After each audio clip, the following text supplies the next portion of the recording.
Romulus Void was first. Rom. Yippee! Congrats. J43R, the bot busted. Okay. Beat the bot this time.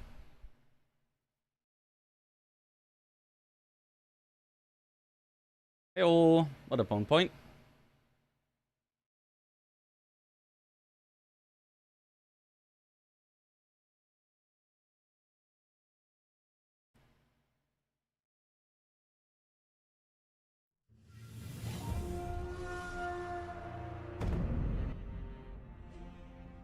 Hey, hey. Die blow. The old die blow. Stealing my moderators from me.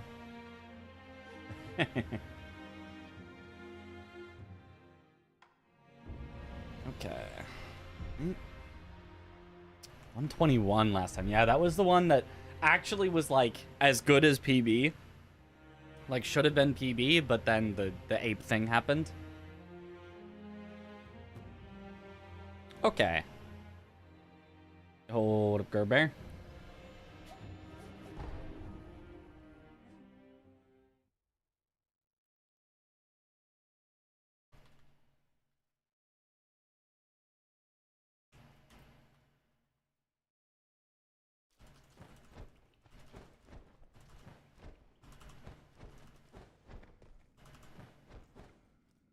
Oh.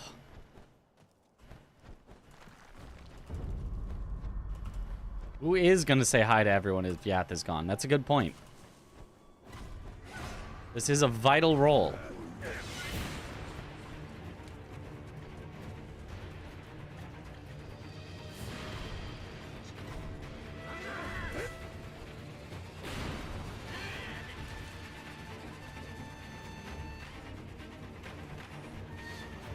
Not again!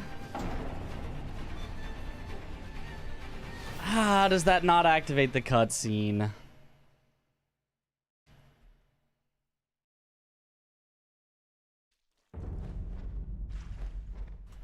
I'm pretty sure I even grabbed. Like, I thought that should have grabbed, but... Okay, well, never mind. No PB. We're gonna spend an hour and a half. No PB.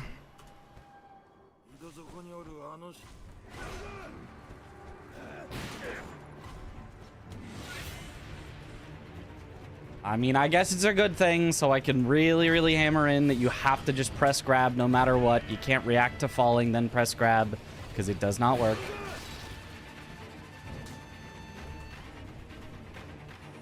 There.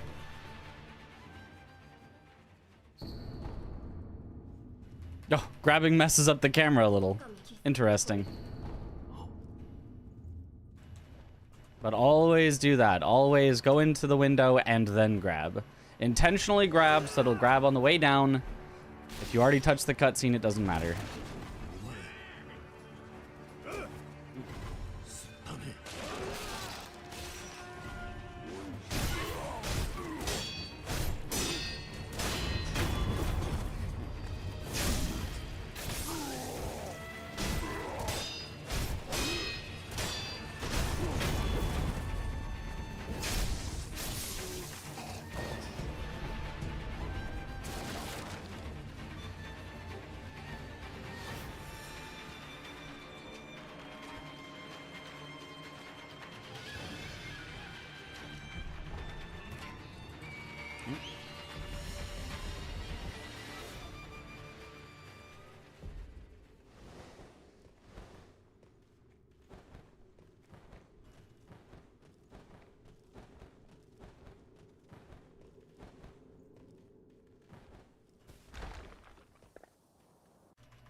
Oh boy.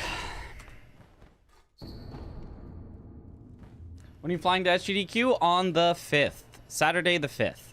My run is on the 6th, so I'll get settled in late night of Saturday. Then wake up, you know, early for me, meaning probably like noonish, and then set up my game, get all ready, and perform it.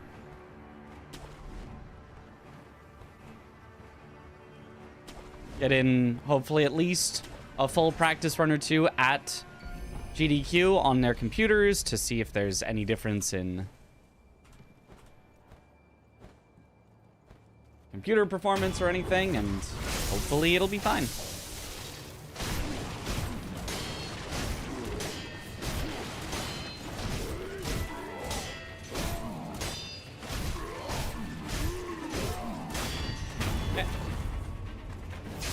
Streaming on the 4th, or got some plans for Freedom Day? I don't know of any plans, but it's always possible that plans might be made. But as far as I know, I'll be streaming on the 4th.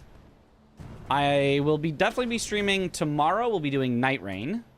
The new, the worst boss in the game is getting its enhanced version. We'll see if that either redeems it, makes it even more terrible, or is just kind of fine.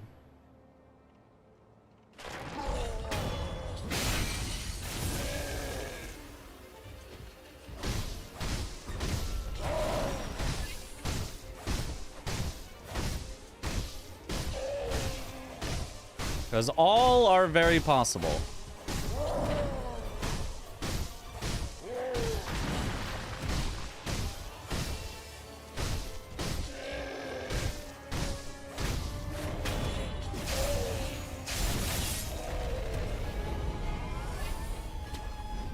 Good luck, Mitch. Okay.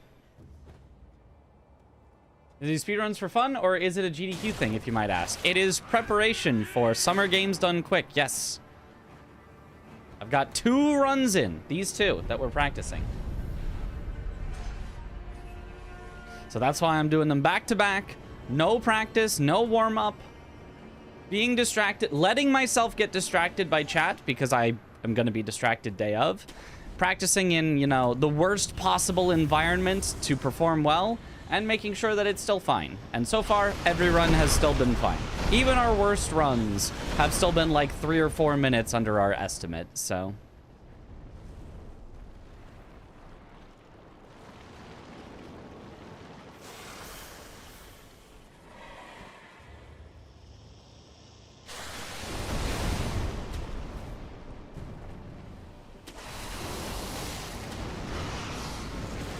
No, not doing them back-to-back at GDQ, no. They are on completely separate days.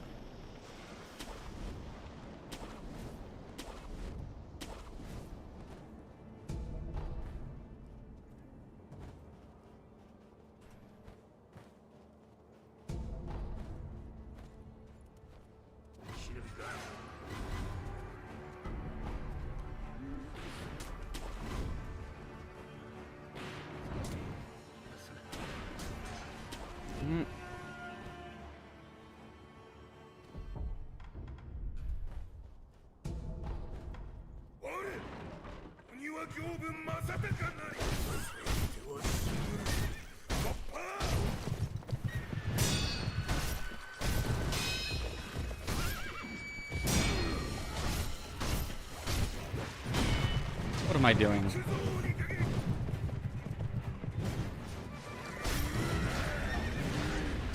He's just missing.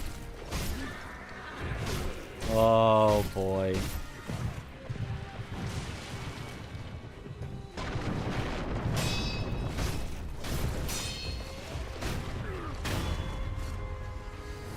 Oh boy.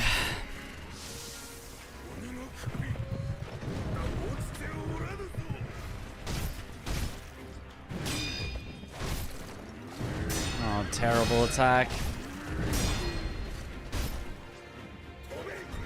Okay, good. Oh, the worst possible attack.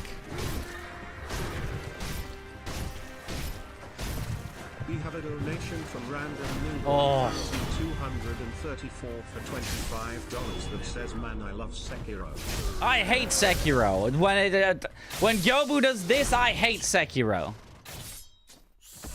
Stupid game with its stupid...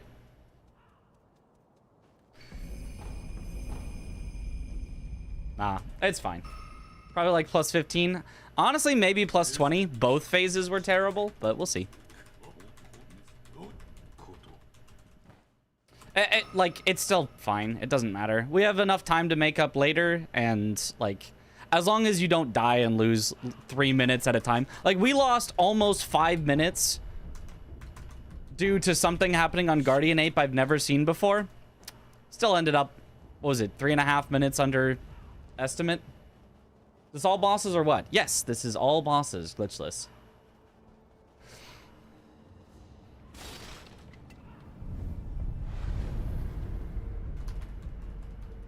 Great casual boss fight. It's a good speedrun boss fight as well. It's just like really random, which is unfortunate. As I said, we lost 20 seconds.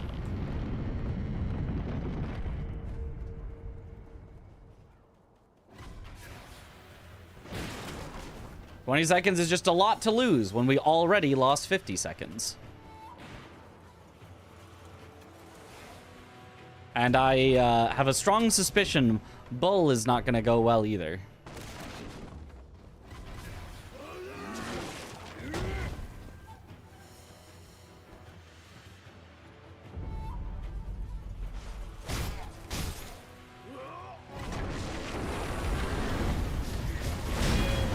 Oh.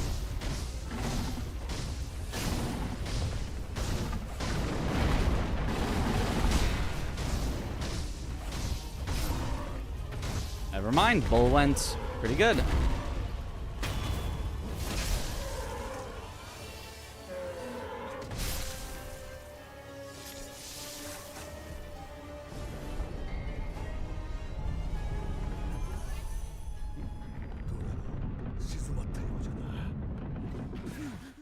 Rare Bull W. Finally just beat very first general guy. Actually wild that he was messing you up for nearly an hour. Yeah.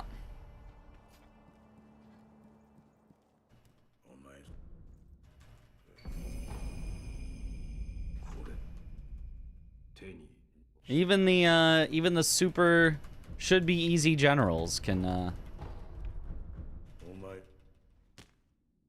be tough because the combat system is pretty unforgiving.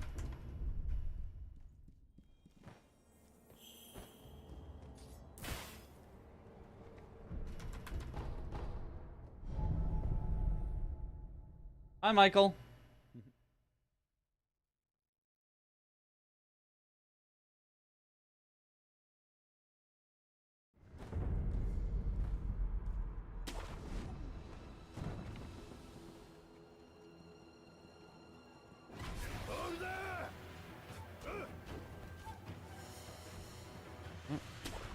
And is that your sweet interpretation? I don't usually expect people to be teasing me too much unless it's other streamers. Oh, this is not a good one. Shadow. Yep. Have to just do turnarounds to try to get him back to the wall. Oh, you missed there, bud. Yep. Horrible.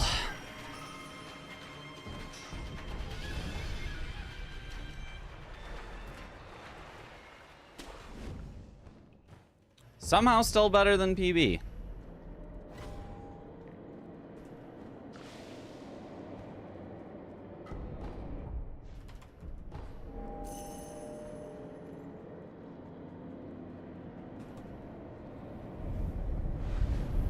Yo, thanks for the good luck, Anya.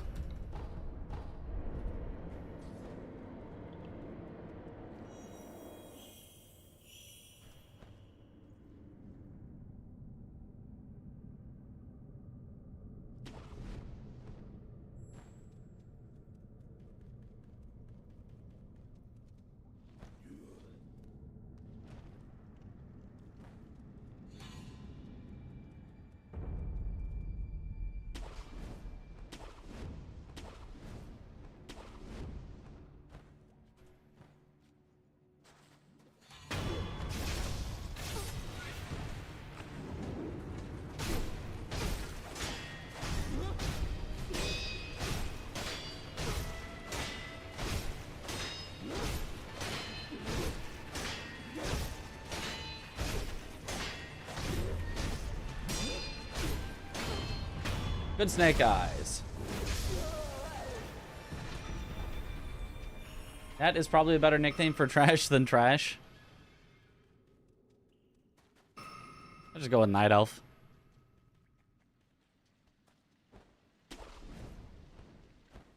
Okay. Good Snake Eyes. Somehow back into green.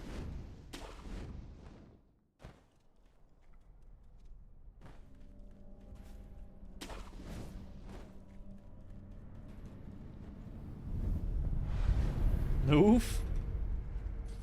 I don't know that I've seen Noof.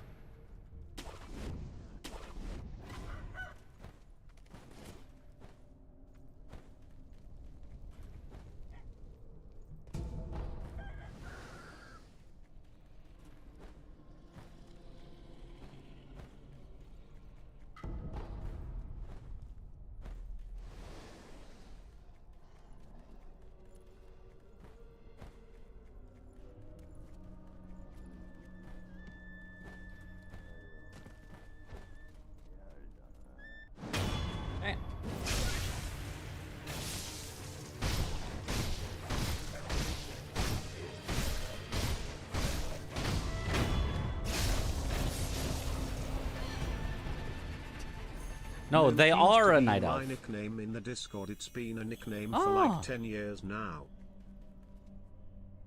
Wait, in the Discord?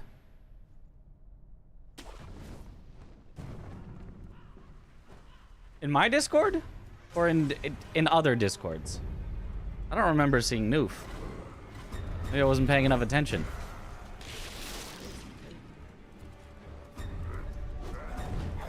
In my Discord, huh? Like that it displays as you, or you display as something else and people have just said Noof?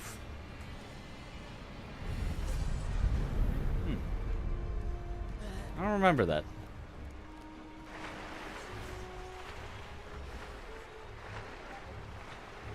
Six, 7, 8, 9.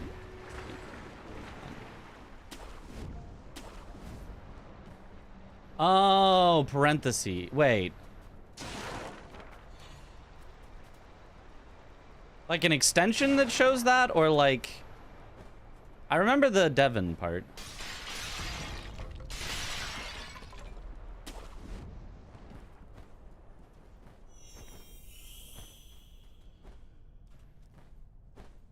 Nice, good jumps. Nope. There we go.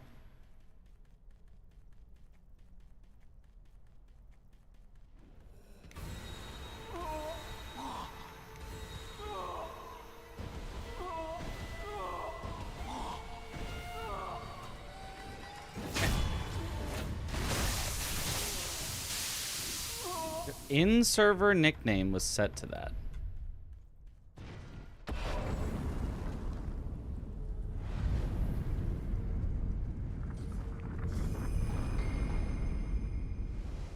Is it set to that right now if I looked in the Discord?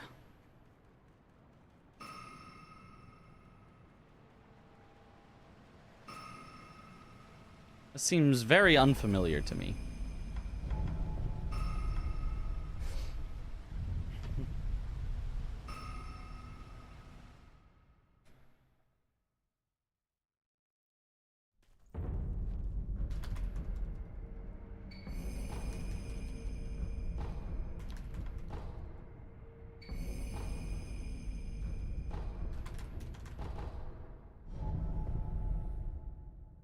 This is Devin now had to make it shorter for the Pride emotes. Ah.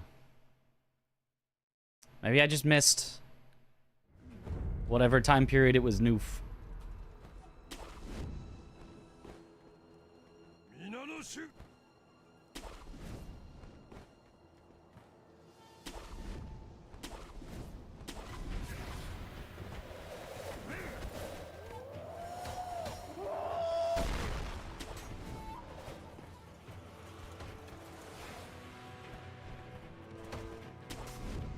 Good. First try.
Excellent double lightning.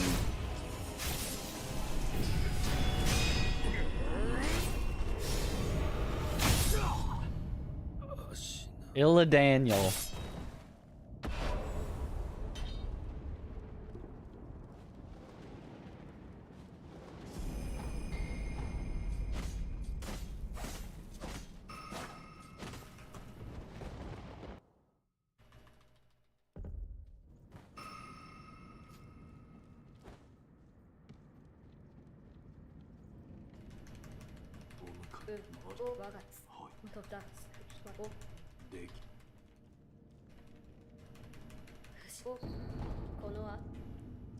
Mm.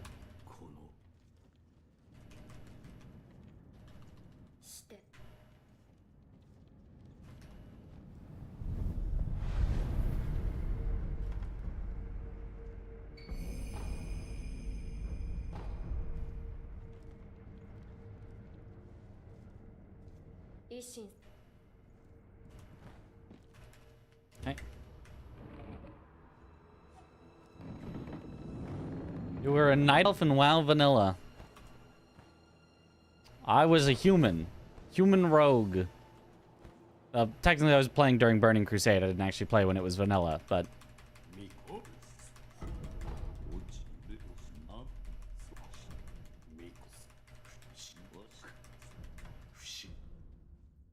But then my second main character was a Night Elf Druid.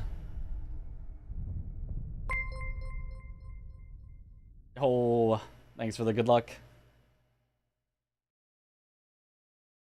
And the 10 bits. Good. Look like the Night Elf Druid type. Well, I mean... that was not my main most of the time. It was my second main. During Wrath of the Lich King, I was...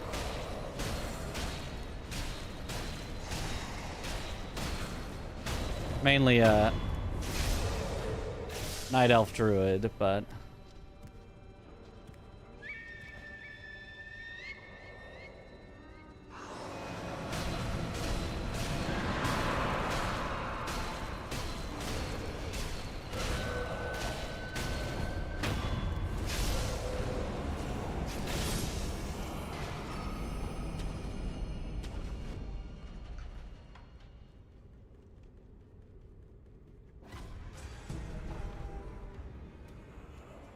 only because I hadn't yet discovered that tanking is actually the goated role.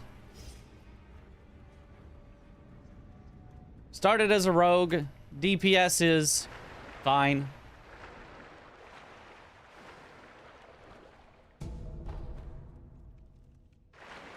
Then was a druid healer. Healing was good. Good luck, Mitch. Thank you for the good luck. But then... end of Wrath of the Lich King. Made a paladin. A blood elf paladin. Started tanking. That's the goated role.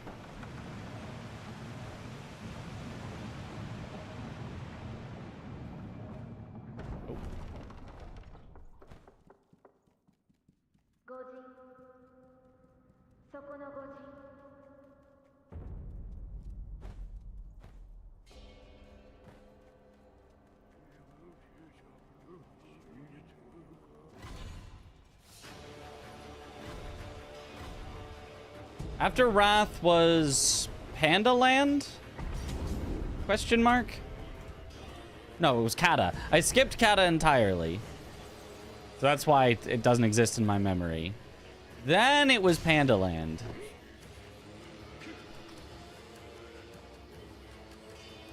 Whereas a tank, I could just do more damage than everyone else, more healing than everyone else.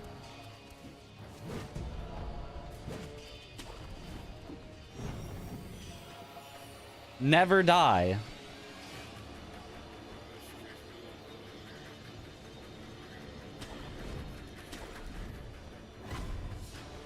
Those were the days.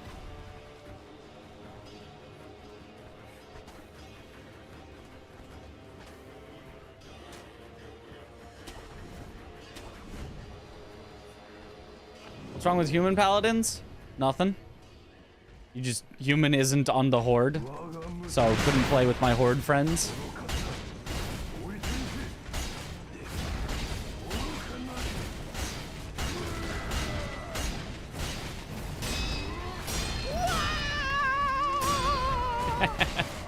Almost perfect timing. Just a little early.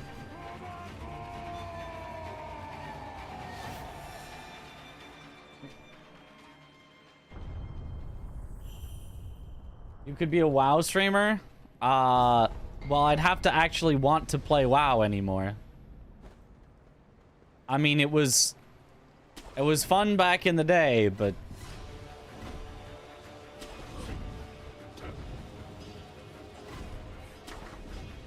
I don't really want to play the, you know, classic whatever old stuff that I've already done. And the new stuff I don't like.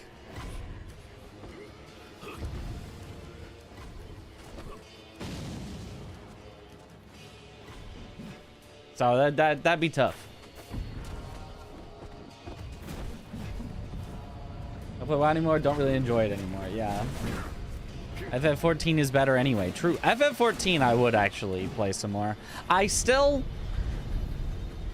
wouldn't want to stream it unless it was like a streamer guild, a streamer, you know, group, whatever. Because like I don't think the dynamics of like you're playing games with your friends, but one of your friends is like talking to chat, and at all moments you gotta be worried about like, oh, did I say something, you know, that was not right? Like everybody kind of has to have all the downsides of being a streamer with none of the upsides. If just one person is streaming, everyone gets the downsides. Well, that's unlucky. That's really, really unlucky.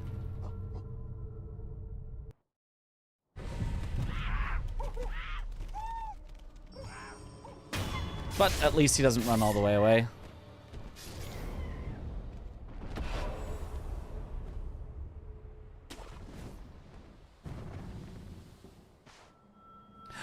Got the good luck bell, barely. Except that it didn't actually ring. Does it count as getting the good luck bell if it doesn't ring? If a bell rings in the forest and no one's around to hear it.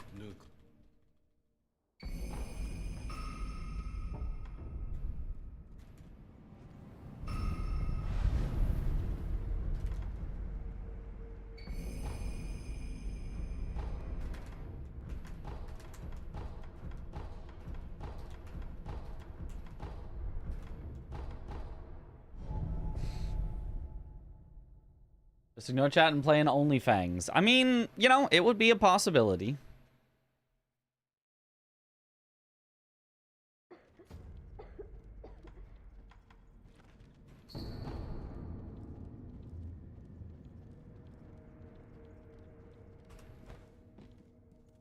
I don't know if it would be a likely possible, but, you know, possible.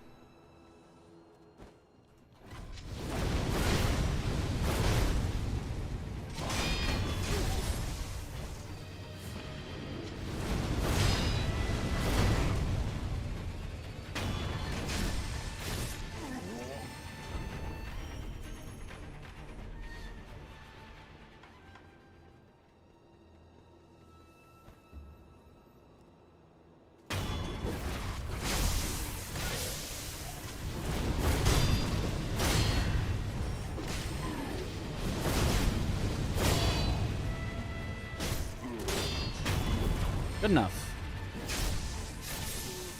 We got a bit of an unlucky attack from him, so we didn't get the aerial mortal blow, but it's fine.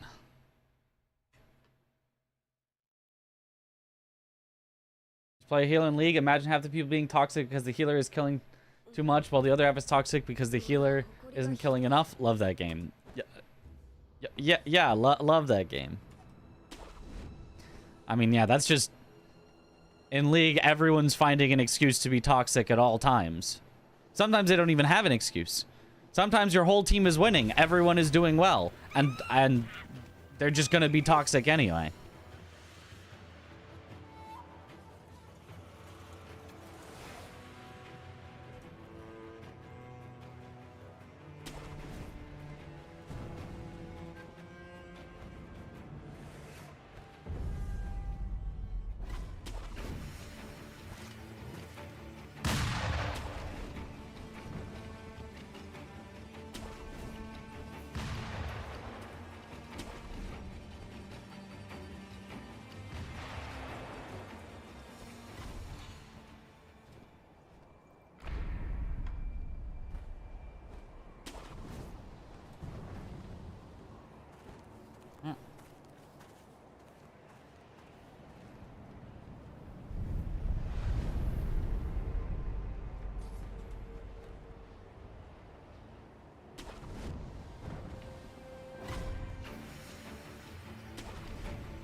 Nice.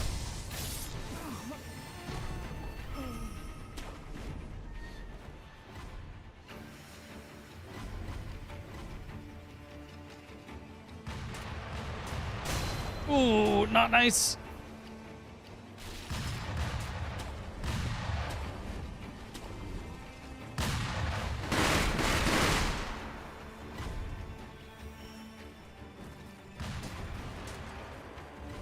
Okay, good enough.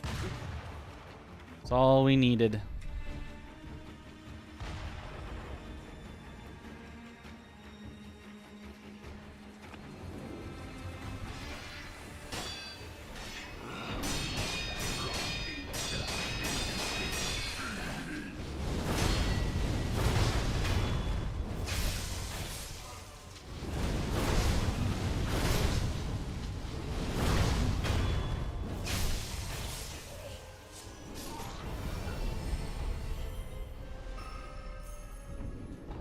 Nice. Won games where people are being toxic, and I keep positive mental attitude and told them we can win this, blah, blah. Chill, let's do this and that. Sometimes you just have to be the glue for the team. Yep. I've done that a lot. I honestly only ever have had one time where that really, like, failed. Like, obviously, I haven't won every single game, every single time.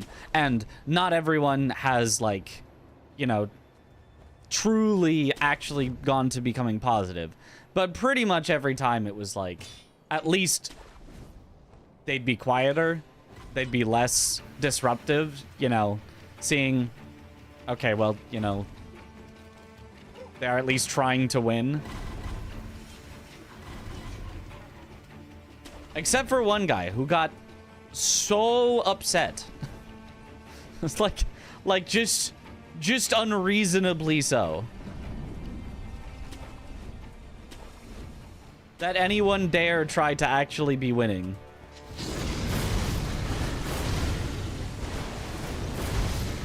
That even in the next game they showed up but on the other team. And the entire game was just spamming all chat at me specifically because they were so upset that someone dared to try to be positive. And I just kind of would every so often be like, yeah, man, okay. In the all chat. But they were so mad.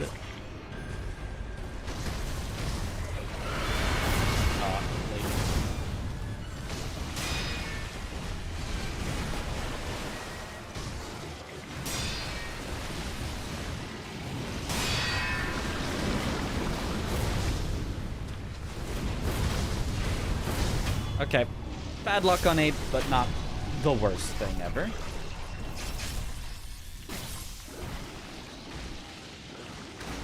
The do you need a hug is obviously antagonistic and gets them riled up more.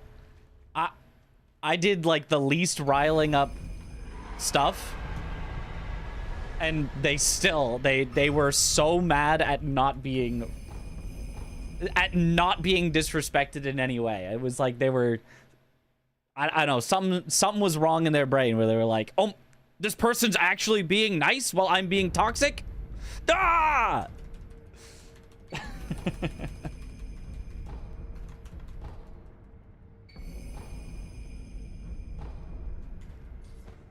But hey, you know, maybe they won. Maybe in the end they won, because I still remember that interaction. And I've forgotten about all the others that were not. Maybe their goal was to be the most remembered.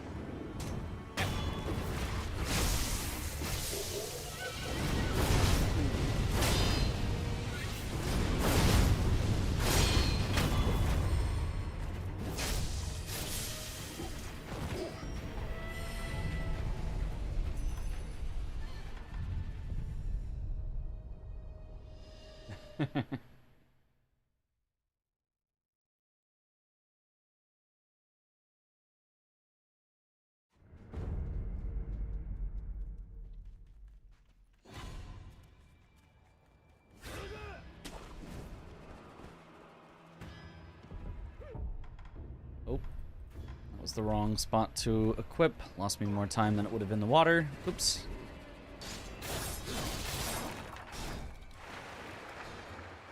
Because when you land in the water, there's less of an animation to sit through. It lets you pause quicker.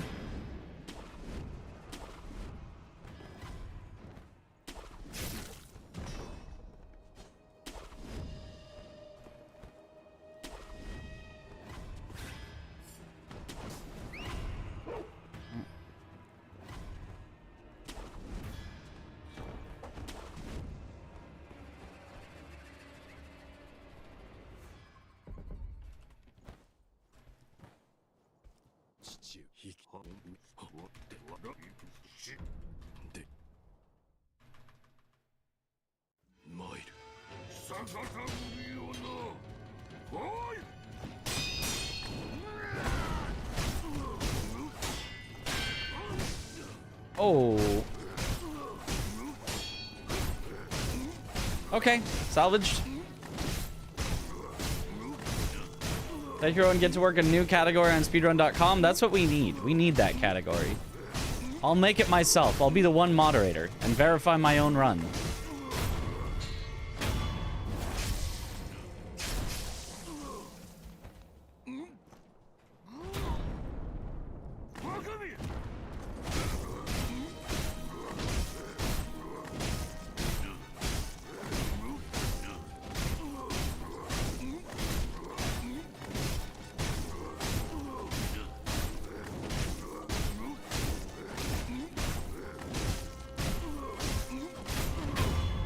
Nice.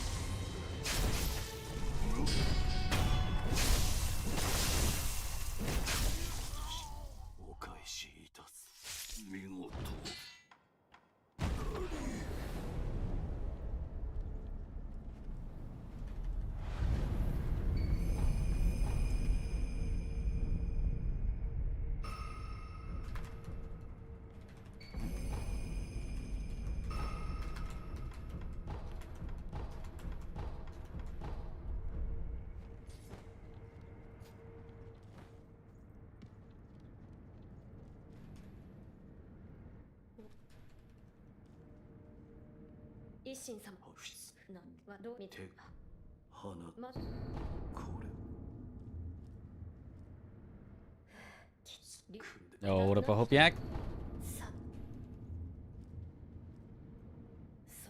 Do you go back and fight the second general boss after the first ogre, or do you just skip that one? Yes, we will go back and fight that one later when we are as strong as possible, just before it would disappear forever.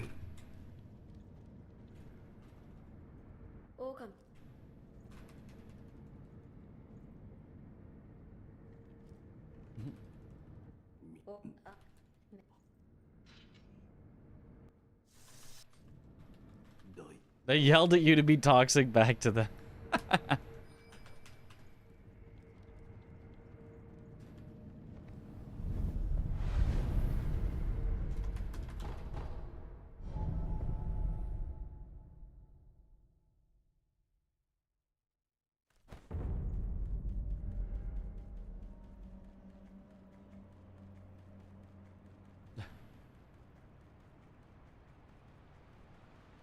Not having your gear, gems, and enchanted and all that. And I was like, dude, we are level 12. Yep.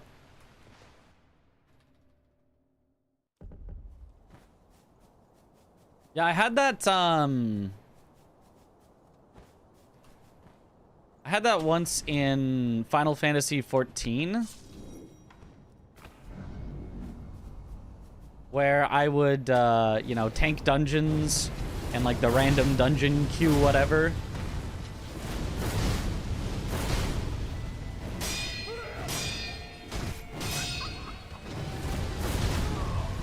Never had any problems. Always pull multiple packs at a time. Because that's how you get through the dungeon faster.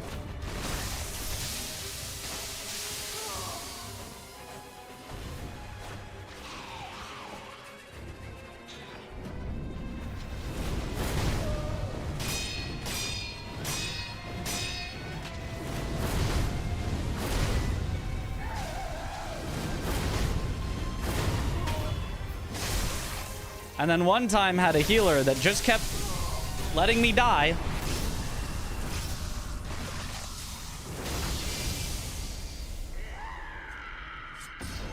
And then not even the healer, but the healer's friend that they queued with was like, "What are you doing? Why are you pulling so much?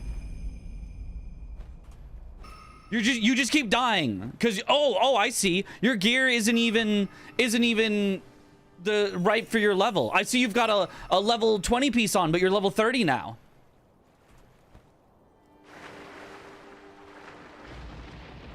Their ally. I wasn't even saying anything. I wasn't saying anything to healer. I was not toxic to the healer. I just was pulling, and the healer was not healing me, and I was dying, and their friend got so defensive for them.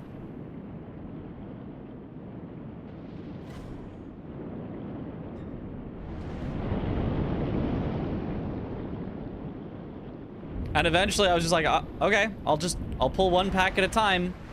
And we made it through, and I just had to heal myself because the healer was still just not healing me. I was like, good thing I'm a class that can heal myself. And it was the slowest dungeon I've ever had.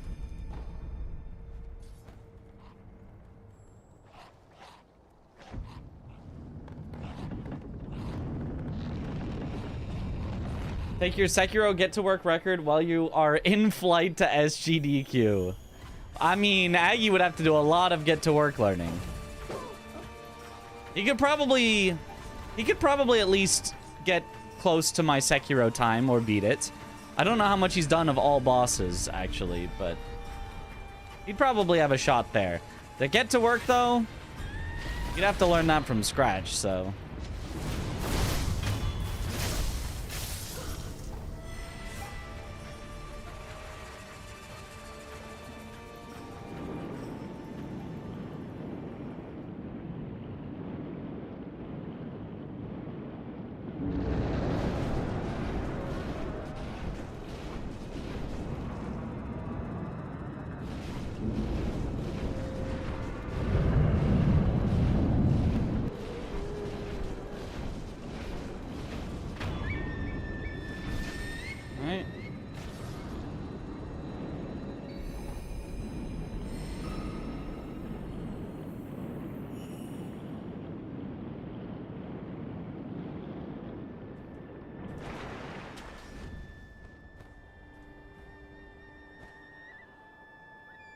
Which boss is this week's enhanced night boss in Night Rain? The worst one, the most annoying one, the one that everyone hates.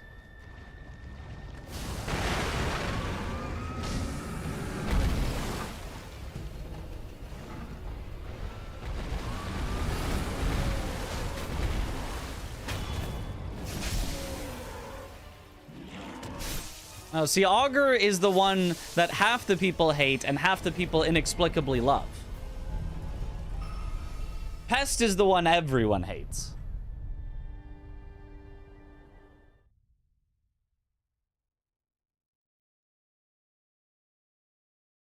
Pest isn't that bad. Pest is that bad. Pest is so unfun.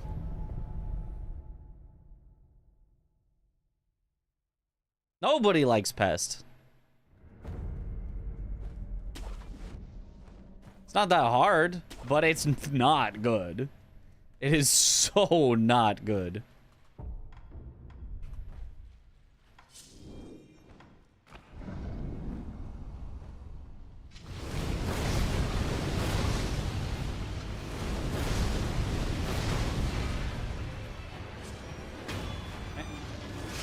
What's the speedrun? Sekiro, all bosses glitchless. And afterwards, we're doing get to work glitchless.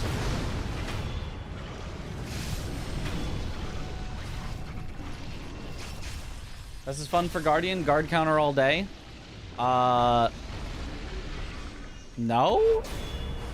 Because then you just get shot by the moth, which goes through shields because it's not physical. And you'll get hit as you're guard countering the main thing. The moth will just pelt you with stuff. And poison you that you have to just run around away from and...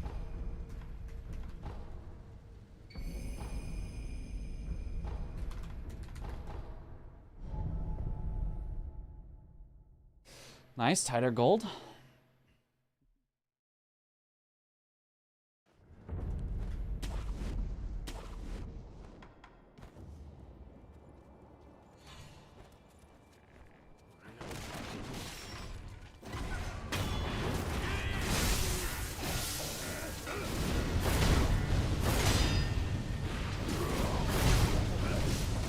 Well, blame me for bad luck tonight and I will be unbanned soon. Affirmations.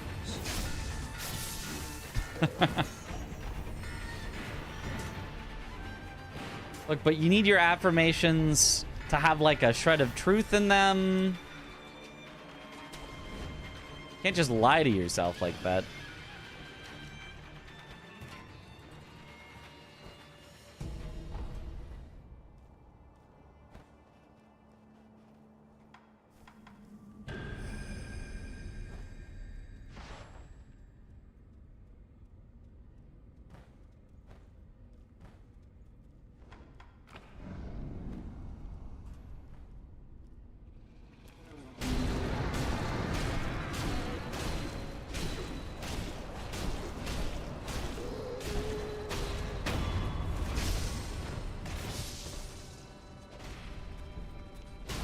Okay.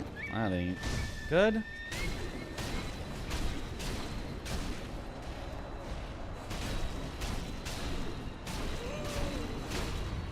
Okay.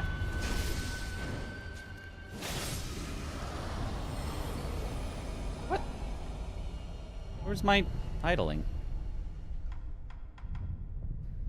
Zoodle did end up getting the summon only run. Hate this boss? Agree.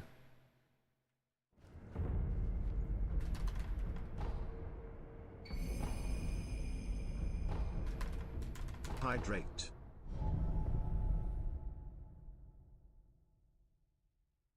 Is Headless a bad boss or just not fun? You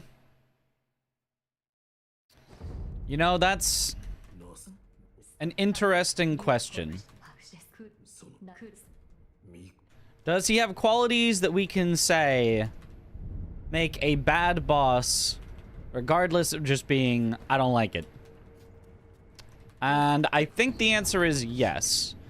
I think the biggest way that I can just say, like, definitely has an aspect that is not a good aspect of design is requires a consumable. I think any boss that is not just like, oh, the consumable makes this a bit, is like, requires a consumable. I think that's kind of immediately disqualifying from good boss status. I also think Shichiman is not good. Technically, you can kill Shichiman without confetti, as you have seen in rando races and stuff. But Headless, you're just not going to.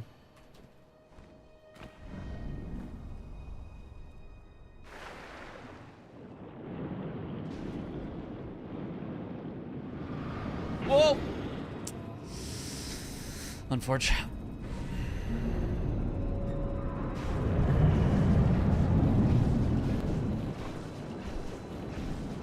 No! Oh, that's awful. Oh, that's so awful.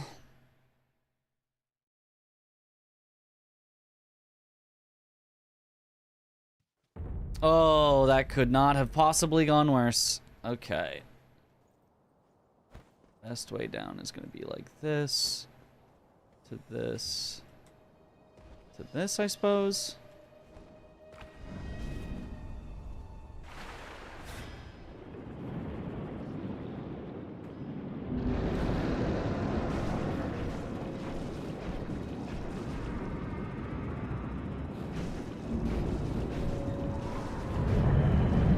No! Why?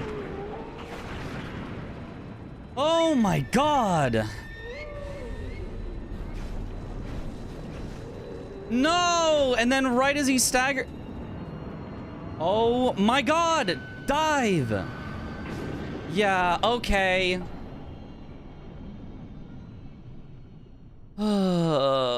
Okay, cool.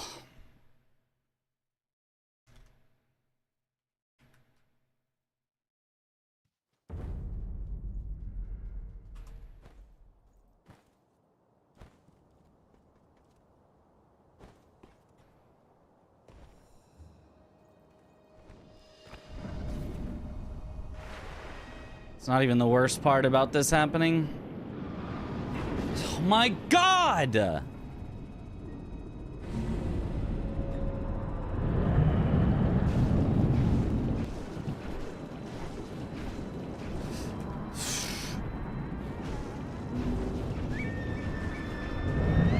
Oh my god! Why won't it just let me circle him?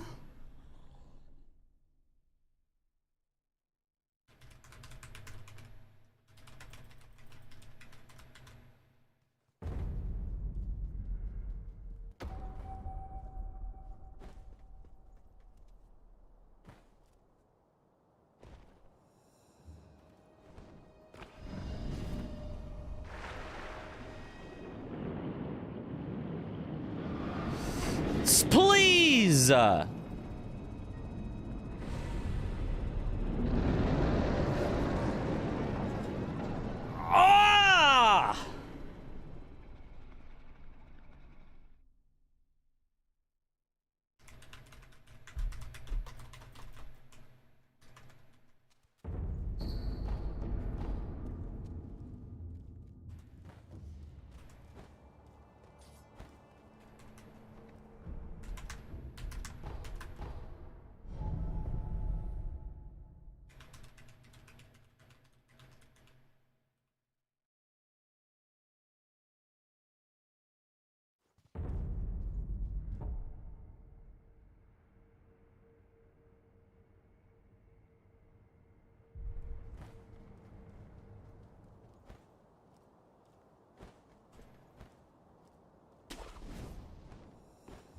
Okay, the actual spot we normally go from is here.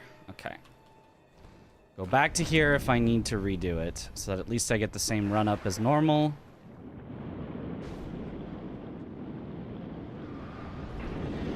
Yep, still get the worst possible attack. The double.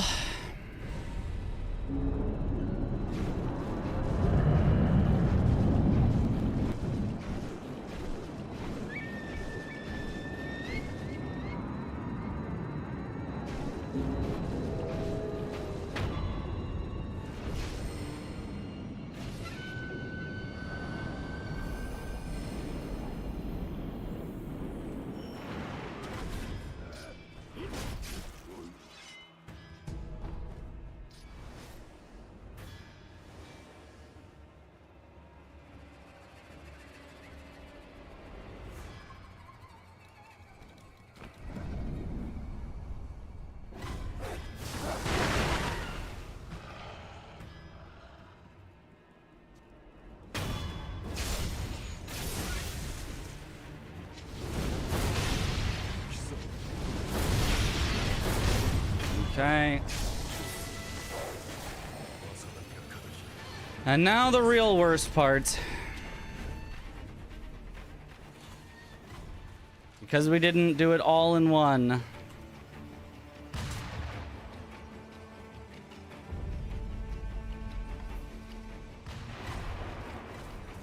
This headless will not be frozen.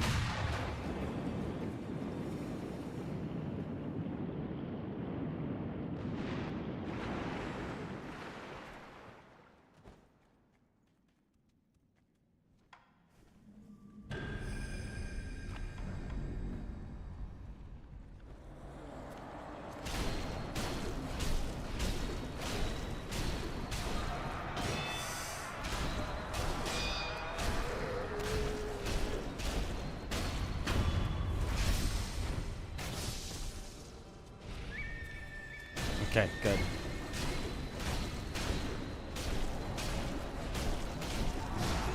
Oh, the instant slam, of course.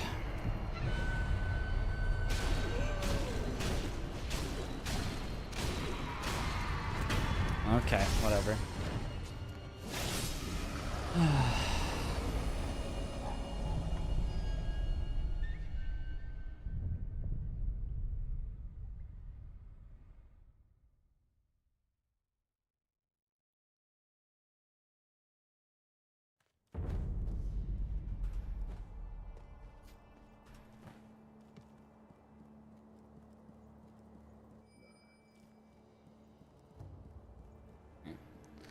It's only about as bad as the Guardian Ape that happened on last night.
Okay, barely hit.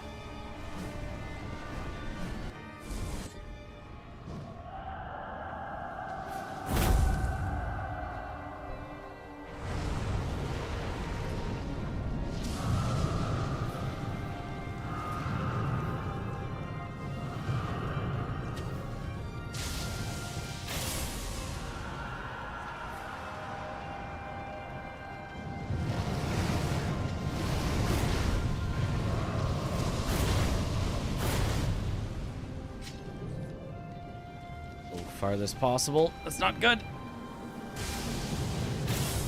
Okay.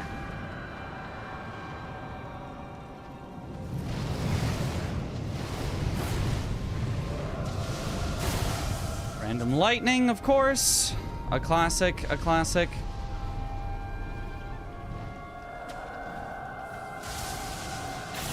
Good. Okay, at least didn't get winded.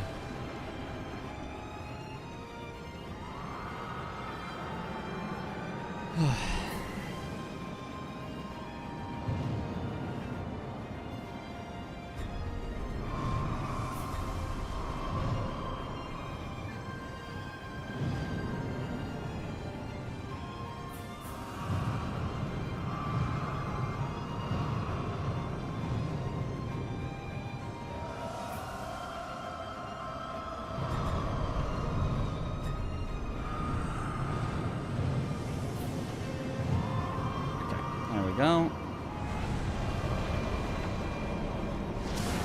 Why did the third tree not appear? I was like, not sure which one of those two was going to be the middle, because the third one just didn't show up.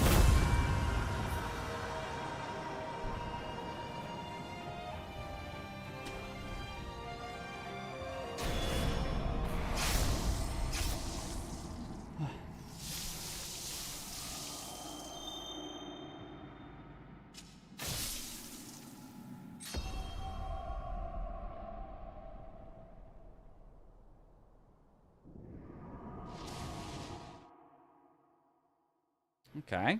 Good time save. Tree? Tree? That was not a gracious gift? What? That was such a gracious gift.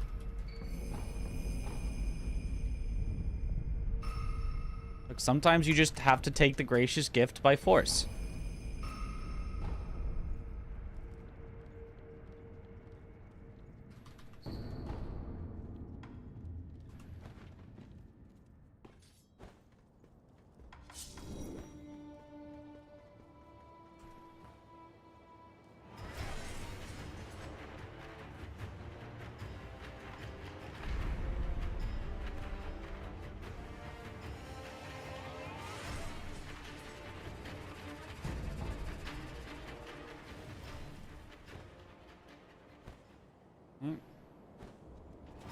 One of my favorite boss killed text in Souls, yeah.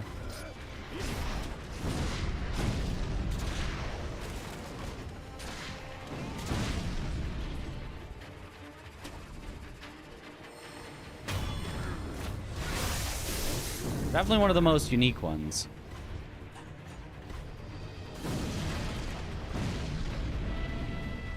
Mr. Drunkard, are you... I guess that's fine.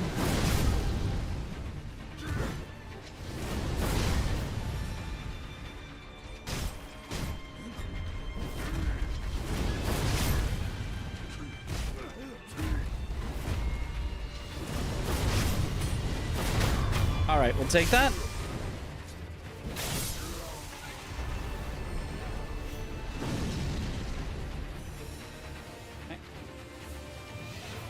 God Slain is also quite fun. It is. I do like God Slain. I was gonna say that as another good one, but like God Slain is still just boss type died, you know? Like it's a good one. But compared to Gracious Gift of Tears, like that's so out there. That's so different.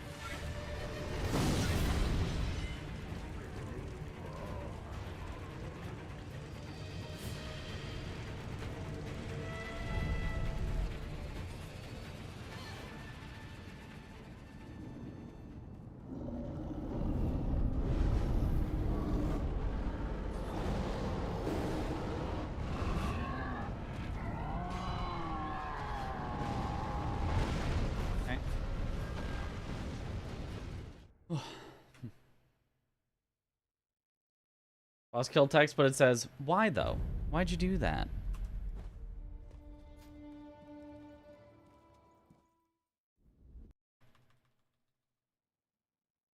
You're fine, Michael. I just didn't want to acknowledge it. I did not want to say stop. I didn't want to do anything except for not see it.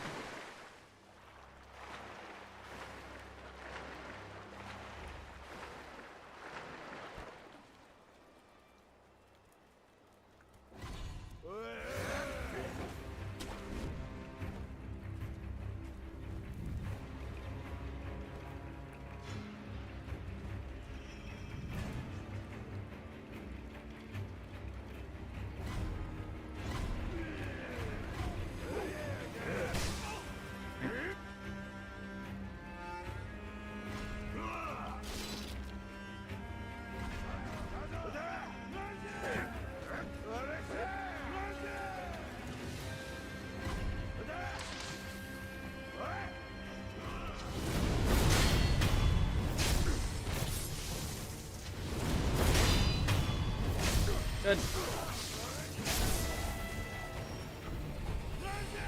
I think I'm supposed to never scoop there. It's after we've already spent our money, so there's no reason to scoop.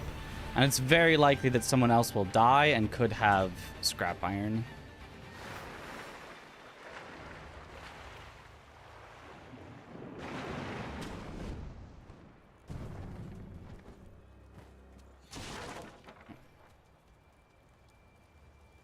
Nameless, or Night Rain identifies Nameless King as the heir of fire. In the kill text? There's kill text in Night Rain?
Good.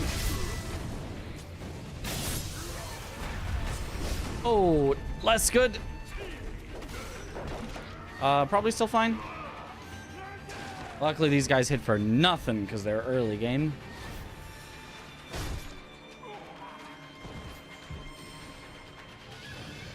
Keep an eye out for it next time you get Nameless. You think it's cool? I mean, that is cool. I've killed Nameless like so many times in Night Rain, especially because he was one of the only Night 2 bosses that you got on Enhanced Fulgore, but I don't remember ever seeing that.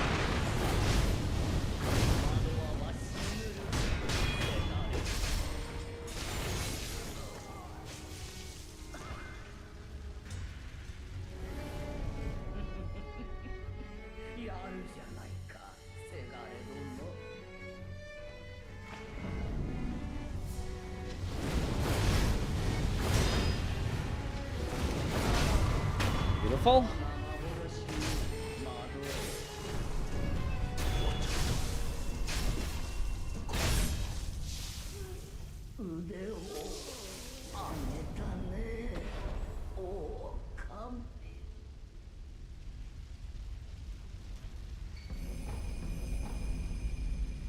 Okay. A swift lady butterfly kill, yep.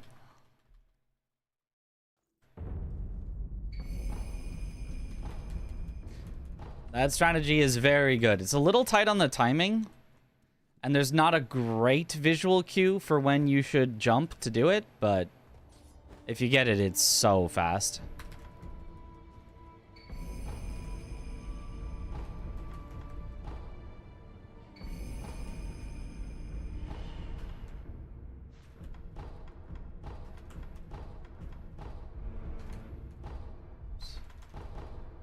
There we go.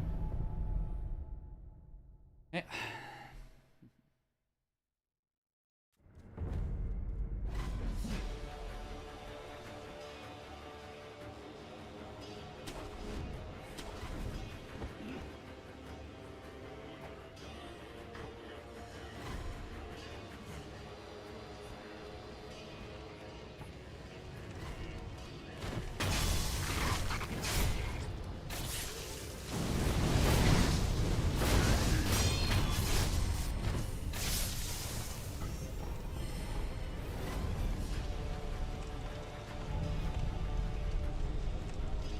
You can't die from Tonto conversion, right? Correct, you cannot, because you cannot use it if it would kill you.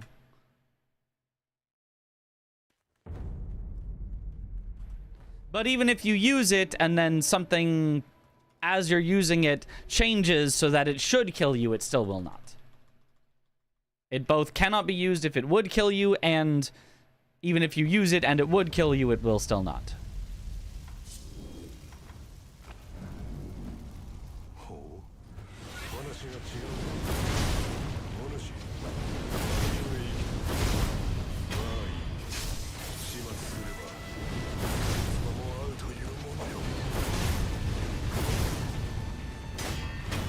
Take that.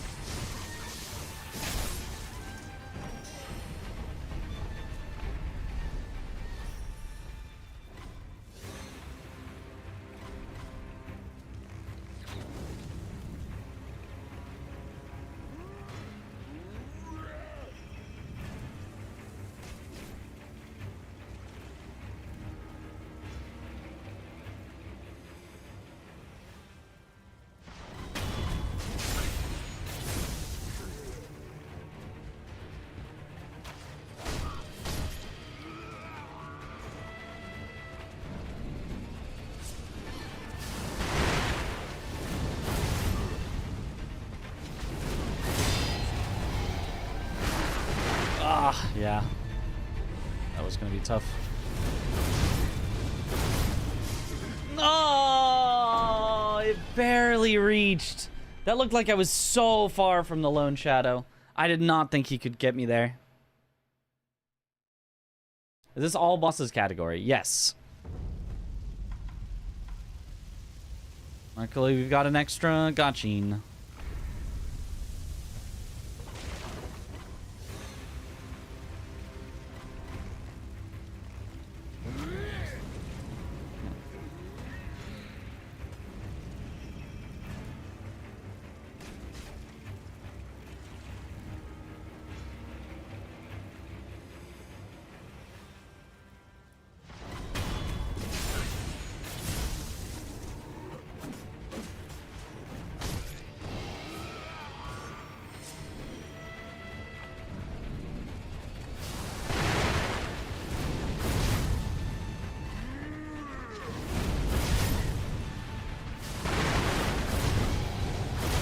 Nice.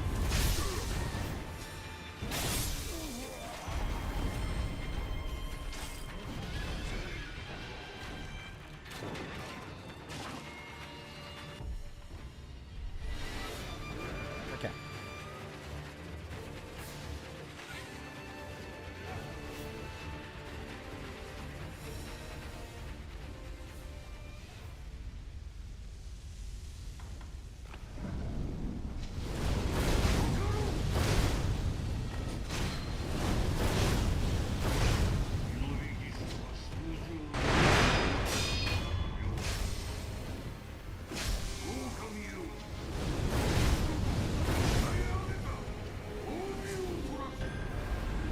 Oh, early.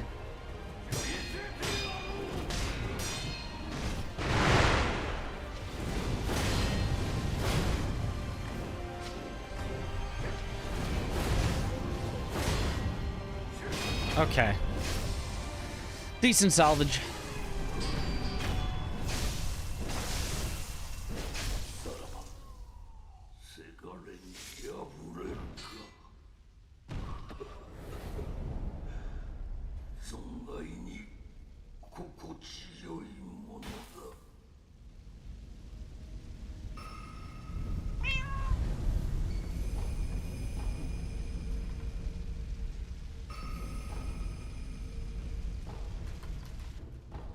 To cursor.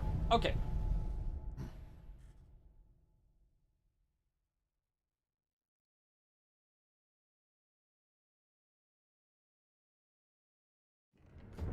Frequently lose time to hug wall prompt, yeah. That darn hug wall.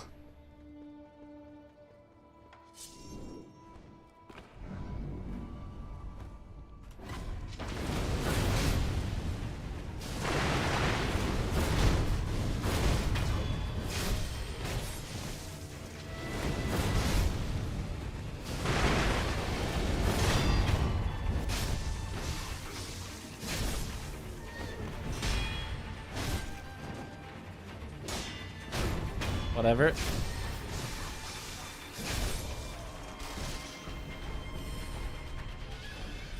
Ended up fine. Wrong one. Yeah, well, I mean, I kind of jumped over to that one. It would have been really hard to get the right one from that spot.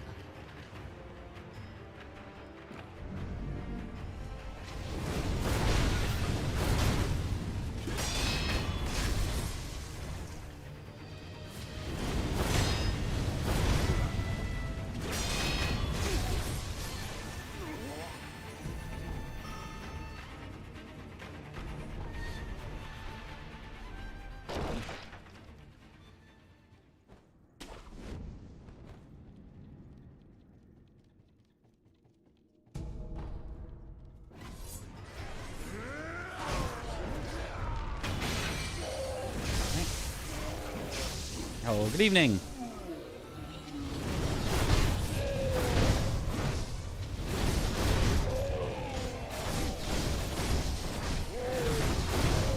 What? What? Okay. Yeah, that's what you get.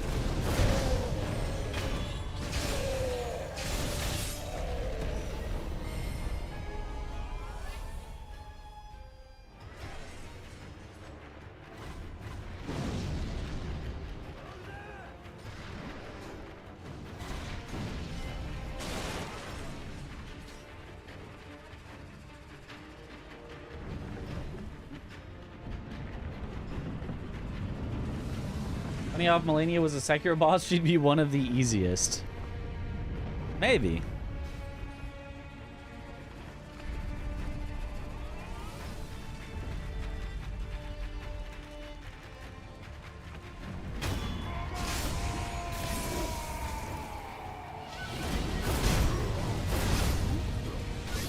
Unlucky.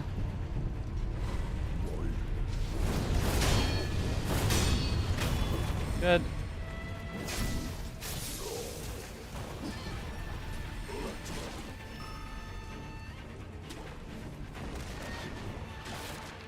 Waterfowl would just be, what's Kenny's one called? Floating Passage?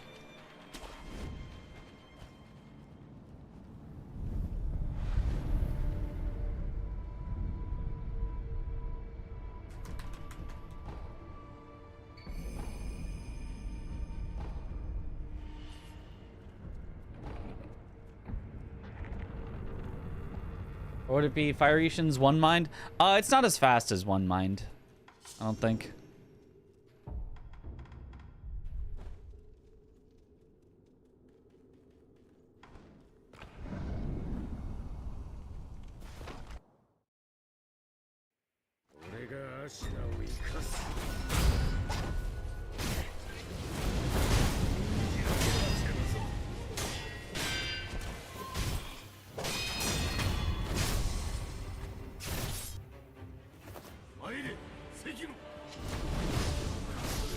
Unlucky.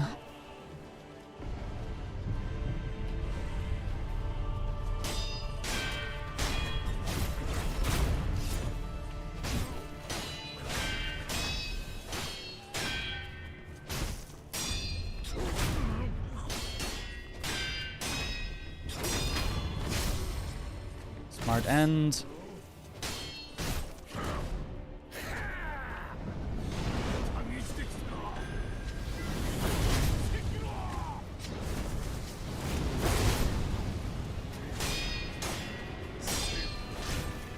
Not taking the chance there. Normally I would take the chance, and even if I die, it's not that bad. But in this case, if I die, it would be start the whole thing over, so not taking that chance.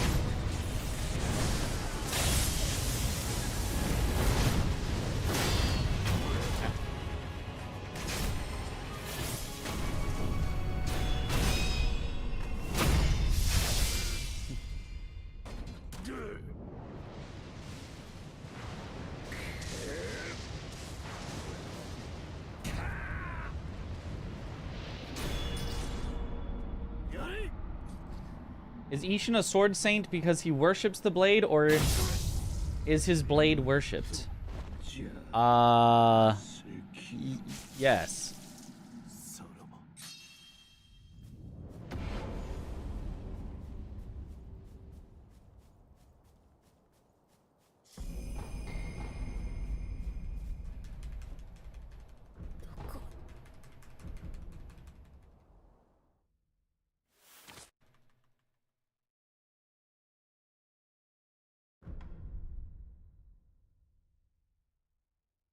Does he get health back? Assuming it's not as easy as drinking a potion like an Elden Ring. How does who get their health back?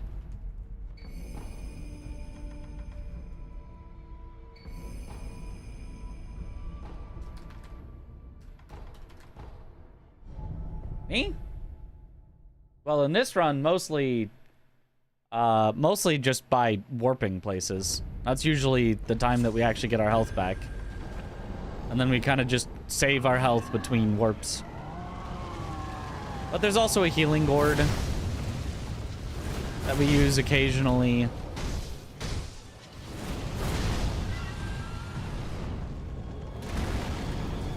Okay, this has been weird. Oh, and now my attacks are just not hitting, so this is going to be a really bad demon. Oh, thank goodness I got him before he leapt away. Okay. Salvaged phase 1. That could have been much worse.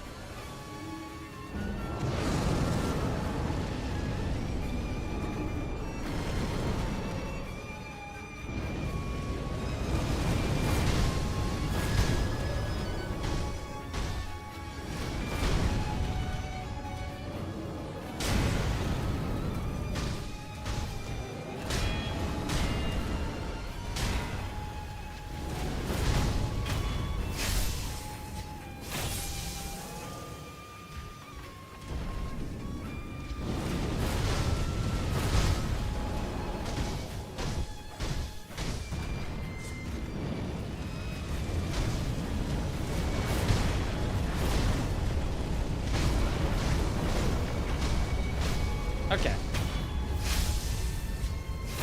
Whew. And when you kill something, you heal a bit. That is a skill. We do pick up that skill in the speedrun, but yeah, there is a skill that when you kill something, you heal. Specifically, when you perform a death blow. Not when it dies, but when you perform the death blow action.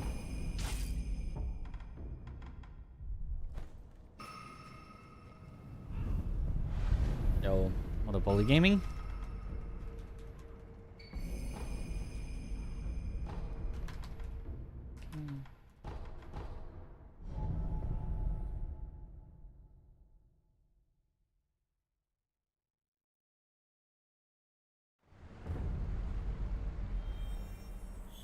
For Mortal Blade, it just phases through the sheath, yeah. I mean, you gotta draw it and put it away real quickly. It is also a magical blade, so maybe it could just pass through its own sheath.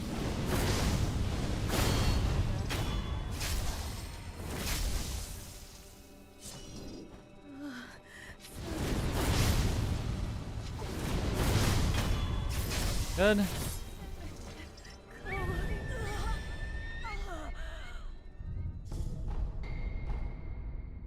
Game is kind of cool, huh? Maybe a little cool.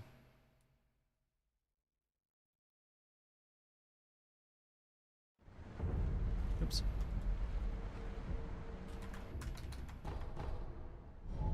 Do we ever truly heal when we kill something in this game? You know, it's a good philosophical question. Aren't we just damaging ourselves when we hurt others?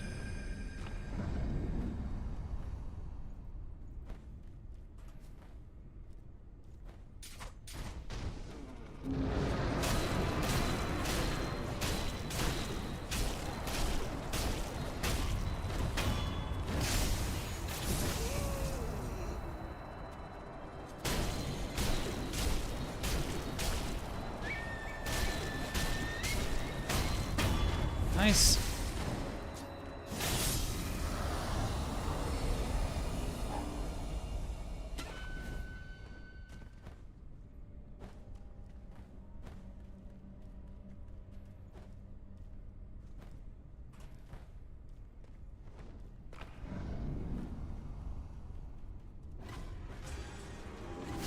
Where was my jump?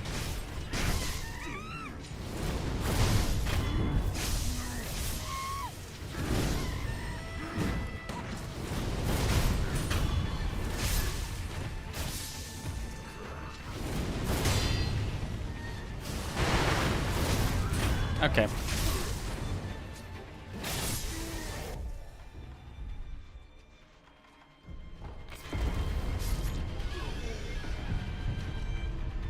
If you turn around when he tries to grab you, then he misses. So he can only grab you if you're facing away from him. Or he can only technically, like, start the grab when you're facing away from him. But starting the grab has two parts. Him starting the animation and him starting the actual, like, grab hitbox.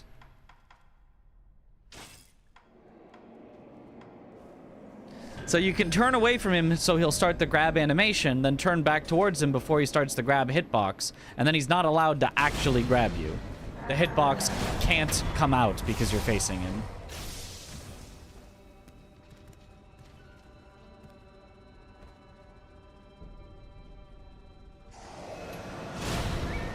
If you turn back around too late, the hitbox can already have started and he'll get you anyway, even though you're facing him, but if you time it just right, he cannot get you, and he'll be stuck in that long grab.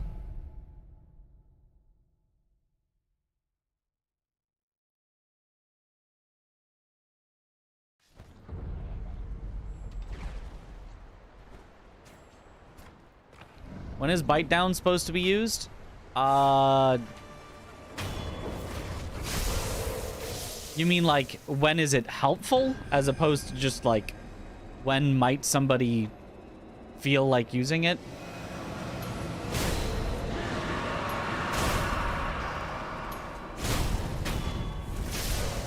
Normal gameplay, yeah. So okay, one down.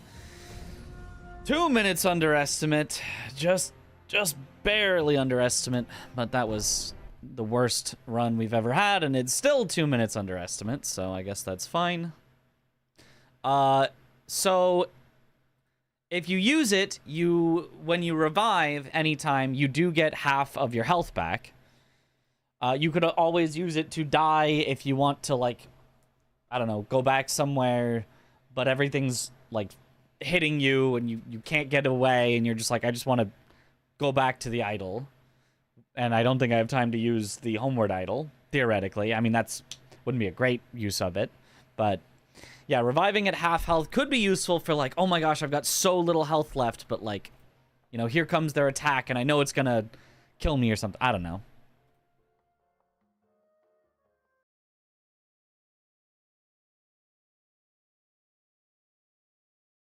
Fun is over. Time to get to work. I am poor and bald.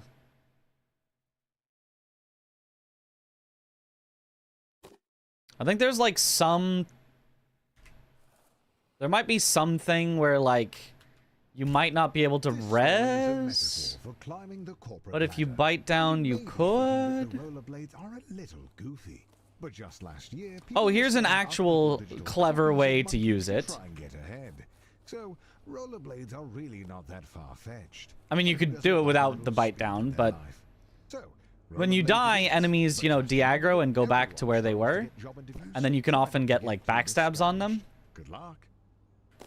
So in theory, you could be like, okay, here's this dangerous enemy I want to kill, and instead of like, oh, I'm gonna stand around and wait to die, I'm gonna bite down so that it turns around and then get the backstab. I know it can be a little nerve-wracking, but just relax. I don't know, something like that. You're sure to get the job. There's not a lot of actually good uses, but it's very thematic. It's very fun. Unfortunately, the company needs you to do a take-home interview. I see a note if you're into role-playing, maybe it feels better to go out on your own terms. The company just needs one more interview. The note here says, last one, we promise. If you're in too dire of a situation. That's just a technical bug in their hiring system. Nice. There it is, the offer letter. You grab the letter and read it out loud. We regret to inform you that the role has been filled.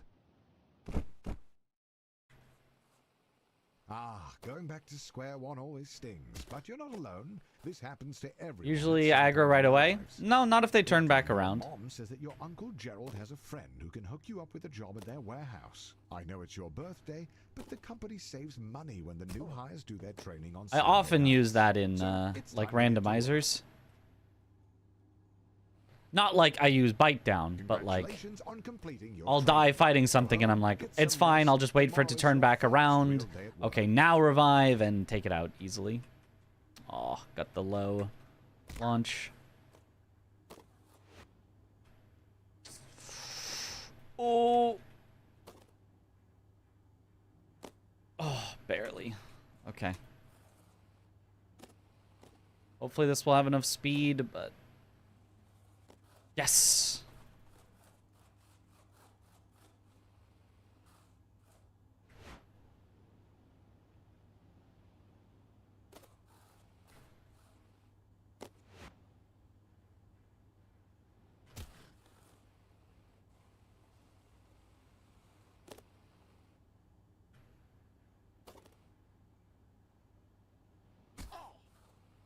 Ah.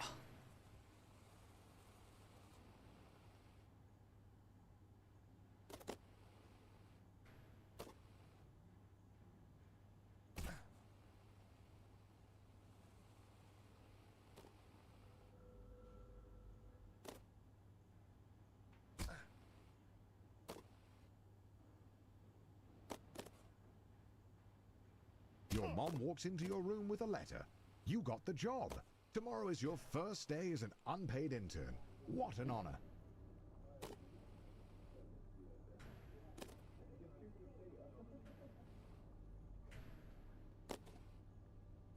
Some would be discouraged knowing they only got the job because their obsession with rollerblades makes them the ideal candidate for grabbing coffee.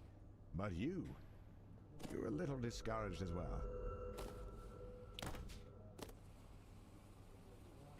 Congratulations, you've finished training. Now the real work begins. Ah. I thought I would hit the wall first, but I hit the ceiling first. Your boss Bill has his office on the first floor and seems like a You have to really kind of nice guess guy. on that 50-50 on Great that tasting particular coffee, one. too. Hopefully you can really Nice. impress him with your grind set. Good, though. Very good. At the all-hands meeting, your boss Bill announces that you've been chosen for the in-house interview, which, according to him, is just a bunch of softball questions since it's really more of a formality than anything.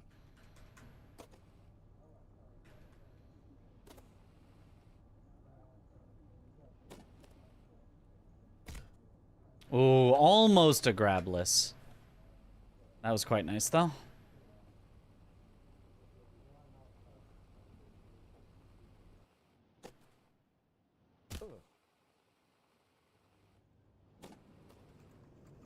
Unfortunately, being a junior financial analyst means you're just another cog in the corporate machine. No one is How going come to it's notice considered you all if you bosses make run? yourself stand out. If you kill Emma Ishin. You don't kill Emma Ishin, I'm assuming. Being a cog means doing a lot of the same It's thing technically, over and over if we again. wanted to give it the Company full, like like, Lexus coming up, and if super you can make a descriptive good title, impression, it'll go it's a long way. maximum... Oh, barely made that. Maximum possible bosses on a single new game cycle is technically the, like, full category description. But, yeah, that's a bit of a mouthful, so After spinning your wheels we for a just year, decided finally all get invited bosses. to the company mixer, rubbing shoulders with middlemen Well, and all hashing bosses out and fun. mini bosses, which You'll is want still to a be bit of a one mouthful, but close enough.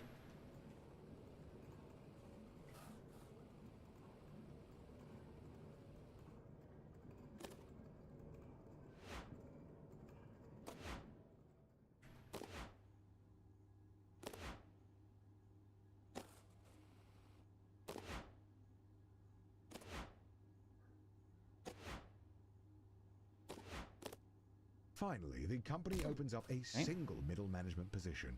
All you have to do is beat the rest of the applicants and the job is yours. The bumpers are a metaphor for the other applicants.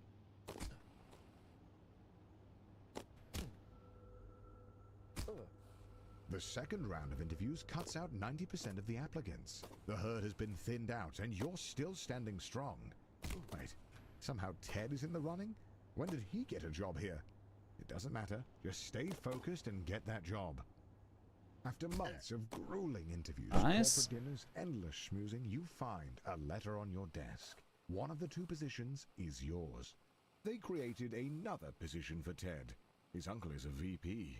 The prestige of middle management. You're assigned a team of juniors, a huge It's pay raise, and your close own enough to office. truly glitchless. There's Not that office. Don't be ridiculous. There's like And by the 2 way, glitches teams earning strong that are allowed 30%, because they you'll be fine. kind of have to be. Welcome to middle management. No one really knows what you do here, and in fact, no one really knows how to get promoted. Progressing at this stage of your career feels like a confusing maze with no clear path forward.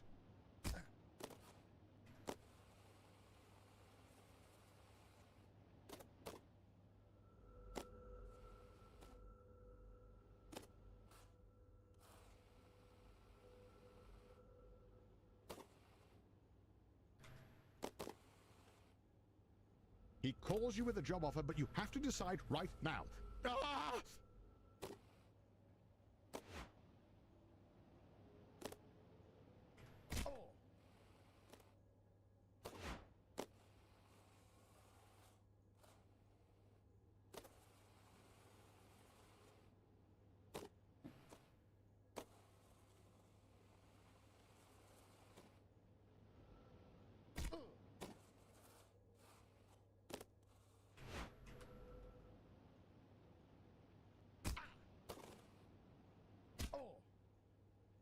You Perfect. did it. You pulled off the Doinkler portfolio, you crazy son of a gun. I pulled off the Unfortunately, Doinkler vote is portfolio. for, and you're 1 vote short.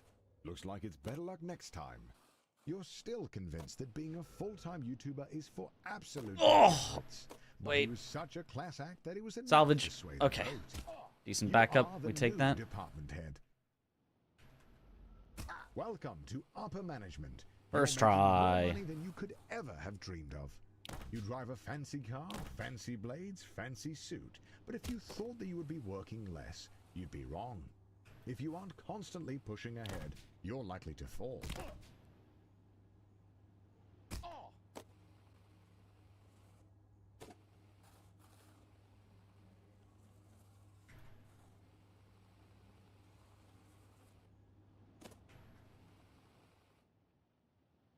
The FBI sweep the whole leadership team into prison, just as you thought. They need a new VP. And as the first candidate to apply without a criminal record, you're instantly chosen. They don't even look at your resume.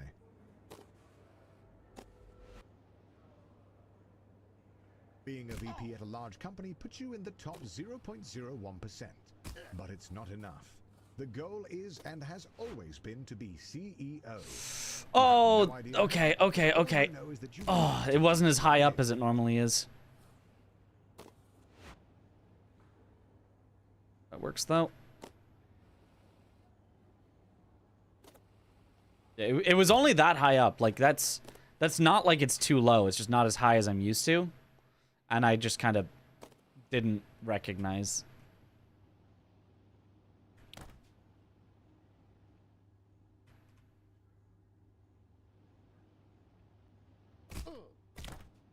That's not gonna do it. Way too high up.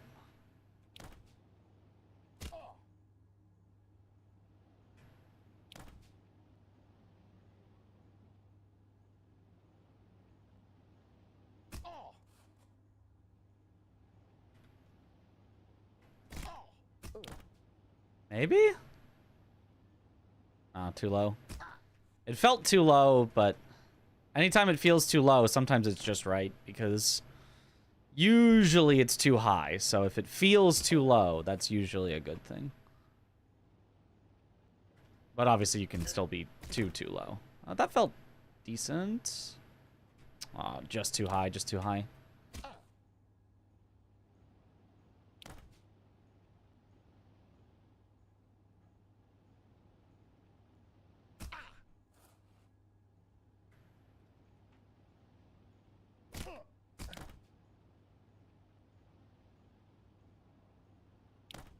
Oh, oh, a molecule too high.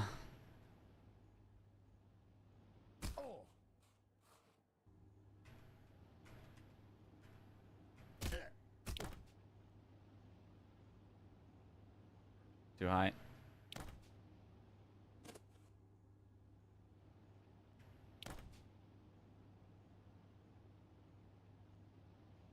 Yoinkler portfolio.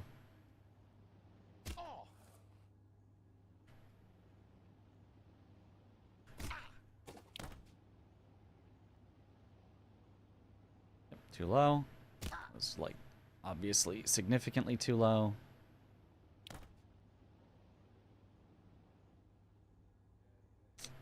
Okay. Hopefully we can at least get a backup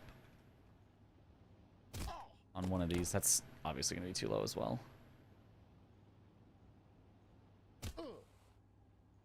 Oh, and then I lost all speed, and then it bounced me out. Okay, well, yeah,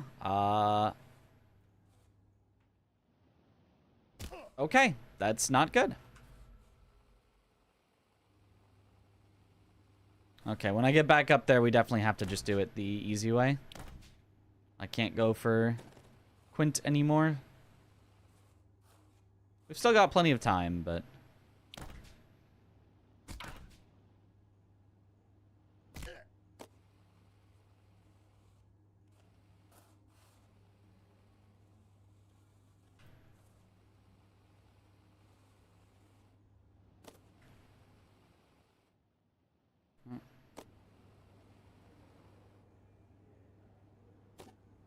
GNL stole your apple pie? Well, is she sharing it with me?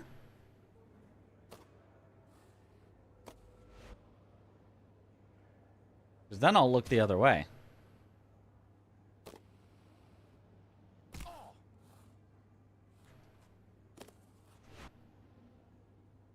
There we go. See, that's the height that I usually expect. There we go.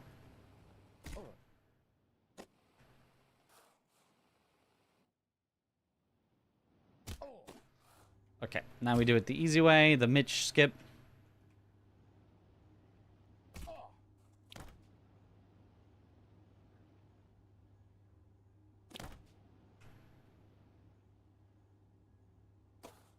Perfect.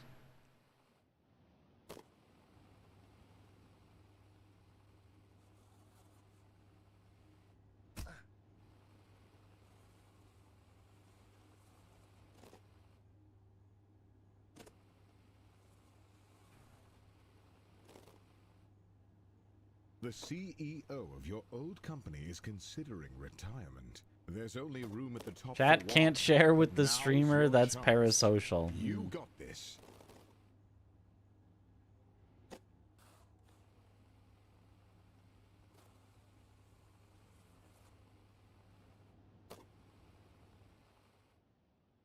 Just before the CEO of your old company retires, he gets arrested for embezzlement. But you've been schmoozing the board of directors for years, taking on hard portfolios, buying dinners at the country club, Okay, and there we go. turning a blind eye to embezzlement. You're ready to Still nicely under hard our work has estimate. finally paid off. The board of directors have voted, and you are. The journey is over. You have climbed the skip. corporate ladder, a feat that very few people have ever managed to do. There really is nowhere else to go. Congratulations on beating Get to Work. Okay, back to Sekiro.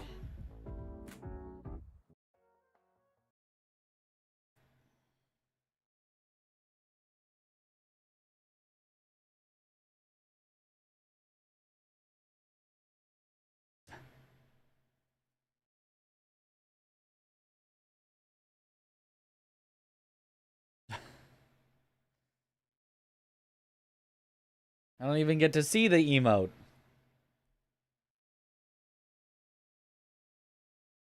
It is now July 1st.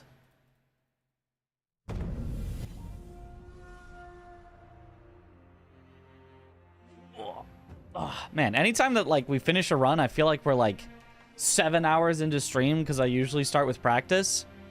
But just jumping right into it feels weird. Doesn't feel right. Oh, also, forgot to split. Whatever. 144.19.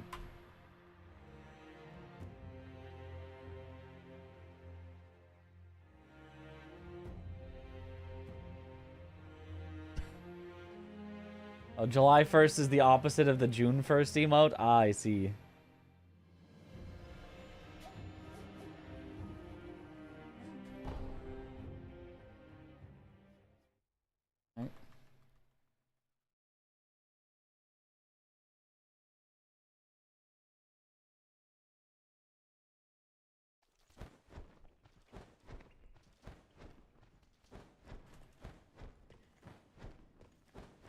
Okay.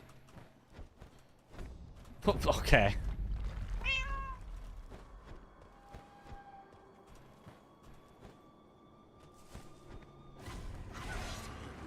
This time we just easily PB.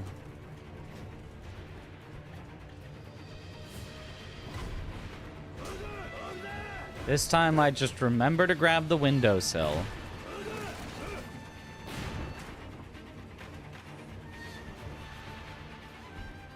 I remembered to press the button. It was unnecessary. Kuro turned. That's not good.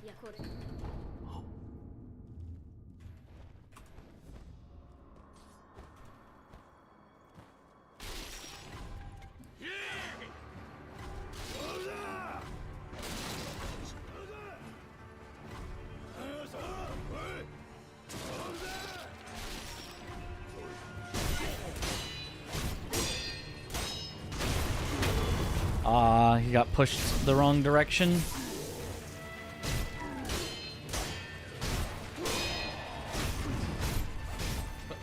Death blow, please. Thank you.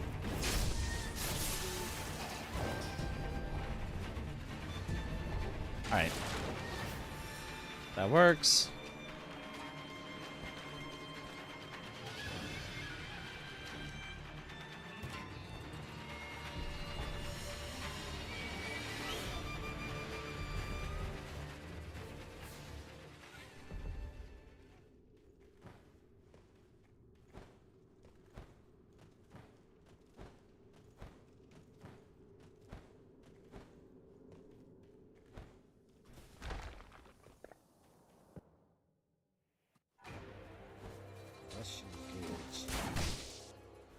Okay.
Go.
That works.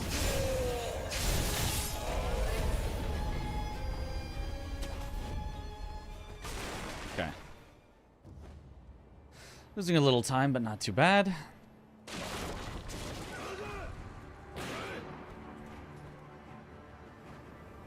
Oops. Almost forgot about the idol. When I play Sekiro, enemies fight me back. Well, that sounds like a skill issue.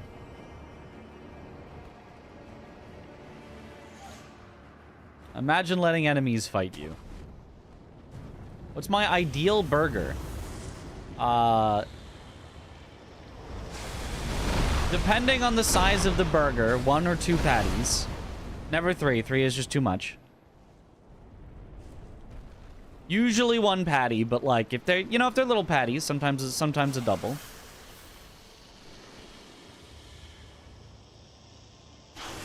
Cheese. Ketchup.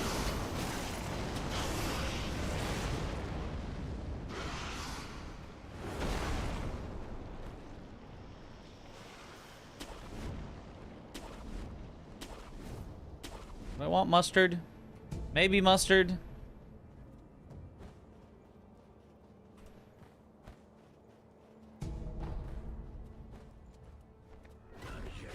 Bacon. But like very crispy bacon. I don't want it where I bite it and then I pull and then the whole bacon piece comes out with me. I want to crunch into some bacon and it crumbles and stays there.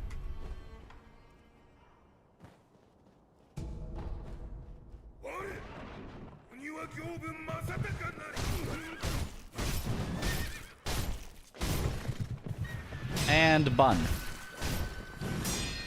That's probably it.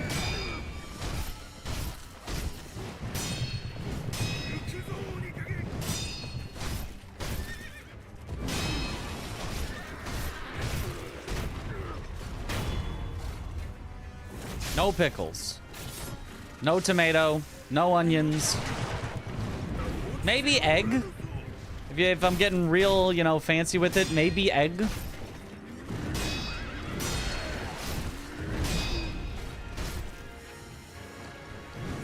You're missing, Gyobu. And of course he does the worst move and misses with it. And now he's gonna run away again. Because he did the worst move.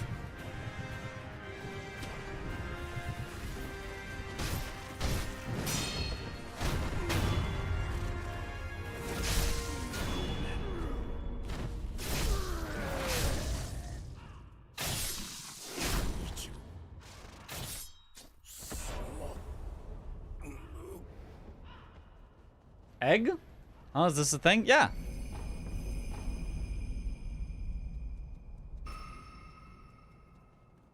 Sometimes it can be a bit much. Egg is definitely not an all the time on your burger, but Mitch, when you really got the your hankering. burger sucks.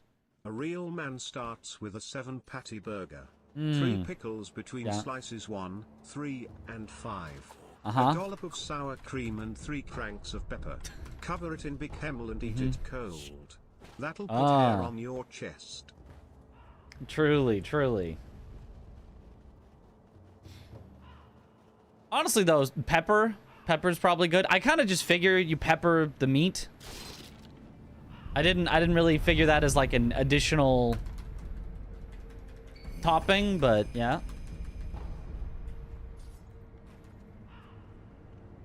Yep, another 20 seconds lost. Figured.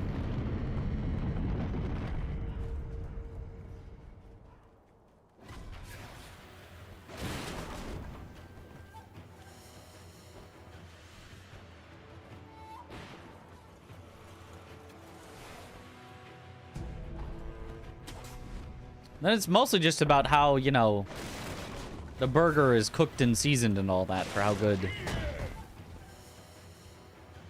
it is. Mitch, your burger sucks. A real man gets a double triple bossy deluxe on a raft, 4x4 animal style.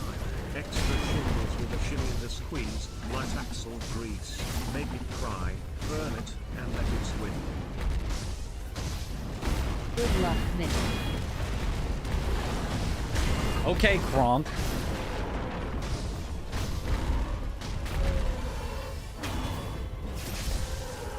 Right, no, he was the chef. Okay,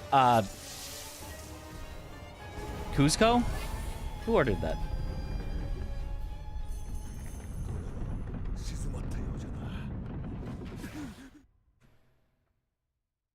Oh, Bubble Bass. Oh, I did the wrong thing. Ah, that was the SpongeBob one. I was thinking it was the,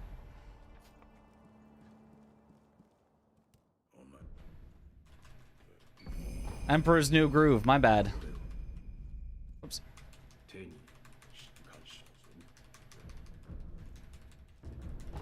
The other ridiculous order.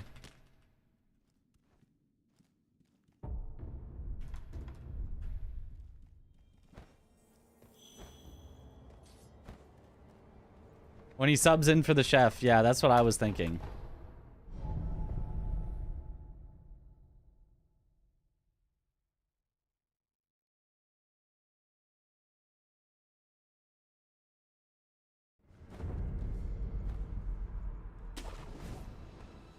Emperor's New Groove is such a good movie. It is.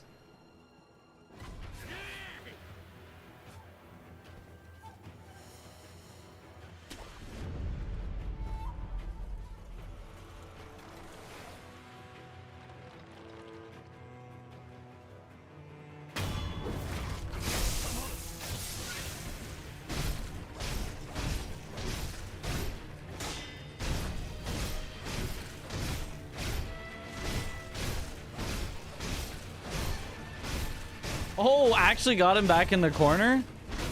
It seemed like all hope was lost for him going to the corner, but somehow managed it.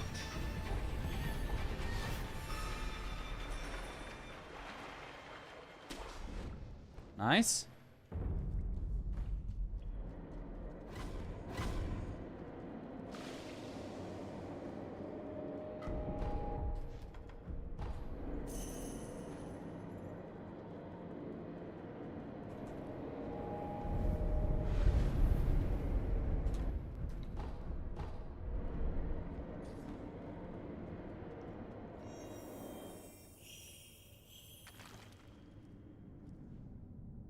Do you only eat fast food again or only raw food for the rest of your life? Definitely fast food over raw food. Well, I mean, I guess it depends on what raw food can entail, but like, if it's like, oh, you want to eat a burger? Has to be raw. Not even touched by flame whatsoever. Like, no. But if it's like, I don't know, it's like, oh, you have to eat raw, just peeled carrots, and like, it's like, okay, that's whatever. I think that's fine, at least.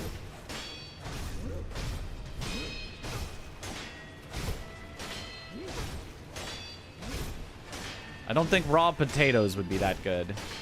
And I am a fiend for potatoes. I don't think bread counts as raw either, so... I think I'd be screwed. I think I'd have to go with fast food.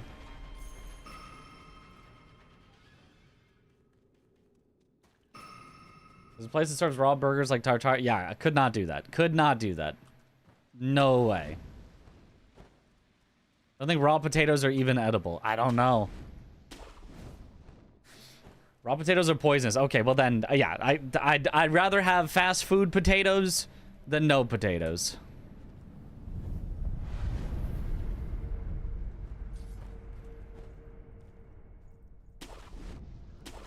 As requested by chat. Real NB burger. 1 to 2 patties. Cheese on both. Ketchup, mustard, bread and butter pickles, bacon that is not crispy. You may replace the ketchup and mustard with barbecue sauce. All on a pretzel bun. No onions allowed as I'm allergic.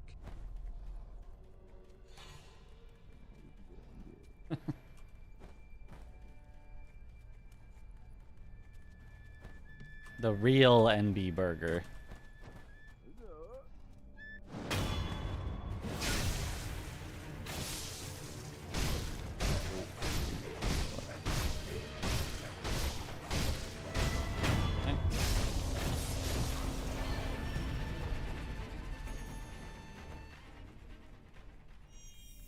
Pretzel bun crunch.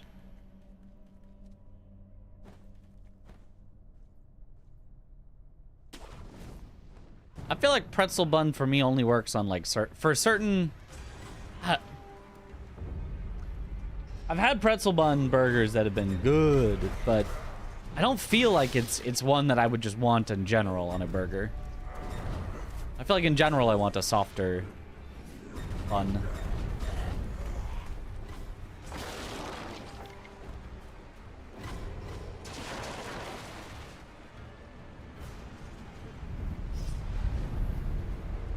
Devour like a dozen fresh pretzels right now. Like the big ones?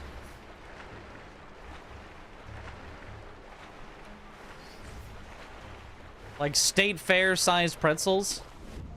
That'd be tough. Talking burgers? We have been talking burgers.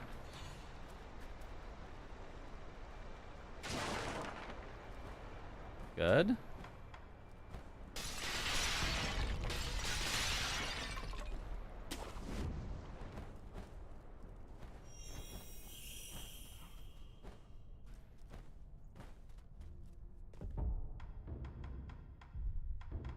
Oops. There we go.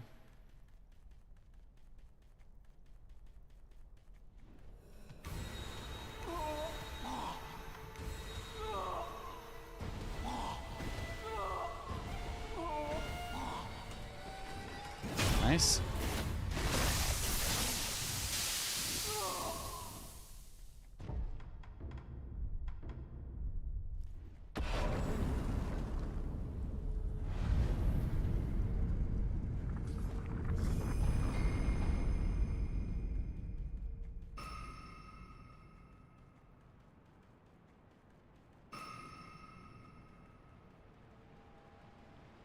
The stuffed Papa Murphy's pizza ate the whole thing in one sitting.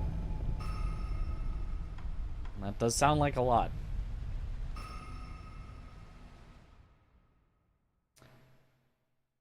Yo, what dope we win?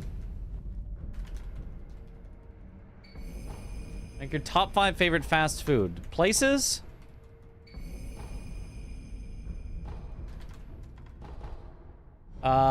Chipotle, Whataburger.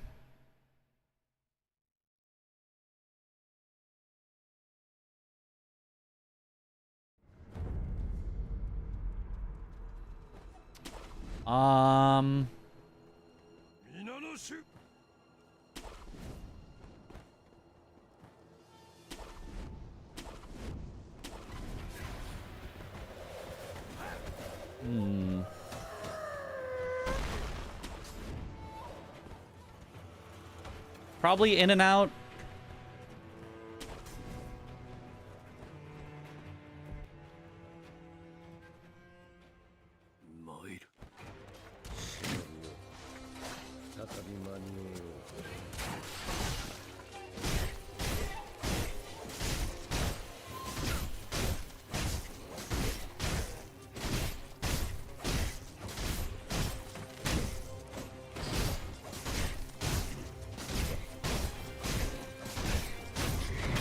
Good.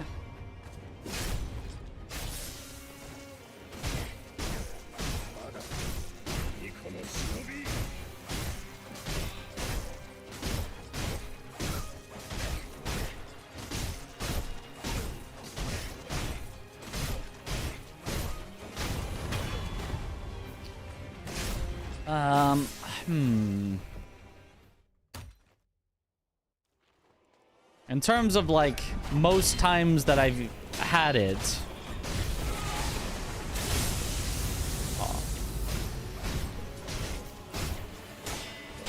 something like McDonald's or a Taco Bell would probably rank up there. I don't know about my favorite, but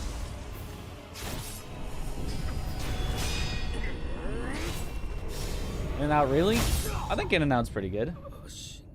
Good Baconator from Wendy's always hits the spot. A good Baconator from Wendy's is pretty good. I like KFC. I know a lot of people don't like KFC. I think KFC's got some good stuff.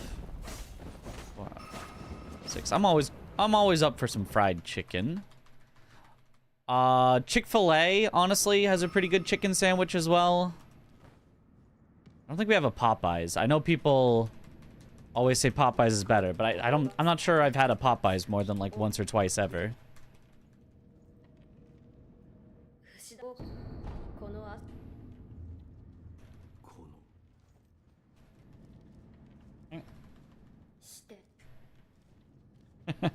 Chick-fil-A is worth a flight. It's definitely not worth a flight, but it's good.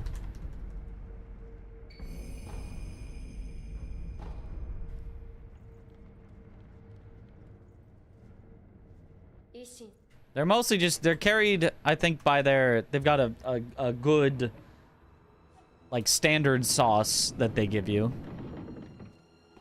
And good fries. Those like, waffle cut fries.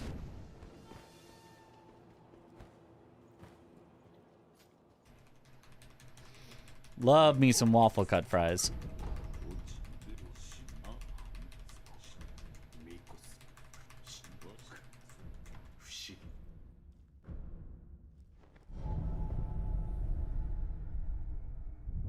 Taco Bell here is owned by KFC company, so we always have KFC and Taco Bell in one building mixed. We used to have that. And then it became a Dairy Queen, and I don't think Dairy Queen's very good. I'm just gonna go out and say it. I felt like Dairy Queen was priced way too high for being like okay.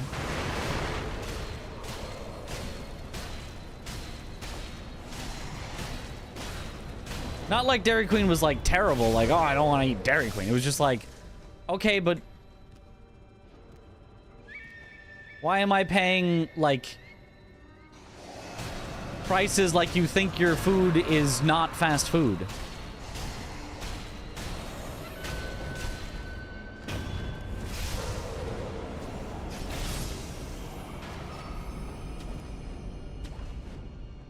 Maybe that was just the one near me that was just overpriced because of my area or something, but okay for ice cream, yeah. DQ has food?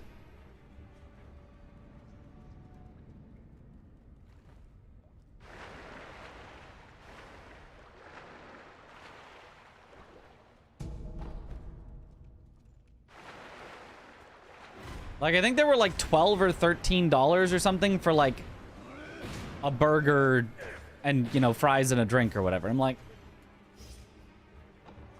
and like, I think it was like small fries and a drink. It was like, what are we doing here? What are we doing? A Blizzard, that'll be $12.46, please.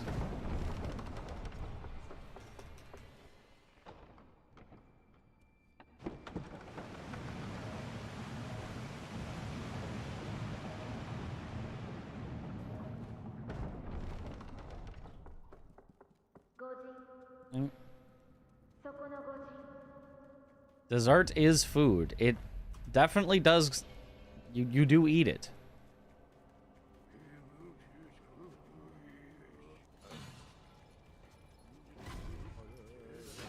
It's food, but it's not food, yeah.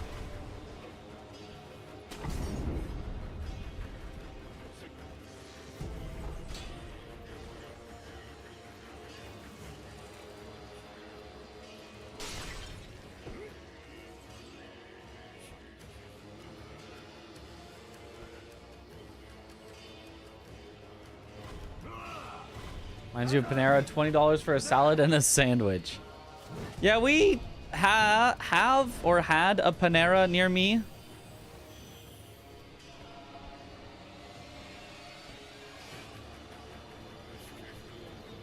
And I only ever went to it one time.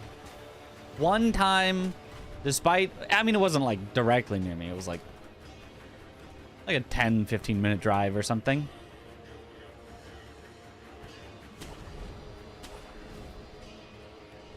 But yeah, did not seem like a good option for just go grab food.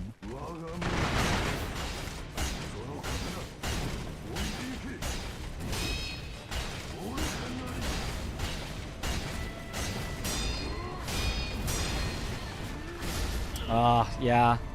I tried to make sure he wouldn't get stuck at the post like he did in a previous run, but I couldn't really do that.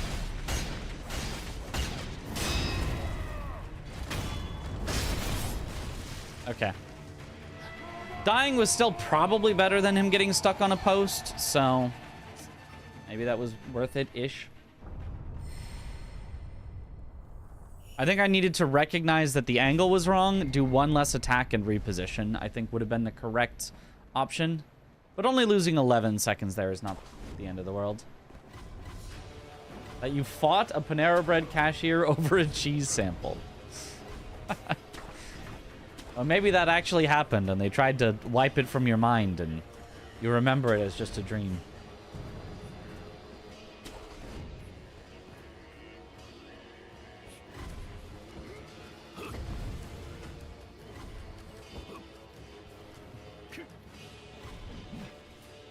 It was so good, but I stopped getting it when they stopped having the broccoli mac and cheese. Huh?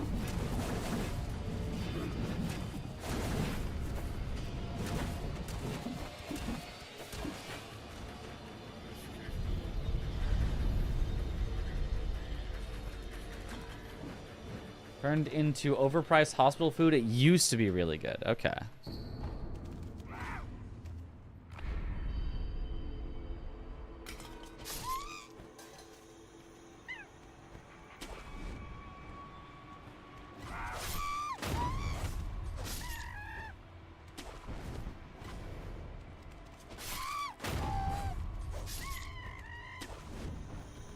No, it would have been.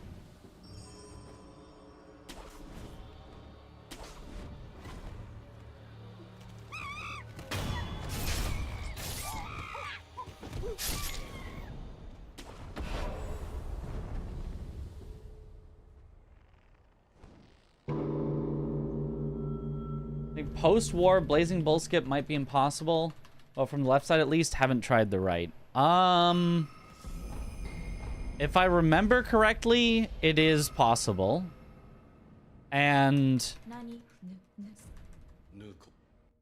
people use it to do air swimming in the gauntlets for fun and to see what happens. If I remember right, I could be remembering wrong though. Whoops. Maybe that's in the Gyobu one, not the demon one, so it's not post-war.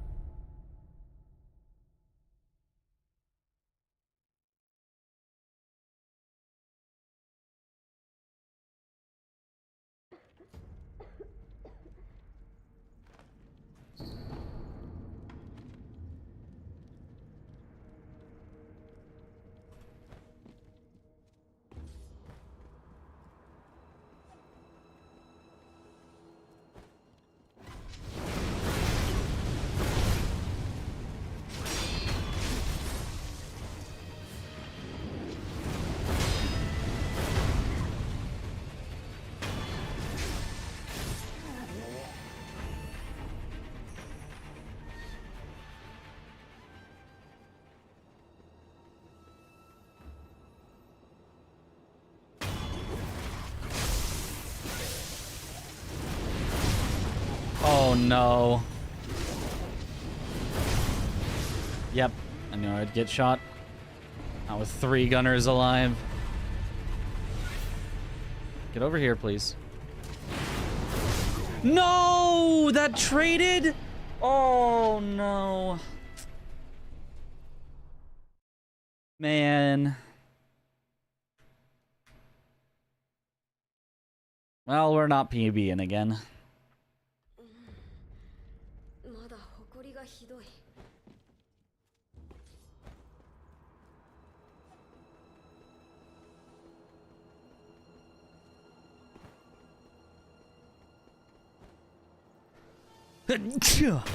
Excuse me.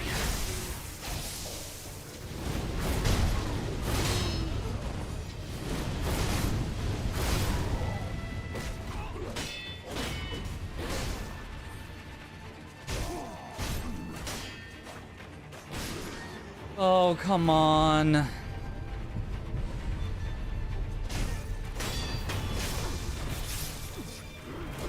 Oh, gosh. No way! And then he backs up so my attack misses.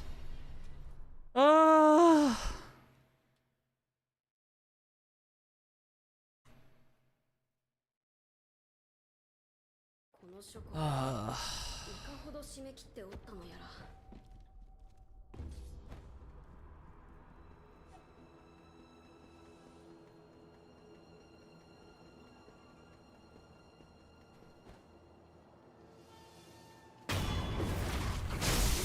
Please, this time just kill all the gunners.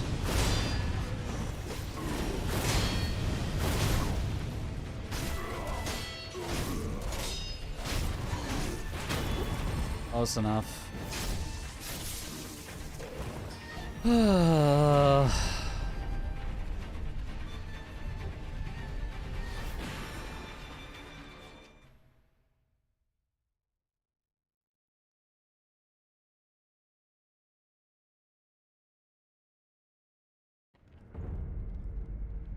Are there 100 times from your video for it though? Well, have you done regular bull skip, not post-war bull skip? If you are doing, you know, regular bull skip successfully and then not able to do it post-war, then I'd be like, oh yeah, maybe it is not possible. But if you're just practicing one way, not getting it and going, it must be impossible, then it's not really that, you know, conclusive. Like, it's possible that it's not possible, but...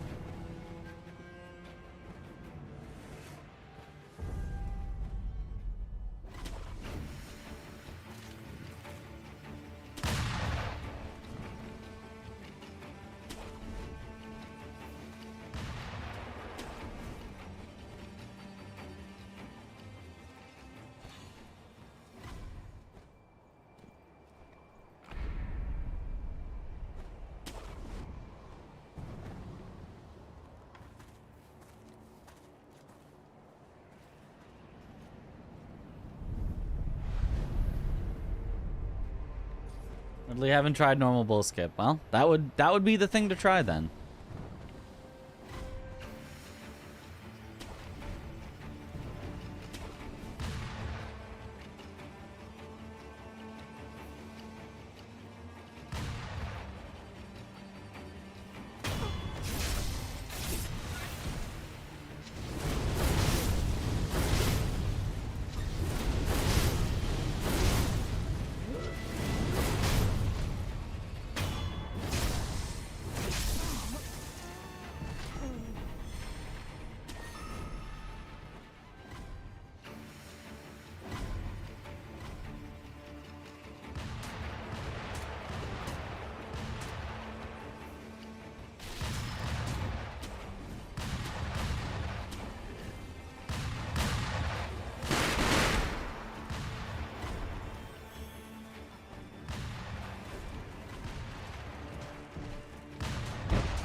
You mind if people swear in chat? Just in general, notice you don't say them when reading them. No, I don't mind at all.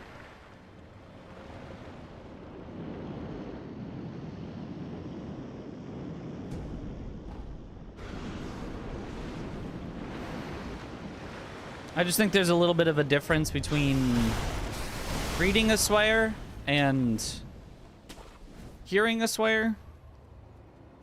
And I don't mind hearing a swear either, but for anybody who, you know, maybe does, maybe that's just not what they're looking to hear. I try not to do it all the time. I don't, like, never say swears, but I don't like it to just be an all the time thing. It just feels like it can get too much.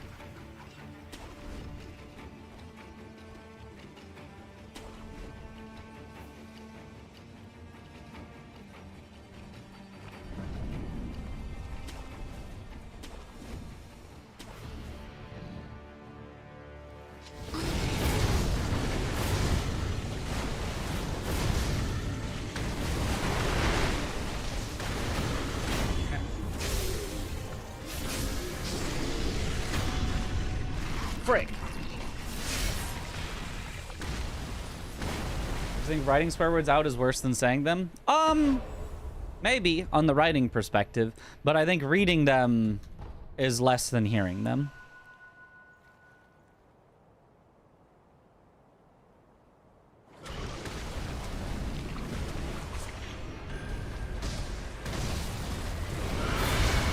Good luck, Mitch. Thank you for the good luck.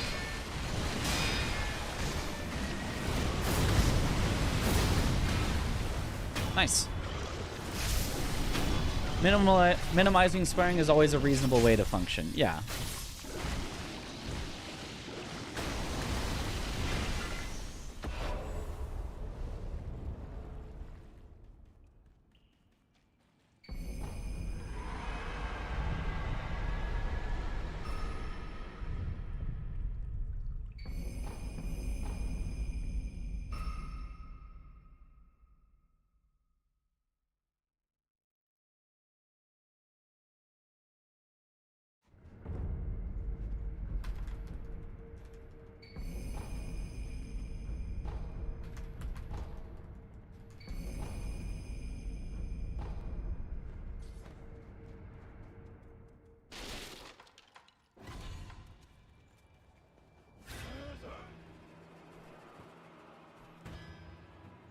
Good thing I have this Akko to remind myself to kill 7 spears, or I actually might have forgotten.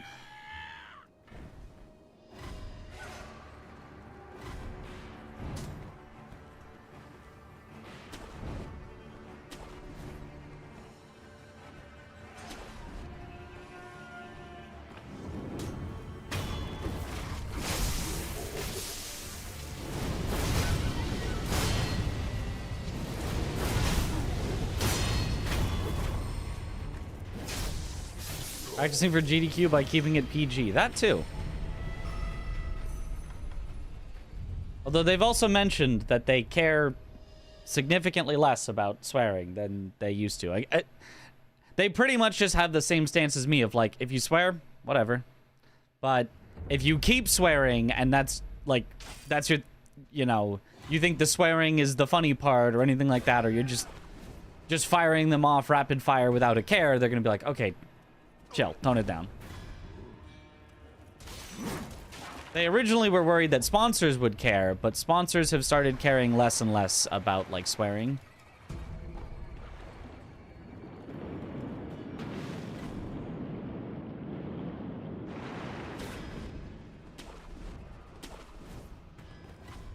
It's all about audience, yep. Oh!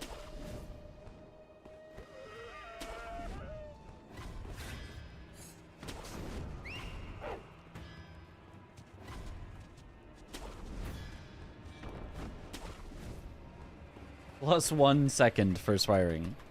No, my world record.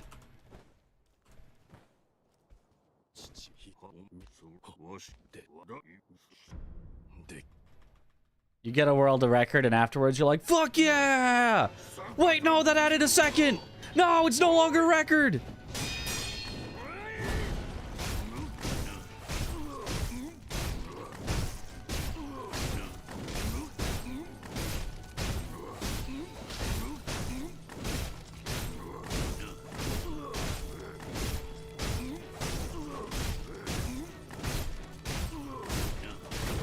Good.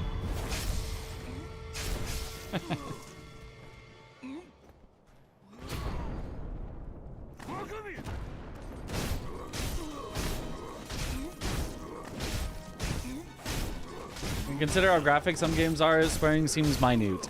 I mean, yeah.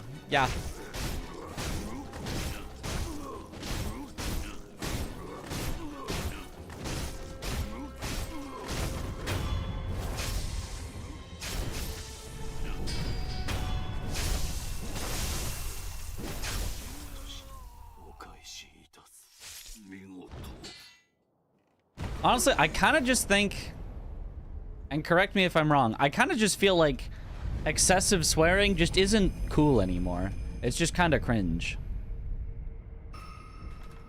Like anytime you're watching, you know, a TV show or a movie or something, and they're just like swearing and swearing and swearing, and they just keep going with it, you're just kind of uncomfortable. You're just kind of like,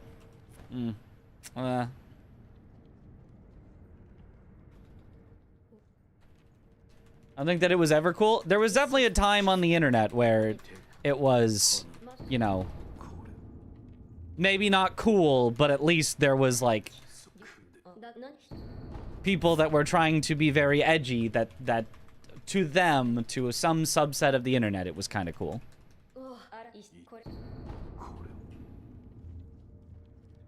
And now I think even the edgy people don't even really necessarily like it.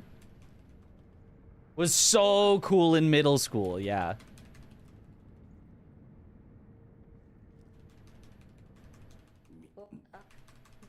Politicians in it instantly lost cool.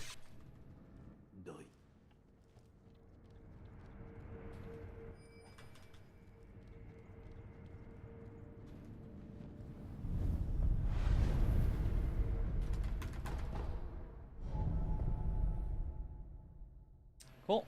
In Ukraine, swearing rate increased greatly due to the war. That makes sense. That is an unfortunate circumstance, but it makes sense that that would cause that. Okay, fascinating, but also not surprising, yeah.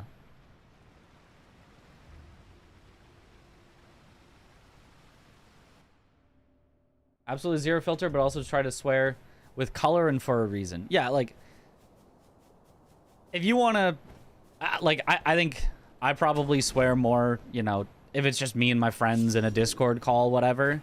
Because when you're with your friends, you're just kind of very okay with being super, like, animated and expressive about everything.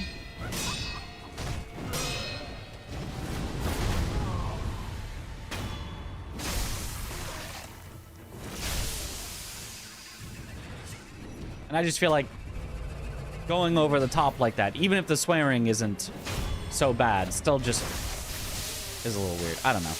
Not something I'd want to do on stream. Even if I'm totally fine with it, would do it in other circumstances. Just doesn't seem like a good way to stream.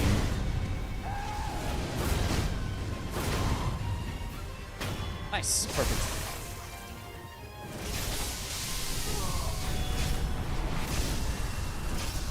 People don't care about the nuance. Depends a lot on intent and tone, etc. Yeah.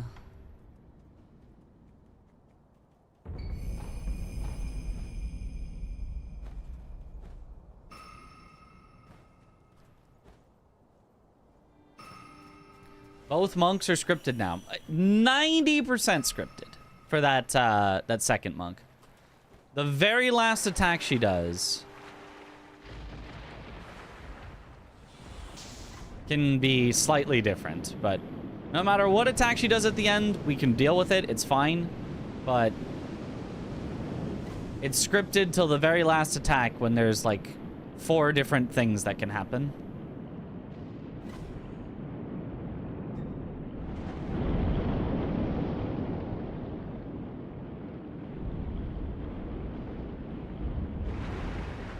Two that are very common, and 2 that are very uncommon and are mix-ups of each other.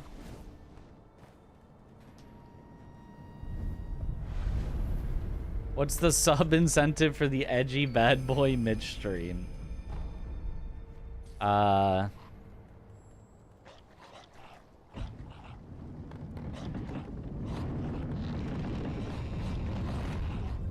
though scripted makes your heart drop until it dies. Big skill usage, I could never. You definitely could if you practiced.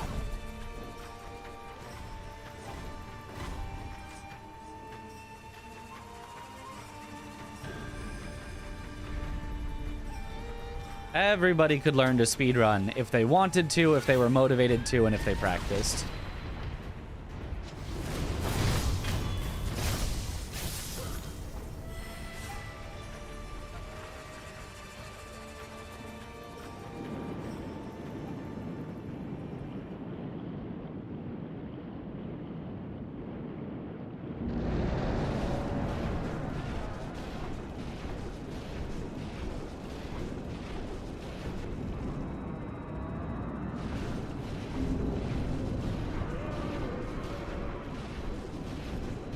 I almost got a perfect Headless.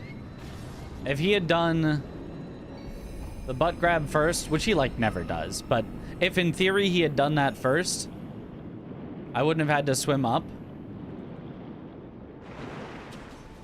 It would have been so fast.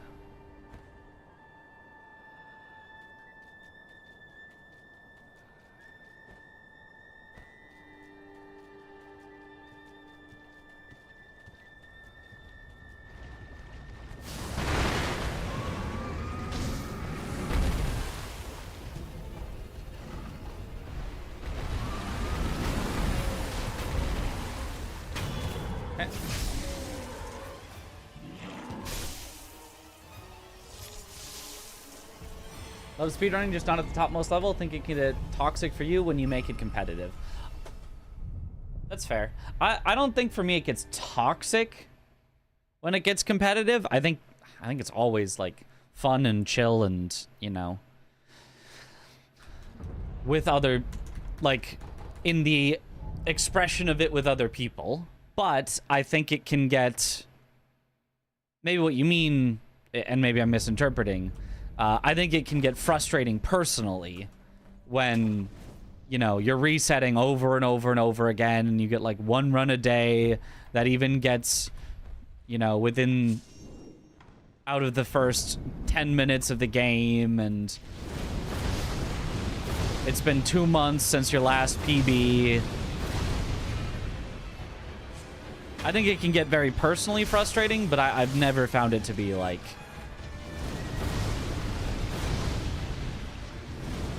in any way antagonistic with anyone else. Speedrunning away. Try to get the platinum as quick as possible on PlayStation games. In the top 2,000 in US. Oh, nice.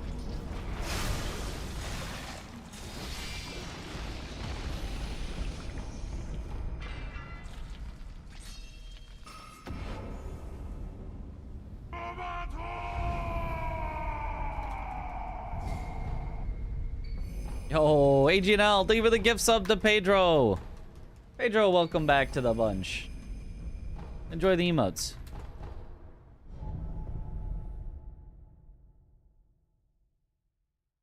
A secret awake potion, energy drink, yeah.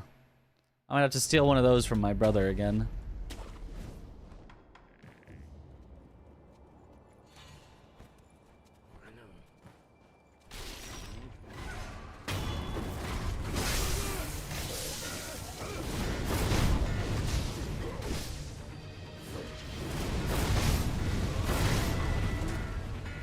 Alright, we take that.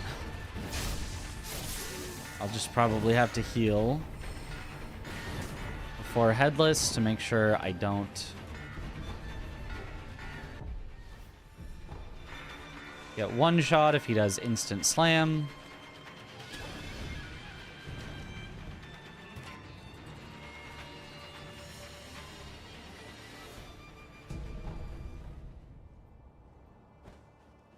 Community is always the best part of speedrunning. Yeah.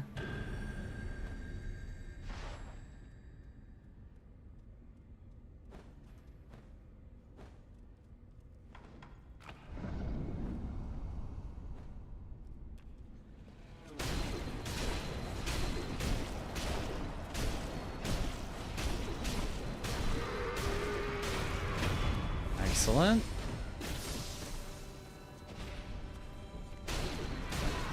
Turn back just too early.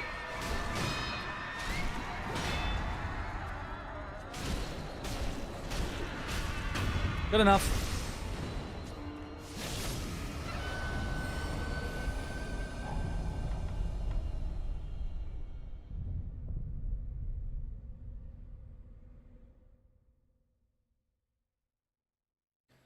Does poker runs seem like they'd be a grind to get going? Oh yeah, those looked unfun. That's why I didn't ever actually run Death's Poker.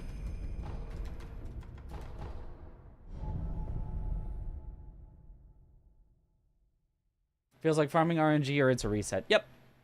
At the top level, that's what it will always be. Unless you're playing a game that's technically deterministic.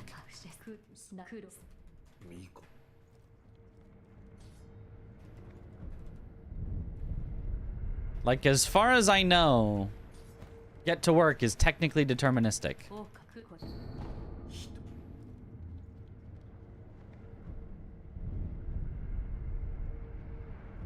That's poker? I hardly know her.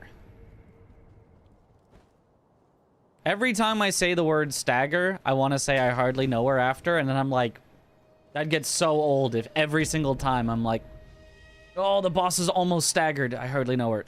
Or, I almost got the boss to stagger, I hardly know. You know, it'd be too much. But every time I think it. Oh, come on. Why are wall jumps so bad?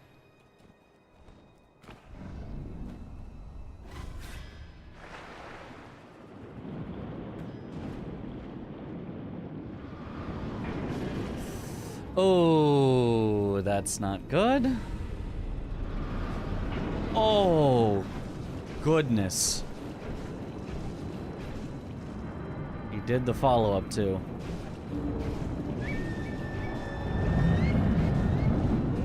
Okay.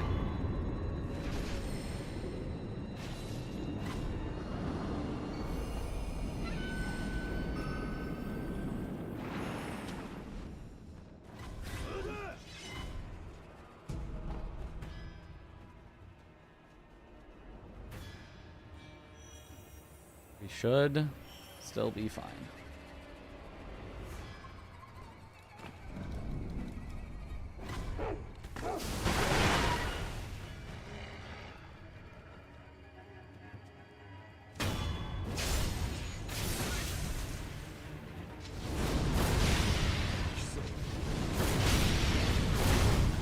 Nice.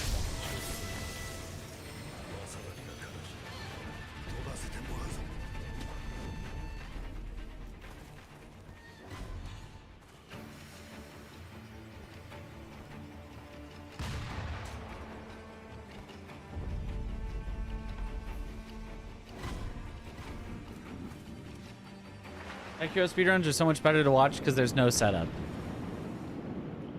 That's definitely part of it. I think even disregarding the setup, I personally like watching Sekiro runs better.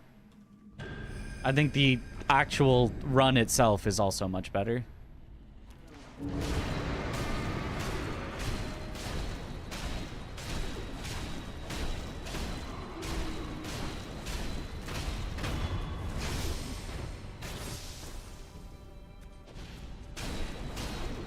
Would sacrifice a random audience member for good luck in Sekiro GDQ run. We should do that. Wiggle. Hola! What up, Sense?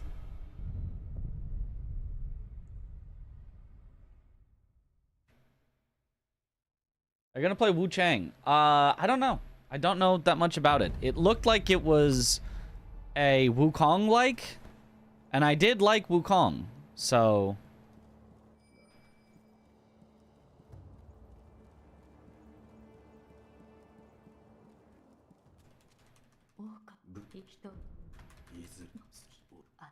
But I do like Souls more, so...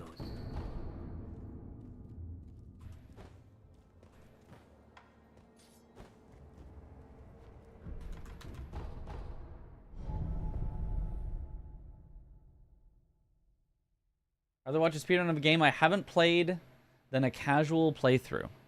I think it depends for me. I think a casual playthrough by someone who is really engaged with something, someone who they don't even have to necessarily love it, not watch people who it's their favorite game, but someone who's very, you know, considering the game a lot and not just like going through the motions of like playing it. I think I can still quite enjoy, like...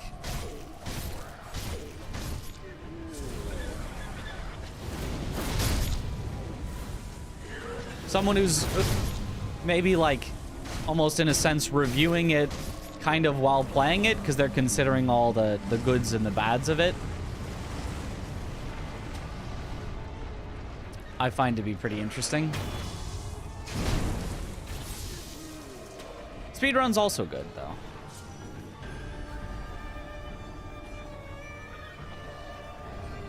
Oh. I guess that works.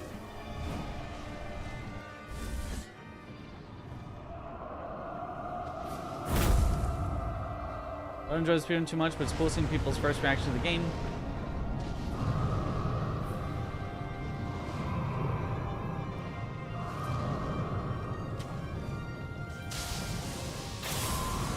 Same with Elden Ring.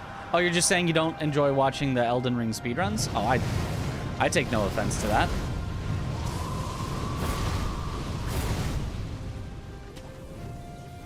I was wondering what the no offense was for. I was like, huh?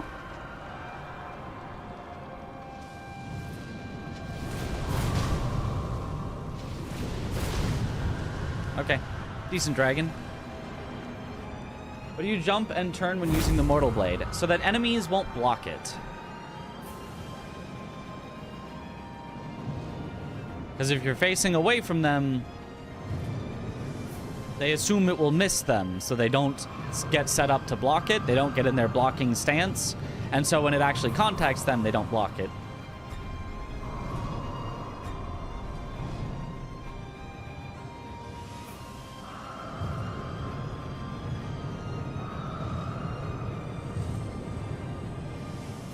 Good.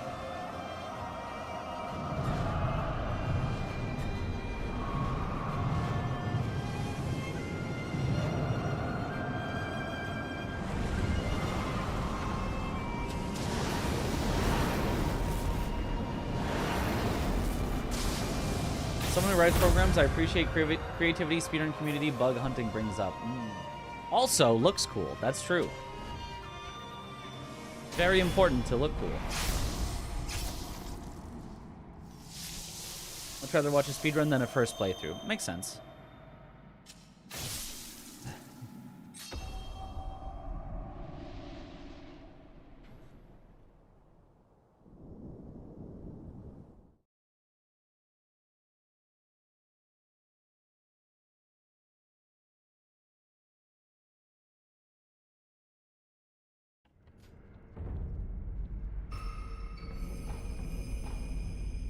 Oh. I feel like I almost weirdly maybe like watching somebody who is... I don't even know how I want to like put this, because I don't even know if I'm sure of what I'm saying is correct. But I like when somebody who maybe isn't necessarily super impressed by a lot of things gets really impressed by something. And I feel like, you know, some people are impressed by a lot of things, and it's like, oh, cool.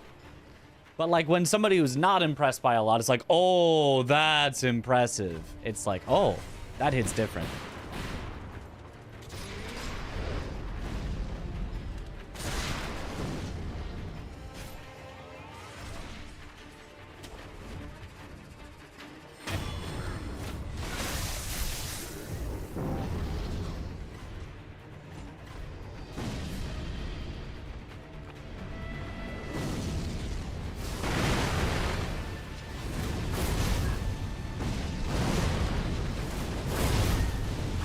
Nice, very good, Peachy. You're watching your runs of this game, even though I have zero interest in the game. That's cool. What about speedrunning a different type of games that have more RNG loot drops? Why? Do you just mean, have I thought about speedrunning different types of games? In which case, yeah, sure. But have I thought about specifically speedrunning types of games that have RNG loot? No, that sounds worse. That sounds the opposite of what I want.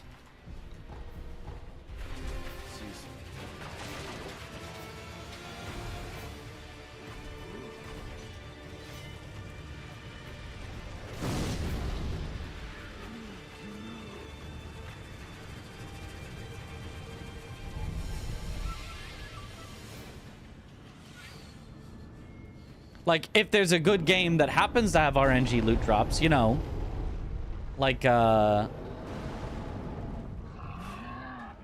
Kazan had, or Night Rain has, but, you know, I really like the game anyway. You know, I might speedrun it regardless, but I'm not going to be like, oh, this game's got, oh, I can't plan my speedrun?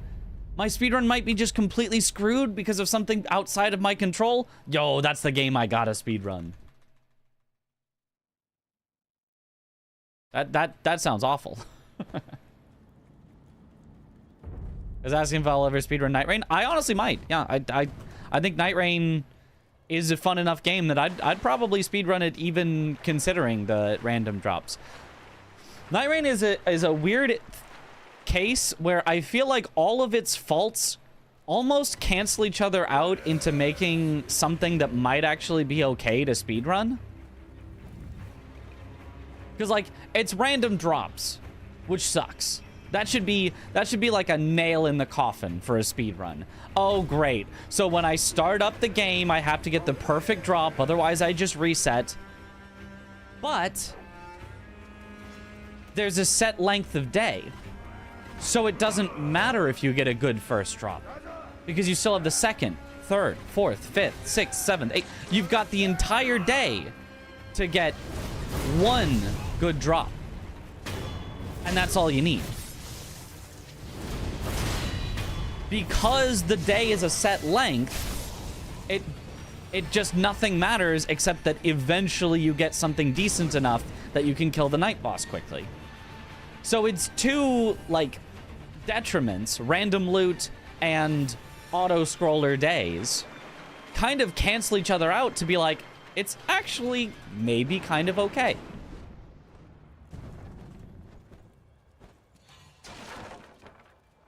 Maybe. Maybe I run it and it turns out it is awful, but I can at least see a world where Night Rain speedruns are actually okay. So no speedrunning Pokemon. I mean, maybe. I don't know. I don't think, like, Pokemon, obviously there is RNG, but it's like RNG that you can influence and play around and you know what to do with. Whereas randomized, like, loot is, I think, a little different. Because I think in Pokemon, it's most of the, like, stuff you get is more or less fixed-ish. It's just like the battles themselves can be random.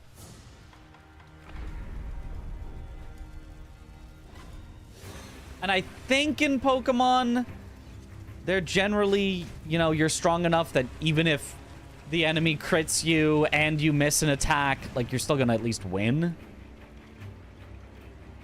It's not like gonna be like your whole run is over. You just might not get world record.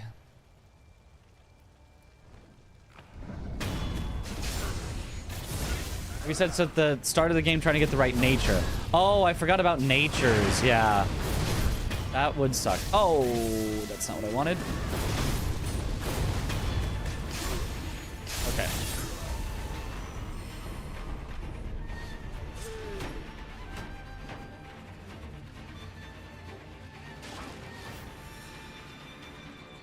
Someone finds a practical way to manipulate random seed. Yeah. Nature is frame related in some games. Gotcha.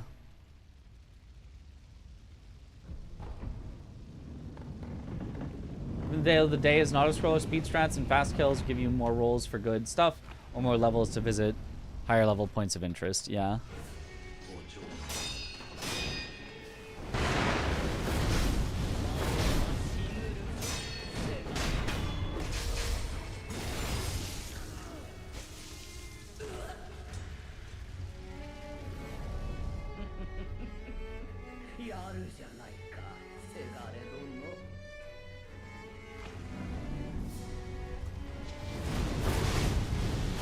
Where I think Night Rain speedruns would get toxic in a personal sense. I guess I just used the word toxic and that's not talking about others. Anyway, where I think it could get really bad and annoying and frustrating is if you start to recognize seeds at the start of your run and go, oh, this is a bad seed. I know this one has a bad night boss because I spawned in this location and there's a church in the top right, so I'll just go next.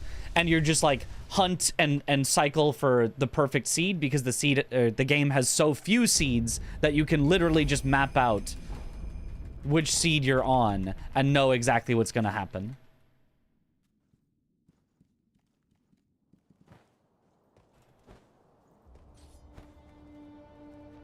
Unless we find a way to get set seeds, in which case maybe that's actually kind of cool.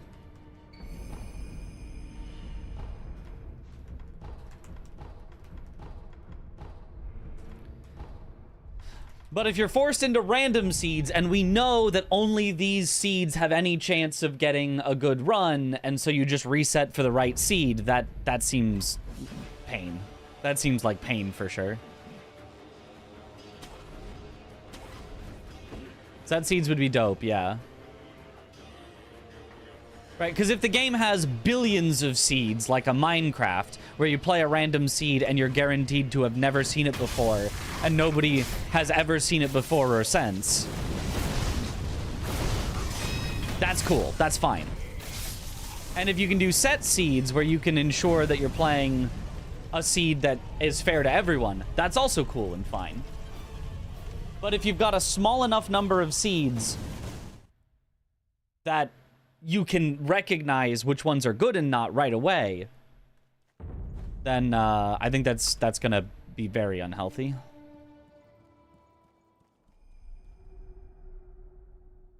At that point, just mod out the RNG, I think. Well, I would say only mod out specifically the starting, the seed, because anything that happens during the game, you have, you know, an influence over. You have a way to make it go better or worse.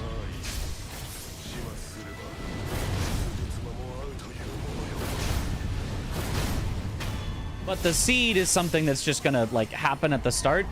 And so if you don't get to play the game, I think that's bad and annoying. And in fact, they have modded out, like, specific RNG like that in some other speedruns. Such as in BioShock Infinite, I think it was. They really needed one particular drop at the... I was at like 20 minutes in or something, and if you don't get it, you just had to reset. And they eventually decided to just mod it so that that just always dropped. I think things like that are totally fine to do, as long as people agree on it.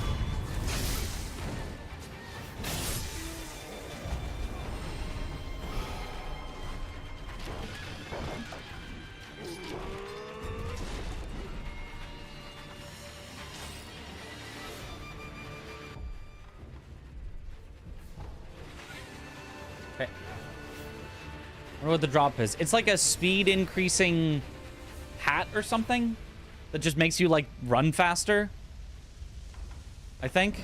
I don't remember exactly.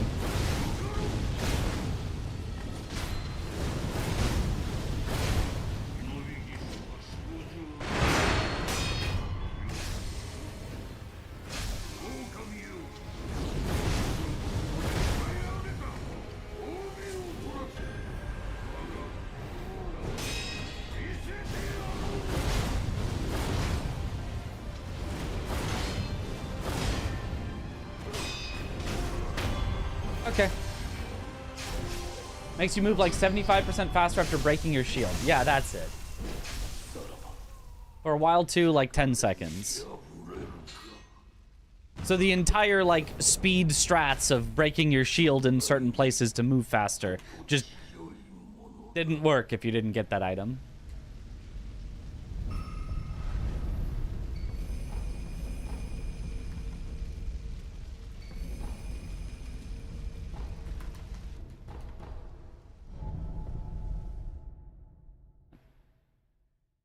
Infinite, that drop was a pain to get with it being like a 10 or 20% thing. I can't remember. Yeah.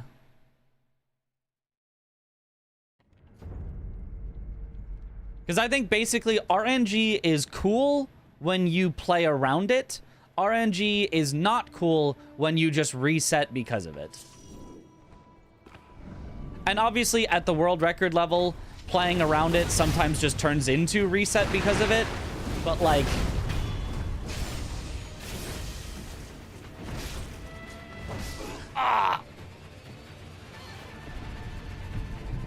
if even at the, you know, semi whatever competitive level, it's like, oh yeah, you didn't get the thing, just reset. I think that's ends up not being healthy.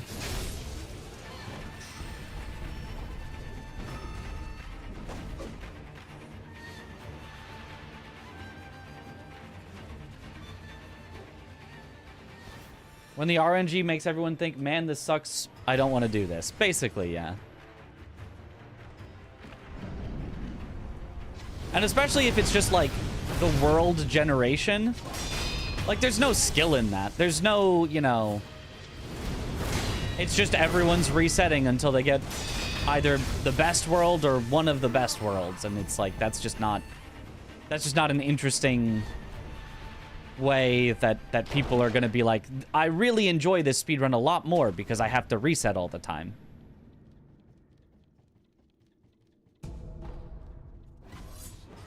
And if there is a Night Rain scene and they decide, no, actually we do think that's cool, then that's fine too.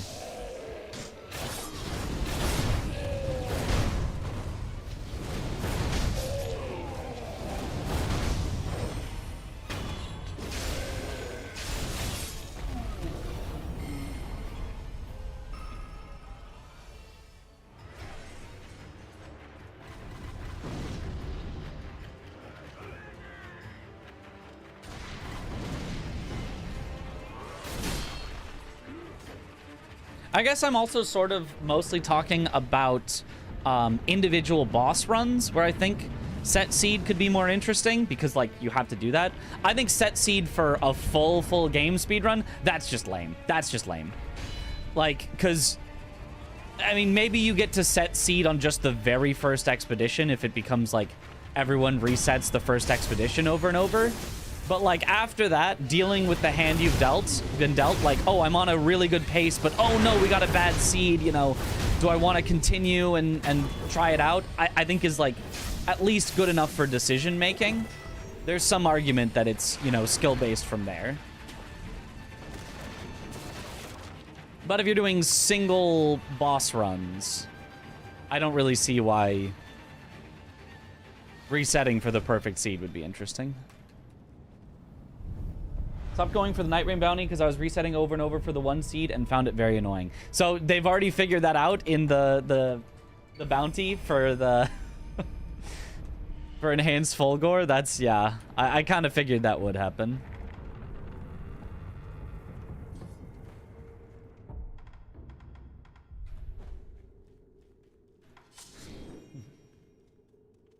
The idea of solving a set seed expedition as a sort of challenge, yeah. I mean, at the world record level, that's what it always would become, eventually.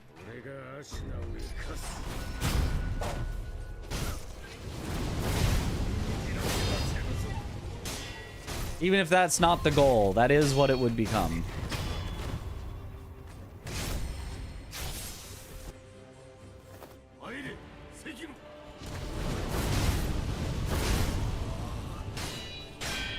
Nice. Nice.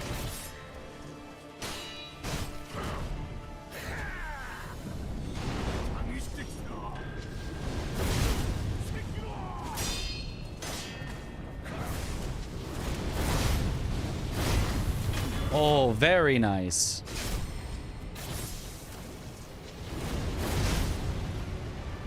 Uh-oh, please give me a lightning. Lightning, please.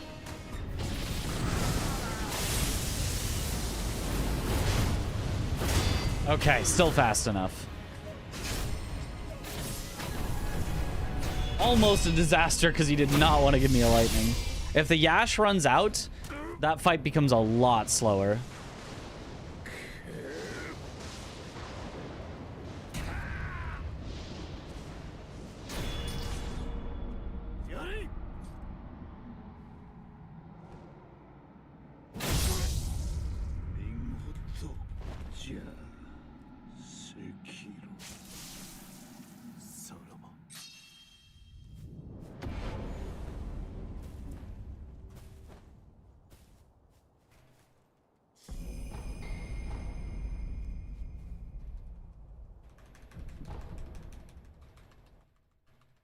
RNG is part of playing a roguelike, so it makes sense to keep it in. I agree, except that there's not enough RNG.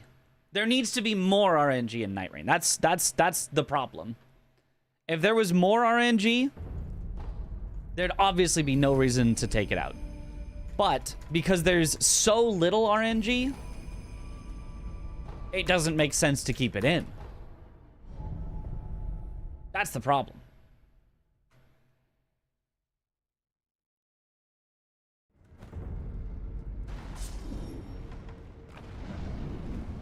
I wonder if we could mod... It probably wouldn't work. But I wonder if you could actually mod Night Rain to, instead of having a set seed, have completely random seeds. Instead of just one of the ones that they already picked out.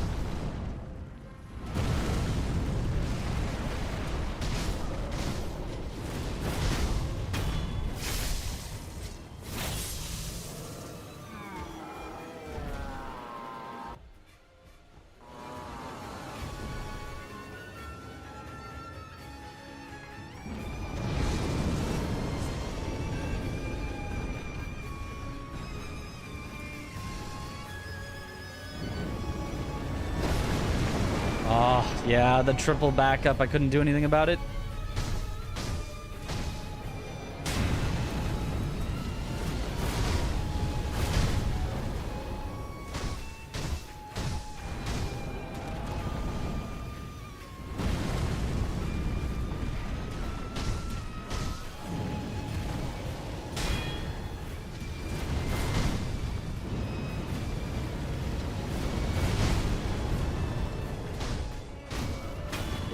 Very, very unlucky, demon.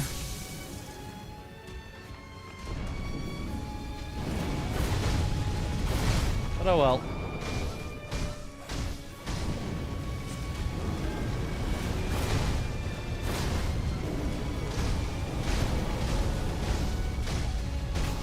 Still got there.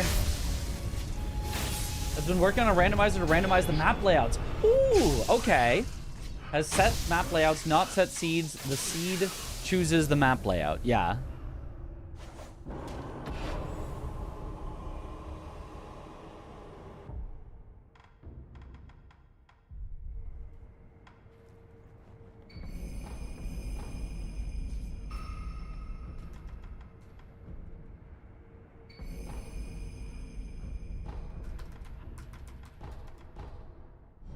That is such a goat. Yep.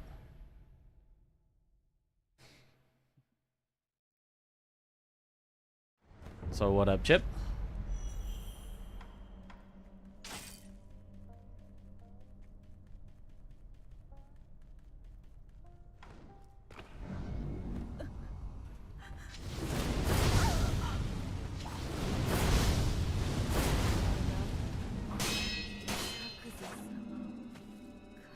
Oh, okay. Orin? Orin? Oh, Orin! What? Can't say I've ever seen that before.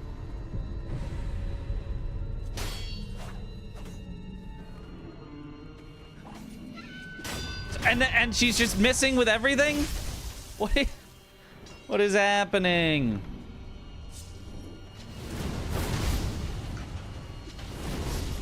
Oh my goodness.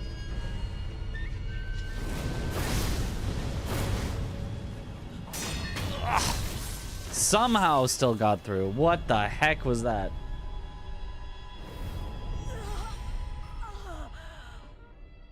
Okay. I blame this on Maya too. Of course, it was Maya's fault.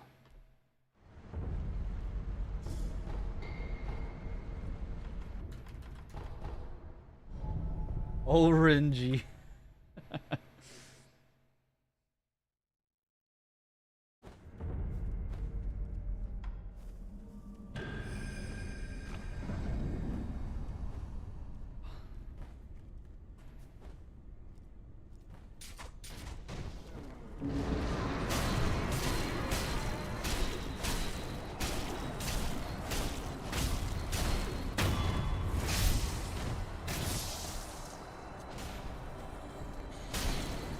Ooh. I definitely almost turned around too late there.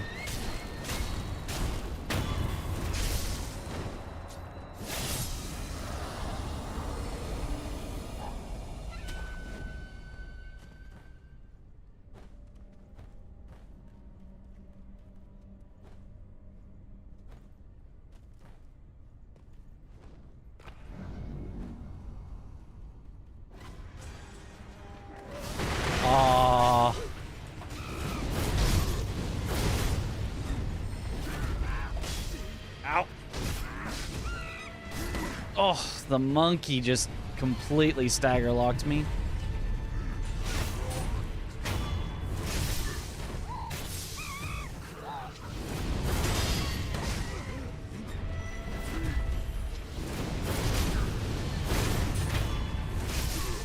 Whatever.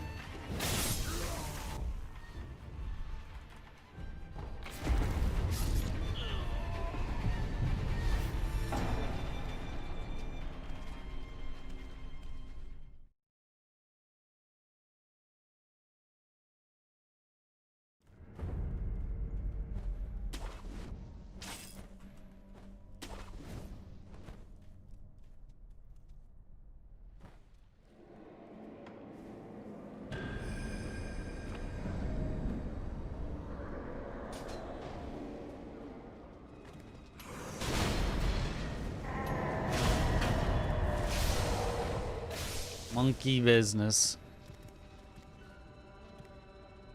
And unfortunately for me, business was booming.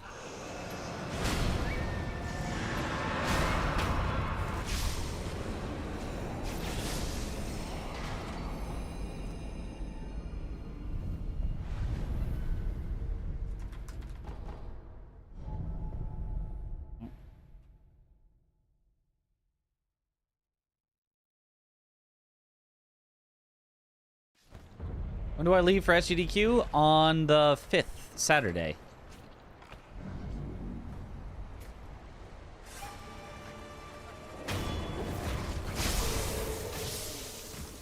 Yo, what up, Shafalovsky? Gotta endure the grocery store again. Ugh.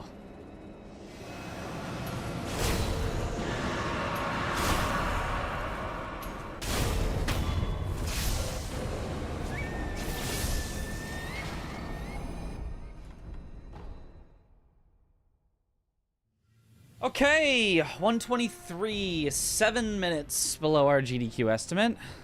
That's not bad. 118 in game time. Not bad, not bad. It was really one horrible thing that happened, right? Where was it? Here. The Tower General, yeah. Without that, it would have PB'd.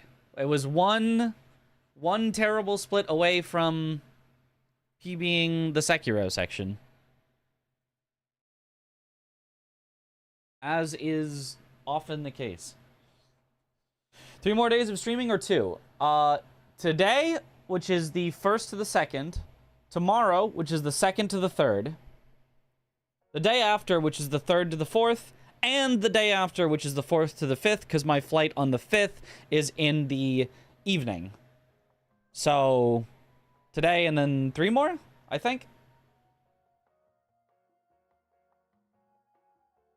Whatever I just said.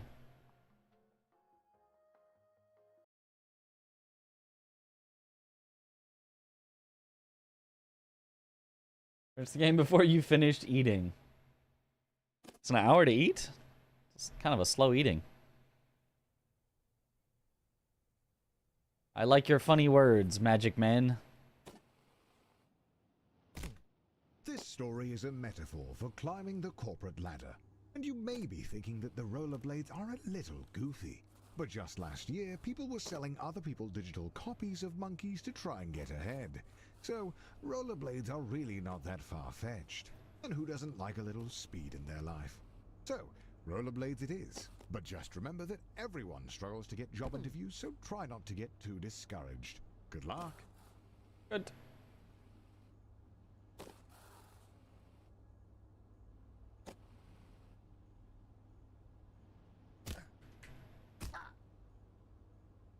Hey, welcome to your first job interview. I know it can be a little nerve-wracking, but just relax and do your best. You're sure to get the job.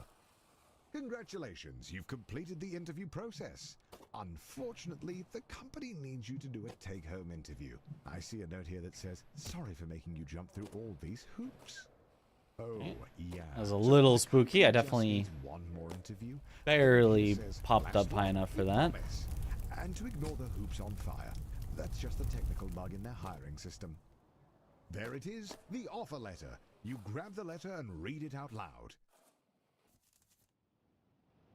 We regret to inform you that the role has been filled. Blah. Going back to square one always stings, but you're not alone. This happens to everyone at some point in their lives. Yeah, speedrunning them separately, just practicing them together, because I feel like it's the best way to... Oh, that was weird. To basically unfocus myself from one, because in the actual marathon, it's not like I can just go straight from the practice room straight onto the stage and be doing it. I can't be, like, warmed up. I've got to be, like, how am I going to do if I'm not warmed up? And I feel like swapping games is a good way to be not as warmed up. Also, talking to chat, which I didn't feel like I was able to do so much in the last 2 runs. Because I felt like I needed to kind of lock in. I felt like I needed some confidence in them. But because the Sekiro had been going horribly. But, attempting.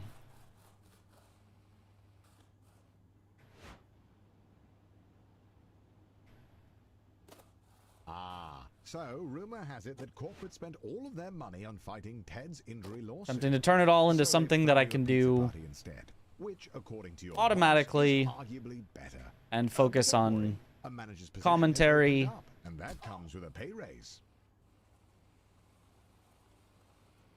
And just keeping...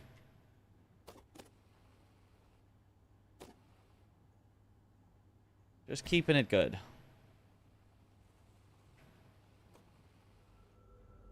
Cross-training, yeah.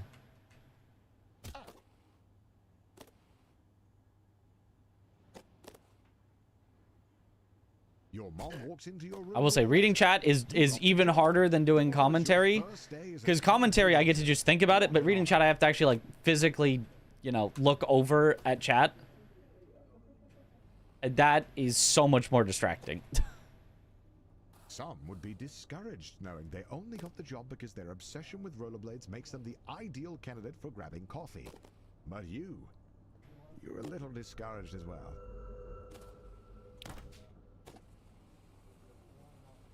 Congratulations, you've finished training. Now the real work begins. Wait. Your boss Bill has his office on the first floor and seems like a really nice guy. Great taste in coffee too. Hopefully you can really impress him with your grind set.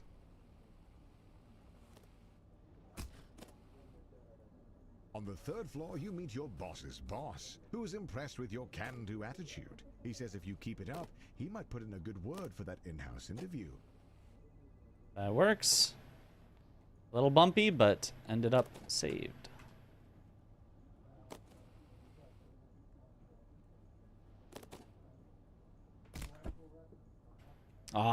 Yeah, not quite.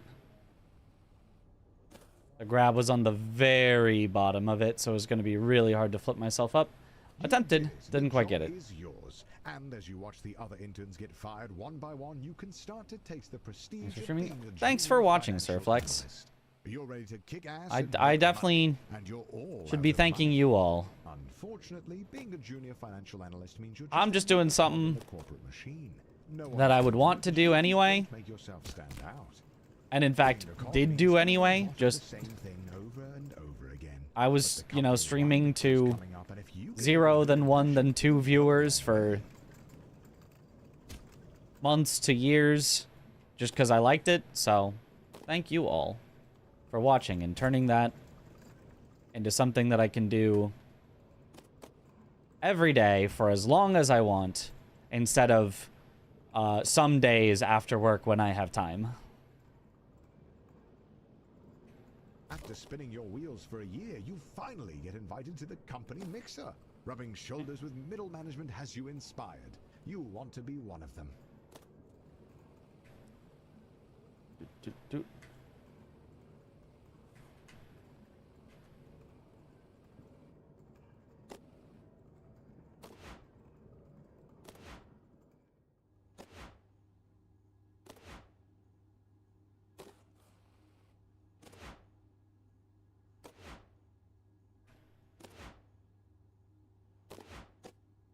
Finally, the company opens up a single middle management position. All you have to do is And beat tapped the out rest to of the conserve frames. applicants Nearly and forgot you were your job about is to get to yours. work. The bumpers are a metaphor for the other applicants. We are indeed. Oh, maybe I'm not gonna get to work though. Maybe I'm gonna be stuck not getting to work if I make those mistakes.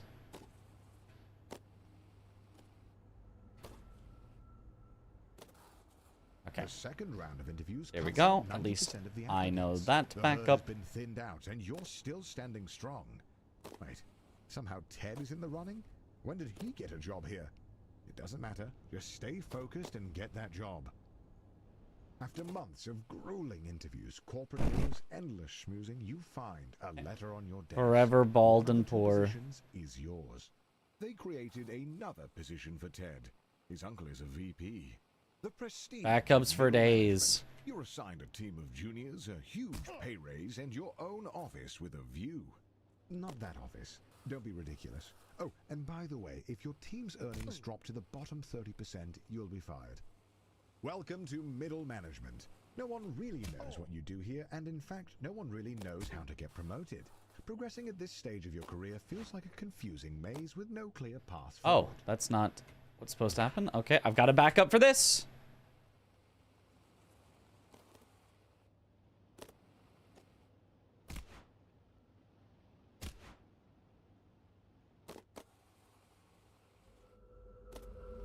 Oops. Do I have a backup for this, though? Yeah, I guess it would be this. And then get some speed here. Bloop. Okay, that works.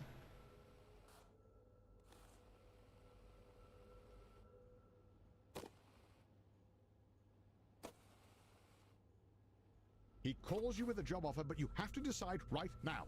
Ah!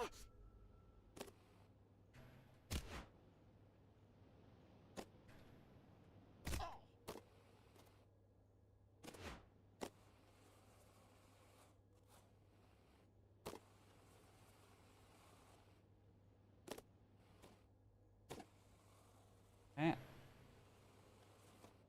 So many backups, they call him the backpack.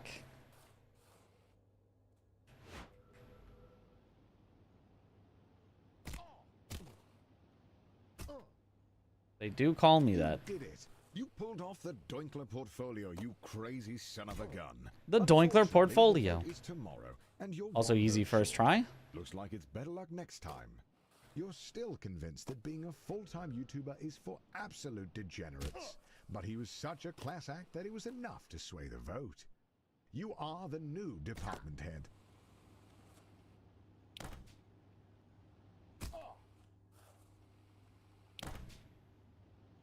Yeah, I figured that was the wrong speed. I didn't set it up. I just kind of sent it, and I was like, I wonder if this is easy enough that I can just send it. Not quite. Get the setup. It is easy enough that you can. There are people who can. I cannot. I have not practiced it, no setup.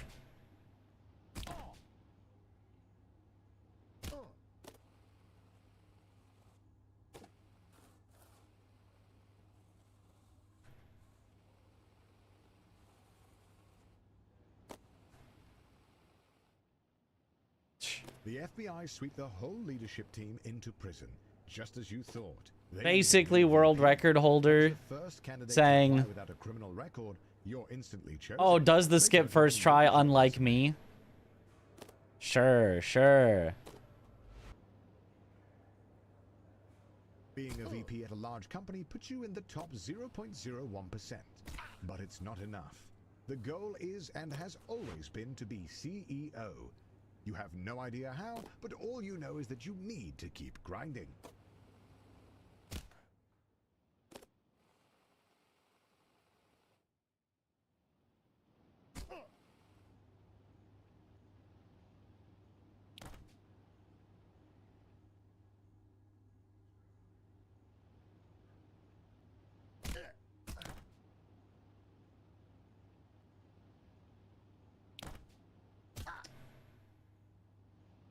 So close.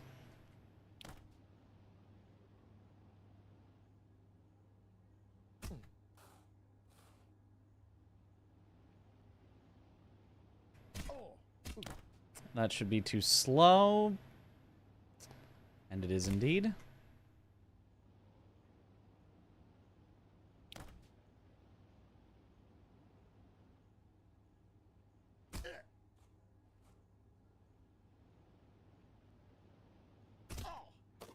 That was decently good. And by that I mean perfect! Finally! All of your A hard quint work skip. has finally paid off. Let's The board go. of directors have voted, and you are appointed the CEO. We've done it. The journey is over. You have climbed. There really is nowhere else to go. Gold! Congratulations on beating. Get to work. Easy first try.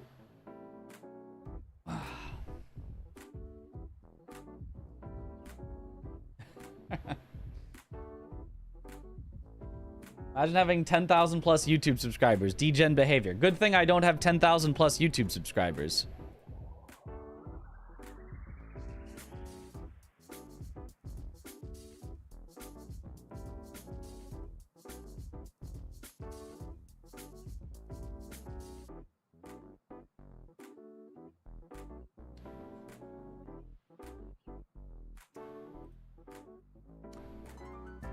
Or I guess I do, actually.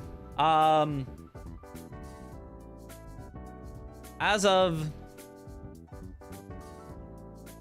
today. We've done it! Woo! 10,000 subscribers. Let's go. 10,008, 10,009.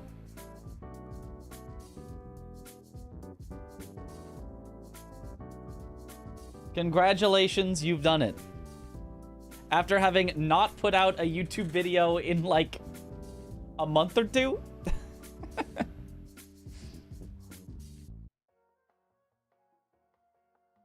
Wasn't subbed, fake fan for real, for real. Now it's 10,010, holy. Details.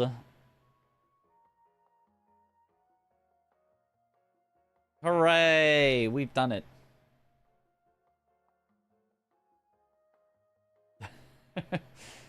Been saying 10K from when you got here an hour ago, but let's go.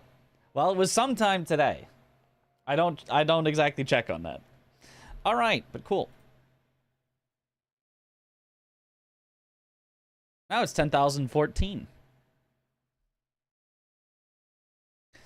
All right, back to Sekiro.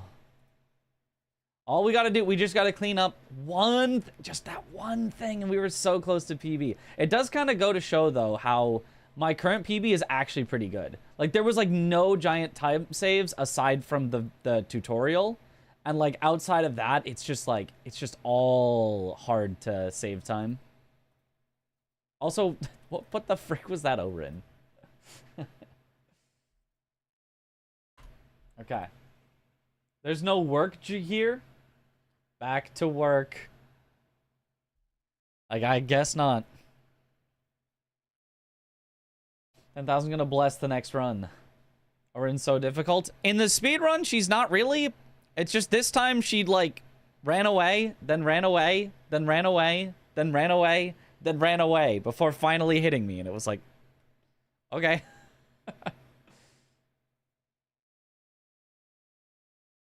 You think you're going to pursue an even better PB in either of these events? Or in either of these even after GDQ? Maybe. Maybe. Work. Oh, that is a pretty good one.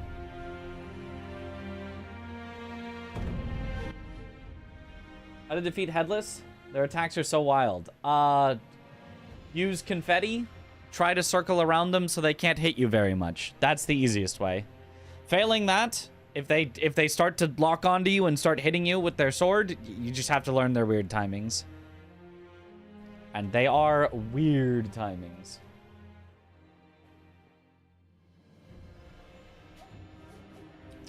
May have died in the tutorial in PB. May have. That happens. Tutorial is honestly one of the most likely places for you to die in the run. But nobody really cares because it's so early. You usually would just reset, but we're doing no resets, so. It'd be epic to see another sub 10 on the leaderboard. It would be cool. It would be cool. Sub 10 though feels a little out of my reach. Sub 11 I could definitely do. You give me probably a week, and I think I could probably bust out a sub 11. Sub 10 though, I don't know. I don't know. You would have to. I would have to move all the blame onto you. You would have to teach me strats that could get me to sub 10, because like I don't feel like I can sub 10 right now. Choked white ramp on 450 MMI. No, you definitely can. Do the YOLO strats? Yeah, I could do the YOLO strats. I'd have to learn the YOLO strats. Quint grinding, you've got an easy sub 10? No. Just with a good quint, I'm like a 10-30 probably with a good quint. I'm not sub 10 with just a good quint. My PB has a second try quint, and it's an 1107, which, you know, a second try loses like 20 seconds or something. It does not lose a minute plus. So, anyway, back to Sekiro.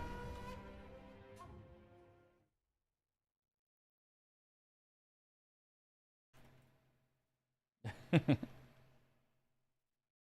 ask me about my quint attempts. Well, now I want to. Now I want to know. In fact, you know, it would be great to know so that I could bust out the stats. I don't need to mention your name, you know, but just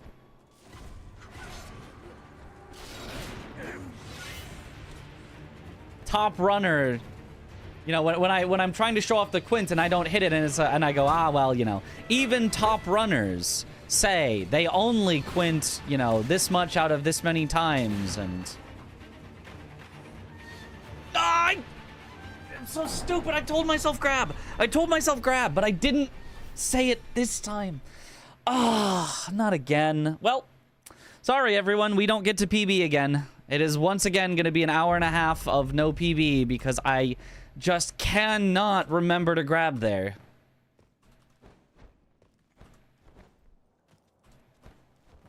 Like, you never should have to, but sometimes the cutscene just does not want to activate. So you need to press grab no matter what.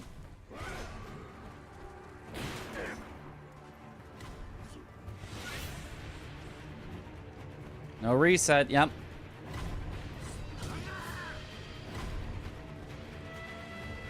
And now we lock ourselves in. Okay, I pressed grab that time. I didn't need it that time, but I pressed it.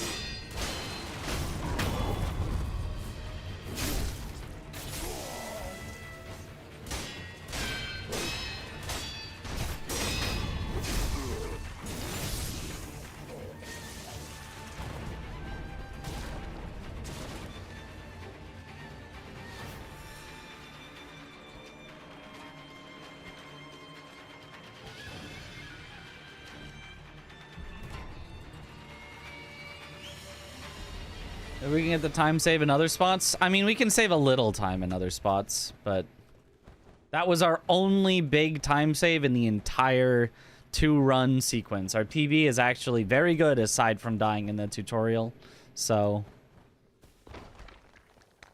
you know, if we save 5 seconds on every split, that would still be a PB, but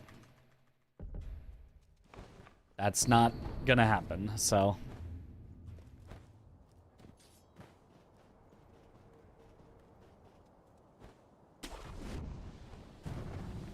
To see your consistency. How to remove the tutorial pop-ups? Just be running live split. And make sure to set the game to Sekiro and activate it. And then it'll automatically do that.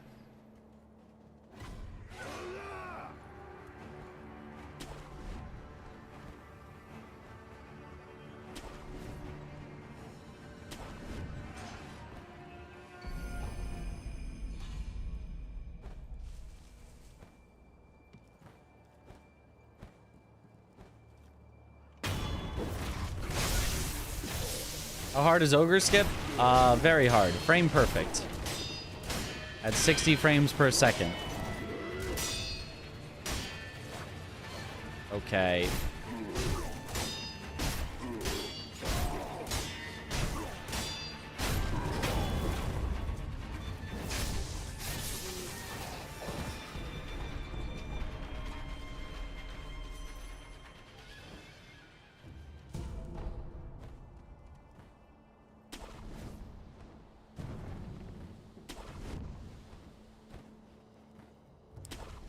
Such a weird decision on FromSoft part that you can't disable the tutorials normally. Yeah.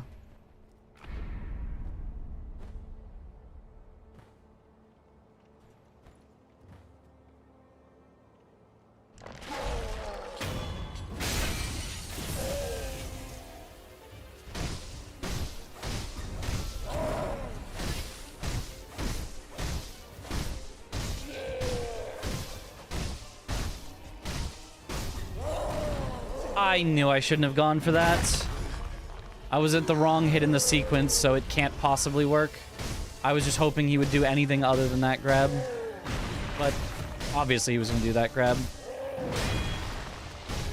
Every time that you risk it when you shouldn't, he always does the thing to punish.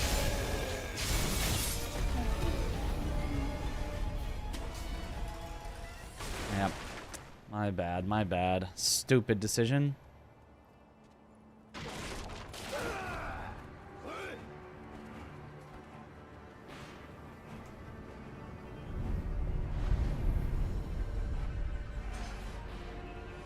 Only risk it when it's for the biscuit. Yeah, that was risking it for saving one dodge.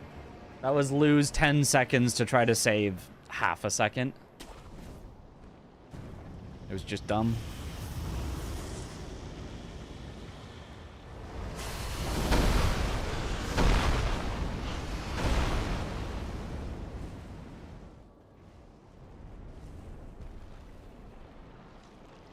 Oh, what up, Gramus?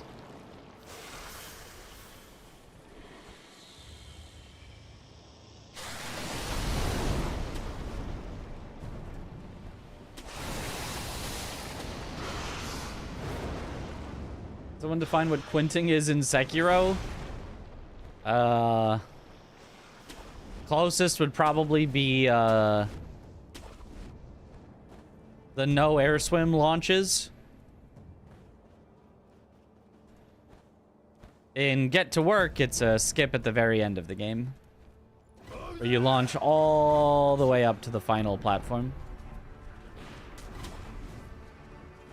Double Canyon? Well, but the thing is, Double Canyon is very early in the run, so I don't feel like it captures that aspect. And Double Canyon isn't like any... And Double Canyon like barely saves time, whereas Quint saves like so much time. It's like...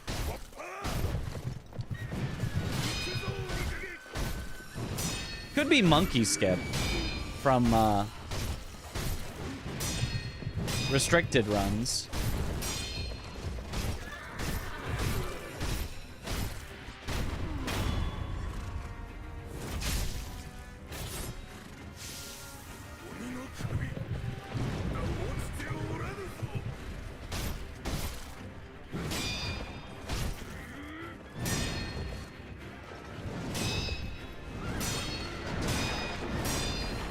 Unfortunate that he did that. Yep, and now he's running away. Very unlucky. Nothing you can do about that. Is what it is.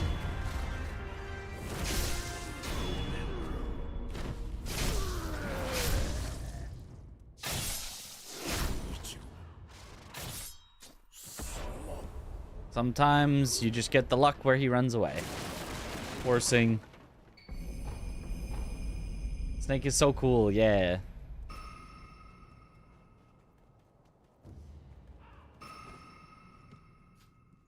Not the last time we see it in this run, but...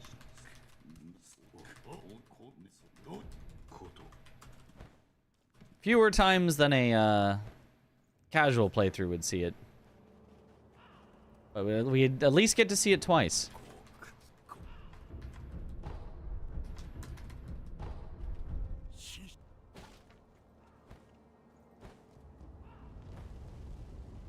Which category is the Sekiro speedrun? All bosses and mini bosses glitchless.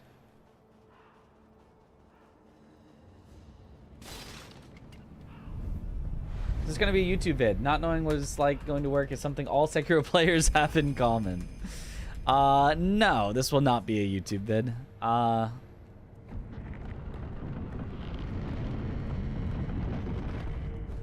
What will hopefully be a YouTube video soon is the deflect tier guard counter only race between me, Zoodle, and Tom. And then if I can actually get off my butt and make voiceover for it, could still do the no weapon Kazan run. Although that does feel like very old news at this point. Like, even though me and Aggie completed it on the same day, Aggie's video's been out for... like, how long at this point?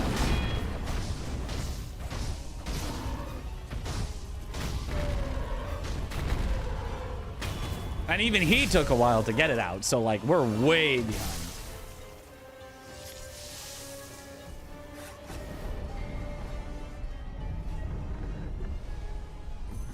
Like, I feel like I want to have it exist on my YouTube, but I'm like... I'm worried about the hit to my ego when it gets, you know, 250 views. Nobody cares about it. And I'm like, ah...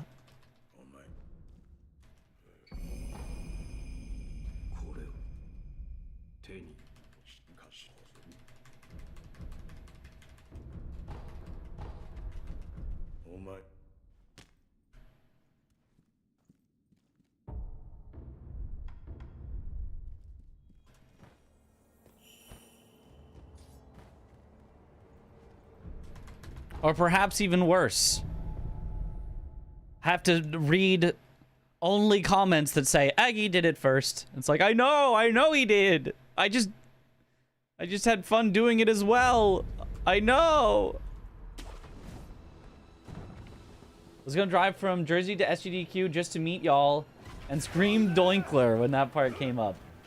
Have to carry on without you. Oh, you can't quite make it? Also, what up, Zach?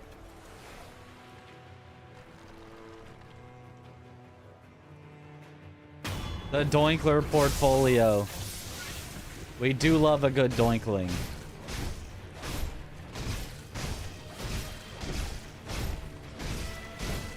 Oh, beautiful Lone Shadow.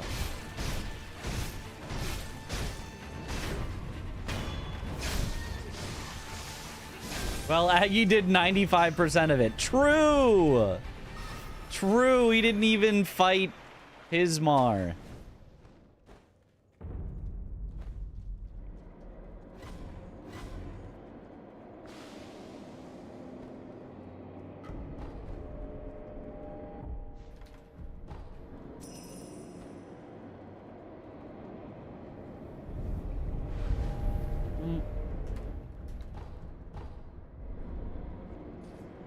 Oh, Hismar doesn't count.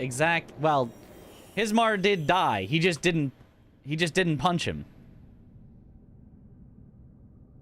He just did the glitch before it got patched out to knock him out of the sky so he dies to fall damage. Which was funny, but...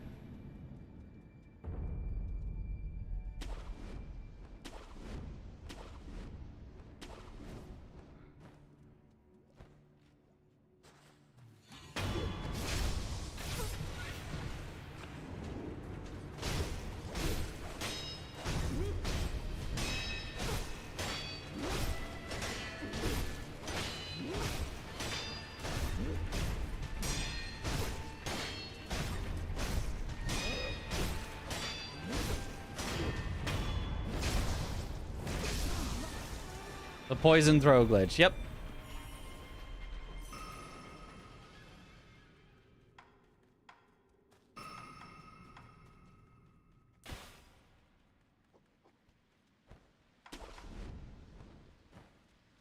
Okay, in the green at least. After those two good fights.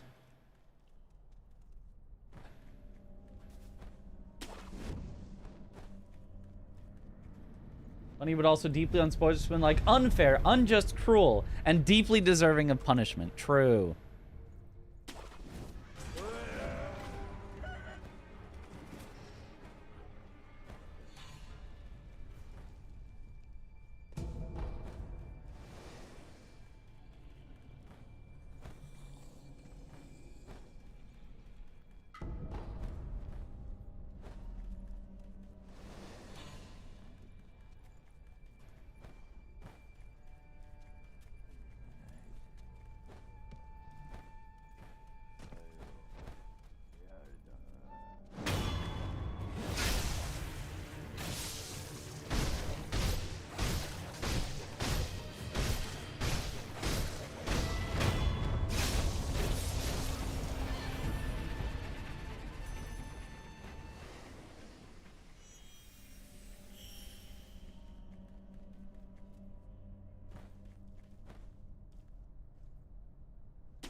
It's hard for a beginner to learn double canyon skip. Yes. It's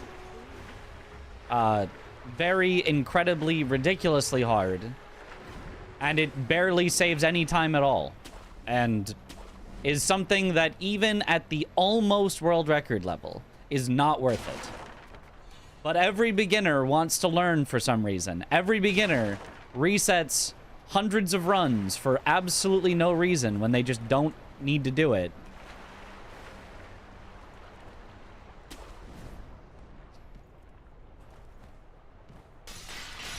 And then a lot of beginners are like, man, this Sekiro game, it's so reset heavy. Oh.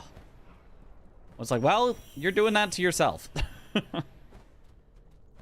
Like, it can be reset heavy at the highest level, but if you're not there, it does not need to be.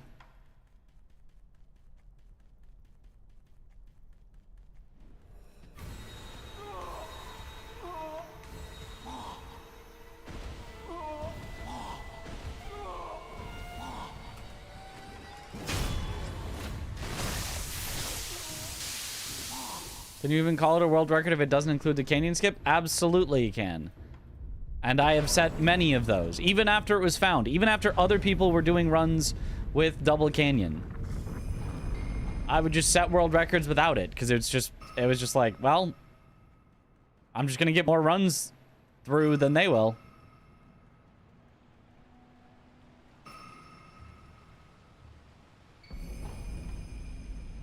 They're just going to be stuck resetting over and over again, and I'm just going to be completing runs, and one of those is going to be world record. Like Elden Ring runners doing Godskin duo with the longbow, yeah.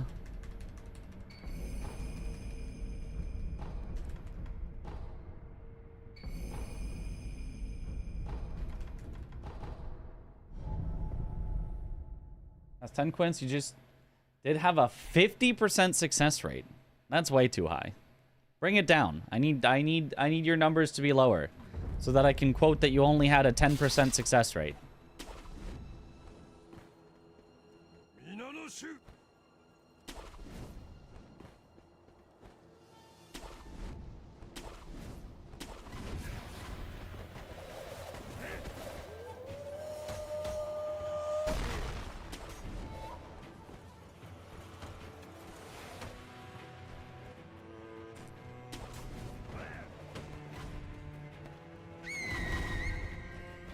There we go. Second try. That's fine.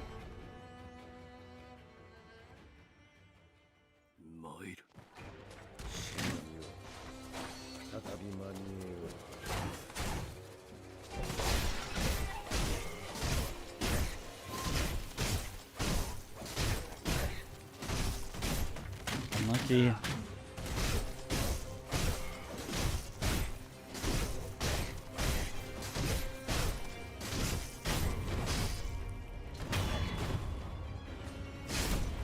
the situation with longbow, Godskin duo? Is it say picking up black bow? So black bow isn't on the route if you're doing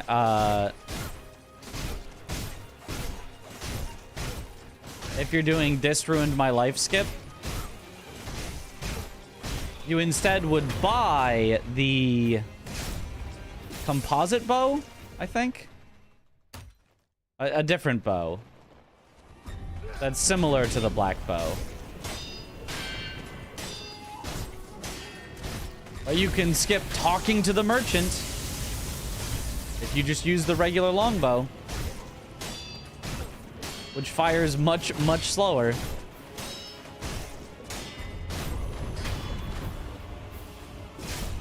I'm the dude off the highway. Yeah.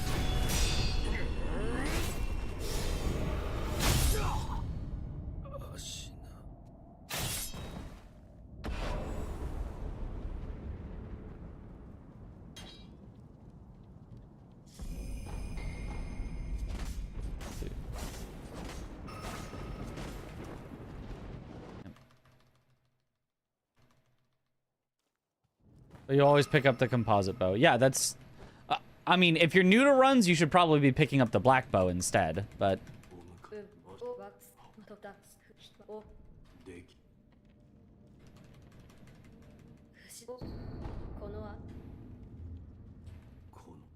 Are we sure it even saves 6 seconds overall with the time loss on Godskin duo of slower shots?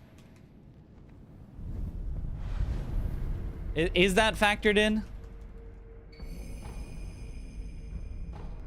Or is it just you save 6 seconds, you lose back, you know, 2 or 3 in the fight, and it saves like 4 overall? Probably die if you use slow bow. Yeah, it's hard with the longbow. I've never... I might have practiced it. I might have, like, attempted it a few times. I've never used longbow in runs.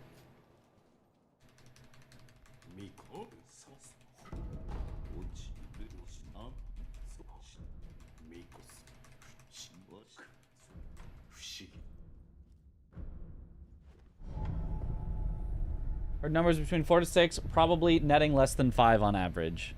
Yeah.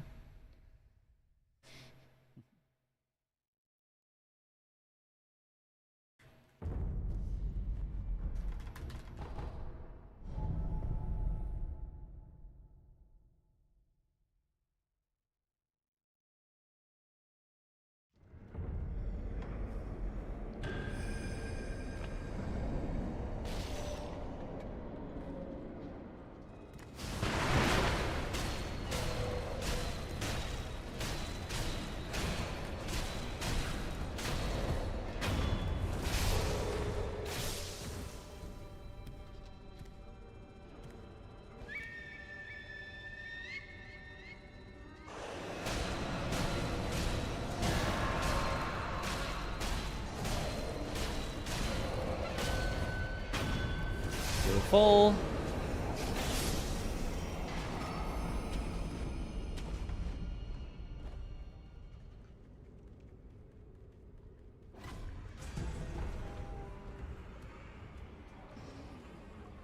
But the time save.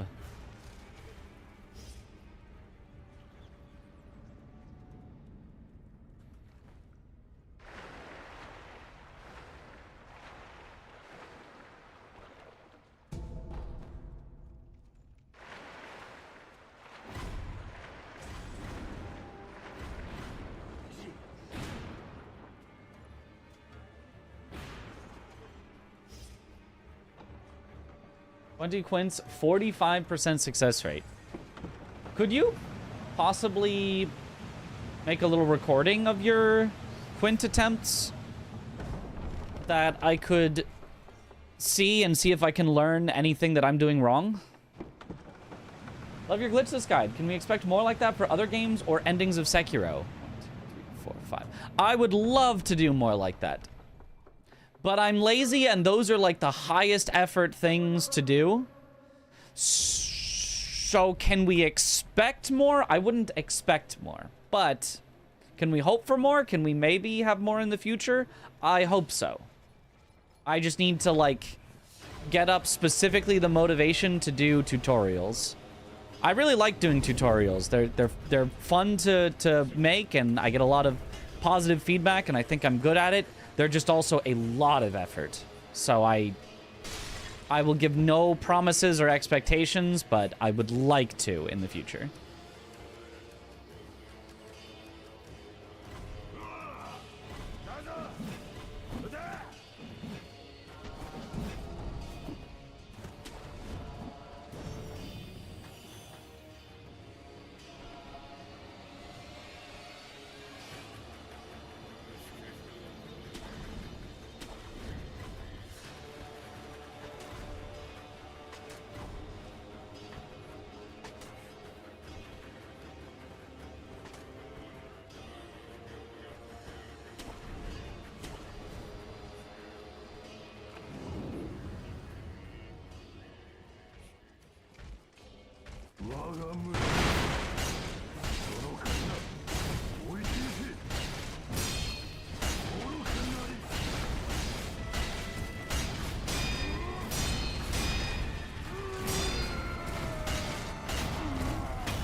Nice.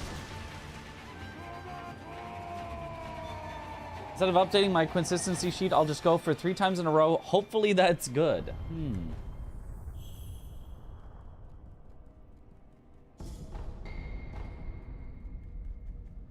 A thorough review of speedrunning strategies per category. Thorough review of speedrunning strategies per category. As in a tutorial of how to do them? Because I do have that for at least the one. At least for Shura Glitchless. Well, it's not really that thorough. It's more of a beginner's guide, but...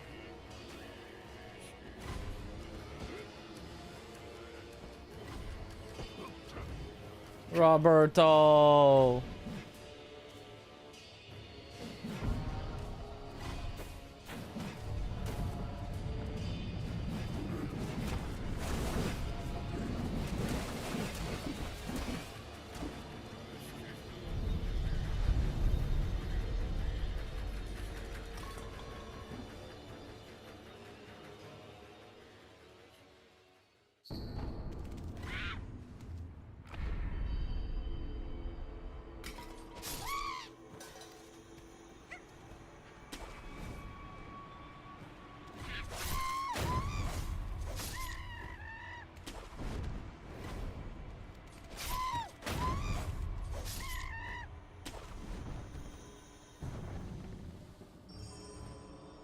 Advanced Guys caters to such a small audience. It's hard to get motivation to do them. That's, yeah. That's also fair.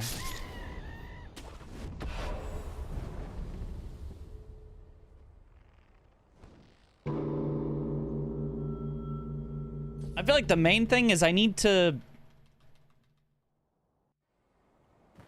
know how YouTube works better.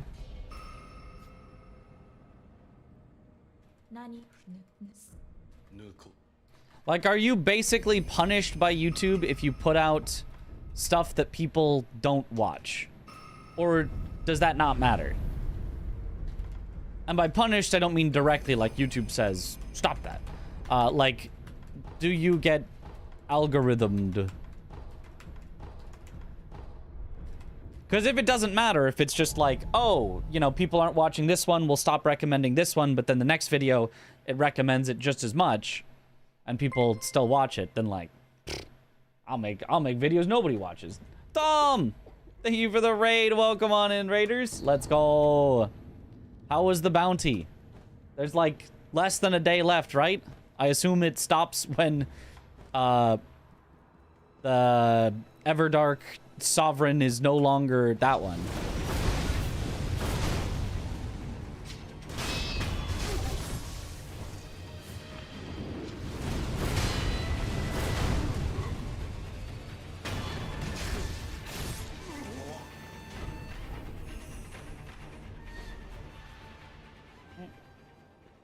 $30.07.8. Which I thought was the best, then 2 minutes later, somebody posted a 30 flat. Oh. Okay, I need to fight you around the corner.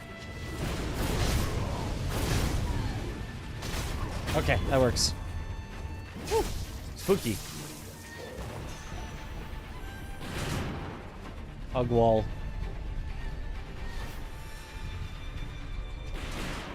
Worst thing you can do is spam videos, like a ton of uploads in one day, but I'm not sure. Don't think you're directly punished for low engagement. I don't know. I don't know how it works. I'm scared of messing everything up, but I probably shouldn't be.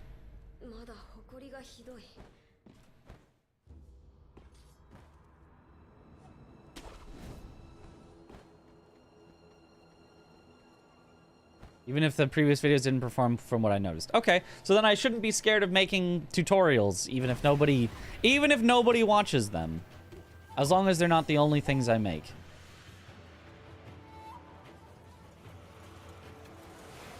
Okay.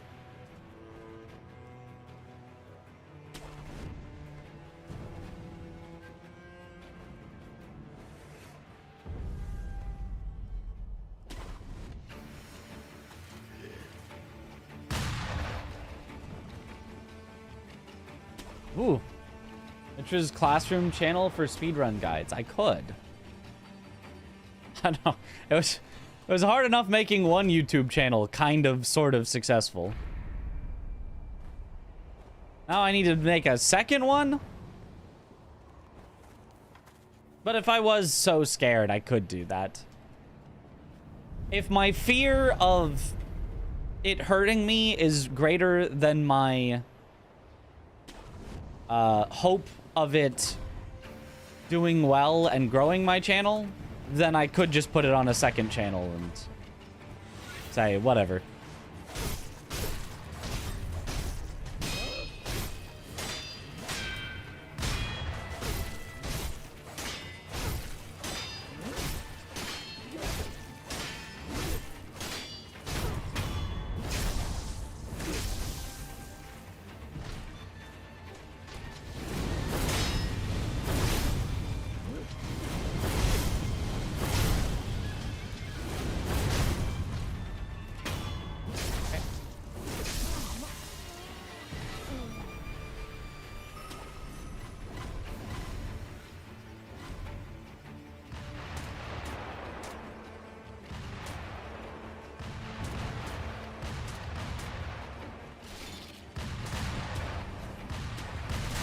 Ooh, shot once.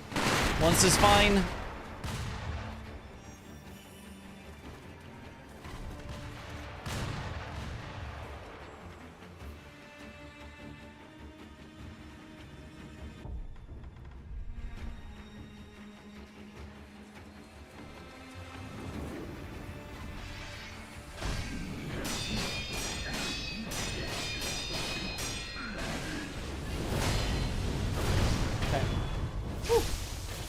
I don't backstab him anymore because I messed up and then she saw me.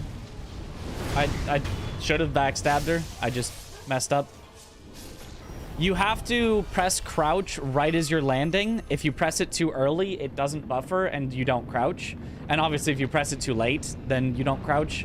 And if you are not immediately crouched as soon as you land, then she will see you. So she saw me, so I had to just fight her. Oops, go underwater.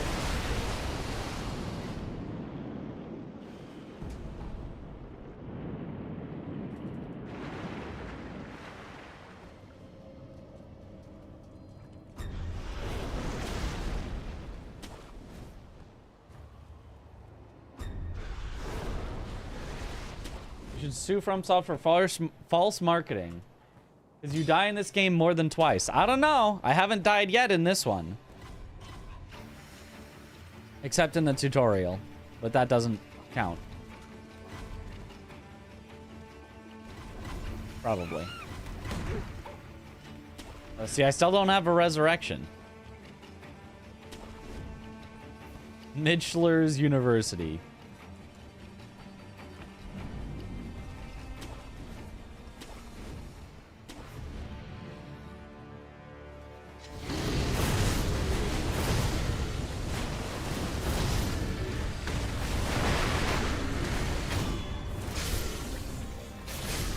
You can frame tutorials in such a way that it appeals to normie people. Pro speedrunner analyzes and explains Sekiro world record routes. I don't know about that exact way, but yeah, I think it was the Democracy that did, like, basically tutorials that pretty well popped off.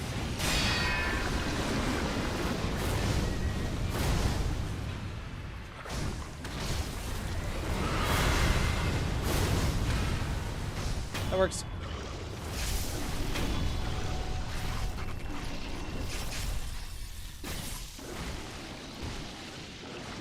But that was also when Sekiro was new, so...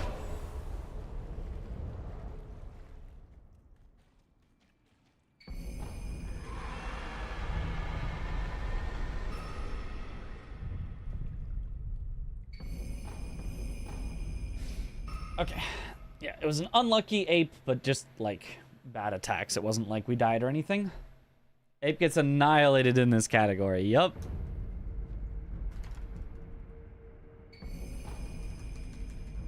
When a DLC was still possible. Yep. Those were the days.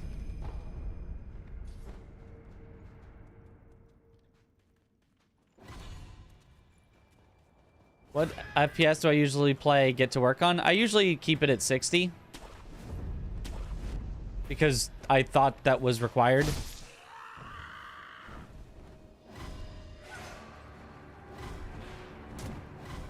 Now you're gonna tell me Quint works better at 247 FPS?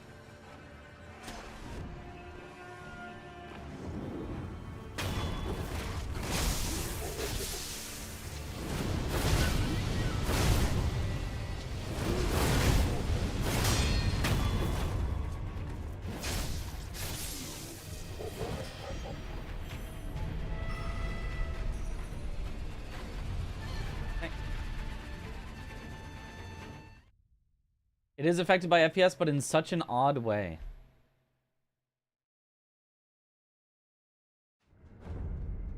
Like, what's the reason for not capping? Because don't you need to cap for that one top grab in middle manager?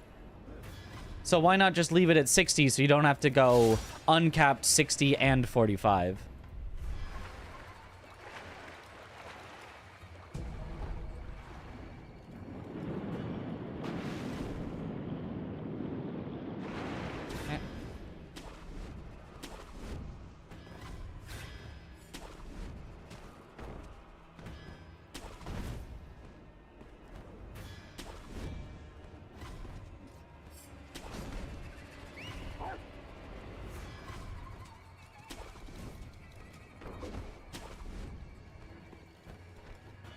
Don't use any 60 FPS top grabs. You can 45 that into a faster skip. Ah, I see.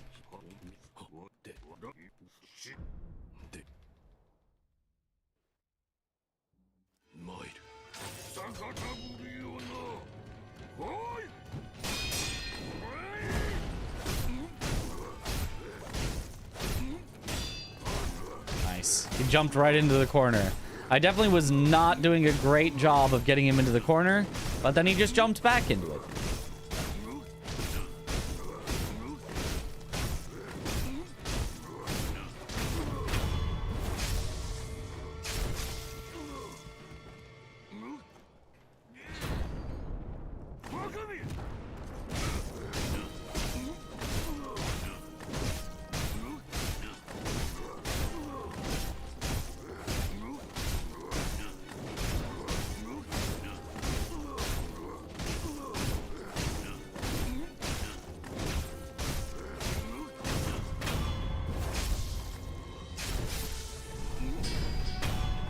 Try to explain why FPS might affect Quint. You'll keep it brief. Go for it.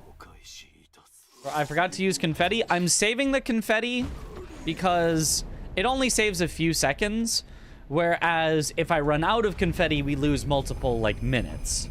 So I am deciding that for the sake of a marathon speedrun, my best bet is to just save the confetti, lose a couple seconds, but hopefully not lose minutes later if I happen to die. I could use it. We'd probably be fine. There's backups. I could buy more confetti eventually, but I just think the few seconds that you save for confetti is just not all that worth worrying about.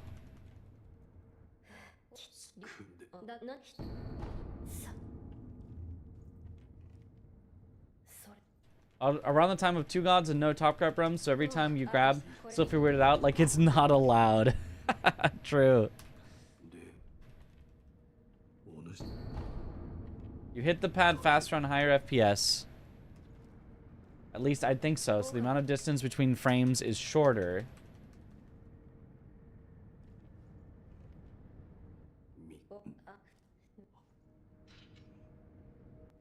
I don't think that's the way the game would calculate speed. I think that's probably not.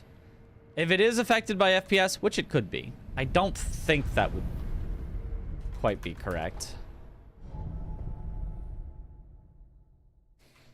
You try to make a visualizer. If you think you can make a good one, that'll convince me. Perhaps.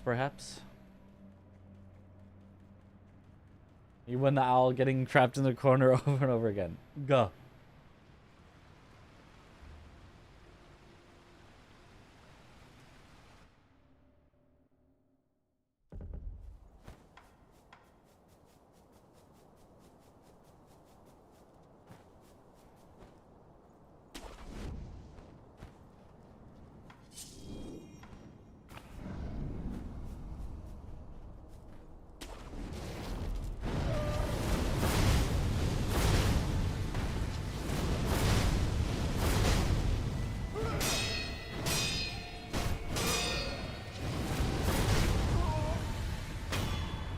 Excellent.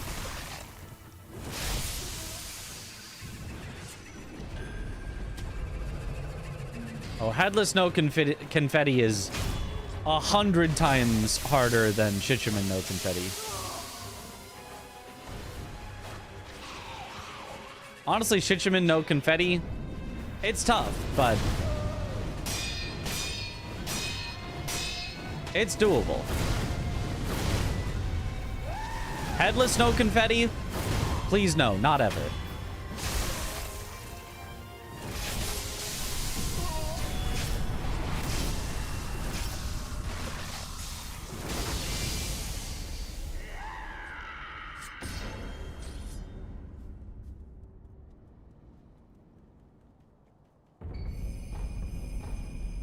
Whoa, whoa, whoa, whoa, whoa, whoa, whoa, whoa. Okay, I've never had it not jump and then not let me grapple. Okay. Sure.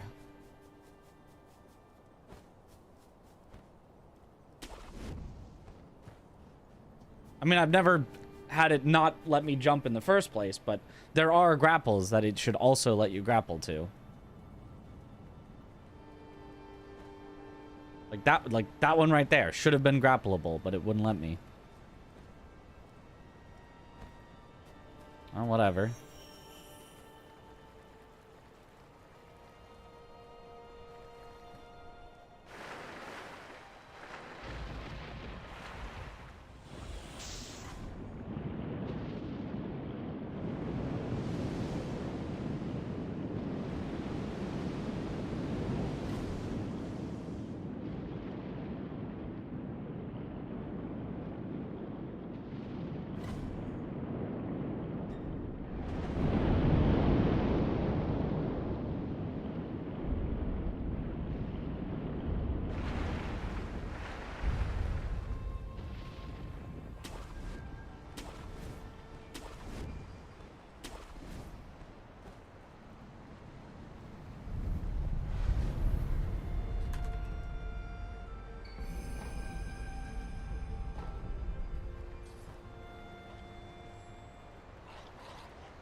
The True Monk third phase strat change. I thought it was 2 attacks before the deflects. I don't think it's ever been that. 2 attacks before the deflects. I mean, I did used to do a different, easier strat in the past, but I don't think it was ever 2 attacks before.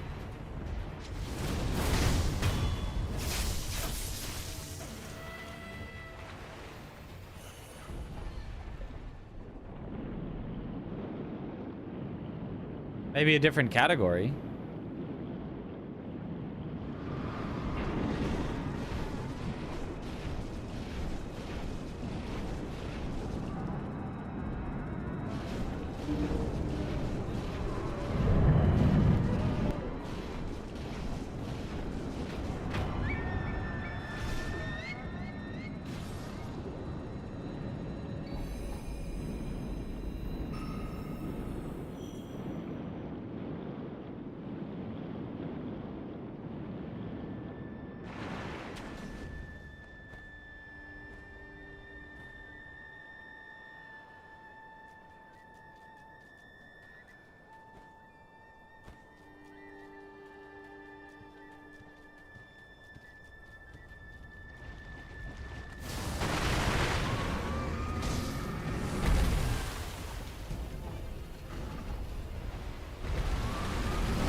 Nice.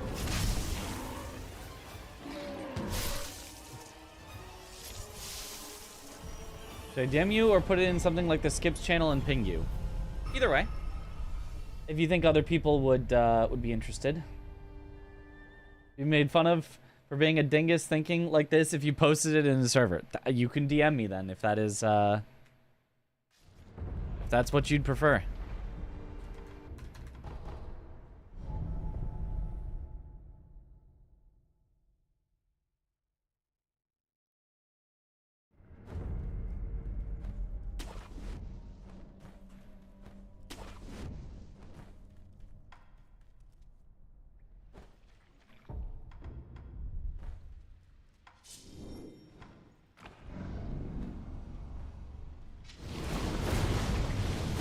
Oh no.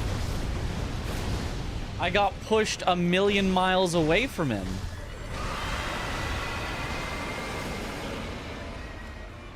Okay.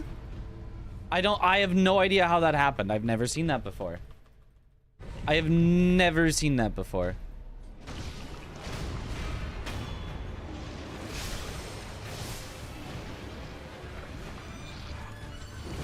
And now our Yash is out too. Oh, this is 100% a loss.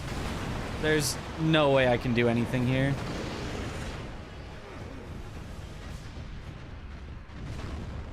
I have never seen that.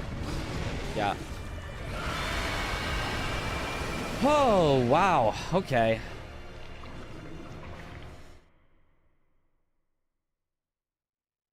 Like, does anyone know what happened there?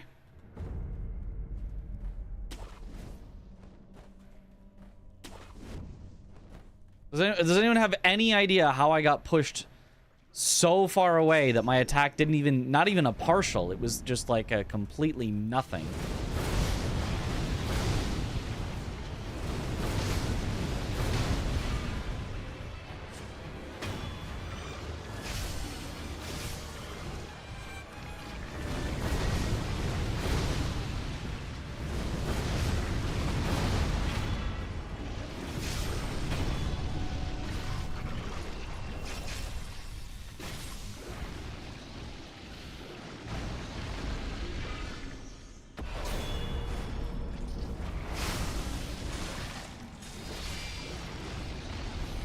I've never seen anything even like that on any boss, I don't think.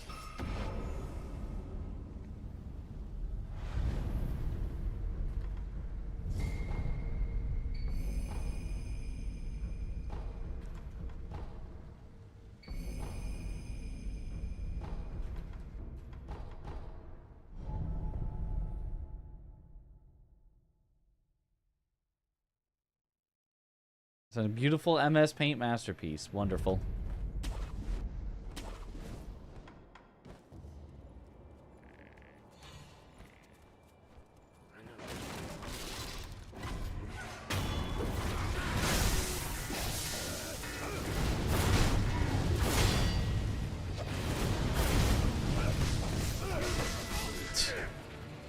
Awesome.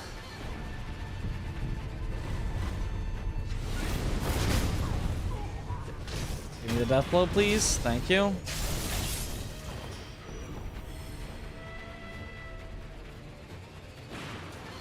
Bounced midair against nothing. Yeah, I don't know. I would have to look at a clip of it to even like be able to decipher what happened.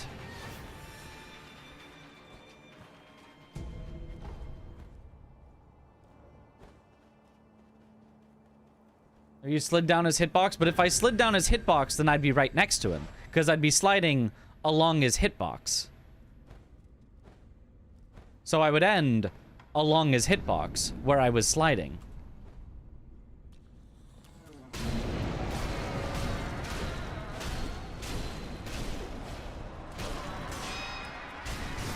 Ow. Just one more hit. There. Yeah, I knew all I needed was one more hit, but I did get greedy for it.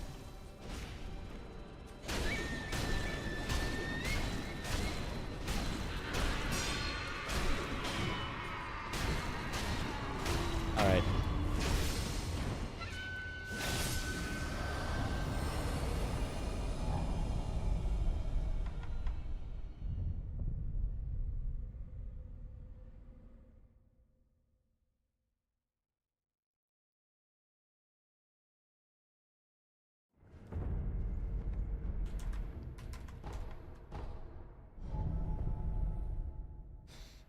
Yeah, I guess that's fine. Maybe that's slightly better than what I've been doing.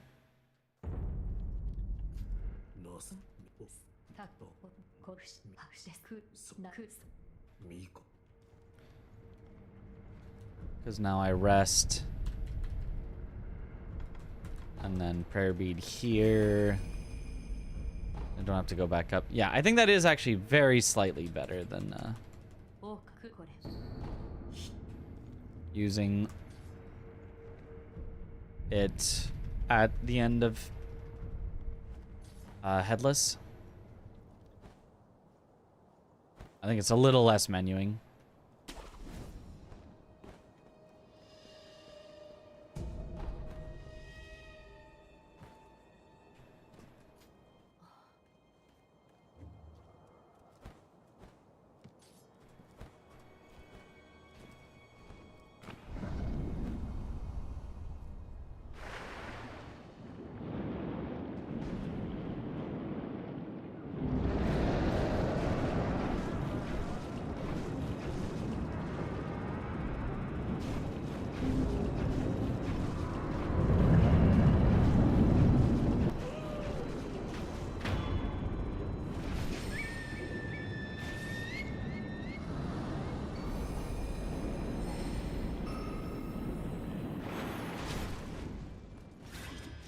Right.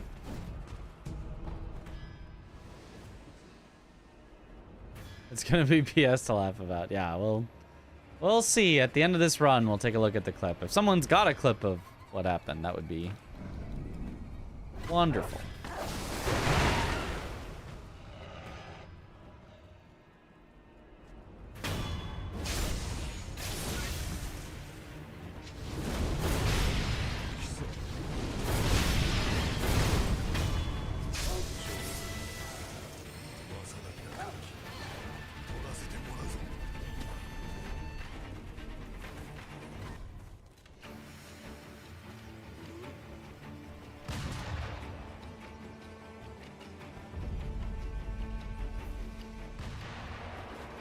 Posted a clip and Discord clips. Awesome.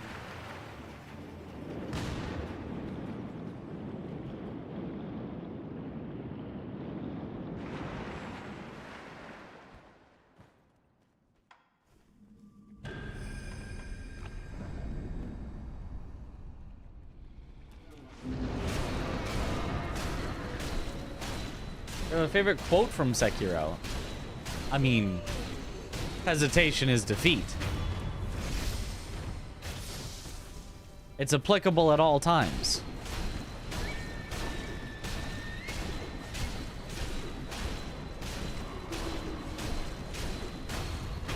Your friend forgot to buy a game on a Steam sale? Hesitation is defeat.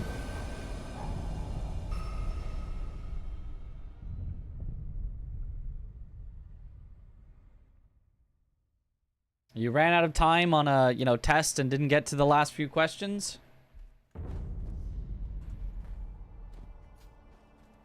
It's just anywhere.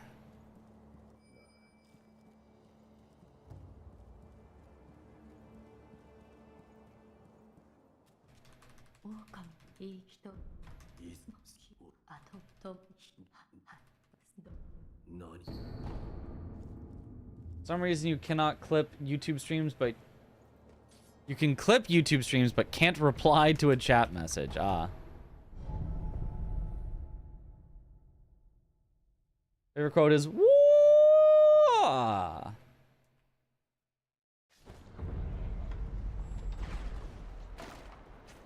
Nar.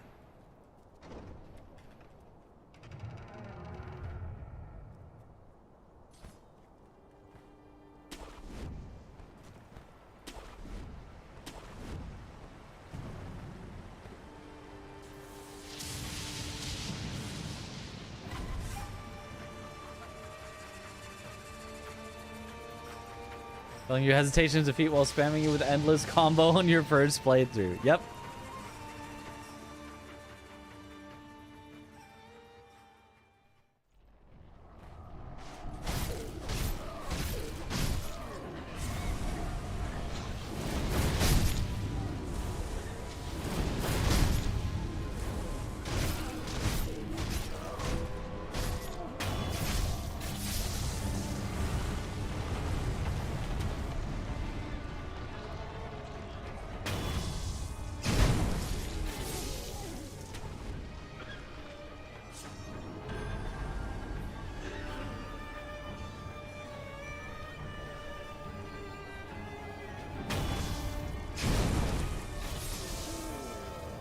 Darn.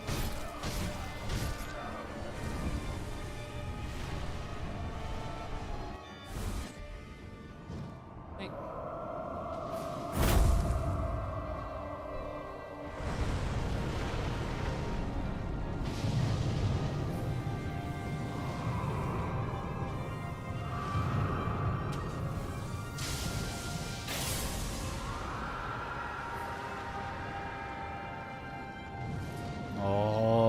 Okay.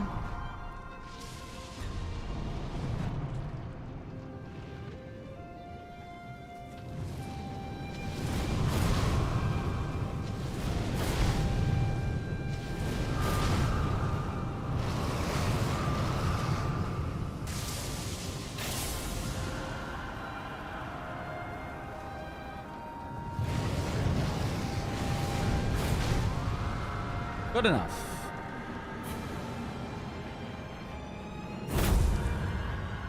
For starting out with perfectly unlucky attacks, that was good enough.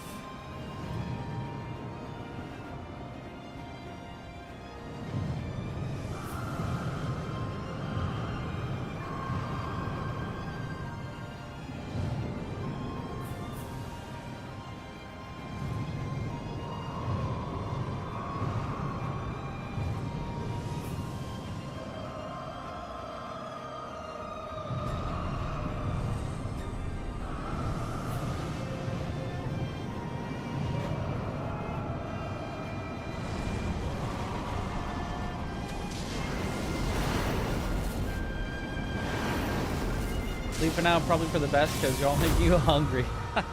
Have a good one, Chip. Names himself Chip. Doesn't want to be hungry. Curious.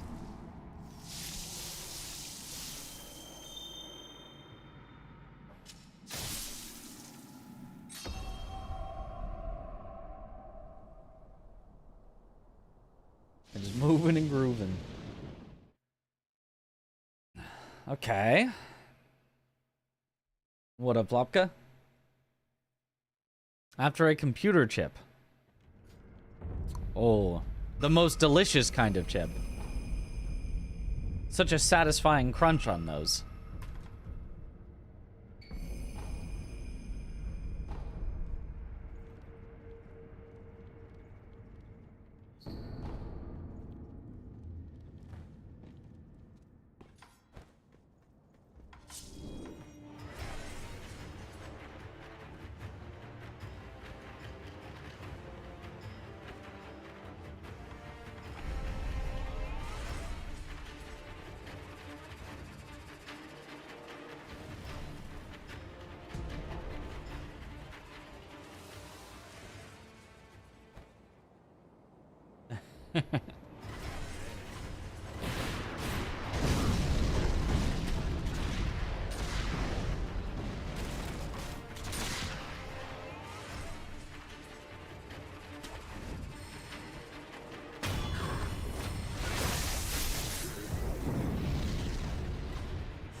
Nice.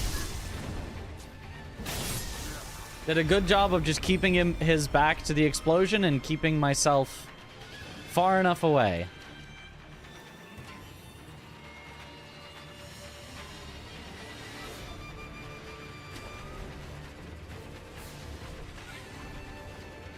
The end probably could have been a little faster than what I did, but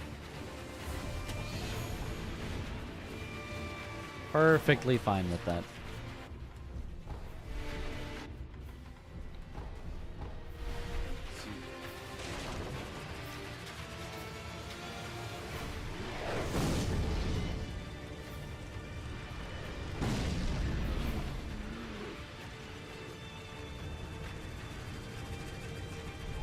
Was it ever determined what the fastest language was to set the game to, or is it all about the same and no subtitles is simply fastest to go through dialogue? It's all exactly the same, except for one spot, where every language is the same, except Italian and French are slower. The spoken word doesn't matter, because you're skipping through the dialogue anyway. The subtitles, whoops, are off anyway, so it doesn't matter for those. The only difference is that when you are grabbing the gun fort key, you have to wait till Kuro finishes coughing or sneezing, depending on the language, and some he coughs and some he sneezes, I think. I think in English he sneezes, he goes, achoo, achoo. In Japanese, I think it's more of a cough sound.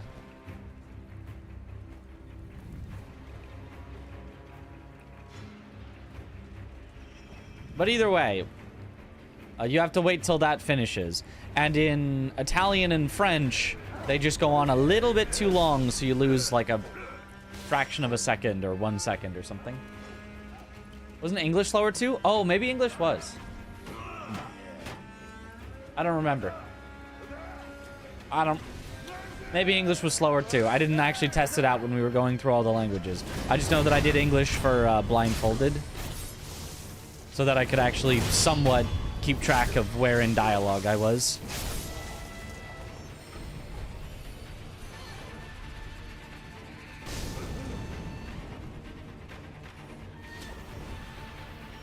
So if you're doing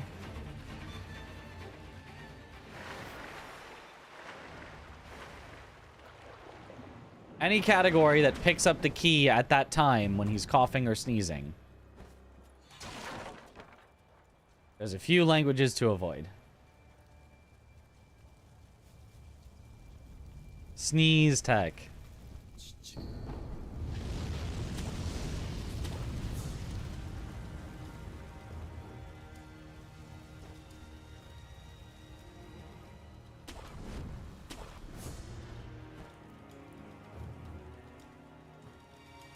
When he used to play in English when he was a hitless runner. Ah.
So I guess coincidentally, it's just Japanese and Spanish that are the two quick languages.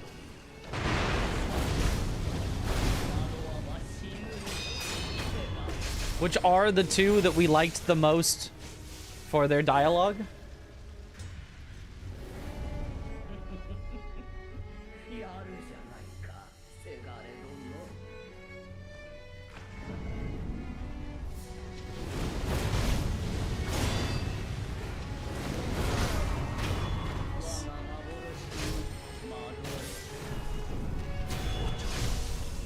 German is fast too. Okay, gotcha. Right, German, yeah. Which we did like for the Nar. I think that's it. I think there are 6, so 3 slow, 3 fast, I think.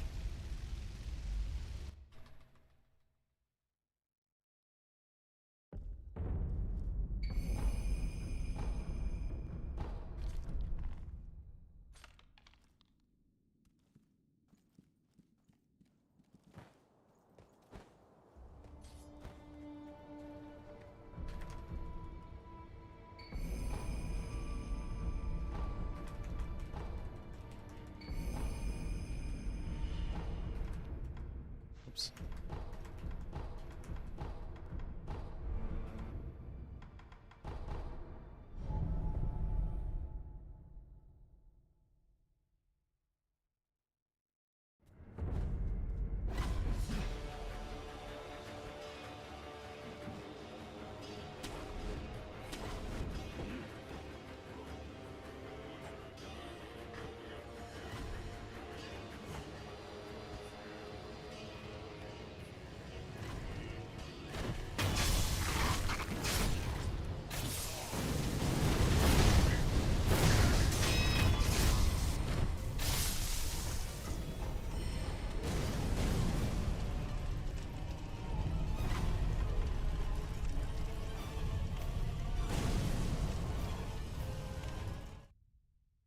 Gold.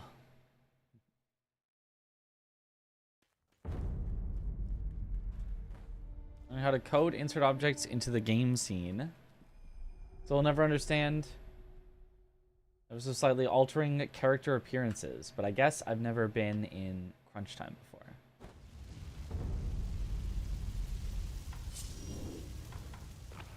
Oh, what now?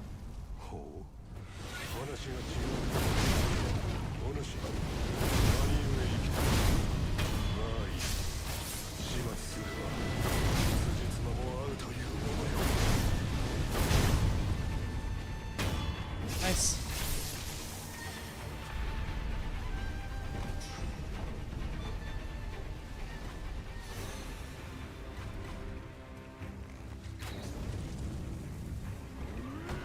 Tunisian is very fast. Well, there is no Tunisian spoken dialogue in Sekiro.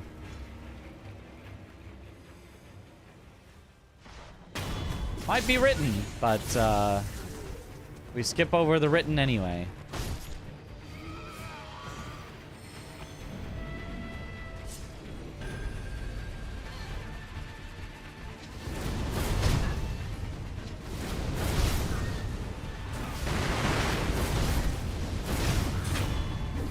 That was a bit of a strange one, but I'll take it.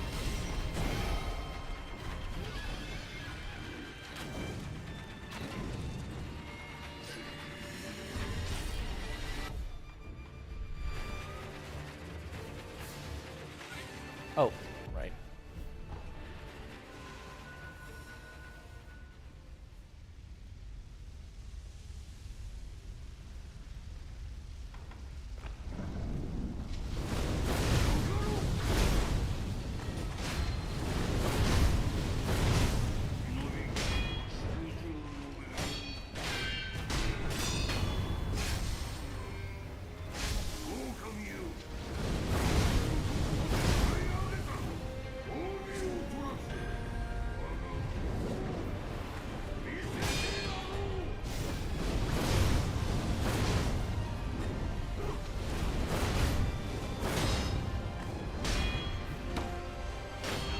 I should have deflected those shurikens. It would have led to the cool slide-in death blow.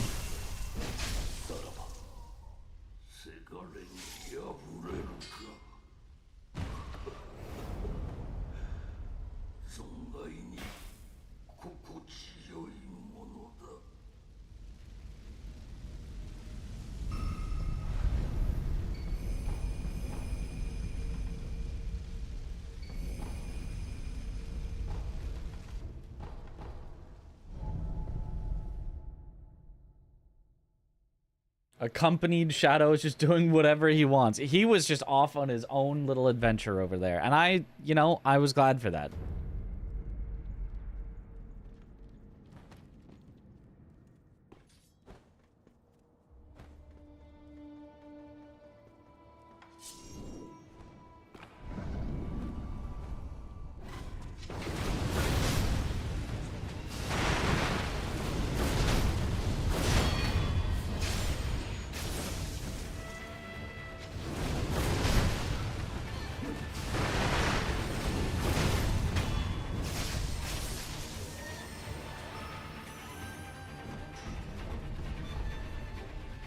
Okay, take that.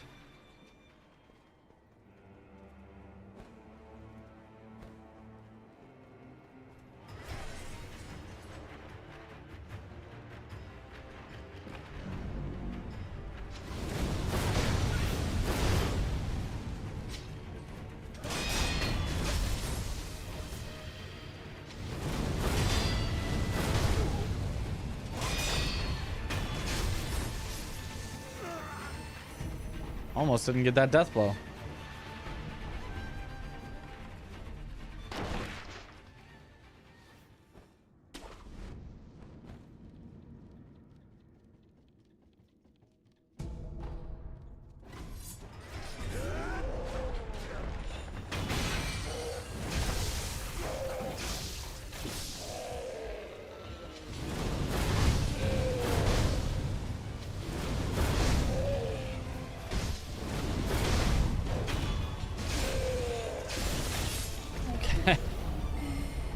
Just like the Lone Shadow, they were off on their own adventure over there.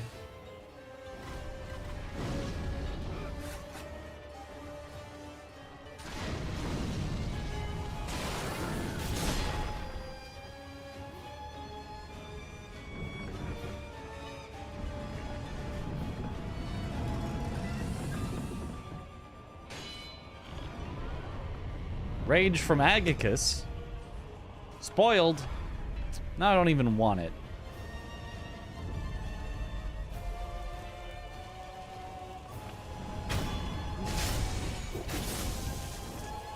Is he still up? Isn't this pretty late? Right.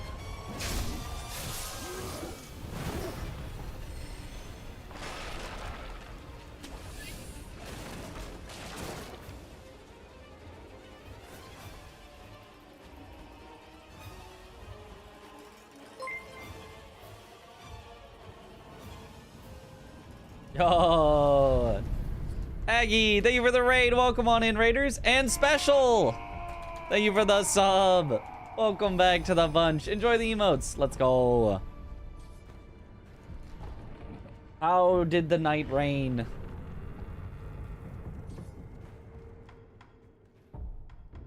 Good luck, Swap Mitch. this. Thank you for the good luck.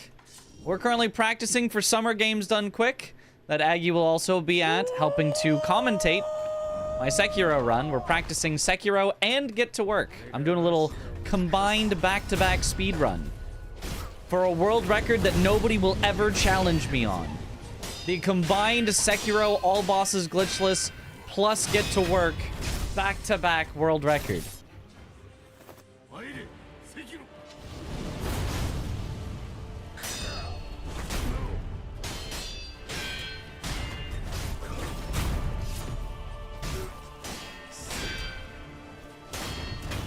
Okay. The night rained upon us for sure.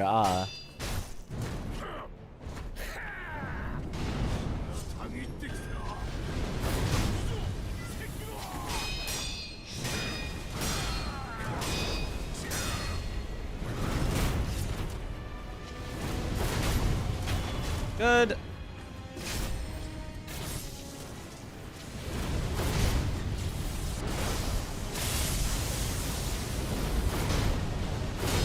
Nice.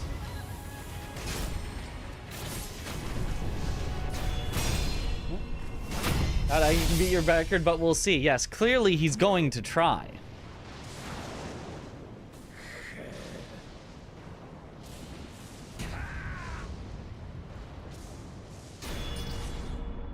Final attempt ended with him getting hit by a flame chariot. Ah, man. In one of the camps or like in the volcano? Good Ishin?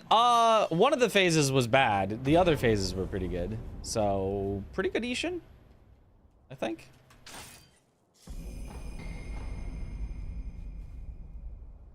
Volcano. That makes sense. That is not the end of this run, even though it is the credits of the game. Because after credits, we then go back and kill a few more bosses.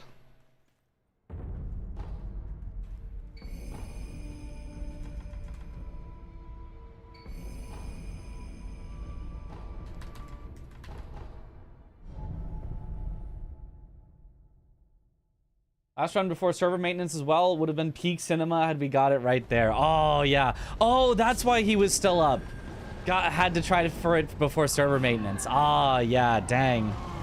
Hopefully, Enhanced Pest will be a hitlessable boss, but I have my doubts.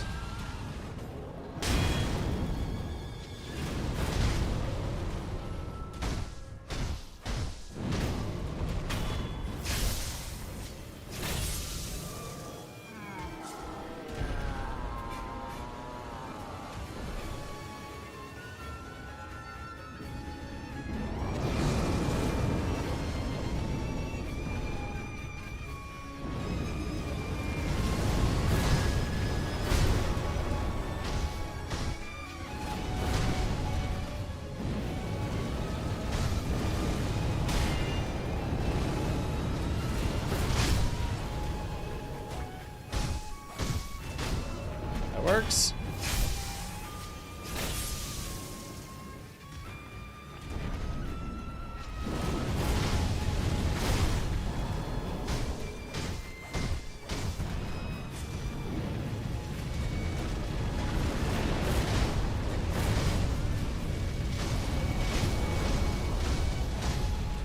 Boom, nice.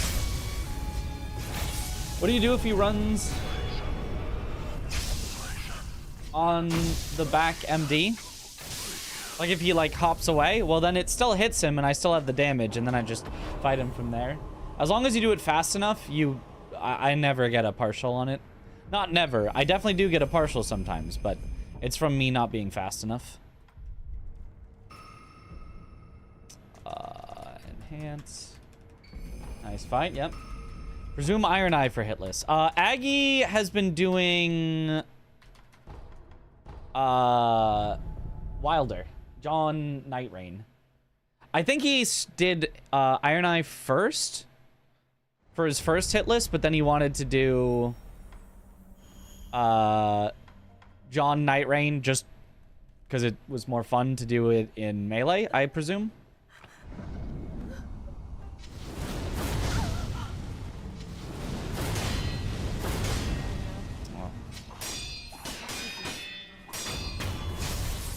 Not the best phase one, but it's fine.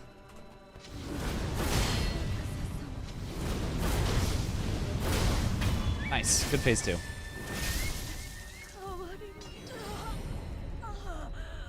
Thought John Nightrain was Guardian. Nah, Wilder's the one they put on the box. Wilder is John Nightrain because he's the one he's the one that they show front and center.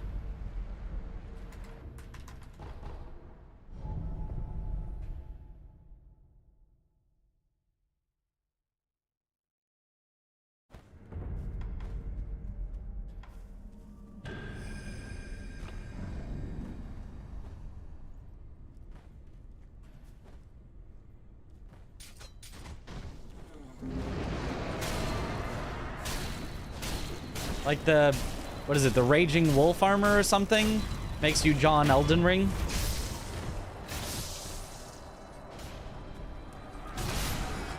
Or maybe Vike is John Elden Ring. I think he's also on the box or something. Okay, that was a little bit of a weird headless, but made it through.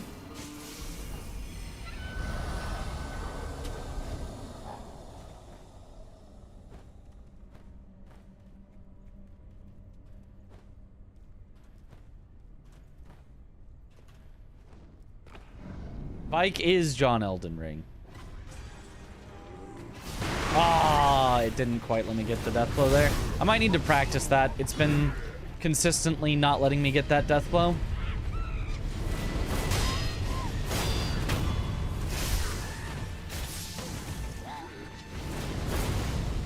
Oh no!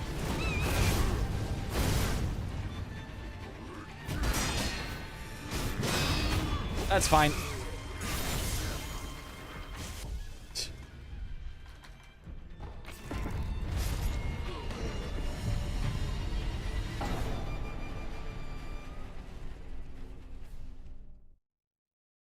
Enhanced Pass should have a phase 3, but they do. Got die, a combine.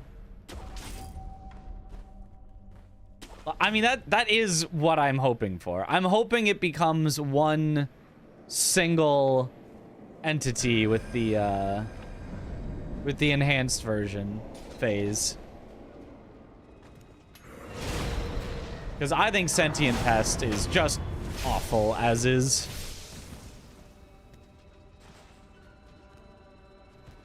Just absolutely awful.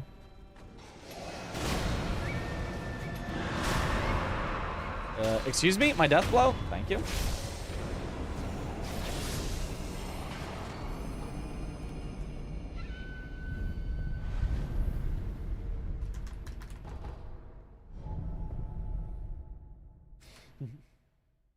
Mouse and keyboard player on Souls? Yup. Quite a lot of us.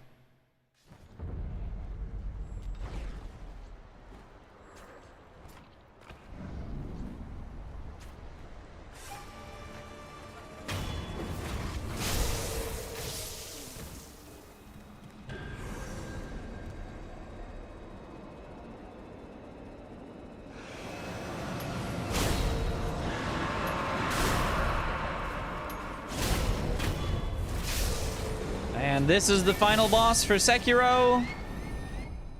And time 1:23:22.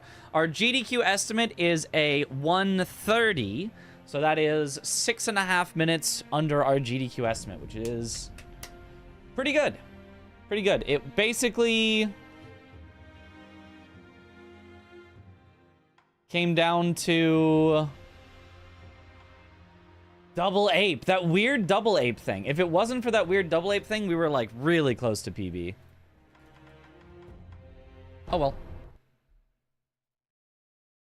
All right, now, as our second game in our 2-game mini speedrun marathon, get to work. If you haven't seen this game before, it's a quick little 10 to 20 minute speedrun. It's all about preserving momentum. It's a rage game. I think Aggie played it once casually. I don't think he ever speedran it, but it's yeah, it's a cool little run. So we'll see if I can get a good time in this. In theory, if I PB this run, if I actually like go faster than I've ever gone in this game, we could still get a combined PB, barely, I think. I don't think that's super likely though. 130 RTA though, isn't it? Yes, I was also measuring this RTA. That's kind of the only way to do a combined speedrun, because I can't combine the in-game times. So, yeah, that's measured RTA, and we are measuring this one RTA as well. All right, ready, go. This story is a metaphor for climbing the corporate ladder. And you may be thinking that the rollerblades are a little goofy. But just last year, people were selling other people's digital copies of monkeys to try and get ahead. So, rollerblades are really not that far-fetched. And who doesn't like a little speed in their life? So, rollerblades it is. Not But quite what just I wanted remember there. that everyone struggles to get job interviews, so try not to get too discouraged. Good luck. Good. Yeah, this game, all the skips are basically about keeping momentum. So like here, I keep my momentum here to keep it onto the ramp, to keep it here, to keep it up this wall, and finally to make it into the window. Relax and do your best. You're sure to get the job. So it's like long stretches The interview process. of jump to jump to jump, where if you keep your momentum from one to the next, you can go really fast. You can also do it on the swings here, but it's a little scary for me. Yeah. So Very easy to fall if you're not like exactly on the right time because they are moving objects. and to ignore the Sometimes I send it anyway though, like that's that. just a technical bug in their hiring system. And barely make it. There it is, the offer letter. You grab the letter and read it out loud. We regret to inform you that the role Nice. has been filled. I'll race you. You get a minute head start. Well, you're still gonna win. Your PB is like 3 minutes faster. I need a 3-minute head start. Happens to everyone And at even some point in then, their lives. you're probably more consistent at getting close to your PB. Friend who can hook you up with a job at their warehouse. I know it's your birthday, but the company saves money when the new hires do their training on Saturday nights. So it's time to get to work. Congratulations on completing That was a good your training. ragdoll, yeah. Go home, get some rest. All right, here's the Tomorrow's top your grabs, first our real true day at tech work. of the run. You have to grab the very, very top. Oh, I was just like a little bit under the very top of it. That one should do. Woo. That was weird, but that worked. And then it launches you significantly higher and further than you normally would get launched. Nice, keep the momentum there to climb up this. This is a little recovery spot that you're only supposed to be able to basically fall into kind of from above. But we just climb up to it anyway. Do another top grab there to skip some. And then the ending section, I just do normally. Technically, there is like a super fast skip here that gets you right up to the end, but I don't understand how people do it. I have tried practicing it for hours, and I've gotten it like 5 times ever.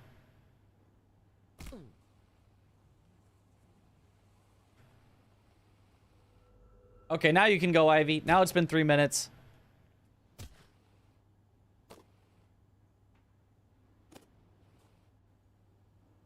Your mom walks into your room. They're gonna with a wipe the letter. floor with me. You got the job. Tomorrow is your first day as an unpaid intern. What Ivy an does honor. 100%, I do any percent. That's probably a little too unfair. I think the 100% would add too much time. I think Some would be also Ivy's discouraged never now done they don't 100%. get the job because their obsession with rollerblades makes them the ideal candidate for grabbing coffee. But you're a little discouraged as well. I wanted the free podcast for no reason. I wanted the free time loss. Congratulations, you've finished training. Now the real work begins. Yes, flip me up. Nice. Ooh, almost.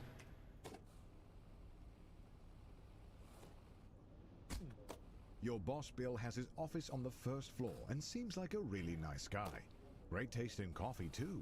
Hopefully you can really impress him with not your quite. mindset. On the third floor, you meet your boss. You can actually keep momentum on that. It's a backup strat, but you can actually keep your momentum going from the wall to the ramp and just immediately go to the next one. But, didn't quite have enough there. In-house interview, which, according to him, is just a bunch of softball questions since it's really more of a formality than anything.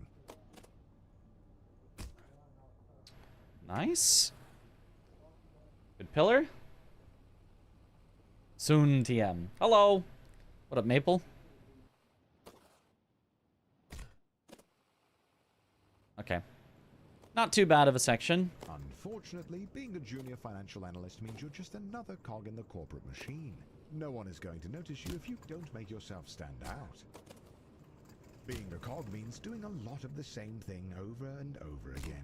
But the company wine mixer is coming up, and if you can make a good impression, it'll go a long way.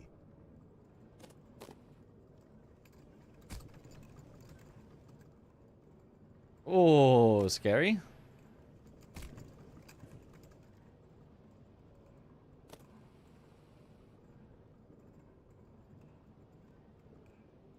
After spinning your wheels for a year, you finally get invited to the company mix-up. Nice. Rubbing shoulders with middle management has you inspired. You want to be one of them.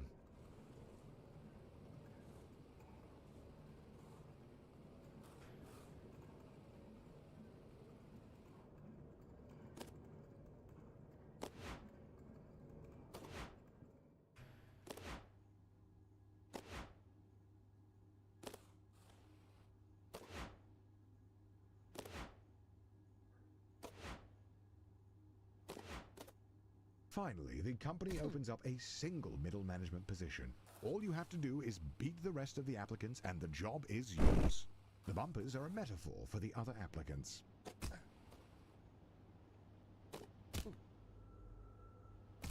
Good. The second round of interviews cuts out 90% of the applicants. The herd has been thinned out and you're still standing strong. Wait, somehow Ted is in the running? When did he get a job here?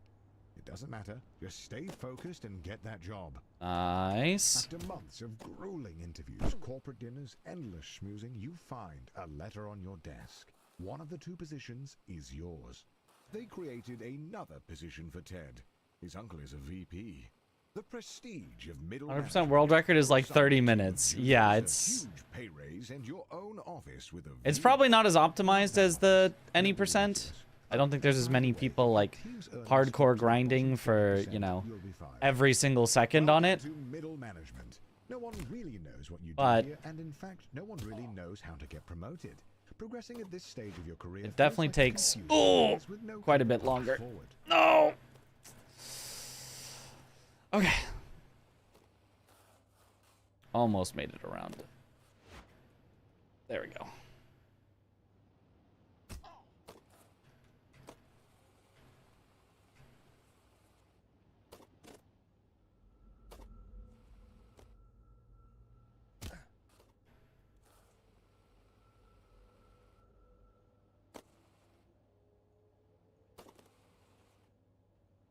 He calls you with a job offer, but you have to decide right now. Ah!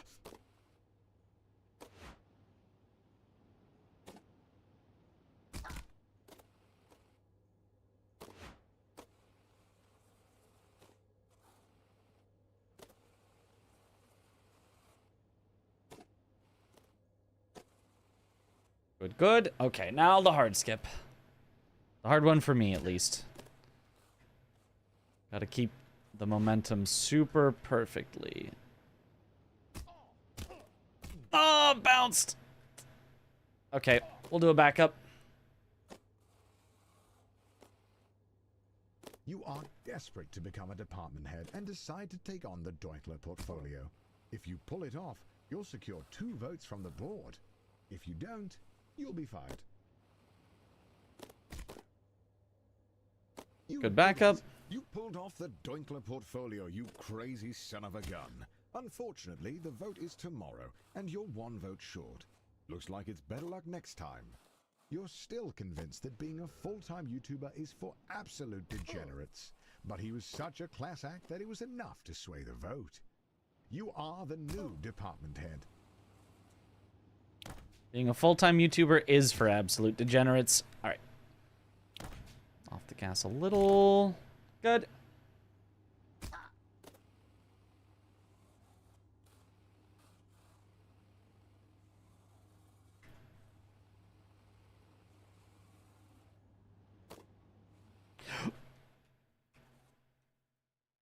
Okay, that's a rare miss from me, but it's fine. I caught myself.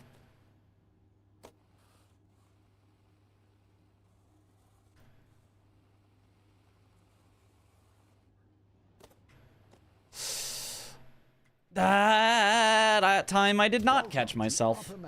Wow, okay, that's strange. You drive a fancy car, fancy blades, fancy suit. But if you thought that you would be working less, you'd be wrong. If you aren't constantly pushing ahead, you're likely to fall. You're so focused on the news about the rival company that you let your profits slip, and now your job is in jeopardy.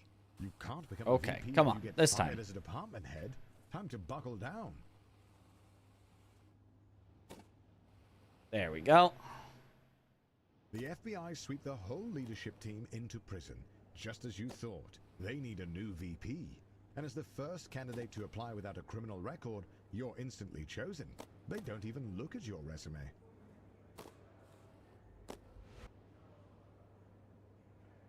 Being a VP at a large company puts you in the top 0.01%. But it's not enough. The goal is and has always been to be CEO. You have no idea how, but all you know is that you need to keep grinding. Good.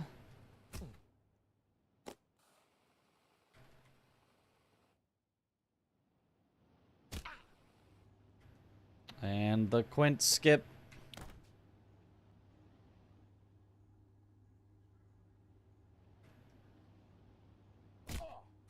That's not gonna make it. I'm gonna go for a backup. Good backup. Okay. Should finish from here.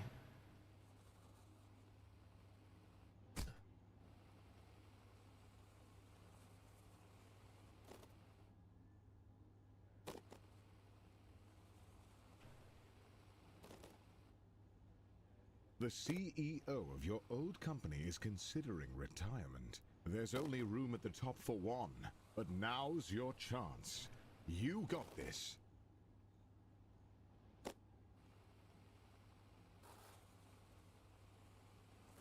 Okay. Just before the CEO of your old company retires, he gets arrested for embezzlement. But you've been schmoozing the board of directors for years, taking on hard portfolios, buying dinners at the country club, and turning a blind eye to embezzlement. No way, I You're lost ready too to much take the speed. Aw, that's... Yeah, I knew it was a little slow, but I thought it'd still make it. Man. It looks so frustrating to pull off. It's, yeah, it does not give you any good feedback on how to improve at it.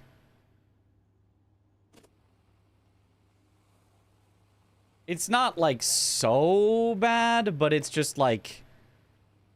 you know, you don't know what you're doing wrong, so you don't know what to do right, so you just kind of try things over and over, and eventually you hit it, and then you're like, maybe I'll do that again every time, and you cannot do that again every time.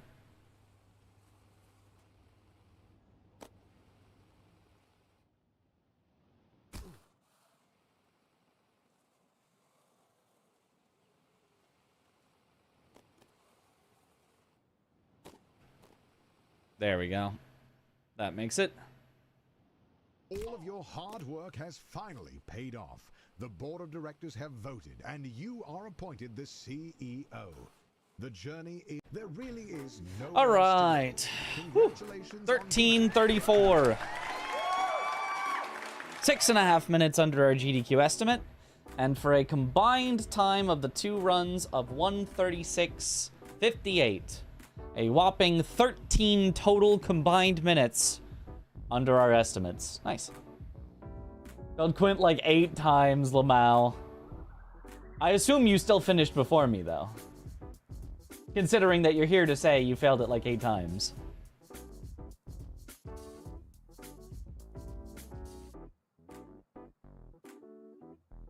Let's go. No, you're not done. Let's go, I won! Let's go! Never tried roller skating up a building on your hands and knees? Maybe that's where you're going wrong. Maybe. Let me show you guys, for all the raiders wondering what this Quint is that we're talking about. Let me try to show you what it's supposed to look like.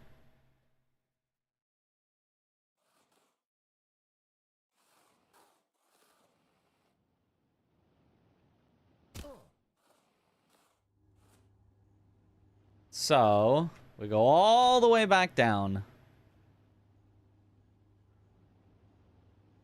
I do a setup from here just to drop down, but basically you drop all the way back down to here with some speed. Ooh, you don't do that. Where am I if I quit? Probably not where I want to be, but I want to... Let's see where I would end up. I'm going to get it first try? Well, definitely not. That just bounced me completely off where I wanted to go. Okay, you got it. Hey, wait, no. We do have... Yeah, we are... You're always back at CEO, right. Once you make it to CEO, you're never not CEO.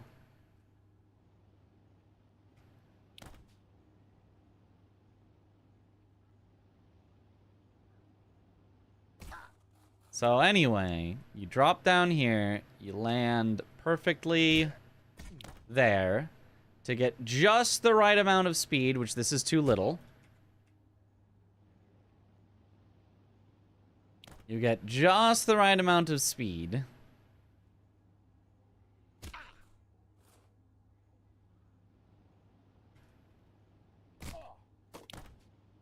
Seems pretty good. So that you hit just a little too much. You have to hit the exact corner of that block right below the boost pad so that the corner will bounce you, transfer your sideways momentum into upward momentum, where then the boost pad will add on to that so that you get a ridiculous amount of upward momentum. That'll be way too slow. Unless...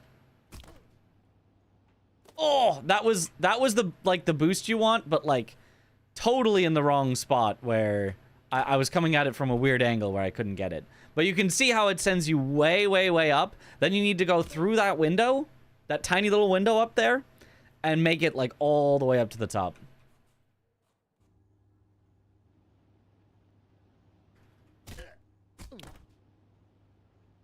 That seems pretty good. A little low.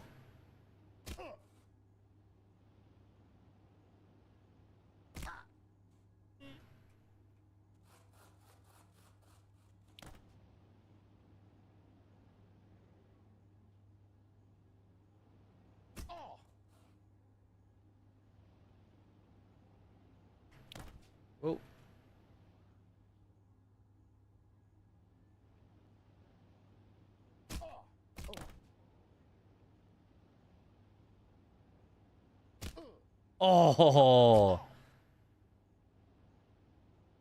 Bounced off, but just a tiny bit too low, so it didn't contact the booster. But that was basically the spot you want.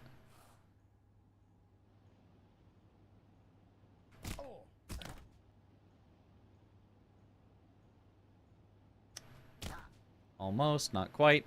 You could use this as a backup to get up here, and then you could do the regular version that we did, but I want the full quint. Wish there was a consistent setup for this skip. I mean, in theory, there has to be, because it's deterministic physics. It's just like, it's so precise on the inputs that I think even if you had, like, oh, just too fast. Even if you had a setup that should work, it would involve, you know, like, okay, then you frame perfectly hold, then you frame perfectly let go, then you frame perfect, you know, like, it'd be one of those.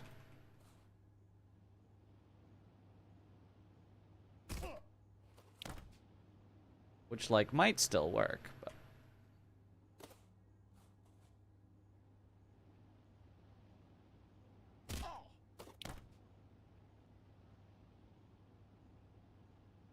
Oh, bounced off.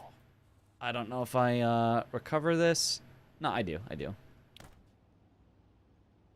Should go for 5 times in a row. Do it.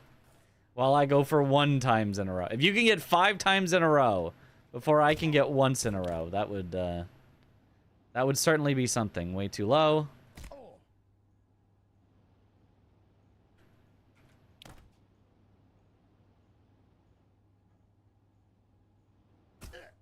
Quintuple edge, stemming from double edge, named after not edge. Yeah. I think it was the constant evolution of the edge skip, where the double edge, the second version, was actually the Mitriz skip. And also, I got it. And we're at the top. We're back up to CEO. So you can see you have to get all that speed, keep it through there, which is a fairly narrow spot. Don't bonk on the ceiling either. Use that to right up there, bounce off the wall, and you make it.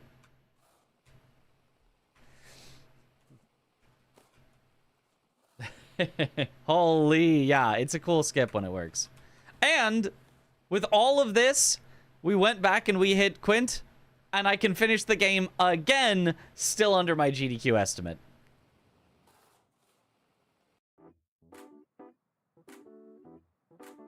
$18.36. We're kidding about the no feedback park. I cannot figure out what exactly needs to happen and when. Yeah, neither can I. You do it enough that eventually your brain figures out what to do, even if you actually have no idea what to do. You just like eventually kind of get a feel for it. A very strange one. All right, all right. Now we start again from the Sekiro. So time to beat 134.12. It is tough though. To do 2 speedruns back to back is like next level difficult to do consistently. It just works. It just works. Might not know the exact setup, but your hands will remember. Yeah, something like that. Back to the worst game. True.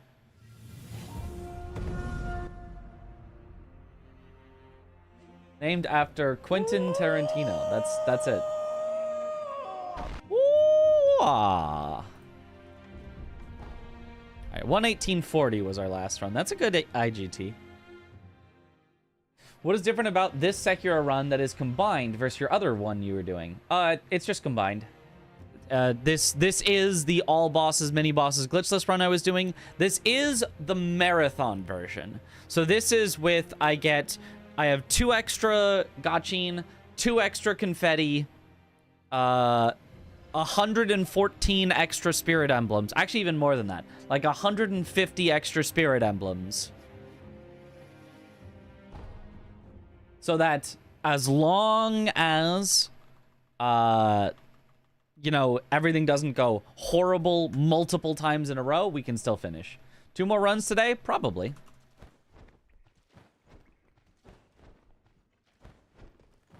Two more runs should put us... Oh. It's a no reset. Don't go for well jumps on a no reset. Should put us right around 8 total hours, right around 5 a.m., which is... seems about right.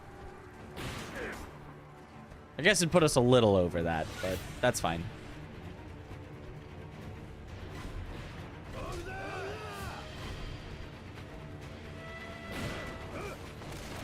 At some point, I should start streaming a little earlier so that I can still go for 8 or even more hours and not be up so late that I can't wake up the next day at reasonable normal person hours.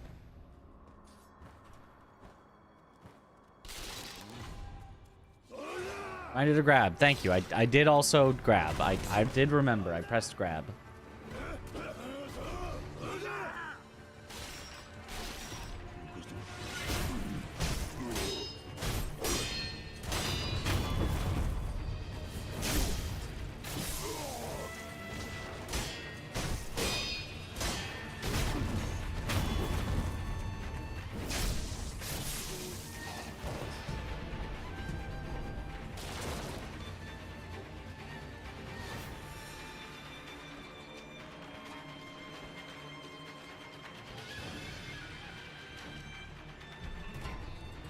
Put on accidental lipstick by eating blueberries and it looks kinda slay.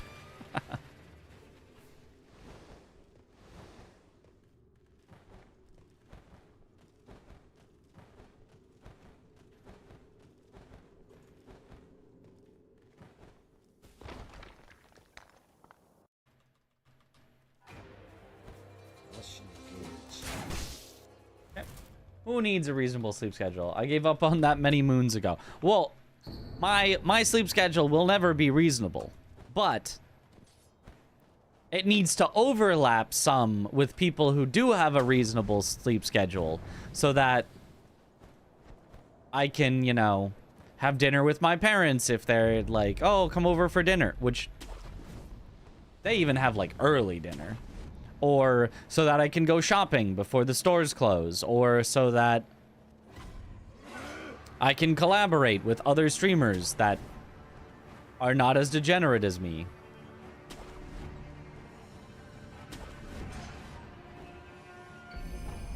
I don't need to go to a full regular person sleep schedule. I just need to have some overlap.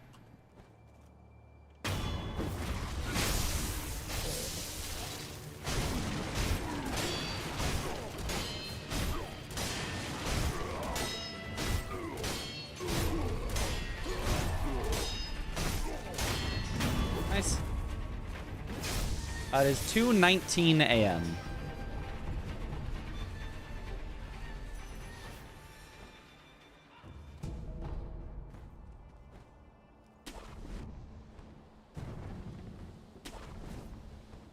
Just collab with EU guys. Have done that. A little bit of zoodling.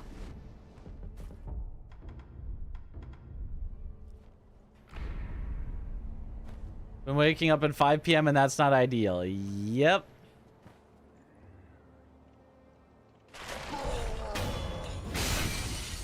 Move in with Aggie. The Aggie, Parky, and Mitch house. Go pretty hard.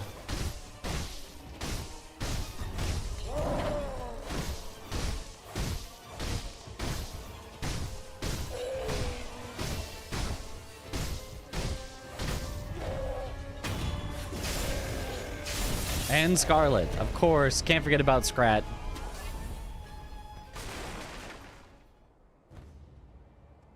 The streamer houses. I feel like there'd be nothing wrong with streamer houses. It's just like a lot of people that are in streamer houses are. Well, actually, I don't know that. I shouldn't speak on things that I don't know. Just like I feel like I've heard of at least 1 or 2 streamer houses that have gone sideways because people have like way too much ego or whatever.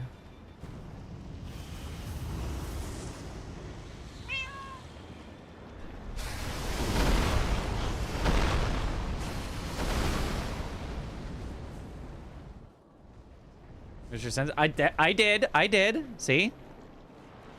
I just wanted to clarify that I'm not saying that that is all situations or whatever, because I don't know of that many. I just feel like I remember at least one.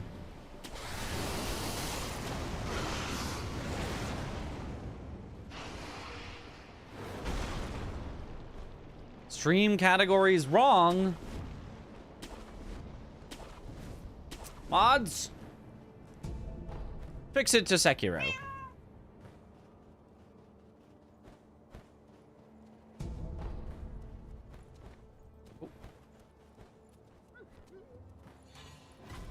Mods, you are poor and bald. Get to work. Streamer houses can never exist because one streamer messes something up on stream and then they start dissolving. Well, just don't make your streamer house with people that are gonna, you know.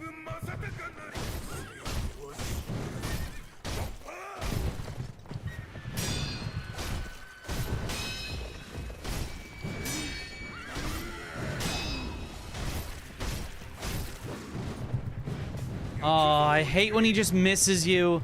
And then because he misses you, it doesn't let your dash go the correct direction either.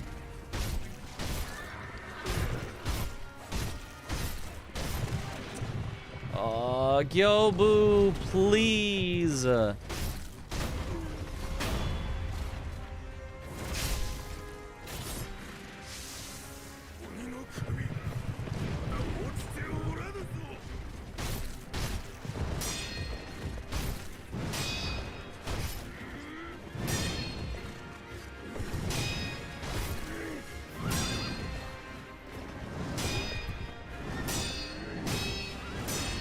Alright, at least the second phase wasn't terrible.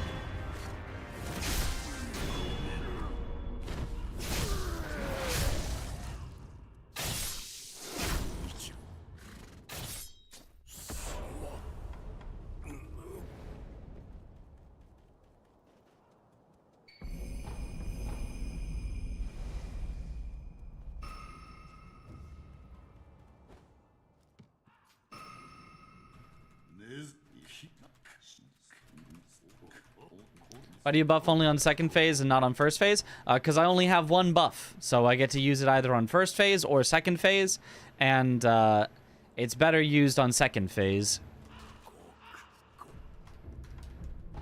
Because on first phase, as long as he doesn't miss like he did there, it's a consistent, guaranteed fast kill. Like it's always like the same fast kill, and the Akko would only save you a couple of hits, which is also what it only saves you in second phase. But saving you a couple hits in second phase might be the difference of him running away an extra time, whereas in first phase, he should never, ever be able to run away, unless he just misses you with his attack, like happened.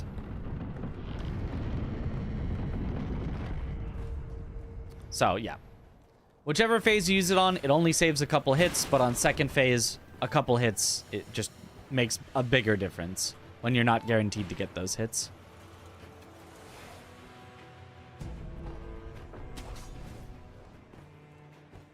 Have yourself up after getting 3 times Quint. Yo, let's go.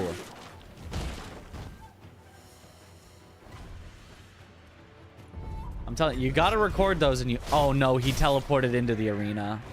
Oh no.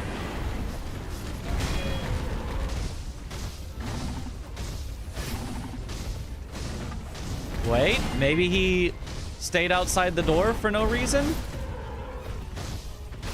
Wait. Oh, Chrono Gem, thank you for the raid. Welcome on in, raiders. Yeah. I swear I saw him teleport behind me. But he's not in here. We're safe. Cool.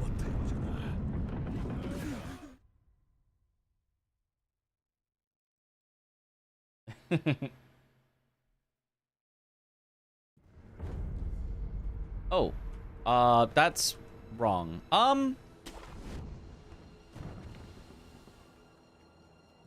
This is out of order now. Oh well. Somehow I hit down and I didn't realize that. I didn't mean to. Okay, we are accidentally going to be optimal. And we're gonna have fewer excess emblems than I should have.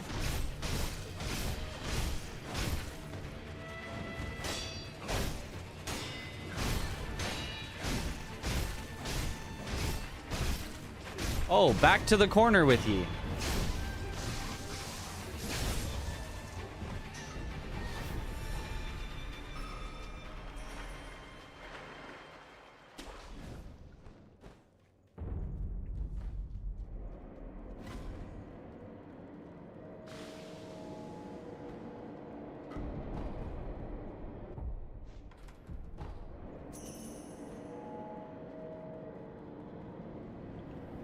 Or you bully because it's faster. I can't even buy the beads now. Or the emblems now. Because... Oh. Oh. Because I don't have the prosthetics. That's right.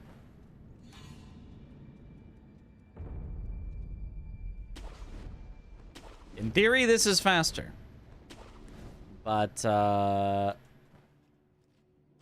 could also actually not be able to continue if I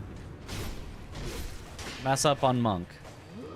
Because I now don't have the firecrackers as a backup either.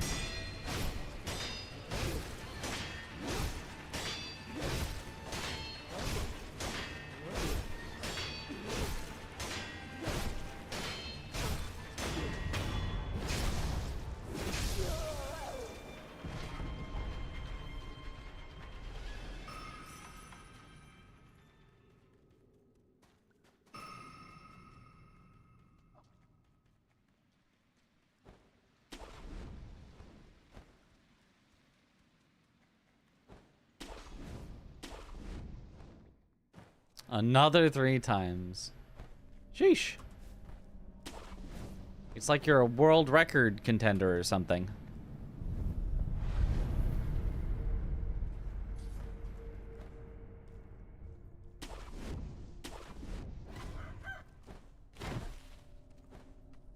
Don't get emblems from bosses until you unlock prosthetics. You're already 10 short. I am already 30 short.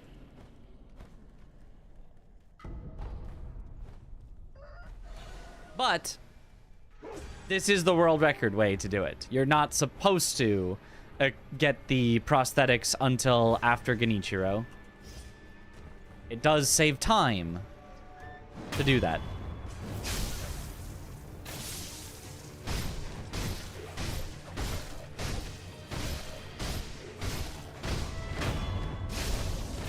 It just loses, and now we're 45 short. That should be all that we're short. We're going to be 45 emblems short of what I normally am. And by short, I just mean 45 emblems less safety than we normally would have.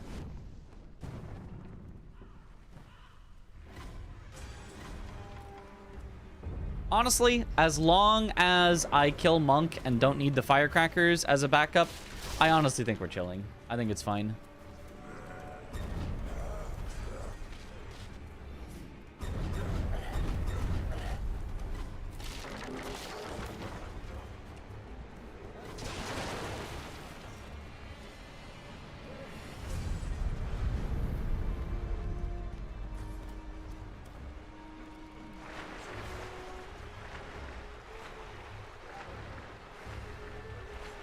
Unlocking them before Gyobu, but only equipping them after Bull? No, unlocking them and equipping them after Bull is what I've been doing for safety. You pick them up along the way, including... Whoa! Wicked flip. Too bad it was bad and didn't get me where I wanted to go.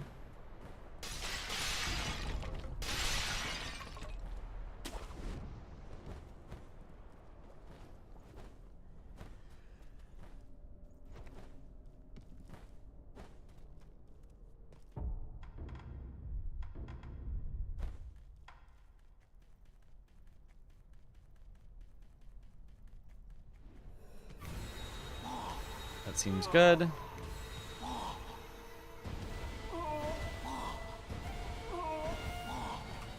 Nice. All right. F? I don't think there's an F.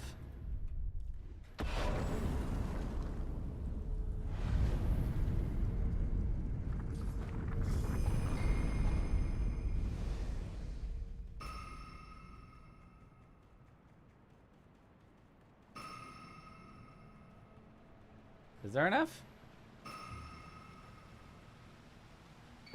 Any F? You sure?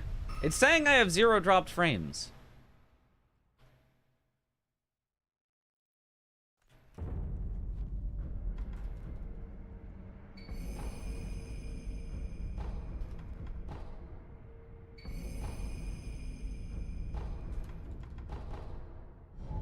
Hello. You started early for a few seconds. That may have been you. Chad's trolling me.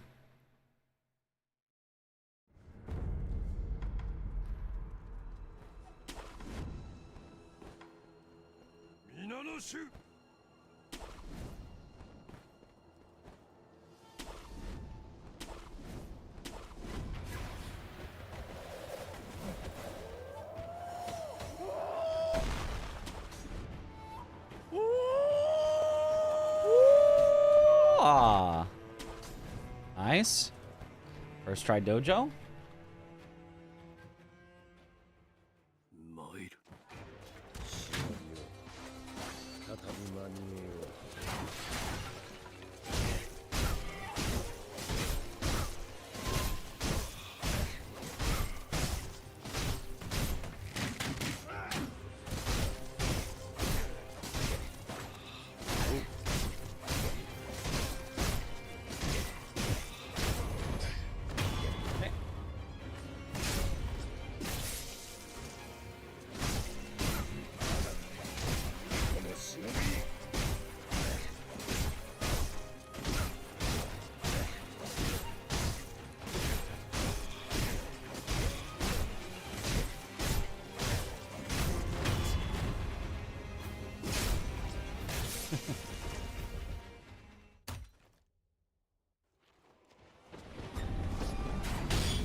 Pretty late one lightning, but not bad.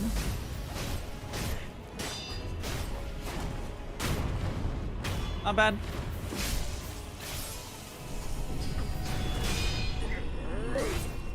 Oof.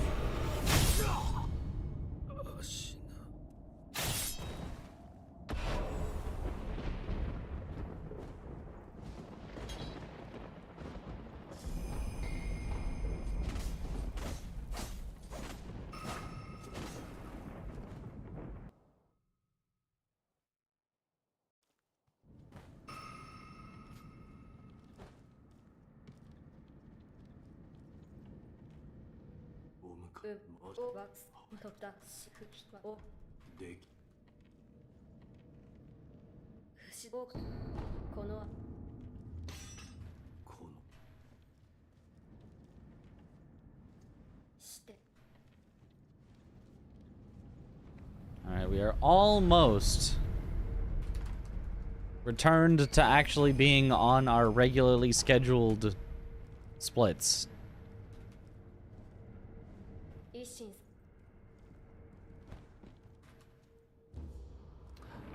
I should have bought the emblems there. No, wait, I couldn't. I could have, actually. Because once you kill Genny, you get a ninjutsu, so you can. But it's fine. I'll buy it as I equip the prosthetics.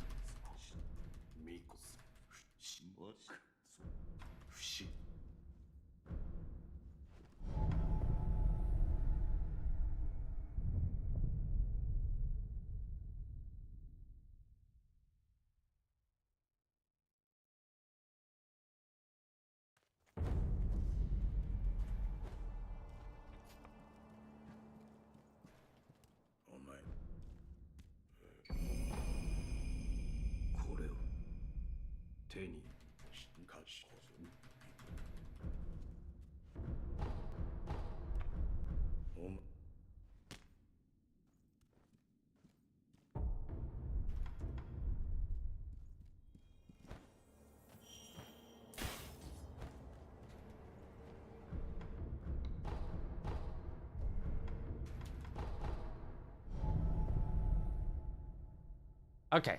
Next time it splits, we'll be back caught up.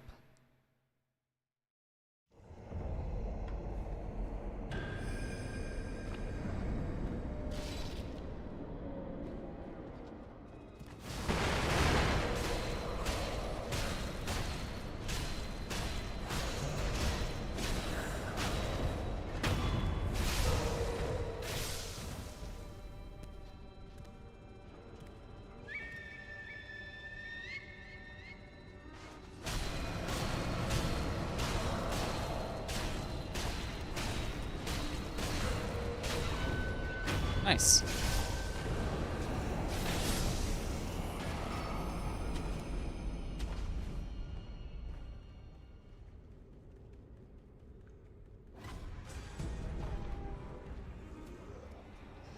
Okay, here we go.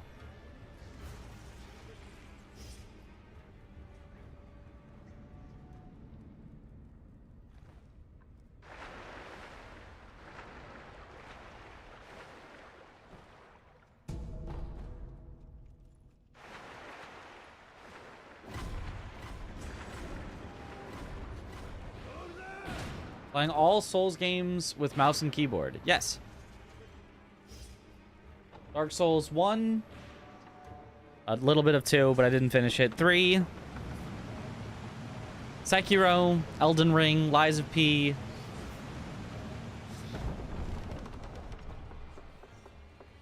All mouse and keyboard.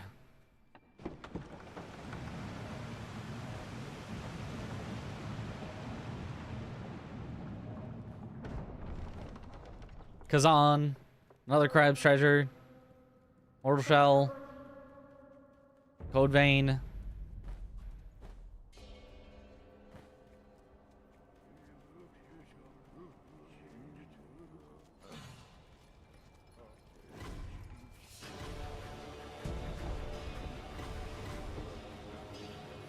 What do you just like, Neo? It's unplayable with keyboard and mouse. Well, I haven't even attempted. All I did was I watched Aggie play it for like half hour or an hour or something and went, nope, not for me. No thank you. It was the greatest anti-advertisement I'd ever seen.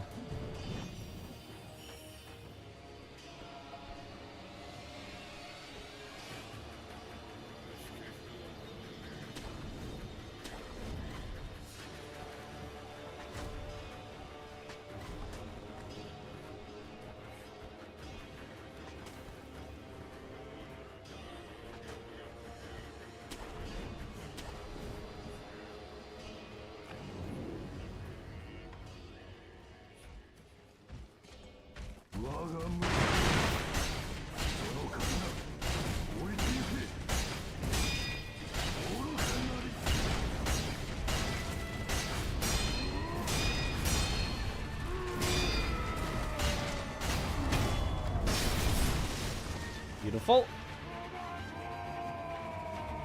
Don't even own a controller, so it's nice to see a fellow keyboard enjoyer. Yeah. There are controllers in my house that, you know, like my brother owns, for example. Or the one that I have, the GameCube controller. The greatest controller ever to have existed.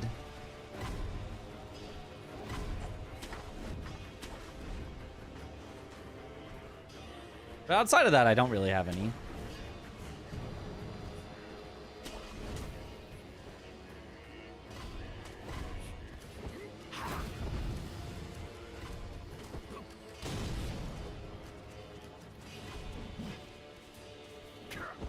Like 7 controllers. Use them for Xbox couch party games. PC is strictly keyboard and mouse though. Aha. GameCube roller is unrivaled.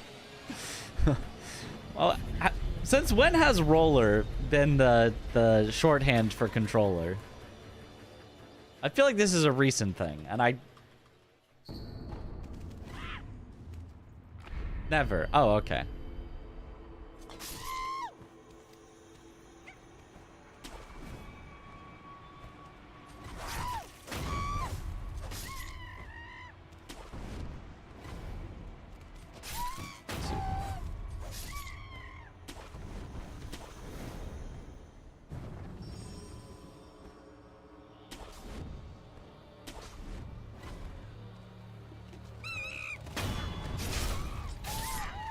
Never heard it. Roller is wild.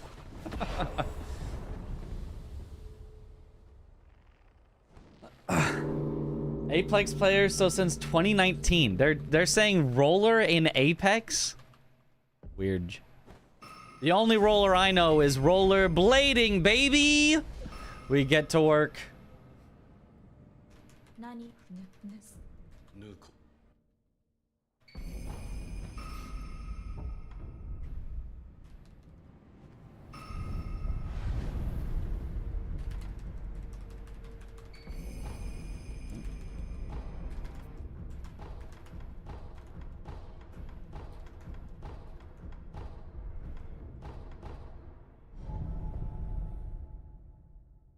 Ring the bell.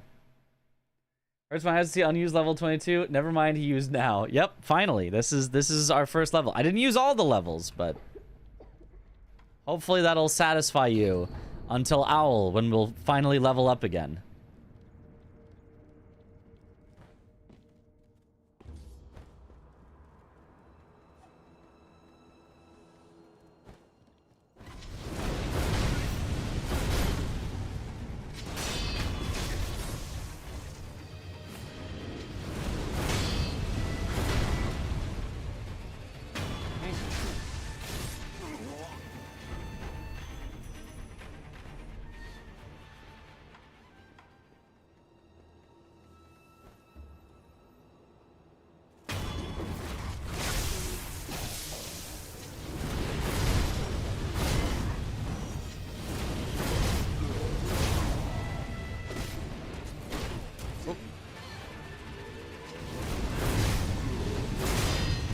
Whatever. Good enough.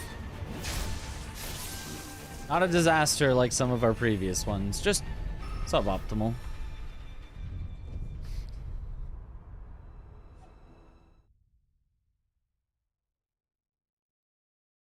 I did spend my money on spirit emblems, right?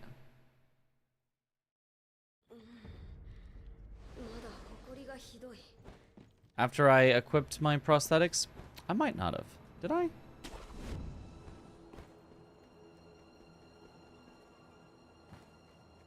I can't really check without losing time. Technically, I don't need any extra emblems if I don't die. But that would not be the greatest gamble. You did. Okay.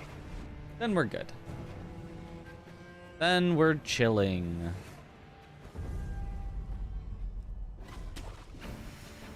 Just don't die. It's just that easy.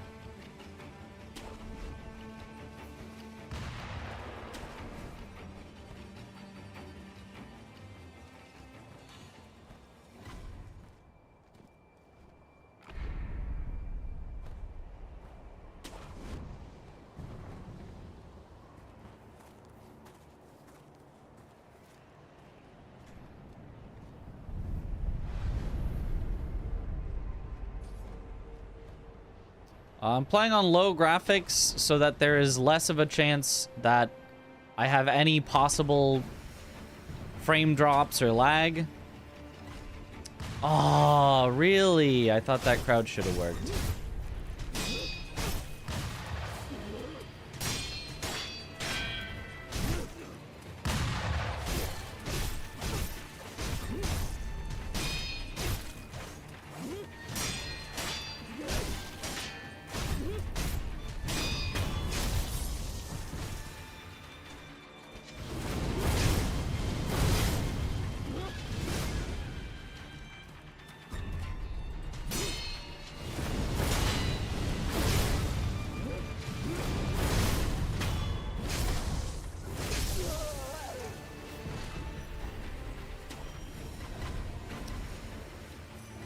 Okay, we are low health, so I cannot afford to get shot here at all.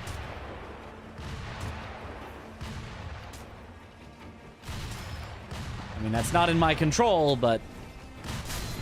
Oh, unless we land on the branch. Okay, that's actually acceptable.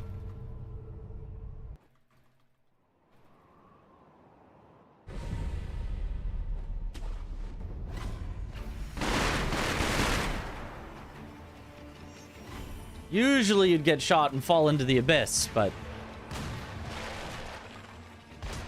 Even though I got unlucky with getting shot, we got lucky on landing on the branch, and we're fine.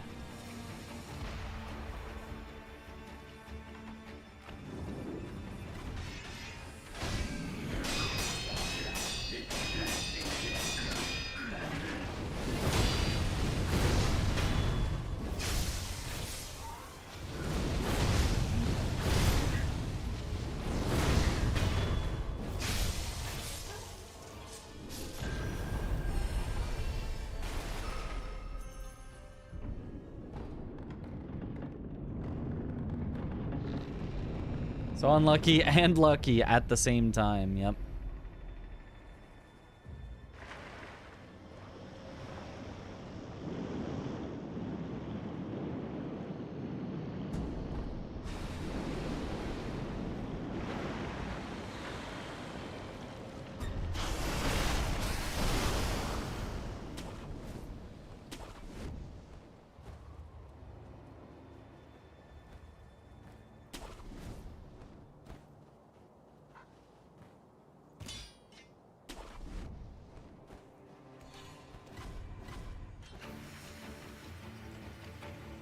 You have close to 0 health. I have 1 health, exactly.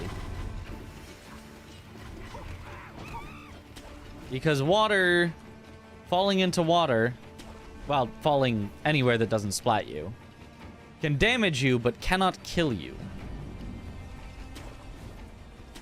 So I have as low of health as you can possibly have without dying.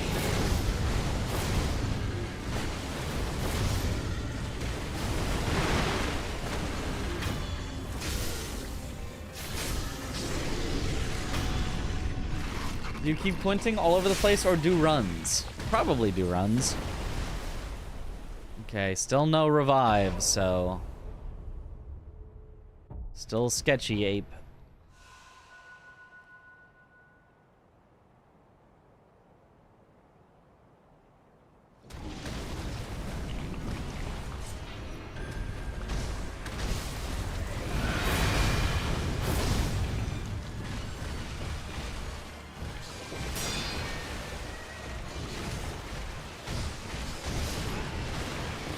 Of course, of course. Of course. Yeah. Yeah. Of course. Well, rip 5 minutes.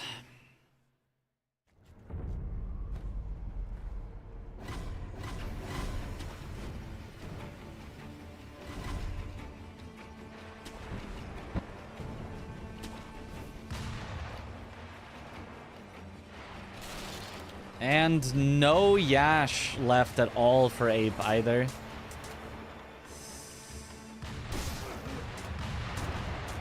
Yeah, that's bad.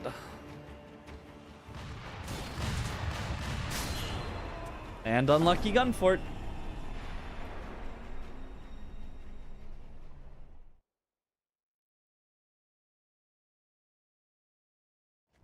Safety idle next to the fight? Nah.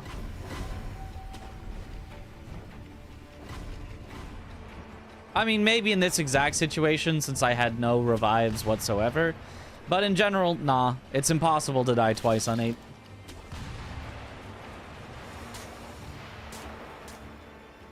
And I thought the res would fill after first phase, and first phase is completely free. So I thought we'd be fine anyway. And then obviously, if Ape did any normal moves, we would just have killed him. But he had to, of course, miss me with his attacks point blank. And then as soon as I try to get one attack in, just go, nope. So it's very unfortunate, but it's like a ridiculously low chance of ever dying to Ape. So getting the safety idol as a plan would be a horrible plan. It would just be wasting time for no reason. In this exact situation, I could have gotten it.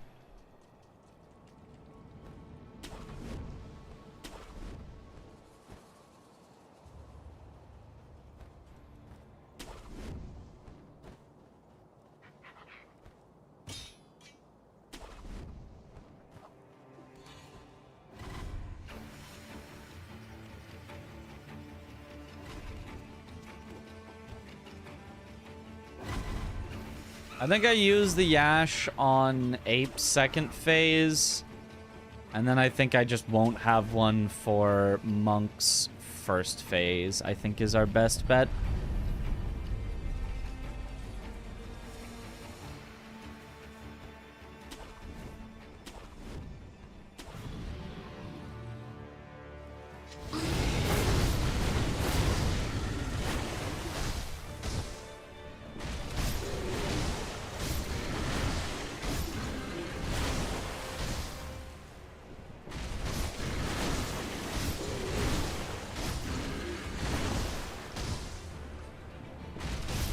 Or I could just eat the time loss here and just not buff for Ape at all. I think I'll just Akko. I don't really need it for 7 spears, so I think Akkoing here is the best plan.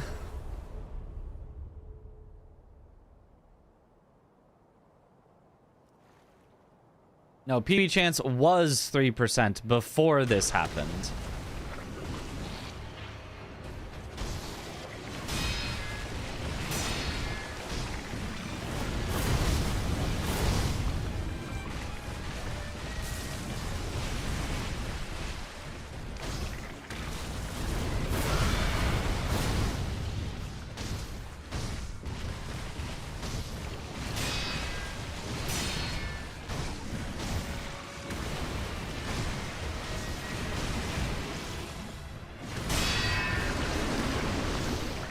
Alright.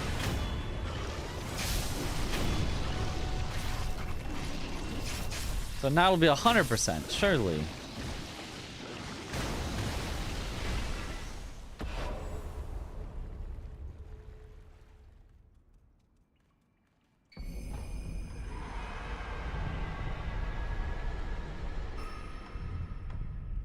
You usually pick up the 2 Akos on the way to Ape, because if not, you can pick them up if this happens. No, I don't. I don't know. Didn't know there were Akos on the way to Ape. Where are they? Oh, no. Shut up, Windows security. That didn't mean we disconnected, right? You guys are still here?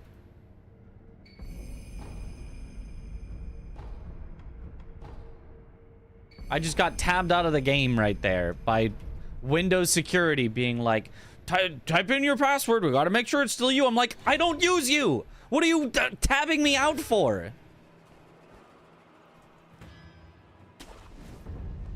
I'm not. Oh, okay. Well, good. Whew. At least Rome's gone.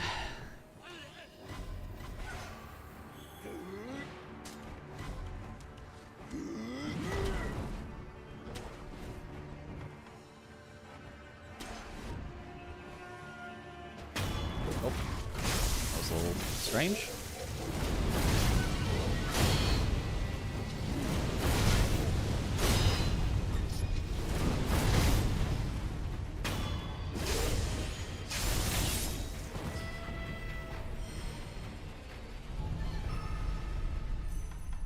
Hey.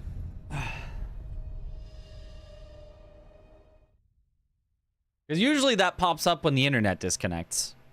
The internet will disconnect and then it'll pop up and be like, I can't reach the server.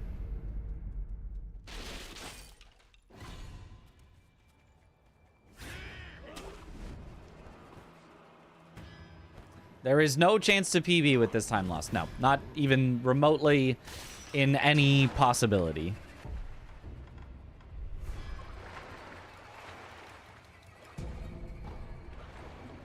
If everything went perfect from now on, including a first try quint, where we PB get to work, we'd still be like 20 seconds short.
I do wonder, since I already had an Akko as a backup, I wonder if those Akkos would even be worth it just to save time on Ape Phase 1. They probably would.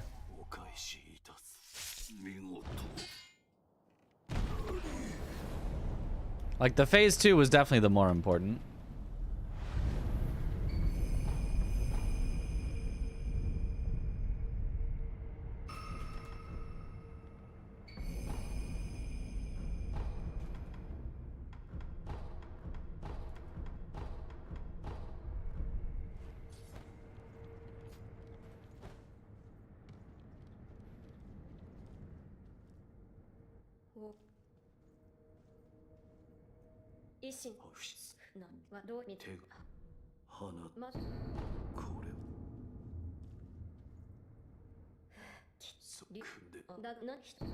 Don't have to lose too much by picking them up either. Okay.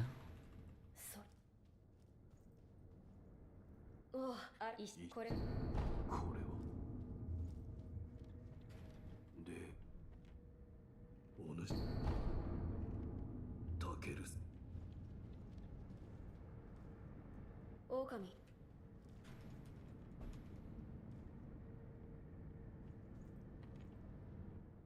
お、あ、ね。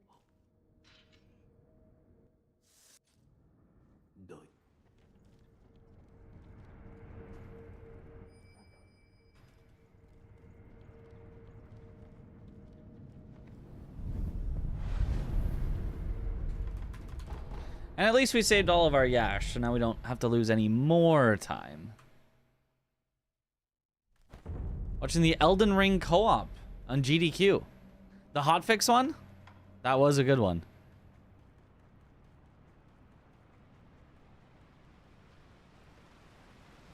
Hoping we get to show that off at one of the main marathons in the future as well.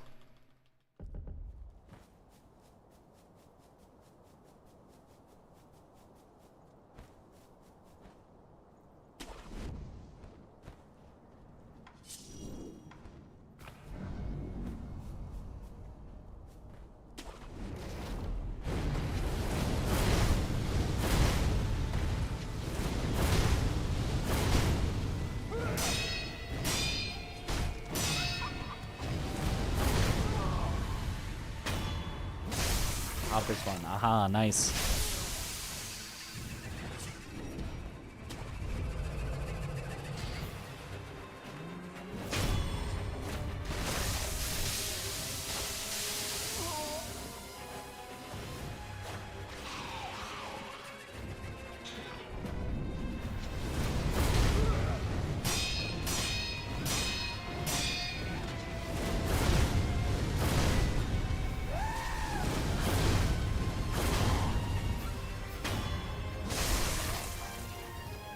Jumped a little farther away from her than I usually do, but it worked out just fine.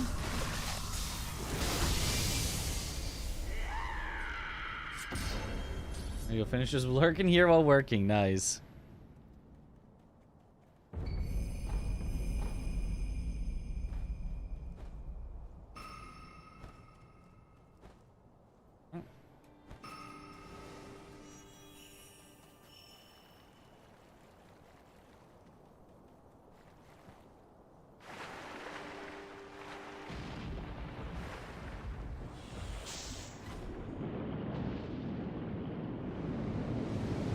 Nice.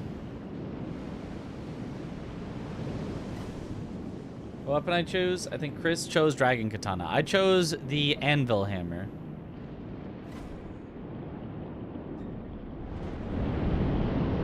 Just an anvil on a stick. Call it a hammer. Good enough. Longstride is very satisfying, yeah.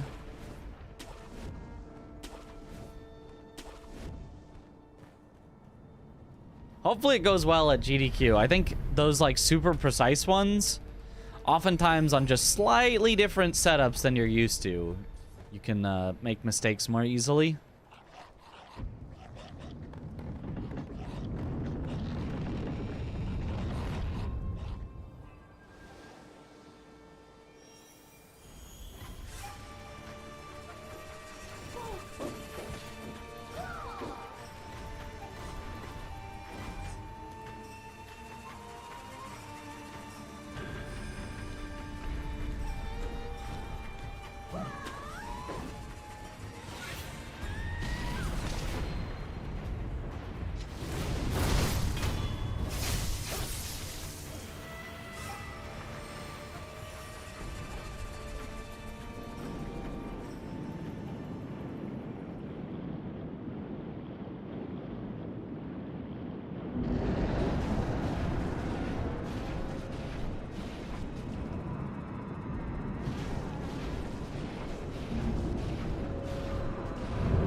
Nice.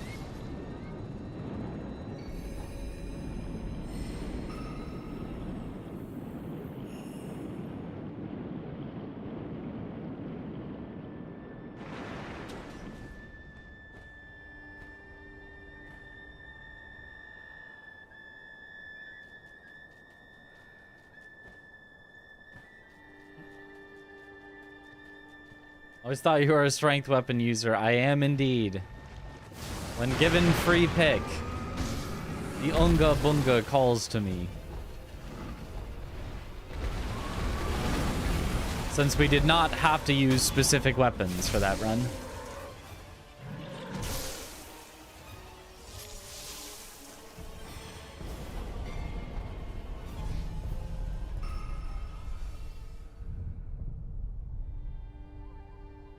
Yo, what up?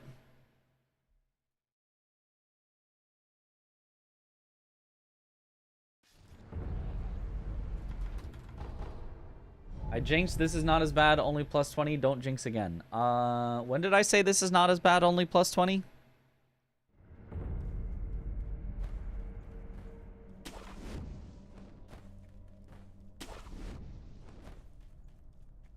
I mean, either way, I will jinx again.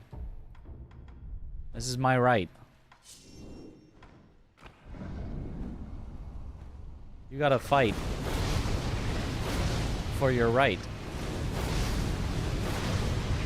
to jinx the run.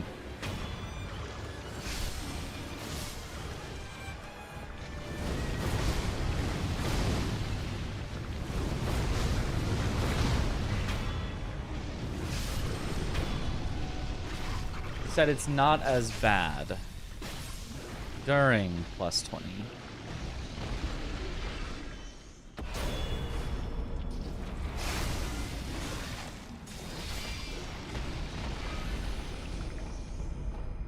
I don't know when during plus 20 would have been.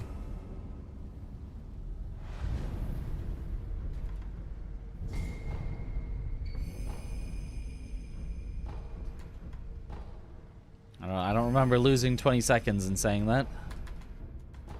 I can believe I would, but I don't remember that.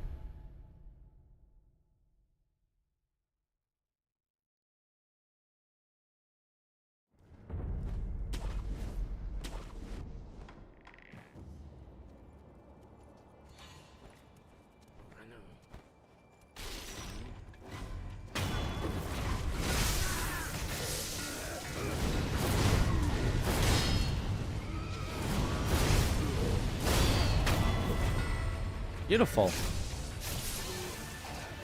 Didn't get shot at all.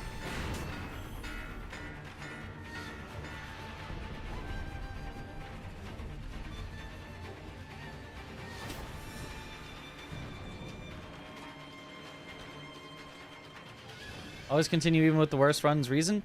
Because we are practicing this for a marathon. Summer games done quick. Where I will only have one shot, so it doesn't matter how bad the run is, I have to continue. So it would be bad practice to not continue runs when the thing that I am practicing for, I will only get one opportunity and have to continue no matter what.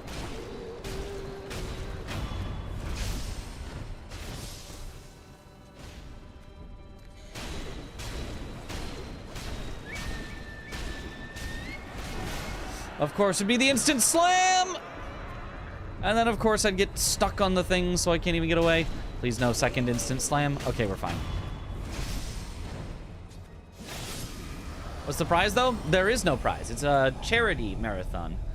So, it is raising money for charity. The prize is you put on a good show, and hopefully people donated to charity for it.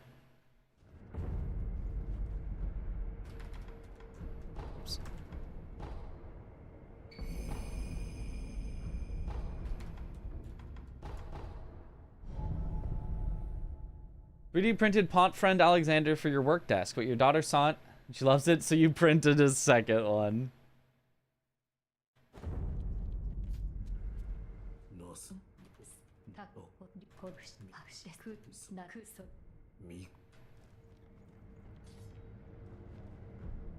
So yes, I am scamming you all.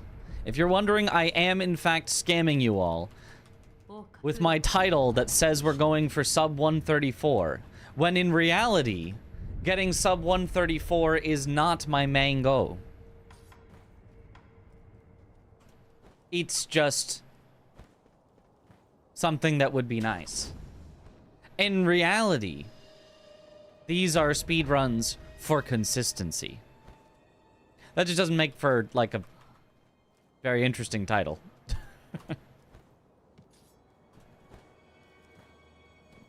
Although we have done that before as our title. If I really, truly had no, like, time goal or anything. This one, it would be nice to get sub 134 as well.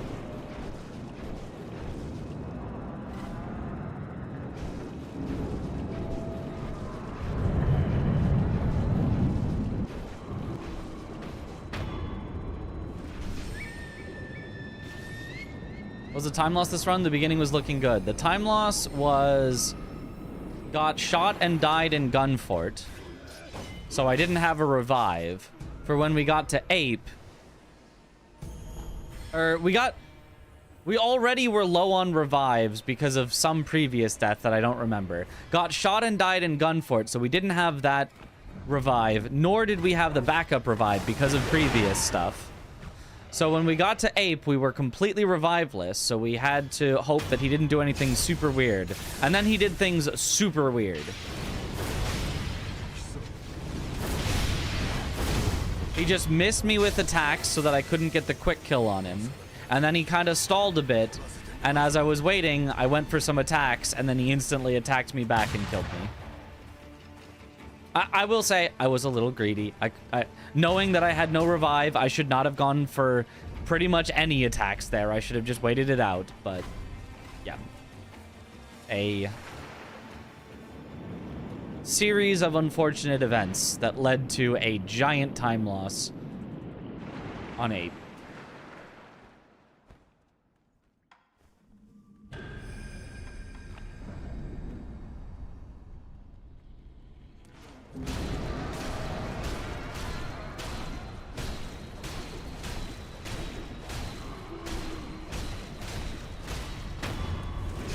Sekiro is scheduled for 3:30 a.m. in Germany, yeah.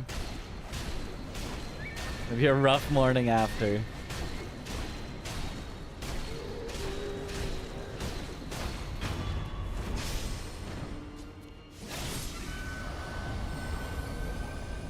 A side note, nice that this game has water diving and actual content in water. Yeah, it's pretty cool.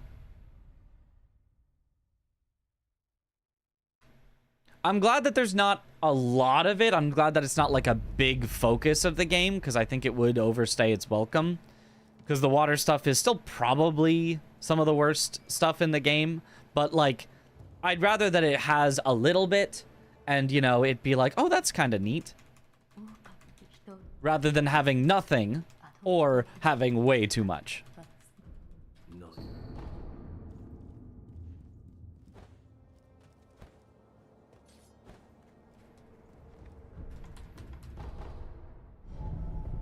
No water temple, yeah. My guy was just grooving. Hated the headless underwater, yeah. I mean, headless above water or underwater. It's all rough.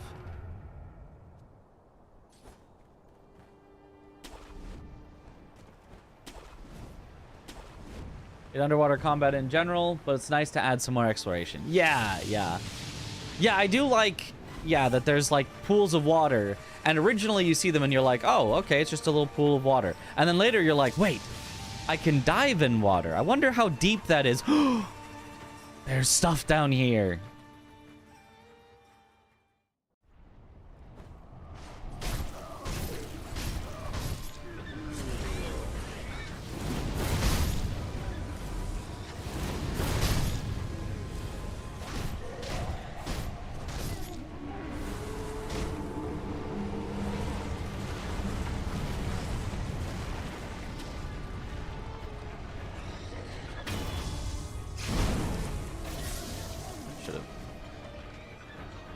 First thing that I tried to go on, but I thought it was going to lose the lock.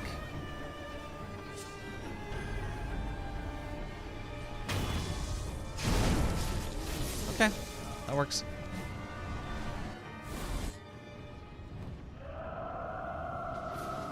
A fishing mini game, that's what it needs.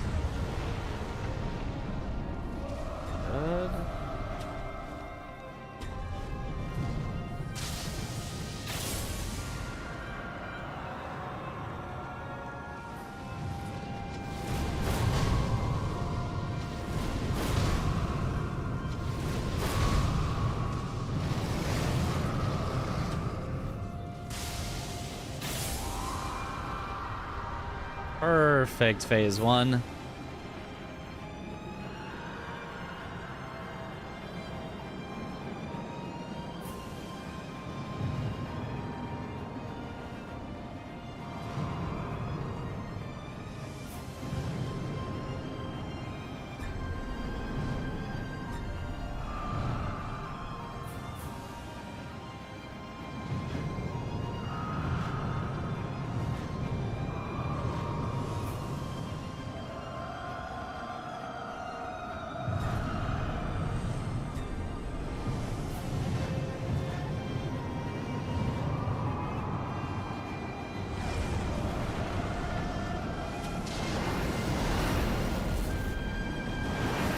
Night Rain has gotcha. 944. Nice, Ivy. Just show off. Just beat my PB by over a minute. All right. Felt so clever when I came back to that pool in the valley and swam through it, only to discover another headless.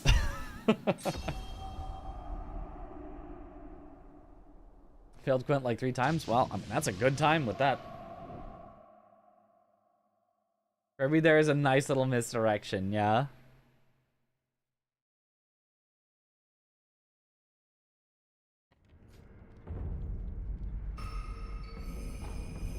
I think that's one of the defensive, that's like Gokon there. So it's not even like a good headless that you're like, nice, I got the awesome sugar that I'm gonna use all the time. The 2 underwater headless or 3? 2 underwater, 3 above water. But one of the above water ones is in a cave that you get to by going underwater. So there's only 2 that you can find without any swimming.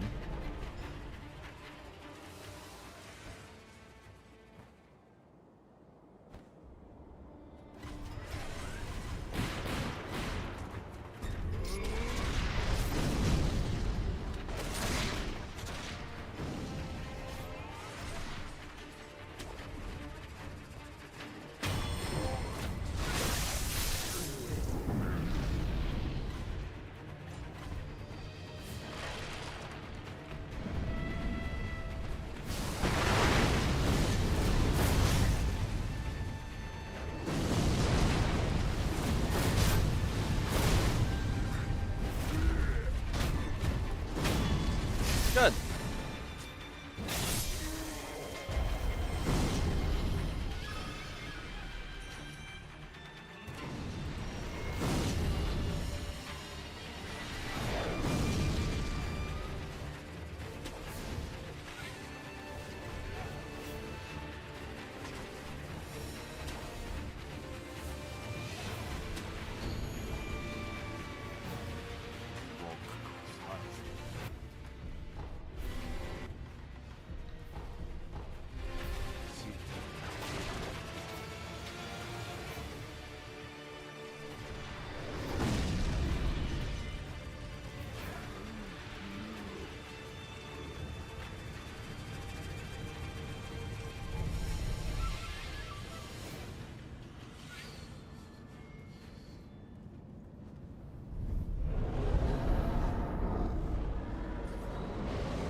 Should be a bias to have showcases around the time the runner is usually active. Large part of Mitch's community won't be able to watch live because of the time zone, and vice versa. The large part of the watchers won't be able to make it to stream.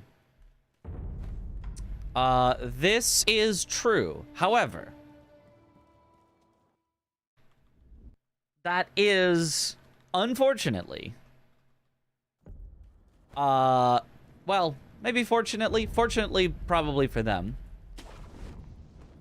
a generally small concern for them of the number, right? Let's say that every single one of you that would normally be able to watch isn't able to watch at whatever time it is now scheduled for, and every single one of you would tune in if it was at my normal streaming time. Let's assume a 100-0 flip. So it's 1,000 extra viewers that they could get. Whereas if they put it at, you know, with what they know to be their prime times, the swing between their prime time and their not prime time is like 10,000 or more. So, you know, they're gonna want to maximize during their prime times the things that they think are gonna get the most attentive viewers.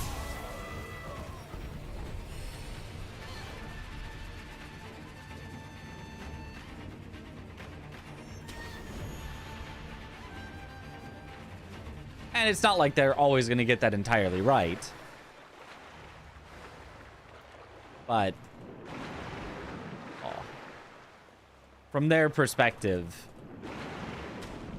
trying to like keep track of everyone's audience and exactly when is just not like that important.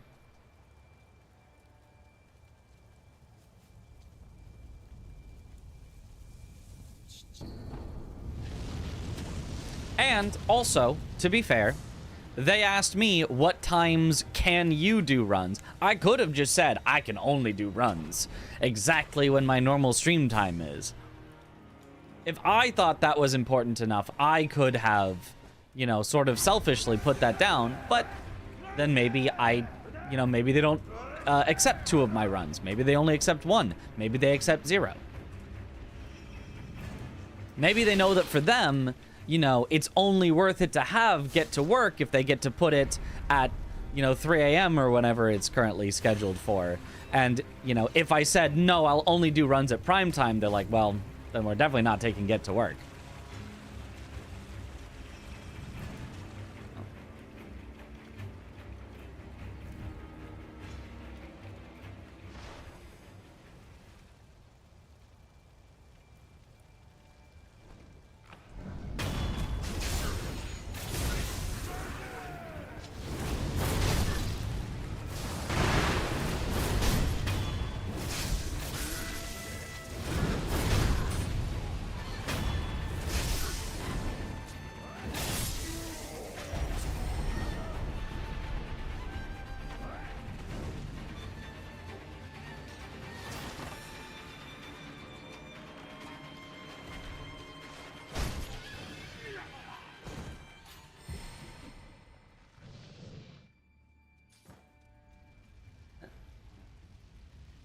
Something stuck in my teeth.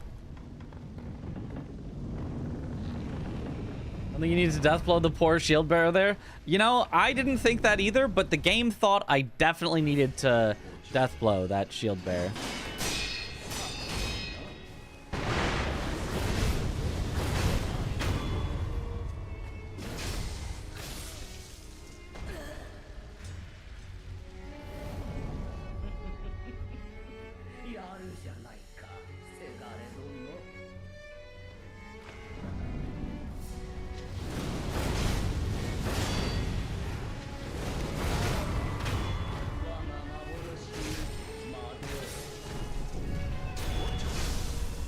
Honestly, just more concerned for the runners always.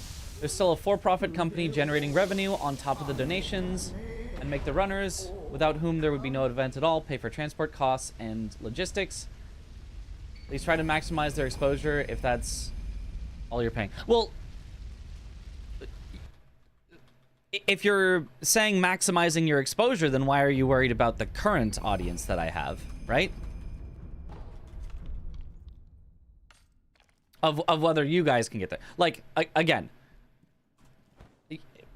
I'm not like, I don't want you guys to watch it. It's so great that it's at a time that you guys can't watch. Like, it sucks if you guys can't watch. But I don't think it's, unfortunately, enough of a concern on their end. Or to be honest, and I want to be entirely honest with you guys, or on my end. I would love it if you guys all were able to watch. But if it happens to be at a time that you guys can't, this is not like something that is I'm going to complain about or whatever about, because, you know, if I get put into a dead of the night slot, I know why it's there, and I, you know, totally understand. And if I get put into like a, you know, nice middle of the day slot, I mean, that's cool. I like that there was going to be, you know, 10,000 more viewers or whatever. Even if some of you can't make it, which is unfortunate, I still do like having those time slots. I know that the time I currently stream at would not be peak GDQ hours. So I think it is completely fine, personally. From their side, from my side, I think everyone is pretty fine with it. And maybe, unfortunately, not on your side, which, you know, apologies if so. I know not everything is going to be EU-friendly hours.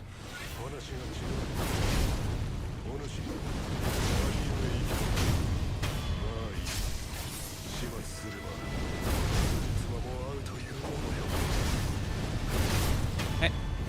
Good. DGen hours, best hours, yes.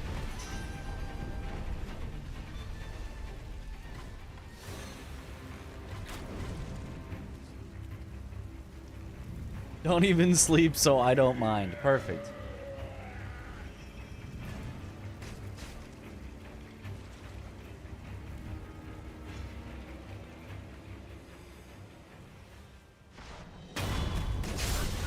I mean, you know, to AGNL's point, I wouldn't mind if they paid for our travel and our hotel and stuff, you know.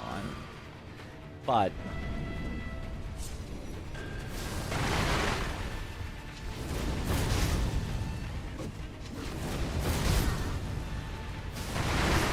really? He almost never is able to actually hit you before you can get the firecrackers off. Alright. Not bad, though. A death there is completely fine. Ow! Whoops. Well, that's fine. And then I also... Okay.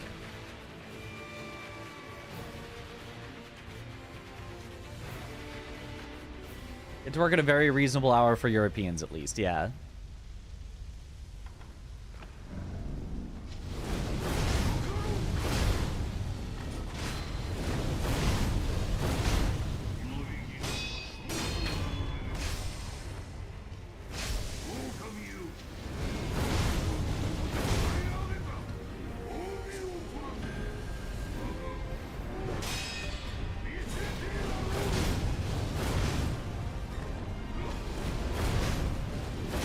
Alright, we take that.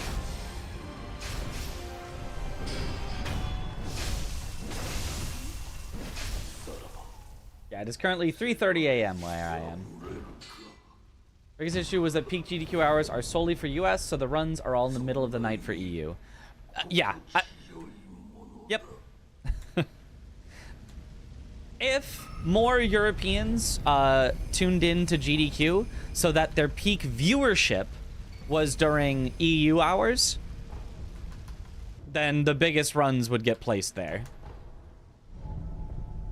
Like, they're not, you know, biasing it towards the US because, well, maybe, who knows. But, like, they're probably not biasing it towards the US out of some sort of, like, you know, oh, because, of course, we have to do that because we're in the US, so we need to make it better for the US and worse for other it's probably just like, well, we put it on 24/7 and number goes up during these times.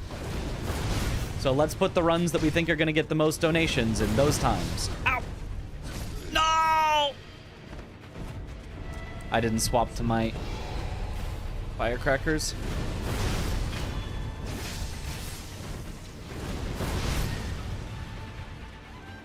My firecrackers didn't happen when I jumped and pressed the button. Whatever. Call it a success. Ah. Ah.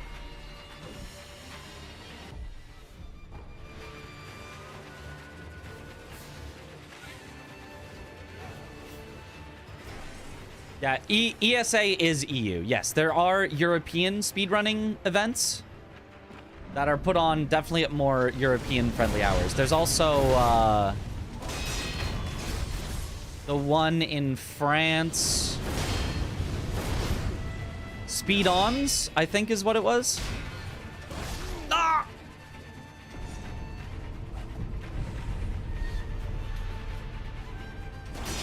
There we go. That can get so messy if you miss one deflect.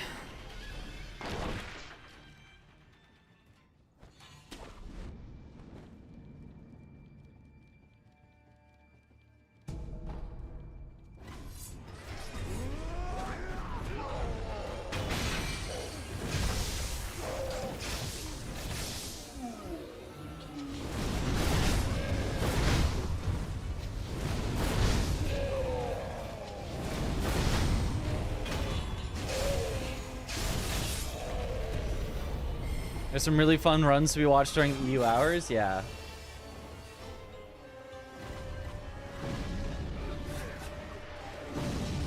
Obviously, the goal is that they pick amazing runs 24 hours a day. That no matter when you join in, it's gonna be awesome.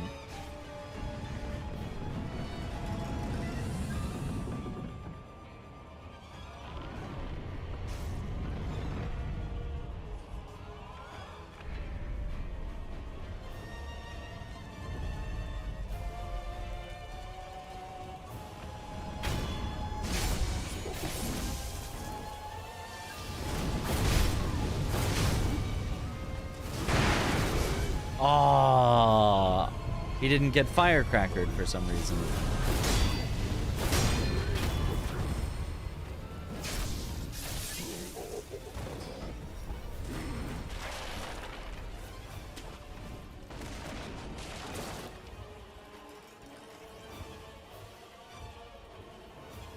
That's acceptable.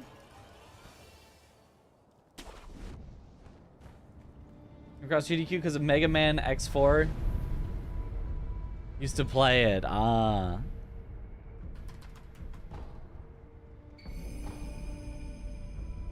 Like the most when you play Elden Ring 2 COD speedrun at midnight.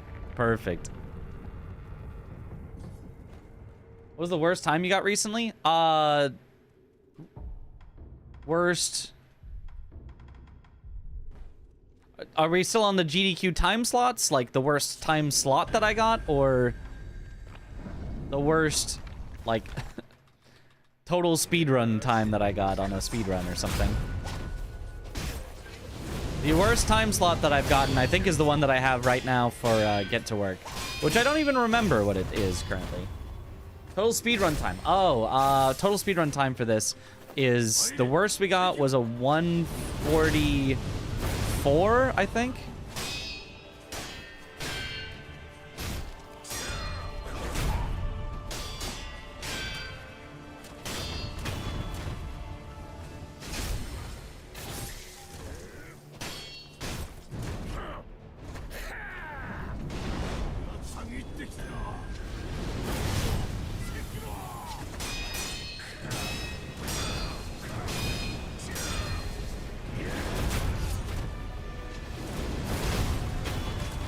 Good.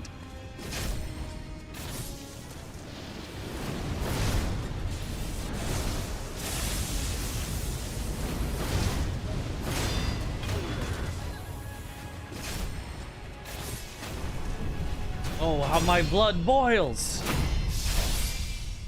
Everyone should be on GMT regardless of the local day-night cycle because it's more convenient for me. True.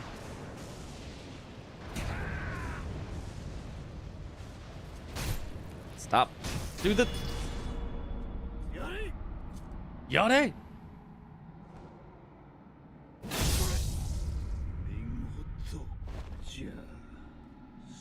Ka!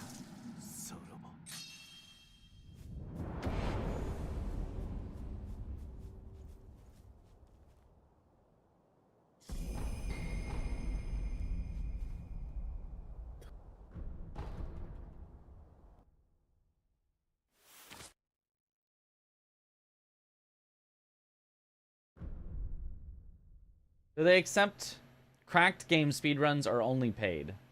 That...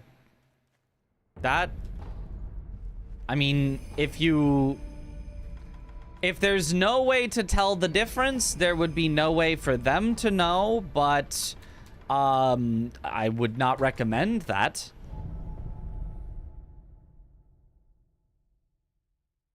If there is a way to tell that it is not legitimate, then yes, that would be bad. Especially because you need to then go and install it on their computers. Which is very easy to do if you just log into Steam, log into your account.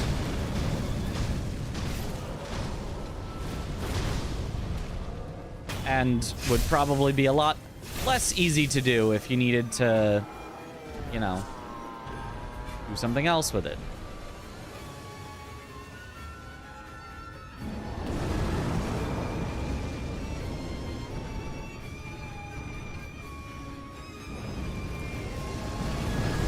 Oh, barely made it by. The tower was definitely close to stomping me there.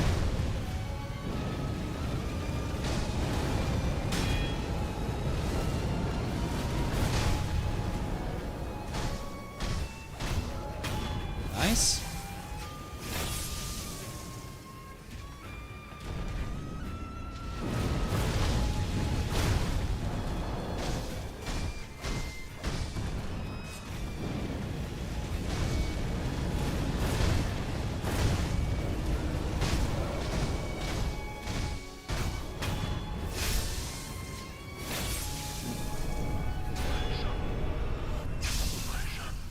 Dreamer wouldn't recommend doing anything illegal. That too. Just in general.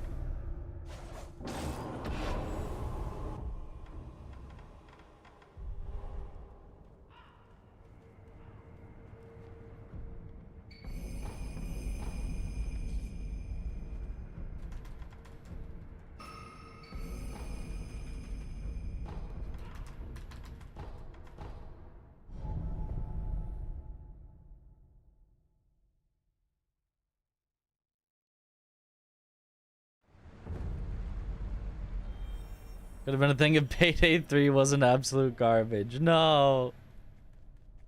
That is what I've heard, though.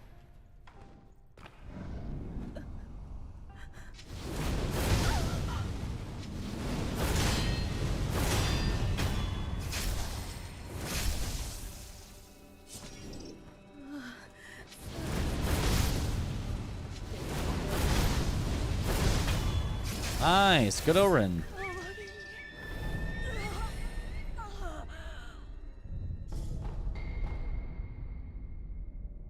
Wish I can see you play Bloodborne? Well, when it comes to PC, which will surely be soon, you'll see it.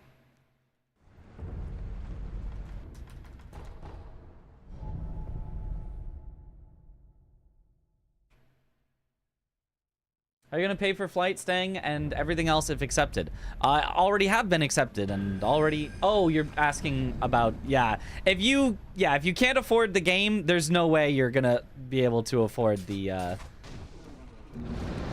Yeah, the travel and hotel and all that. Like, a single night at the GDQ hotel costs as much as buying multiple games. Oh, I really didn't turn around fast enough. I really thought I did. That felt like it was a perfect turnaround, but... Headless said, screw it.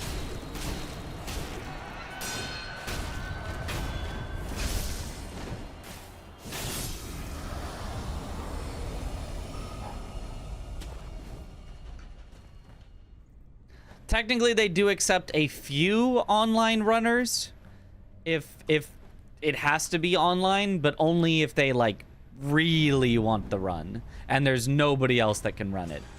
If there are other in-person runners available, they will go with the in-person runners every time.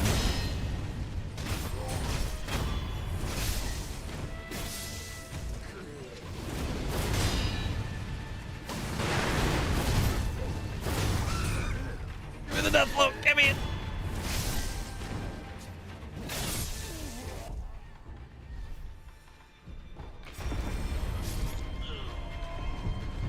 Yeah, they do some runs over video call, but it's very few. So basically need to get a job to enter the speedrun world. Only if you want to do this one specific marathon event. I mean, in general, I'd probably recommend you get a job regardless. You kind of need that for anything, but if you want to do this one particular speedrun event, you, yes, would need the funds to pay for it. If you just want to speedrun, you don't necessarily have to. I mean, you would need at least a, you know, computer. Well, maybe a console would... Some way to record your speed runs, some way to have them recorded, which usually would be a PC, but could be a console. Would they accept console with a video camera anymore? In the olden days, that's what they used to do. I don't actually know.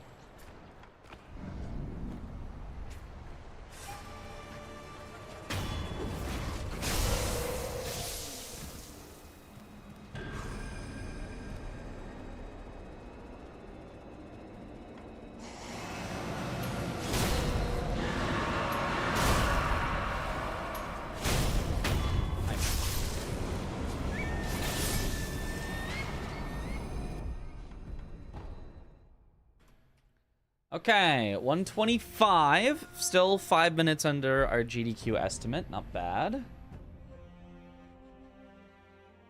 And now get to work.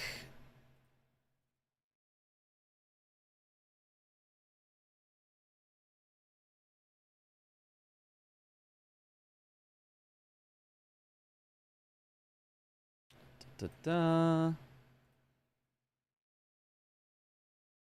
How many years did you even practice in Sekiro 6? I mean, it's been out for 6 years, but I wouldn't say I've been practicing every minute of every day for 6 years. But technically it's been 6 years since the first time that I practiced, yes.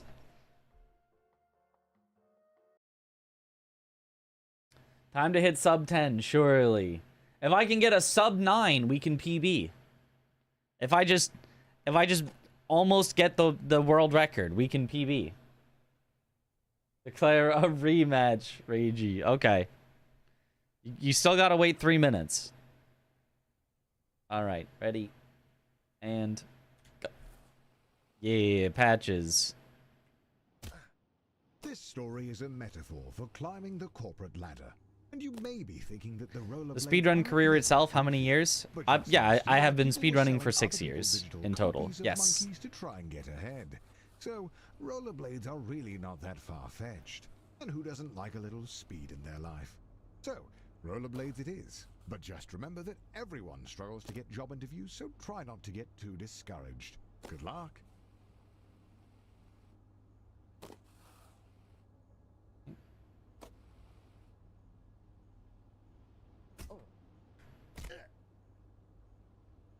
Hey, welcome to your first job interview. I know it can be a little nerve-wracking, but just relax and do your best. You're sure to get the job. Good. Congratulations, you've completed the interview process. Unfortunately, the company needs you to do a take-home interview. I see a note here that says, sorry for making you jump through all these hoops. Oh, yeah. So the company just needs one more interview. The note here says, last one, we promise. And to ignore the hoops on fire. That's just a technical bug in their hiring system. There it is, the offer letter. You grab the letter and read it out loud. We regret to inform you that the role has been filled. Why does he have rolls on wheels on his feet if he never uses them? Because it's faster. At some point in their lives. Luckily, your mom says that we don't know how, but it's definitely faster. Job at their warehouse. I know it's your birthday, but the company saves money when the new hires do their training on Saturday nights. So it's time to get to work. Congratulations on completing your training. Go home, get some rest. Tomorrow is your first real day at work.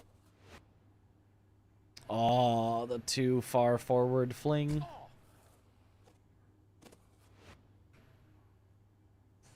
Ooh. Barely made that one.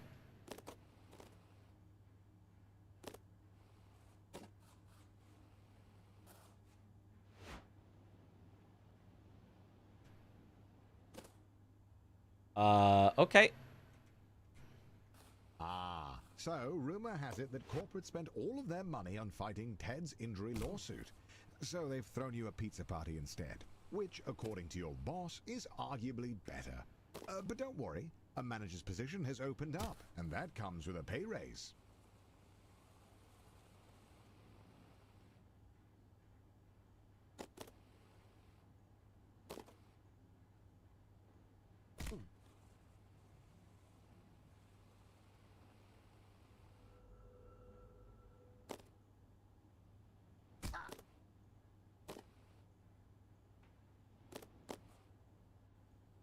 Your mom Nice. walks into your room with a letter. You got the job. Tomorrow is your first day as an unpaid intern. What an honor.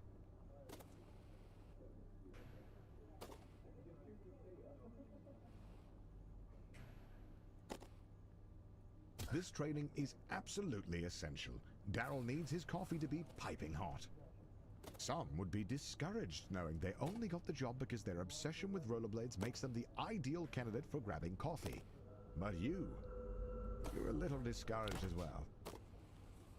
I could have had that podcast. I could have lost time. Finished training. Now the real work begins. Oh, almost. Your boss Bill has his office on the first floor and seems like a really nice guy. Great taste in coffee too. Hopefully Not you quite. can really impress him with your grind set.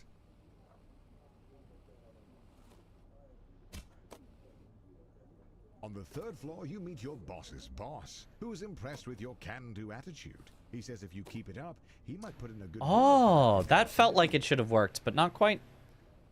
Apparently, just quite not enough At the speed. all-hands meeting, your boss Bill announces that you've been chosen for the in-house interview, which, according to him, is just a bunch of softball questions since it's really more of a formality than anything.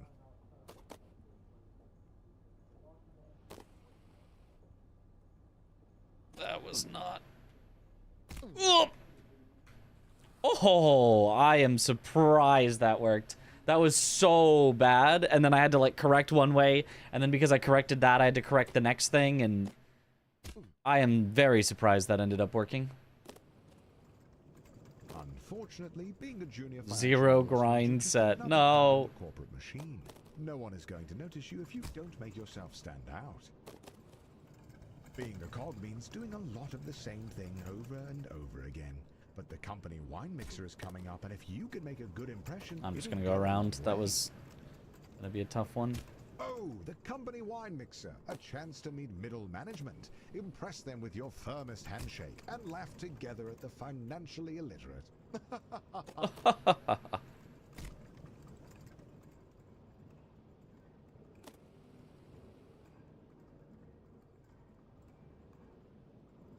After spinning your wheels for a year, you finally get invited to the company mixer. Rubbing shoulders with middle management has you inspired. You want to be one of them.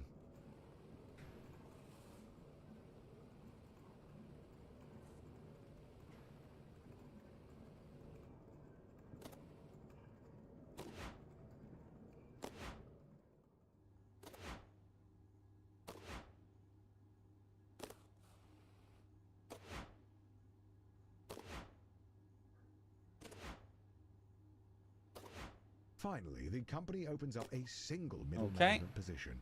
All you have to do is beat the rest of the applicants and the job is yours. The bumpers are a metaphor for the other applicants.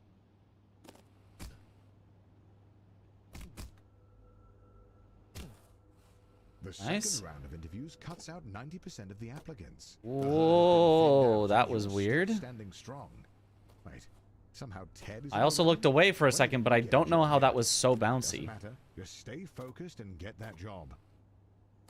I must have done something, but I don't know what I could possibly have done to make it that bouncy. After months of grueling interviews, corporate dinners, endless schmoozing, you find a letter on your desk. One of the two positions is yours. They created another position for Ted. His uncle is a VP.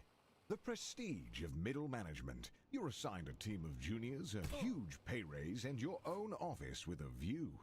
Not that office. Don't be ridiculous. Not that And office. by the way, if your team's earnings drop to the bottom 30%, you'll be fired. Welcome to middle management. No one really knows what you do here, and in fact, no one really knows how to get promoted. Progressing at this stage of your career feels like a confusing maze with no clear path forward.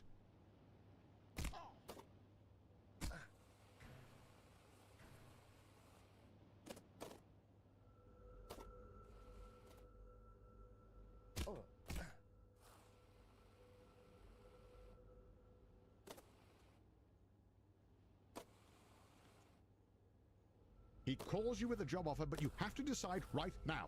Ah!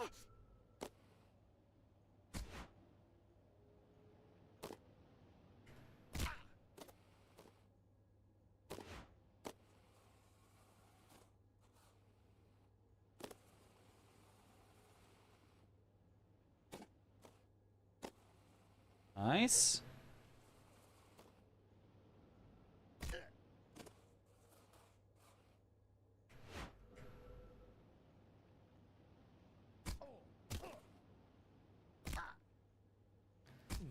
Please, no! I thought it went over the edge. I could, like, feel it. It was like, oh, it's making it. And then, nope. Take on the Deutler portfolio. If you pull it off, you'll secure 2 votes from the board. If you don't, you'll be fired. You did it. You pulled off the Doinkler portfolio, you crazy son I of a pulled gun. off the Doinkler Unfortunately, portfolio. the vote is tomorrow, and you're 1 vote short. Looks like it's better luck next time. You're still convinced that being a full-time YouTuber is for absolute degenerates.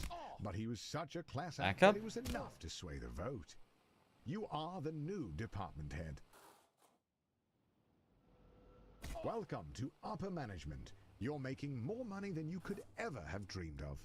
You drive a fancy car, fancy blades, fancy suit. But if you thought that you would be working less, you'd be wrong. If you aren't constantly pushing ahead, you're likely to fall. Just skipped warehouse manager, pretty much. Actually, yeah, we actually did, because they wouldn't promote us. We tried to be warehouse manager, and they said no. Sweep the whole leadership team into prison, just as you thought. They need a new VP. And as the first candidate to apply without a criminal record, you're instantly chosen. They don't even look at your resume. Went straight from warehouse worker to an unpaid intern. What an honor. 0.01%. But it's not enough. The goal is and has always been to be CEO. You have no idea how, but all you know is that you need to keep grinding.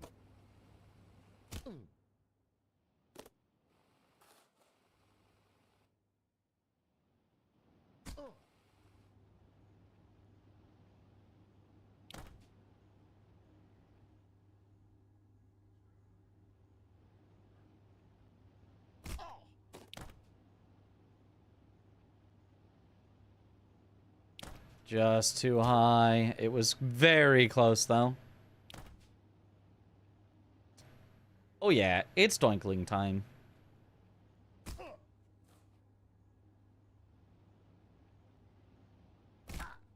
Oh, way too high. Any backups, though? Nope. No! Why? Oh, that's so sad. This is so sad.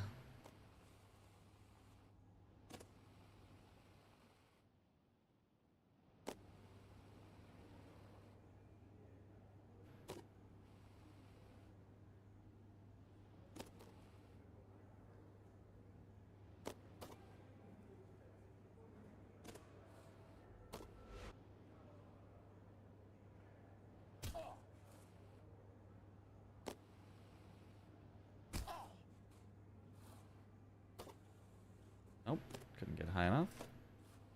There we go. Oh! Well, that's Not how that normally goes. Whoa, that's really not how that normally goes. What the heck?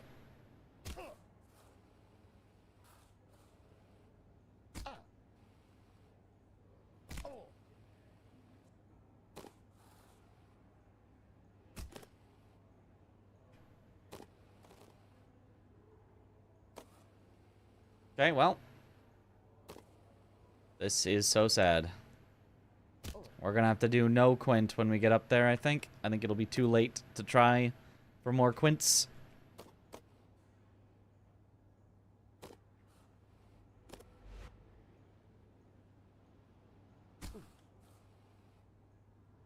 Maybe we can try for 1 or 2, actually, now that I think about it. It's not very far from here. Can I just get the right speed to do this? Thank you.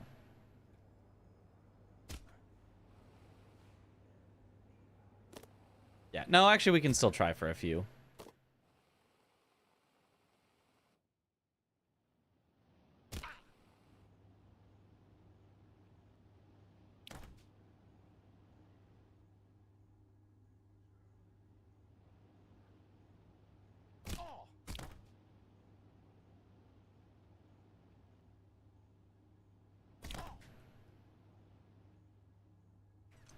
Got the backup. I'll take it.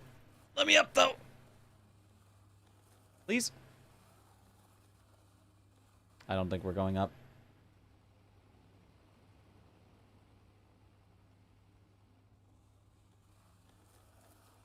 Oh, but it was enough to make it to the other side. Hooray.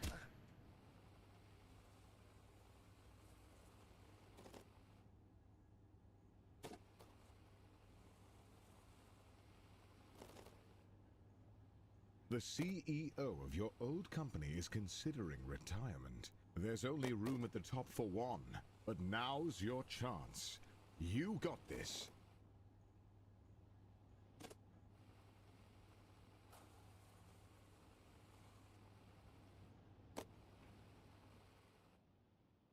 Just before the CEO of your old company retires, he gets arrested for embezzlement. But you've been schmoozing the board of directors for years, taking on hard portfolios, buying dinners at the country club, and turning a blind eye. Still to sub 15. You're ready to take the leap. All of your hard work Nice. has finally paid off. Yeah, I figured once I fell, there was no shot. A 140 combined. That's still not bad. That's still not bad. Very few people have ever managed to do. There really Yippee. is nowhere else to go. Congratulations on beating Get to Work.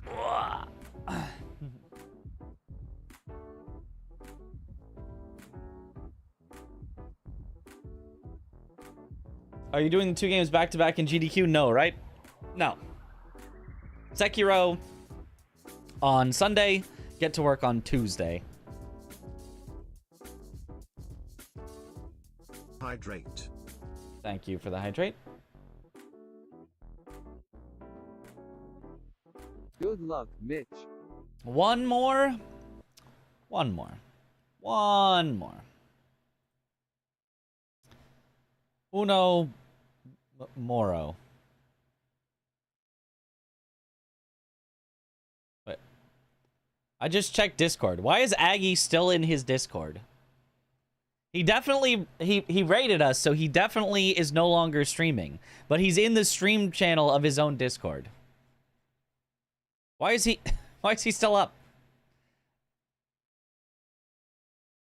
Maybe he just left it on. Uno mas.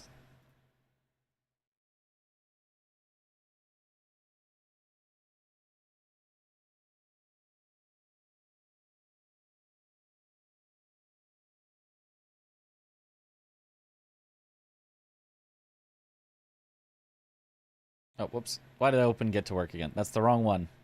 We're not swapping up the order. Wouldn't be surprised if he was asleep at his desk. He was up late for trying to get the Headless run before the server maintenance.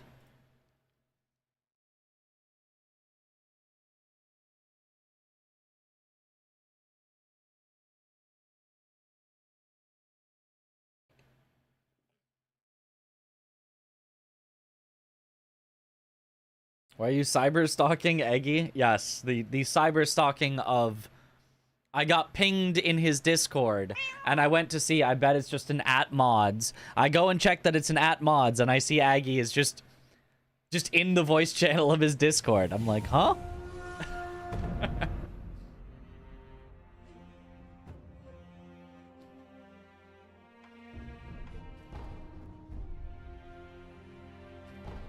Mods.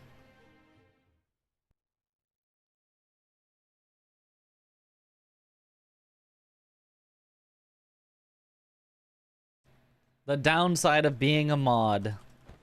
Getting occasionally pinged to deal with someone, you know, posting inappropriate things or claim your free $50 Steam gift card.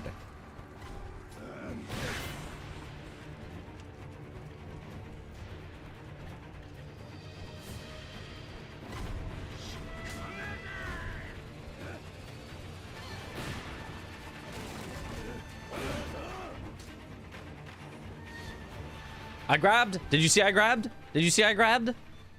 I saw I grabbed. 狼やこれ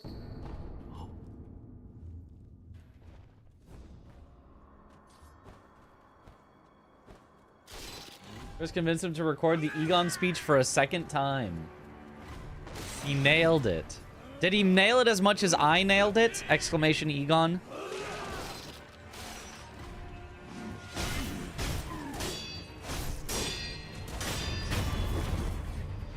Honestly, it was pretty good. Okay, okay.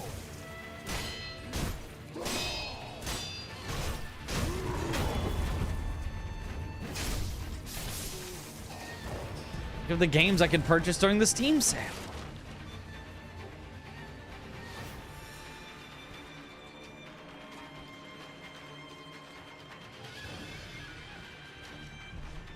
All you have to do to get your $20 or your $50 Steam gift card is log into your Steam account on this web page.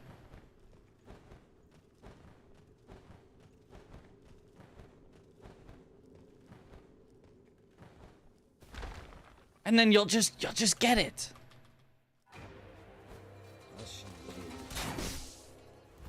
Nice. How do you get Kuro to face you? By looking down is what I did that time. There's various ways you can do it, but that time it was by looking down the whole way from the first gunners all the way to like jumping to Kuro's room.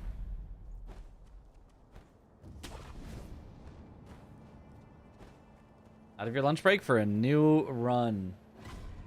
Wait, out of your lunch break, so your lunch break is over. No!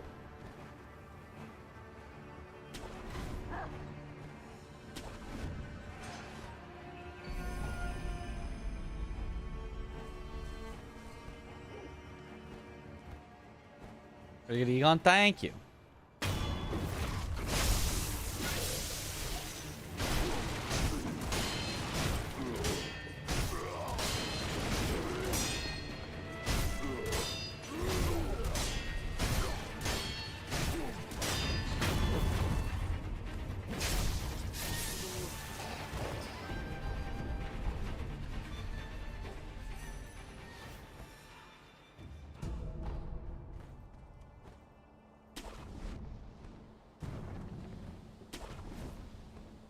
You look down, Sekiro's like, hey, look, what's that? And Kuro turns? No, no, no, the opposite.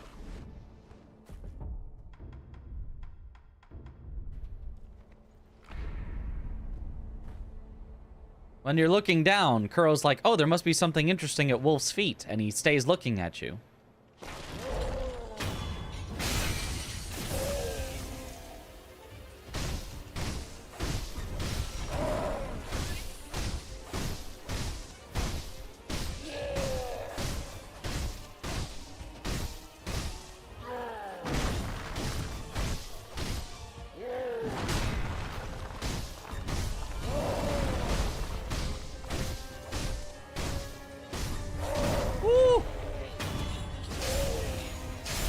I knew that that attack would stagger him, but still seeing the instant grab come out every time is... It's spooky. Doesn't matter if you know for sure you're gonna win that interaction. It's still spooky. S tier Egon. Let's go.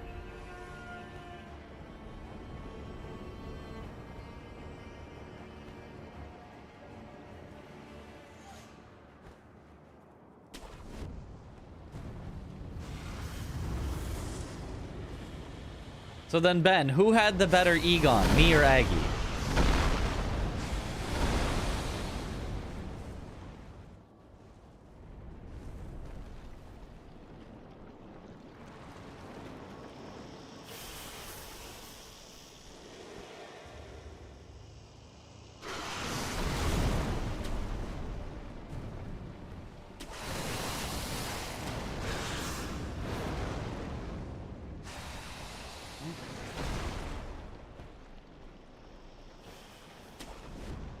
It's 1 p.m. for you. Oh, middle of the day.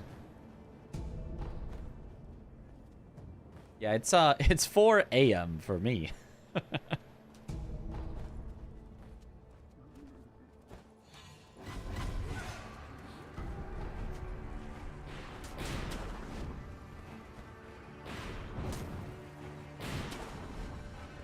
You'd have to rewatch. Okay.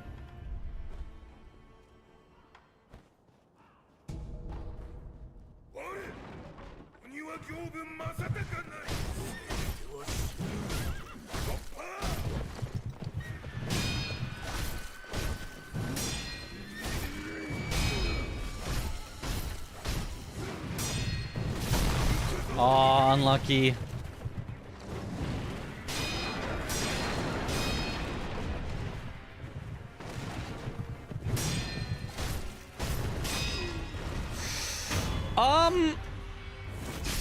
I'm gonna hit him here. And he should... Good.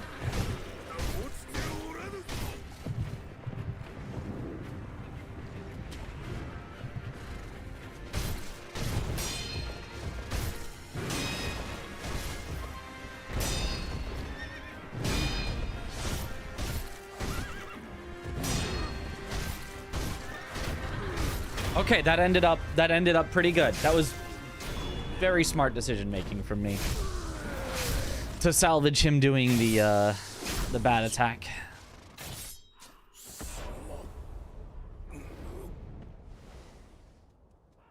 If I did not hit him at the start of phase 2, he would have run twice, and that would have been a disaster.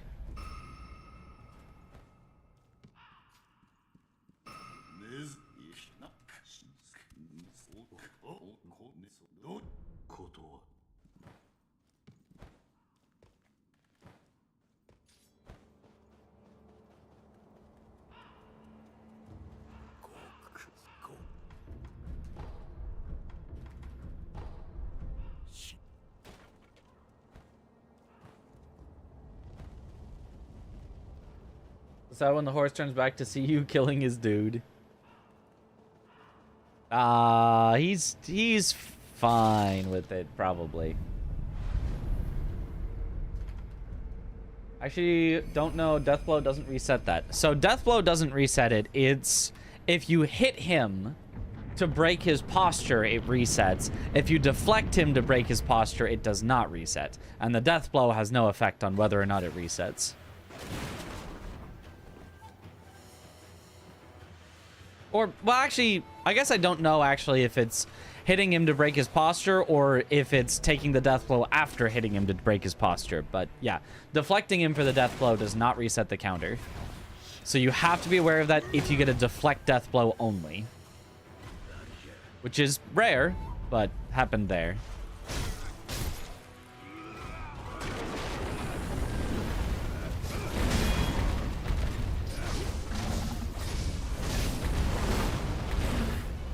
Course.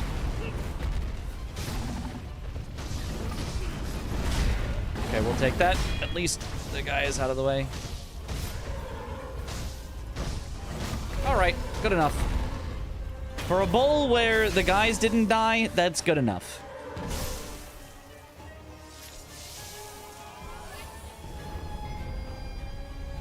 I mean, they did call him Gyobu the Demon. Like, could he really have been that nice of an owner?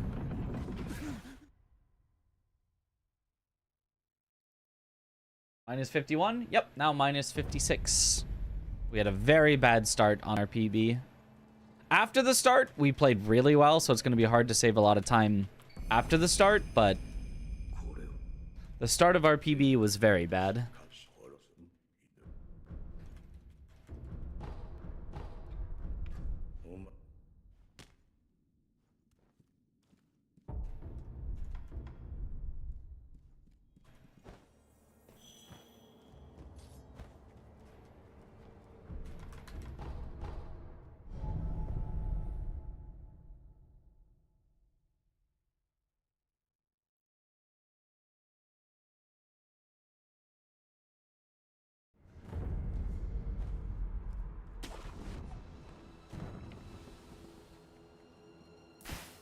Nice.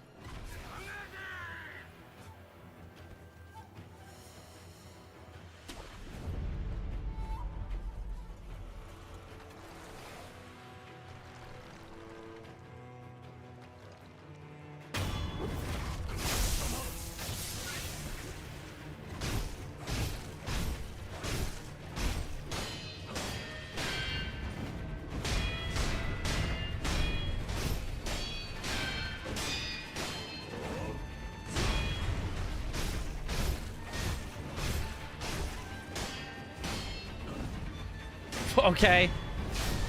Not a good Lone Shadow.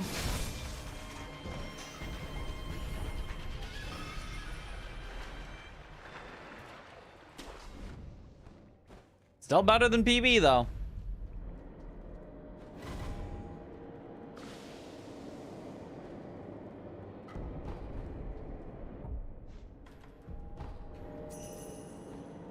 Looked cool, though.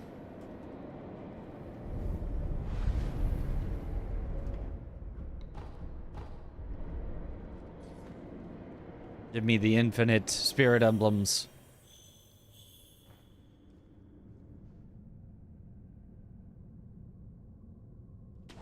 Hope there'll be a wolf skin in Night Rain for Executor.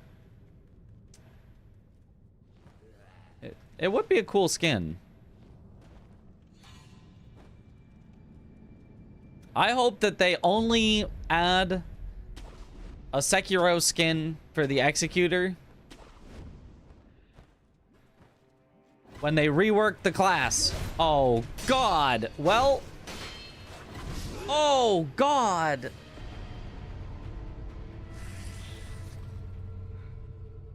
Well. This would be very hard for it to go worse.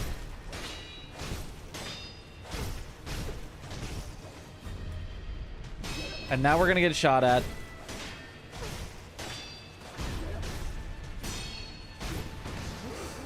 Yep. Oh. Yep. Damn it.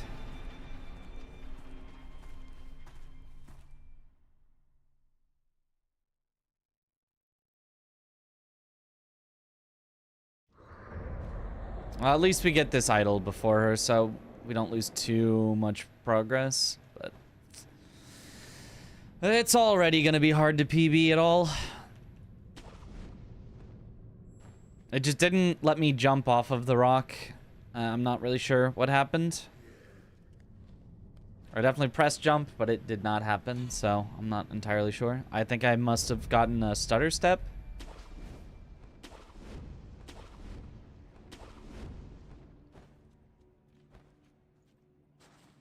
There we go.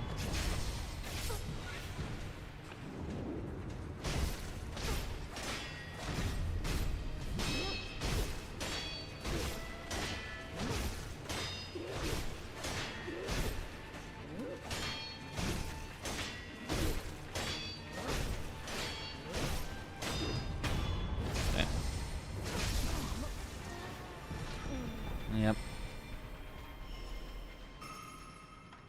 And goes all of our time save and more.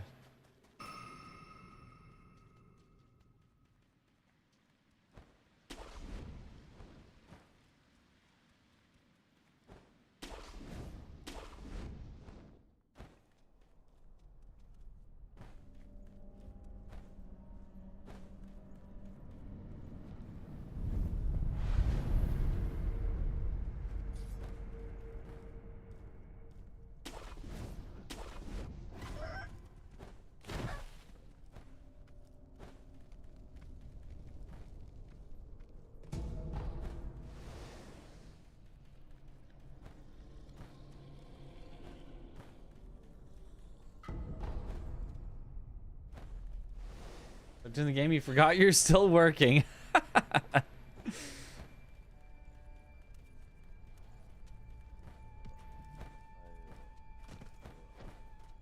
Yeah, who needs to do work anyway?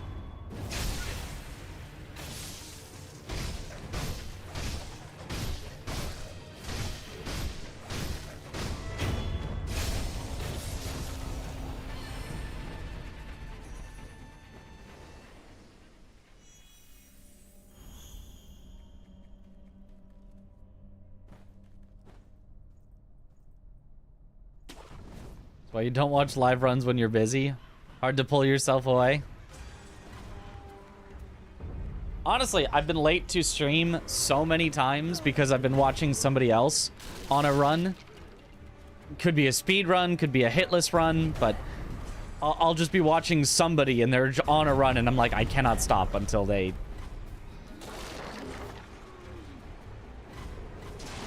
get this or until they mess up.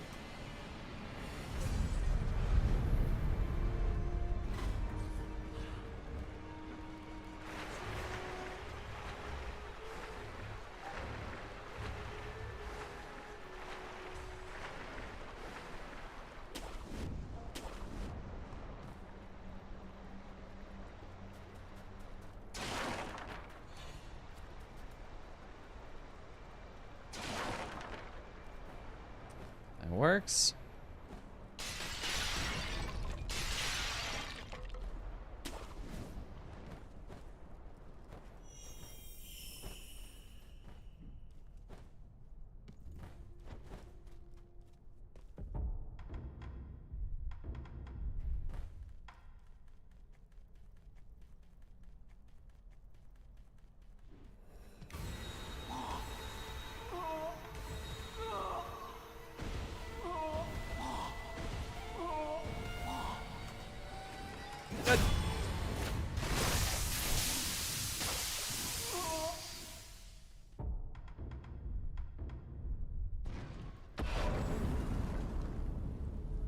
The opera audio unmuted, so if you have a world record, it'll just be Mitch.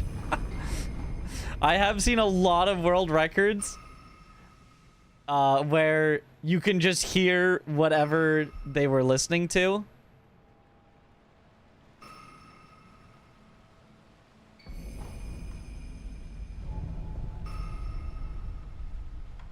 Honestly, that's just a speedrunning staple. I think I even had that in some early runs. When I wasn't streaming, I was just local recording. It gets so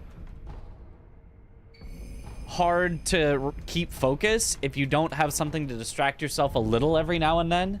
If you don't have music or YouTube videos or something. So I would just have YouTube videos going in the background as I was speedrunning. And then once I would get on a good pace, I'd wait until the first quit out of the run, which was at Corrupted Monk that we just killed there. And you quit out in the other categories that allow quit outs. And I would turn off the YouTube video at that point.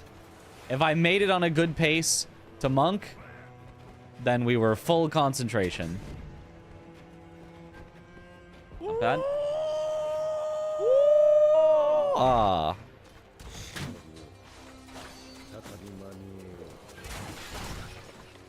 Technically, you could do that and get to work too, since pausing is just allowed and doesn't cost you any time.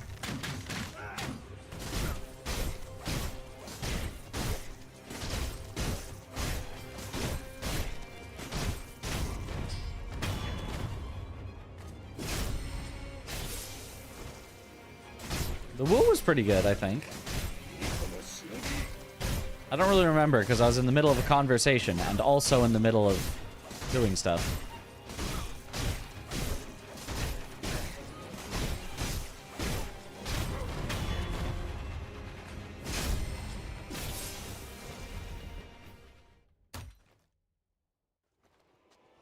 Oh, you're doing so good, now Lady Butterfly is humbling you.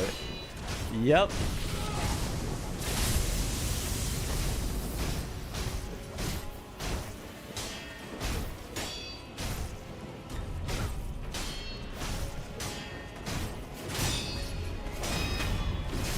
Good enough. Don't need to refresh tab in order to remove delay. You can just pause and unpause. True. Yeah, Twitch in general just slowly builds up delay as you watch.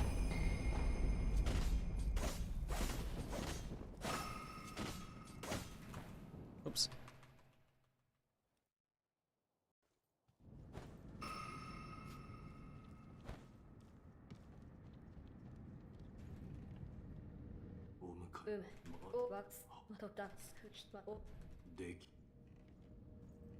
Sekiro sound hints are so good, I can have this in the background tab and vaguely understand what's going on. Yeah, basically how blindfolded worked.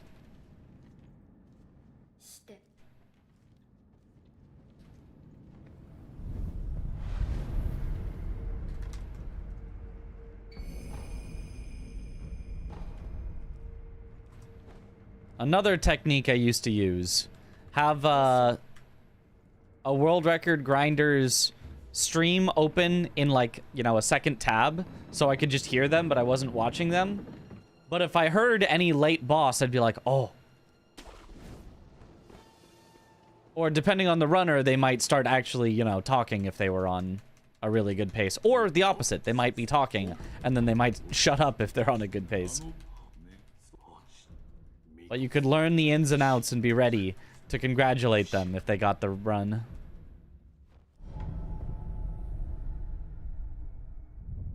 Get to work audio without dialogue is just noise, bump, more noise, random bounce, even more noise. Yep.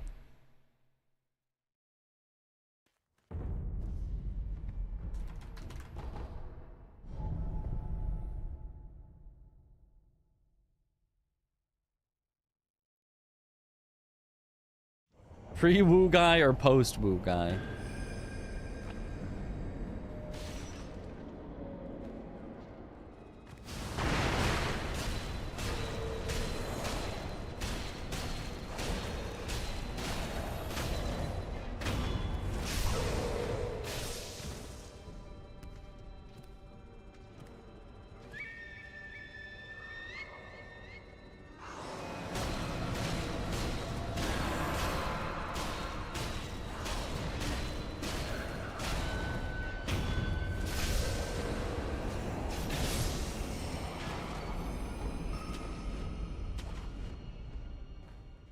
Okay.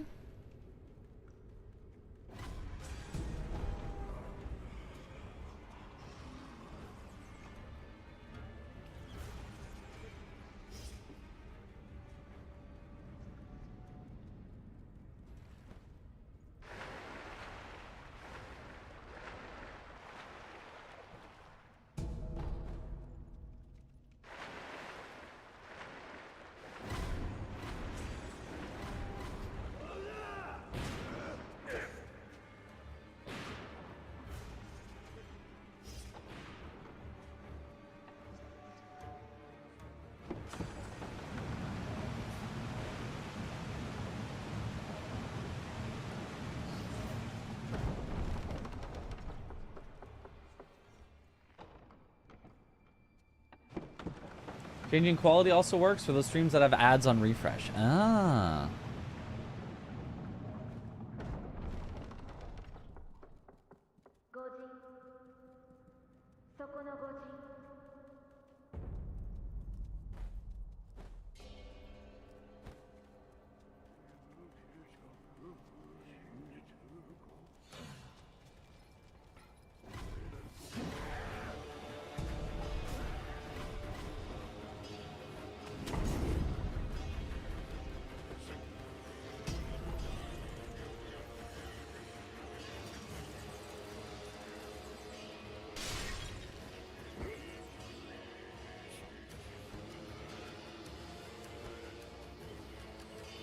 You only speedrun Sekiro, or can you still enjoy it casually?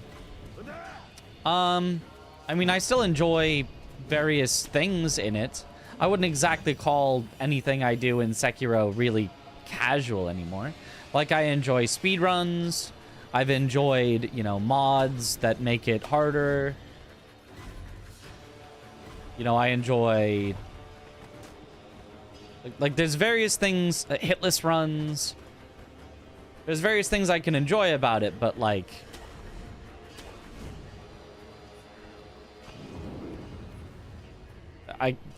I can't exactly just like sit there and just like 2, 3.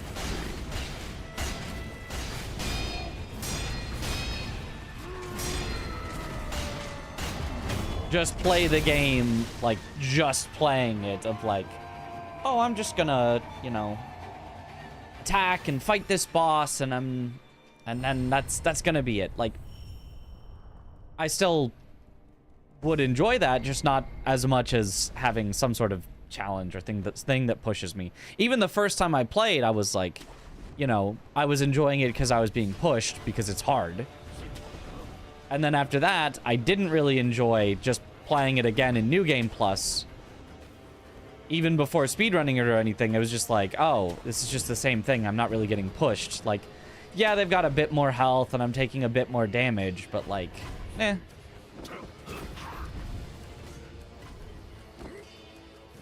So I need something to push me. You got too good.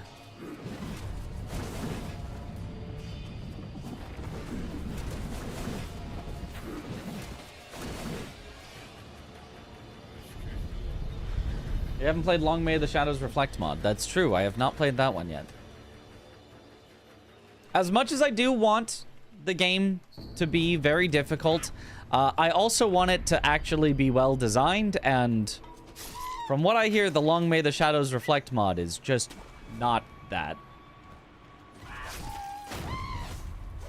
It is just difficult, it is not well designed, from what I have heard.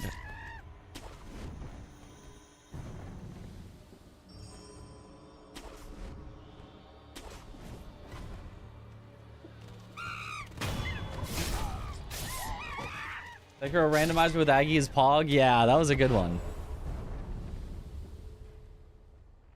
Good luck, Bell.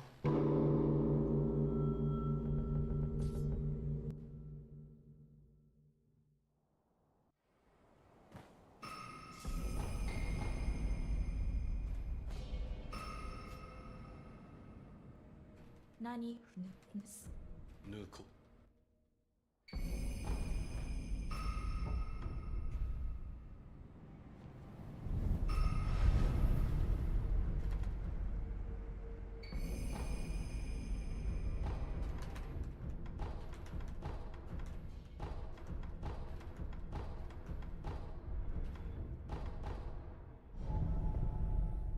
Slept and woke up and you're still streaming somehow.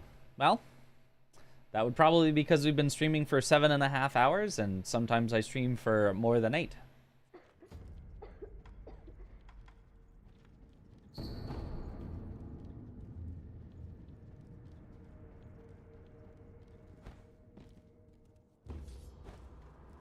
I think that more says something about you.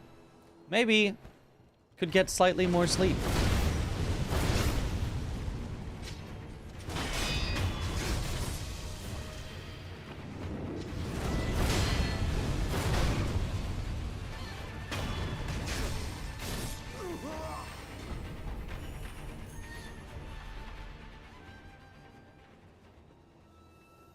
Like 7 hours is fine if you left right as I started stream, but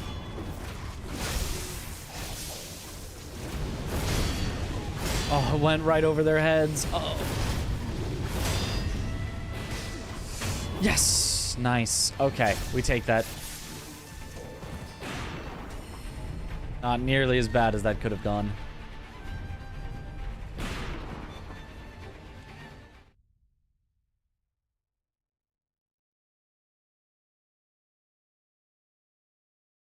Sleep is good, yes. Maybe sleep more. Streamer at 5 a.m. Yeah, but you know what I'm going to do after this? I'm going to sleep for like 8 hours. I'm going to... You know what? Maybe even more. Probably not. I actually don't think I can sleep for more than like 8 hours, but...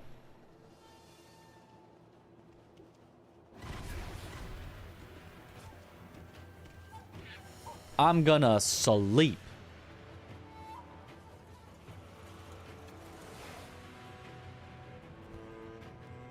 And then when we wake up tomorrow, we'll have a new Night Rain boss. That will probably not be good, but who knows?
Okay. Please don't shoot me. I do not have much health left.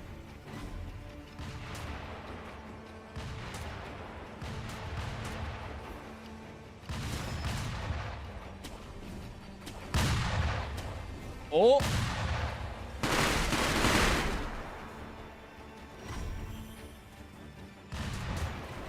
Living!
Enhanced Libra probably going to be the hardest. Or maybe they'll actually make the 7th boss, the Ice Dragon one, hard. Maybe.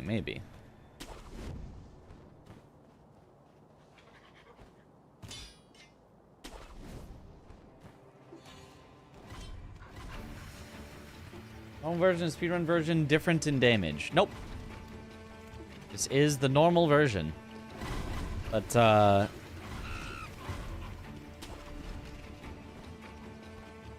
using sugars to buff your damage is very powerful.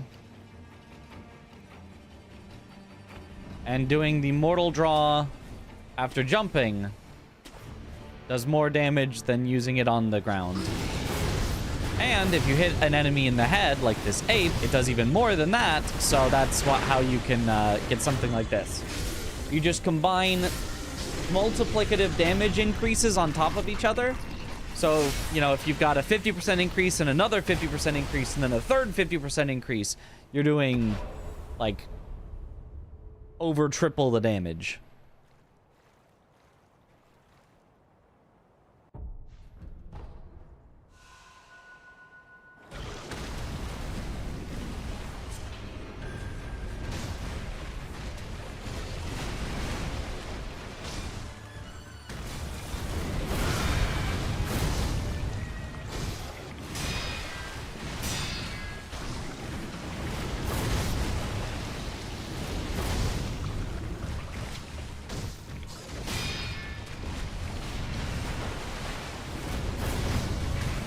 Take it. 3.375 times. Yep. I didn't want to do the exact math of the exact amount, but I was like, it's over 3 times.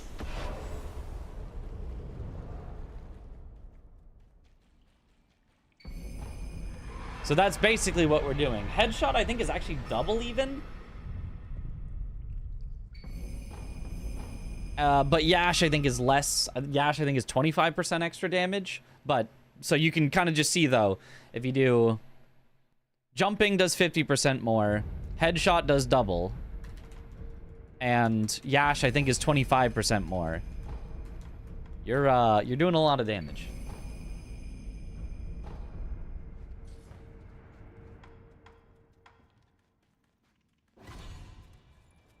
Or does jump increase mortal draw? Was that part of some lore, or is just a technical thing?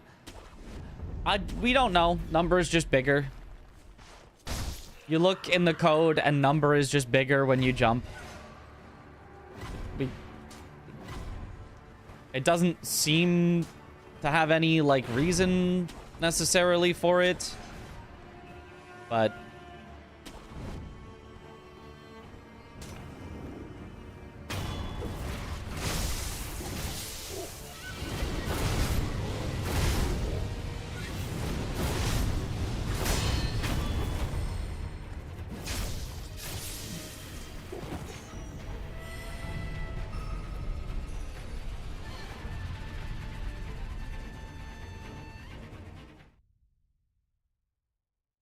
looks cooler for sure, yeah.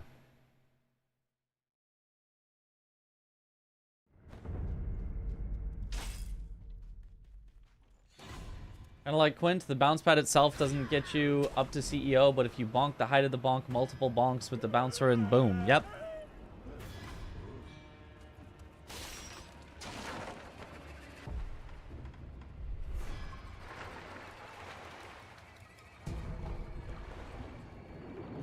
It's also why you could, like, one-shot the final bosses, whatever, in Clair Obscur with the right setup of all the multiplying whatever stuff. I don't even know what the setup was. I just know that apparently they had to nerf one of the characters, because if you built them right, you could just one-shot the final boss and, like... Okay.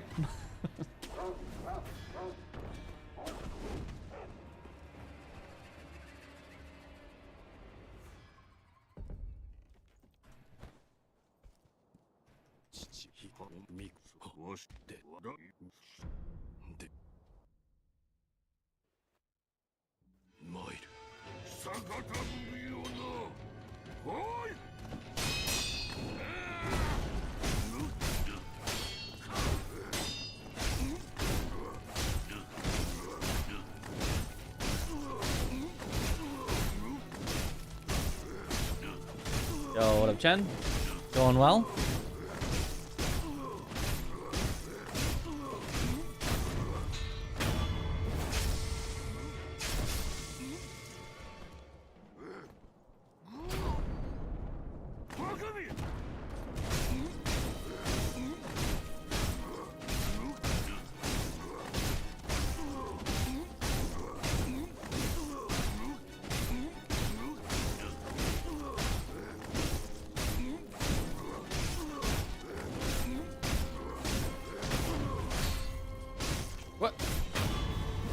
I saw the red dot, but okay.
Okami.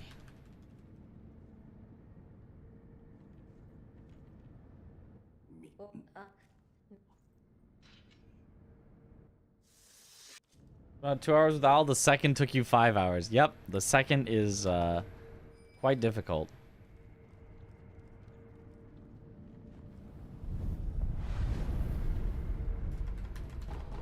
You'd think, oh, I'm seeing the same boss for the second time. This will be easy. Oops. Not so. Not so with Owl. You make food, sleep, or practice Quint until your hands fall off. If you're hungry, I would make food. If you're just making food to make food and eat it, I probably wouldn't. That gets me in trouble. If you're tired, I would sleep. If it's late and you're not tired, I would sleep anyway. And if none of those apply, I would Quint.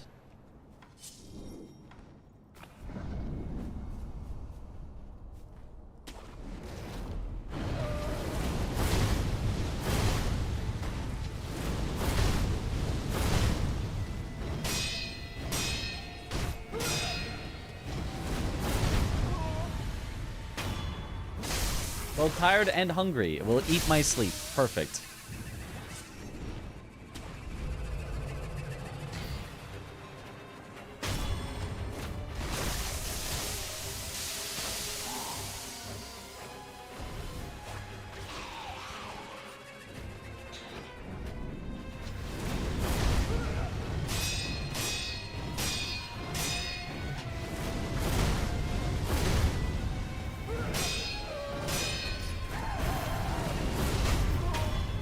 Unlucky end, but it's fine.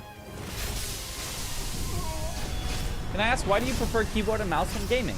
I tried that and your hands gave up. I like the precision of it. Maybe that's not exactly the word. The directness of input, of press button, go. Thing happen. I like... Oh, I'm so early. Yeah. I'm gonna die twice. Just like shadows.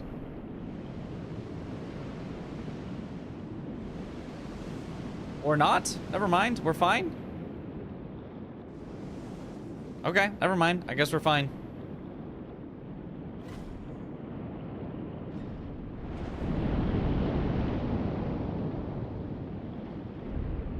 I especially like controlling the camera with the mouse. Like that just feels nice. Whereas controlling the camera on a controller with a thumbstick, like, it works. I've gotten used to it. You know. I too was once limited to only having an Xbox and not having a PC for gaming. But it's nice on mouse.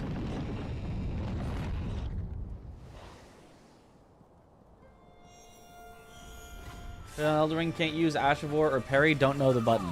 Yeah, I had to rebind it to side mouse buttons, and then it's a lot nicer. Because yeah, the defaults for Elden Ring are like, what?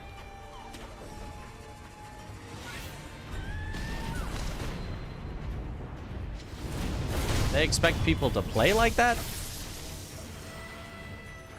And the answer probably was no. They did not expect people to play like that. They probably didn't really think about it.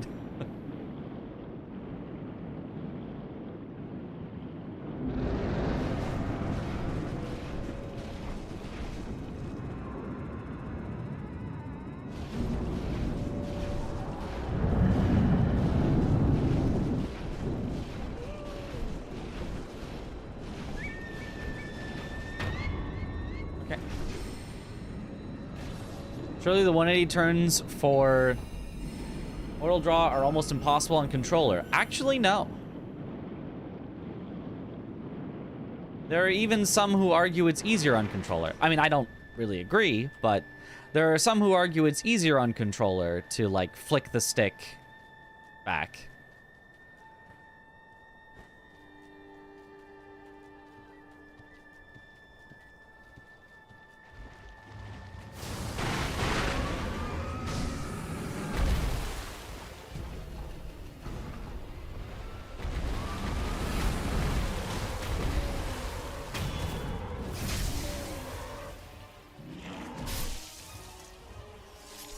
I mean, it's not like I think it's significantly easier on keyboard either. I just think it's, like, not really, like, easier on controller. I think it's similar.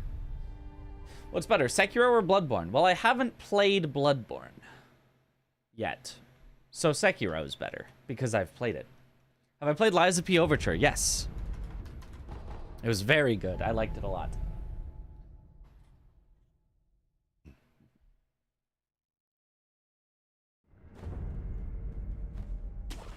Remember what you did on No Strings Attached when the wheel stops?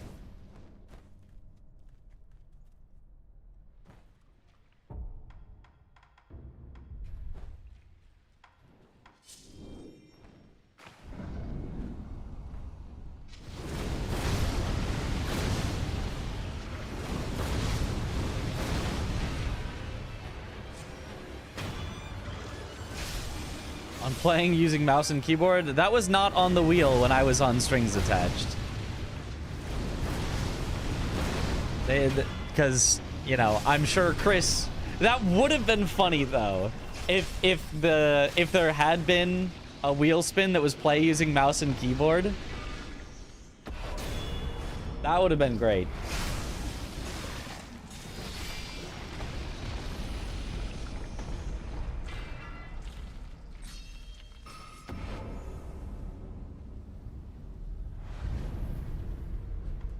Nope. Oh, I only hit up once instead of twice.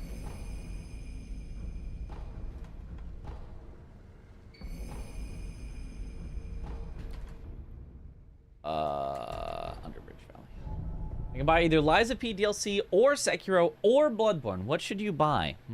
Is any of them on sale? If one of them's on sale, I'd buy whatever's on sale, because I would eventually buy all three. If none of them are on sale, you know, I think you'll get differing answers depending on the person. I think they're all great.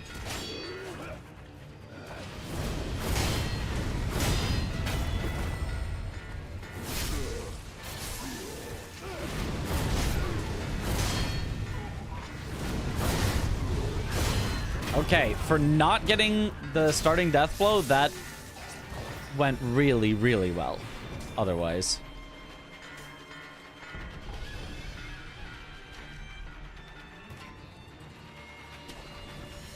Those are very different games. You know, they're all in the same general style. But they do all have their own flair to them, yeah.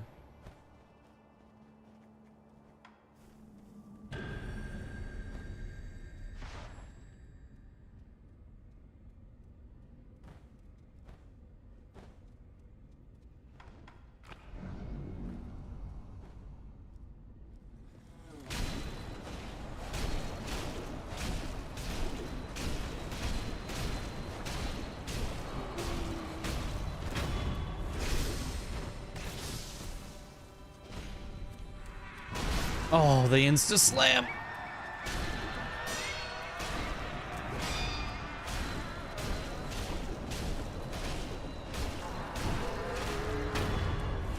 Woo.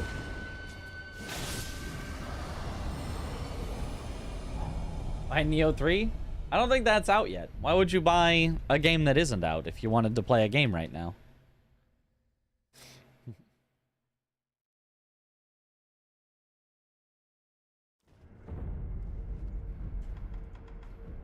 Oops.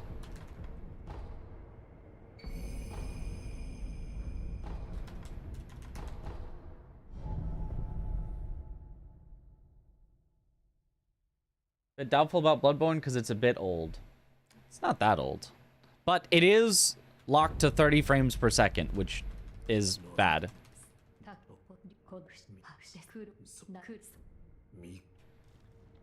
I would say outside of the 30 frames per second lock, it feels like a modern game, but that 30 frames per second lock is pretty bad.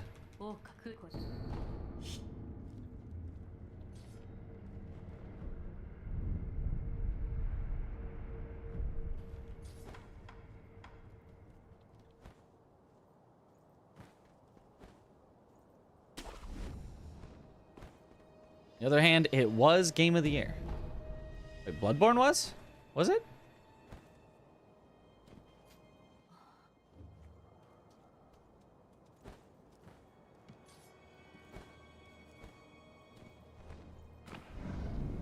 was. Oh, cool. I knew Sekiro was Game of the Year. And so was Elden Ring. I did not know Bloodborne was.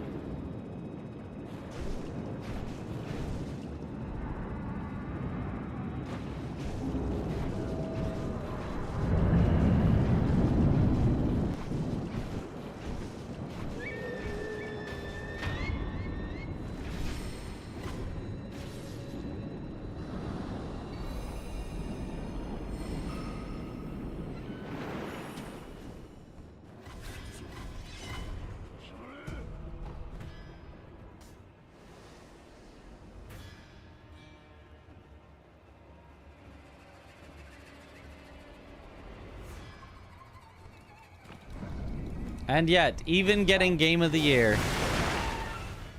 Sony still doesn't want to remaster it or release it for PC.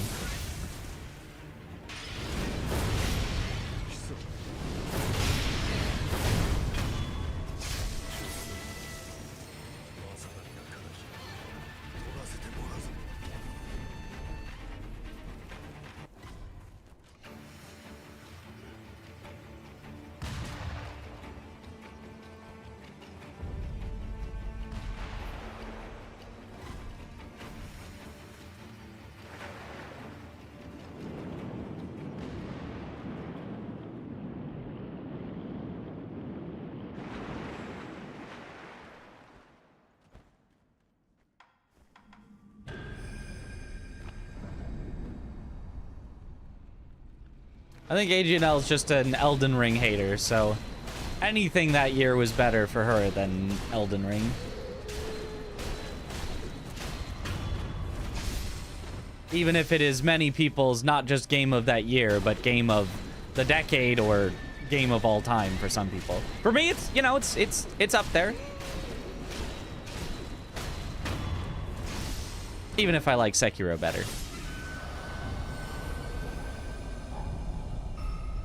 Even Shadow of the Erdtree should have won.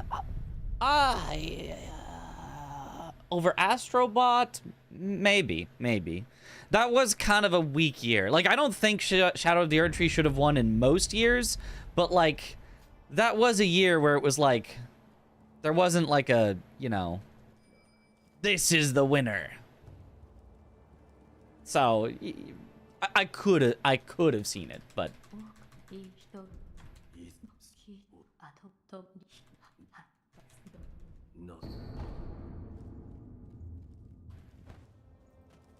Wukong should have won. Wukong... I would not have been upset about Wukong winning. That's for sure. I liked Shadow of the Erdtree better. I thought Shadow of the Erdtree was better, but I would not have been upset about Wukong winning, for sure.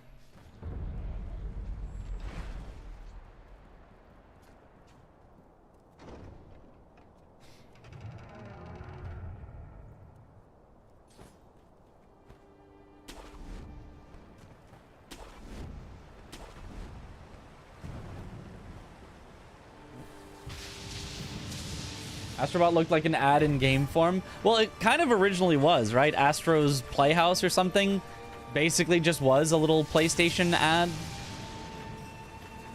And then they, like, fleshed it out into a full game.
Good attack, please. Thank you.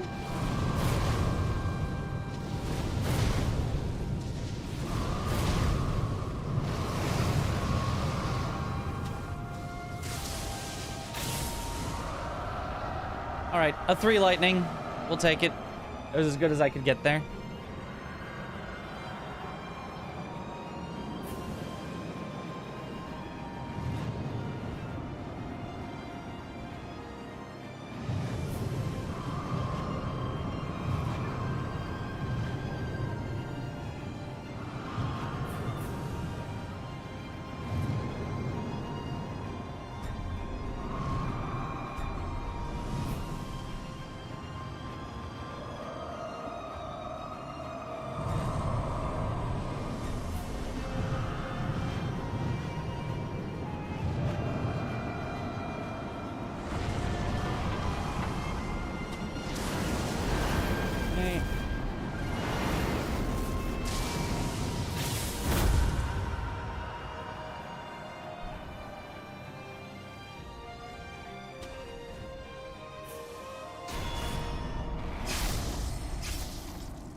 Phantom Liberty should have been considered as a retroactive honorary nomination if it weren't tradition.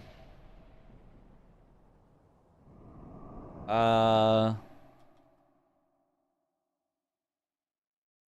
mean, it's possible they just didn't feel that Phantom Liberty was worth it. I mean, I think we can all probably disagree on that. I haven't played it, but from what I hear about it, we can all say that it probably was deserving, but they might have just not agreed.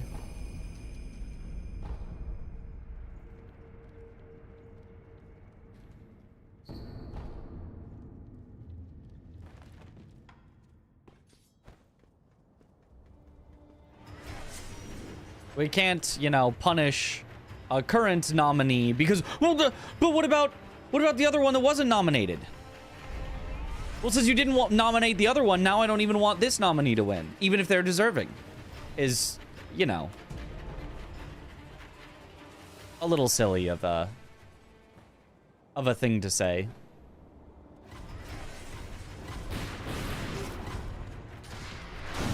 Not that I think Shadow of the Erdtree necessarily should have won, but just like the, you know,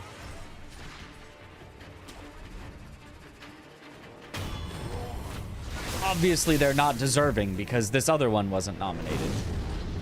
It's just silly.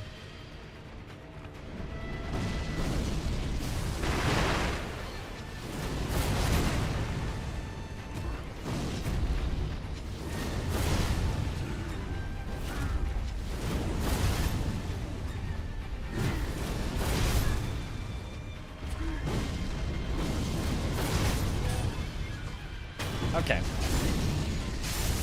Good backup on Shigekichi for him not taking the full explosion damage.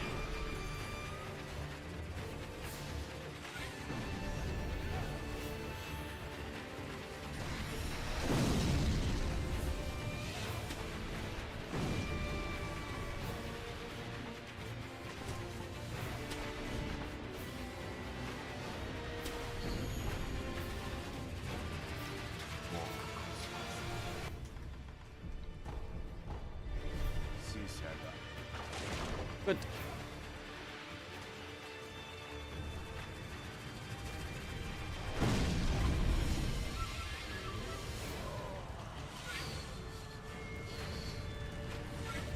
Just watch Carbot animations about Elden Ring. It's very, very funny. I've probably seen, unless there's a recent one, I've probably seen most of them.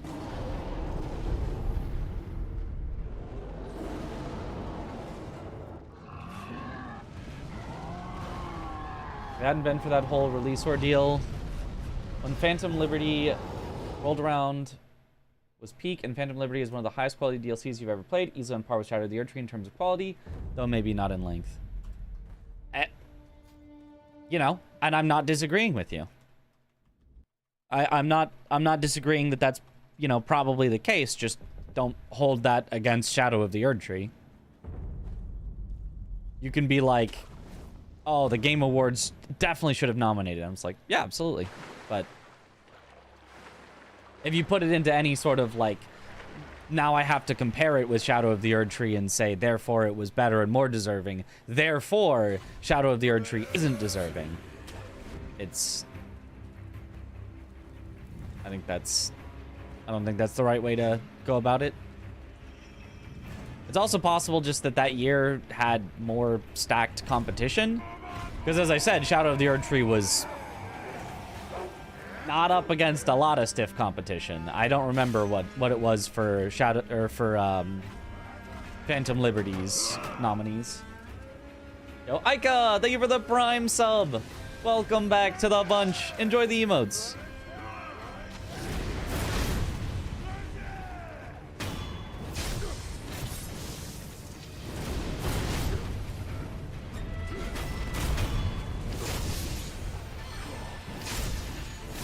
Okay.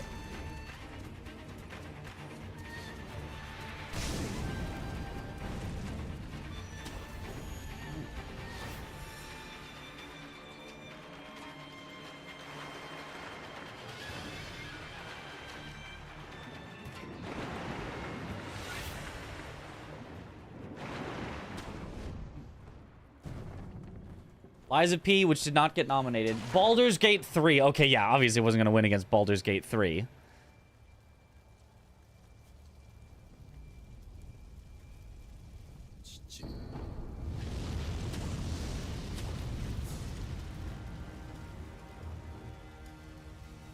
I mean, maybe it could have gotten nominated over something else that got nominated, but yeah, no way it was winning against Baldur's Gate 3. That's, yeah, that's even silly to suggest.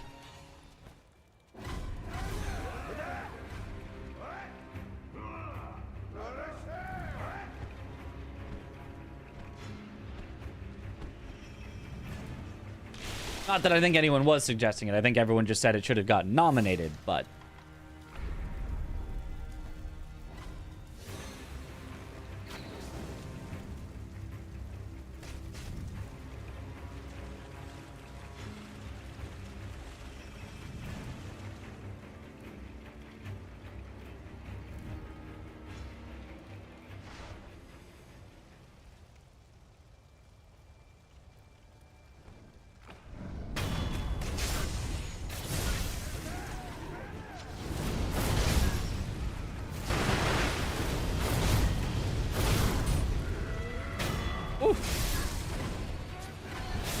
AC6 not being nominated as criminal? True. That was a good game.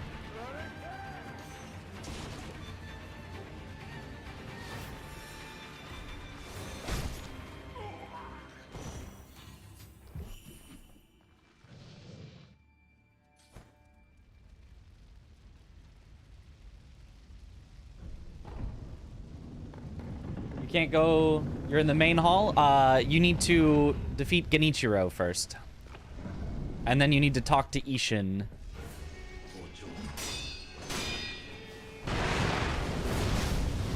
Who Kuro will point you to.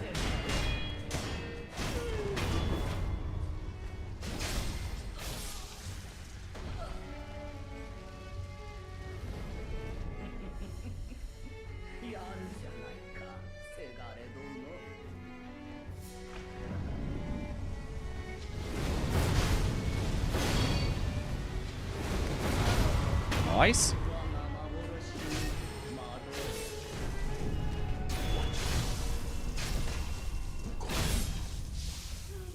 Looked it up, and 2015 Game of the Year was not Bloodborne, but Witcher 3, which, duh, that's the correct choice. Bloodborne was crowned Game of the Year by a handful of magazines, but the Game Awards Game of the Year winner is Witcher. Okay, that's what I thought. That's what I thought.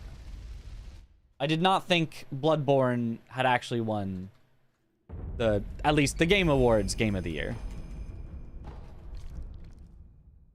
I think both of those were, you know, very strong picks.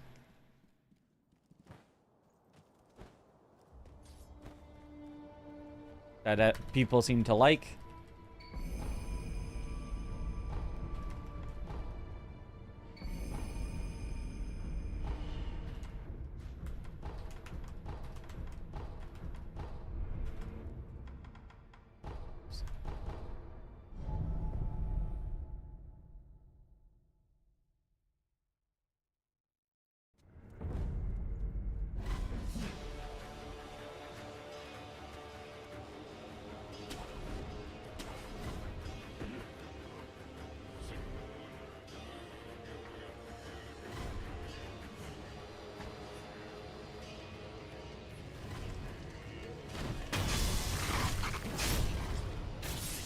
Haven't defeated Genichiro. That would do it. Didn't let me deflect any of those.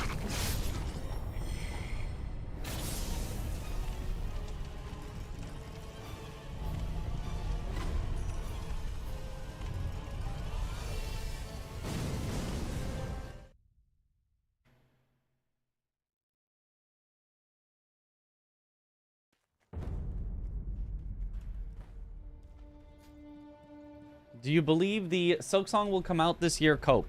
No. I know the Silk Song will come out this year, Cope. It's happening. Confirmed.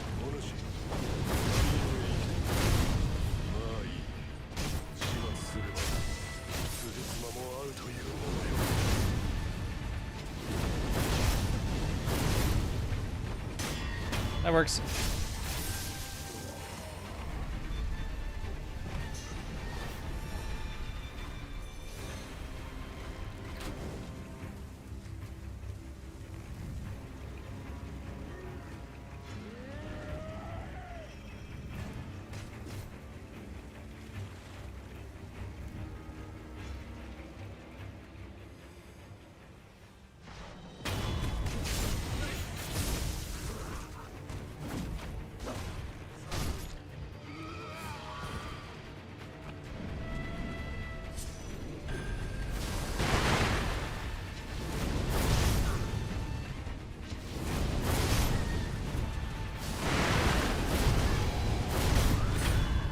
The tree is my savior. Oh, yep.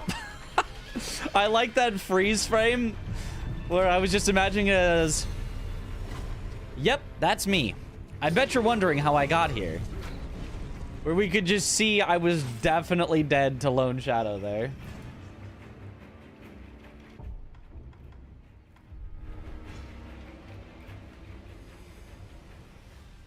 Silk Song Shadow Drop is going to take lives. Please do not.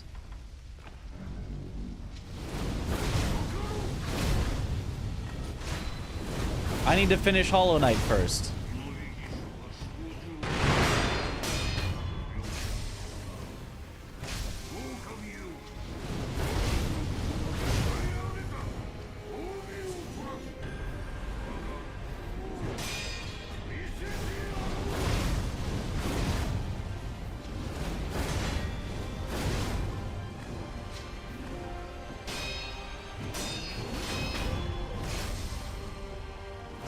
Record scratch.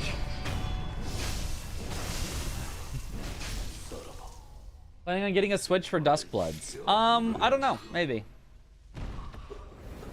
I'm kind of hoping that everyone agrees Duskblood sucks so that I don't have to buy a Switch and try to stream it, and it would make me happier not to buy a Switch 2 to buy and play the Duskbloods. But if everyone's really liking it, I'd probably try it out.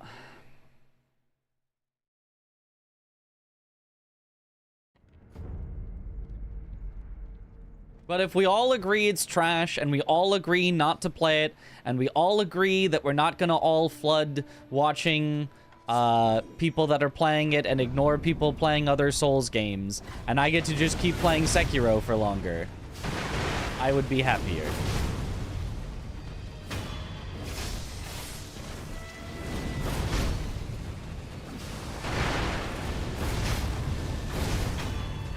Nice.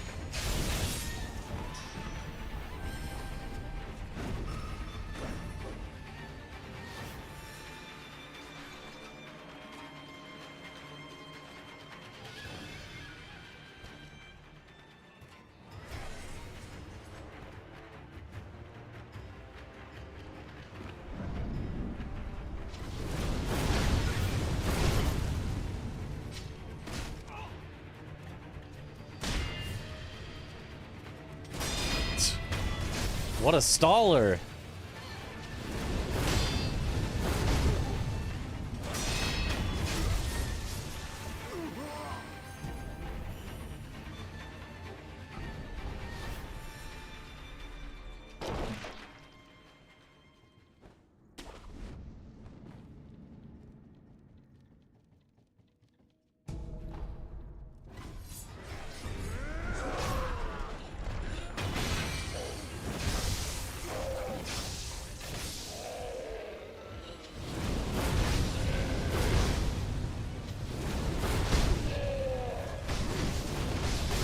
Oh, unlucky.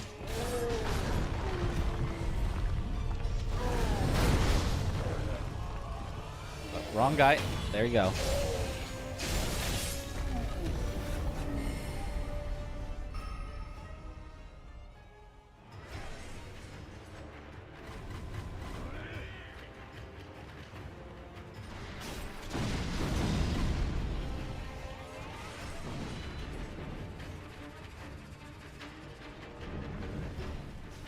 Be at least a week of obsession over it, probably, even if it's mid. New From game, after all. Probably true.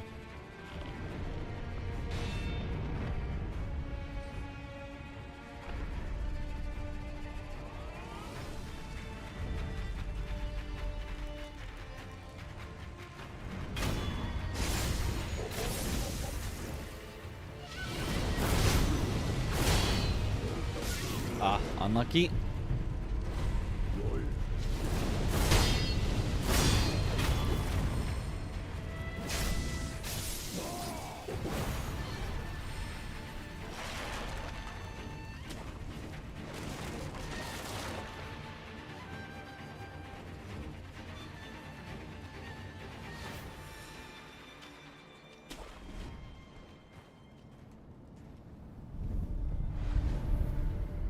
Supposed to focus on the ogre, not the shinobi. SMH.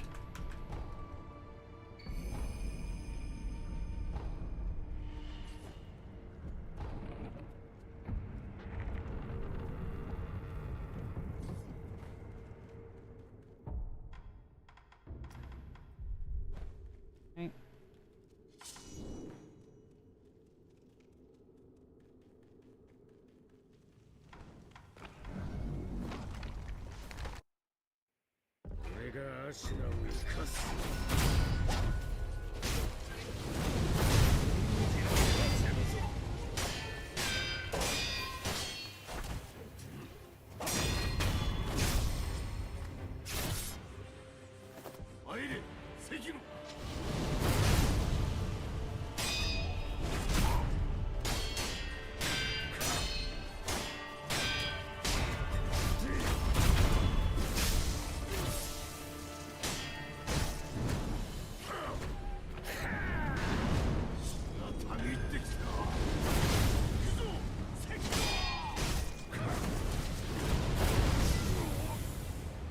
I've never seen that before.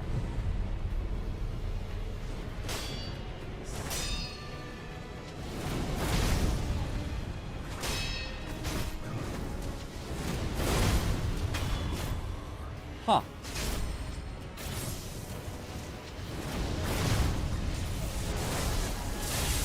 Well, unfortunately, that means we're gonna have a very slow third phase as well, because our Yash runs out. Okay, that wasn't so bad. At least he gave us a second lightning quickly. This is new. Yeah, that was...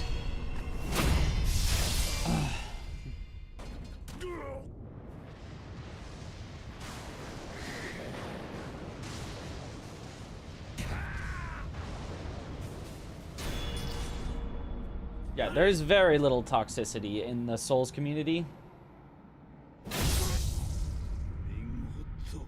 Obviously, toxicity exists. It exists in all communities, but like...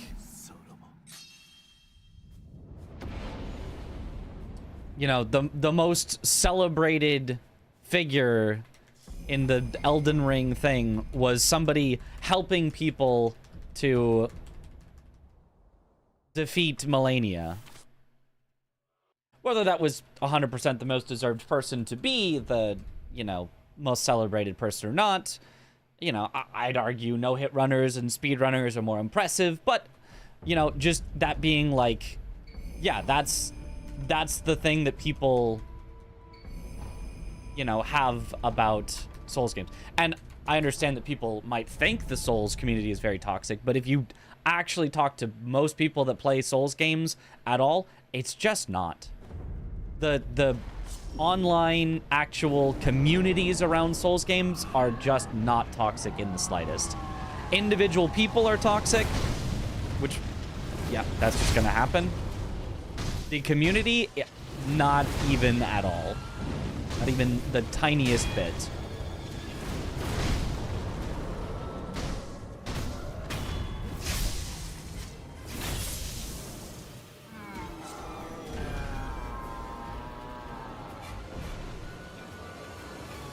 How did you need for Ishin on your first playthrough? I don't remember. I wish I did remember, but it wasn't like on stream or anything, so.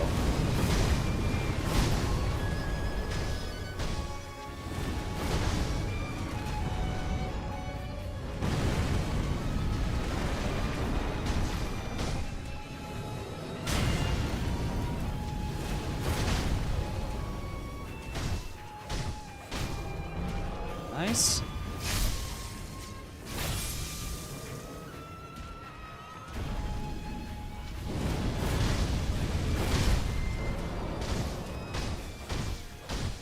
Like, League of Legends, it's still just individuals being toxic, but it's like every individual being toxic. To the point where it's, you know, if you said the community of League of Legends is toxic, I'd be like, you know, kinda, yeah. Like, even though probably the biggest names and, you know, all of that isn't, it's like, it is actually just everyone that plays that game. Not everyone, but like such a large percentage that you'll come across. And obviously that comes with being a PvP game where you're going to experience that more often. But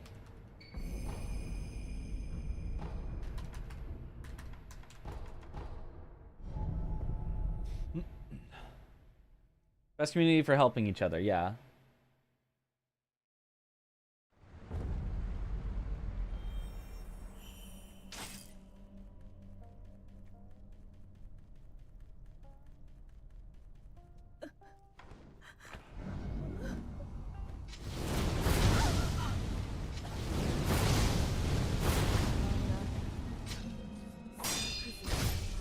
Wait, how did she take no posture from the first mortal draw?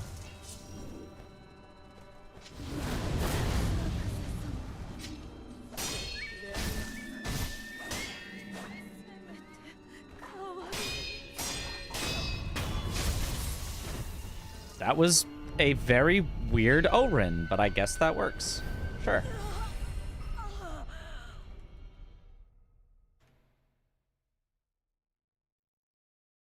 Why didn't FromSoft add chat for Night Rain, though?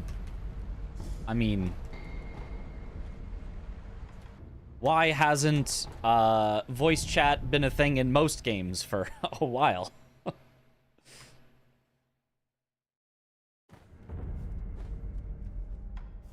Unless you're, you know, most match-made games, I should say. Obviously, if you're,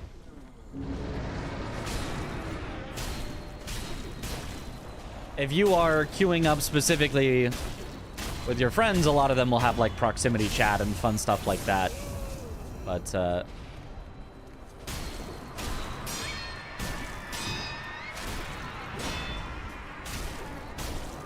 whew. Not gonna lie, voice chat is goated, though. I do enjoy me some voice chat, but I can understand why there wouldn't be in some cases.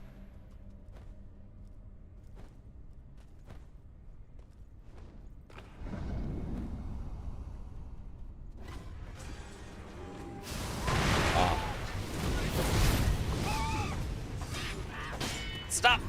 Stop! Oh! Stop! Please!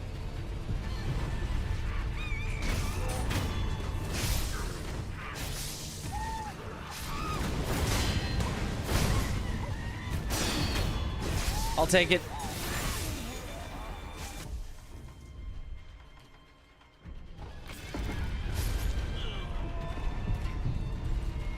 Text chat is too much of a hassle, especially in very APM heavy games. Yeah. They could have had text chat, but I mean, they're also like, it's also their very first time making like a truly multiplayer game. They might just not have, you know, they might have just been unaware either of people possibly wanting it or of how to actually make that work. Text chat probably, I would think, would be simple, but I don't know how tough voice chat is to make.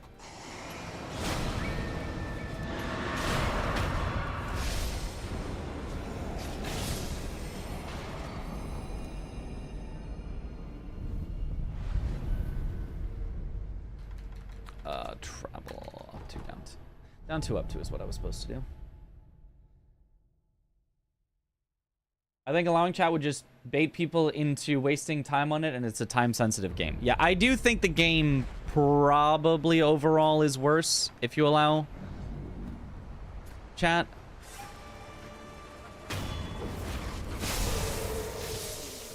Weirdly enough.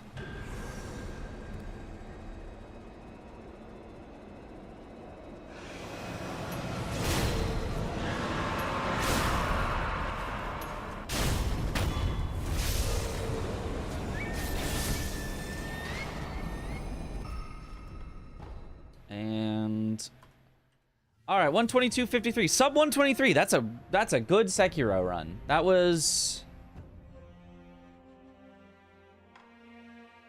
the Snake Eyes. Otherwise, it was a PB. If it wasn't for Snake Eyes, that was a PB. Nice, good run.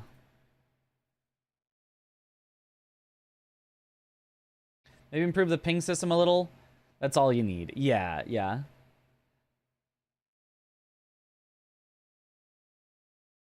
Callouts like "please don't revive" would be nice. Yeah. I could see that. Played a fighting game where the only form of communication were stamps at the end of a match.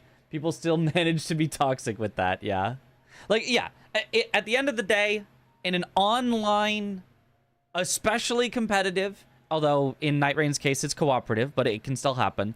Especially in a competitive game, like toxicity is just gonna be. It's just gonna exist because that's just how it is. But like. To claim that there's anything uniquely toxic about like Souls games and the community around Souls games, like, just isn't going to be the case. Randoms in a random match that have never been part of a community. Yeah, of course you're gonna get toxicity from any random person at some point. People will be toxic if you give them the platform for it. People will have a bad day and will take it out on others. But, like, anybody that is part of anything about a Souls community, very unlikely. Of course, not never. There will always be people, but not likely. Toxicity will always find a way. Forgot about the part in Sekiro when Wolf goes bald and applies for a job. Yeah, the post-credit scene. This is the true ending. None of this... purification, dragon's return. Ugh, no. This is the true ending of Sekiro. You gotta get a job. Being a shinobi does not pay the bills anymore.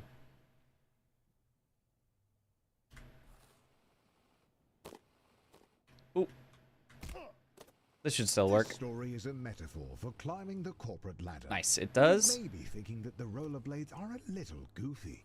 But just last year, people were selling other people's digital copies of monkeys to try and get ahead. So, rollerblades are really not that far-fetched. And who doesn't like a little speed in their life?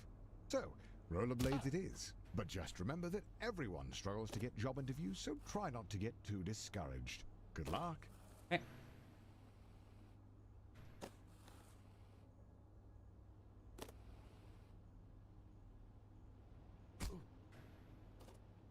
Oh, that's bad. Hey, welcome to your first job. I think there's no shot this makes it. Wow, it still does. That's surprising. Okay. I had to slow down so much, but we still made it. Nice. Unfortunately, the company needs you to do a take-home interview.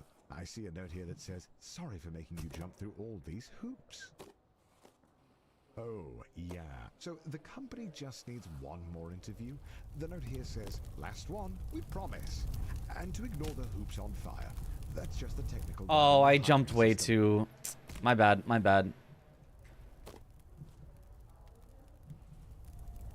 Way too early on that.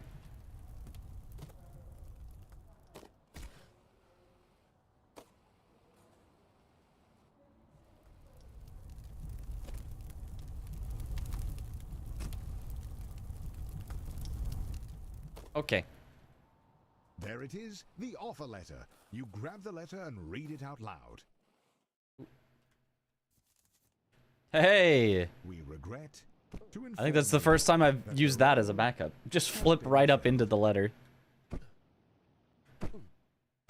Ah. Ah, Going back to square one always stings, but you're not alone. This happens to everyone at some point in their lives. Luckily, your mom says that your Uncle Gerald has a friend who can hook you up with a job at their warehouse. I know it's your birthday, but the company saves money when the new hires do their training on Saturday nights. So it's time to get to work. Congratulations on completing your training. Go home, get some rest. Tomorrow is your first real day at work. Ooh, okay. That's a fine backup actually. I didn't even realize I was going that far to the side, but I'll take it. There are absolutely no downsides to working in such a massive open building with no railings or safety structures. None whatsoever.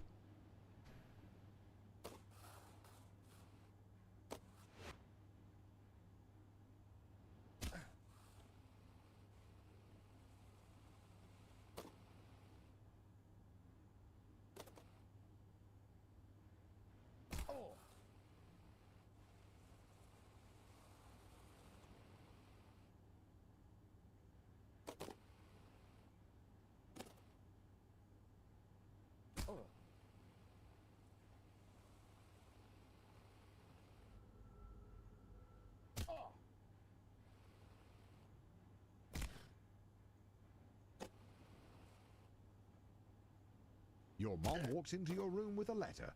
You got the job. Tomorrow is your first day as an unpaid intern. What an honor.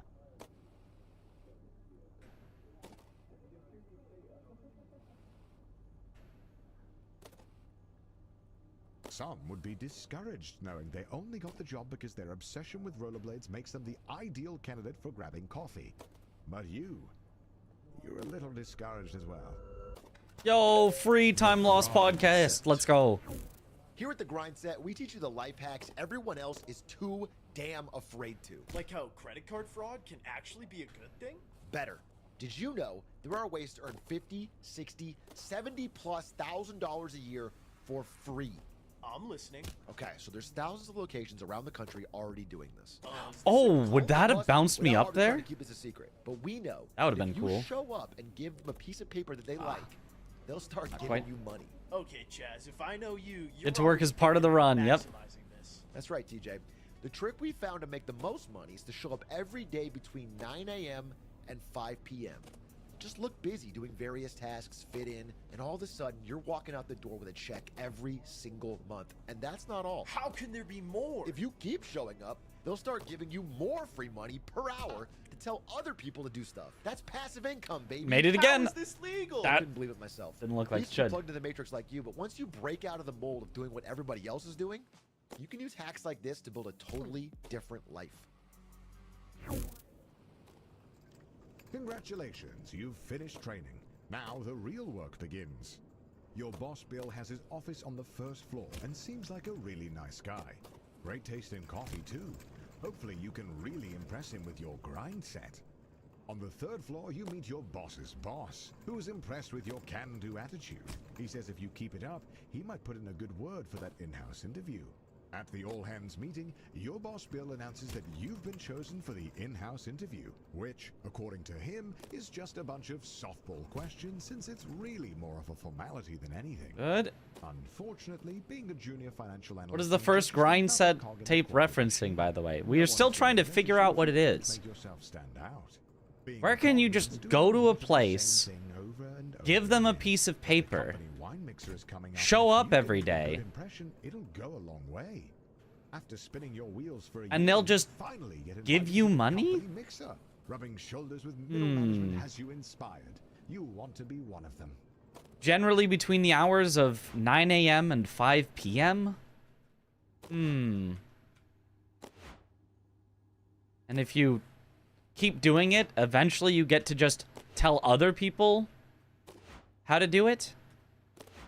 And make even more money? We're still trying to figure out what that is. It's some kind of cult. That's all we know.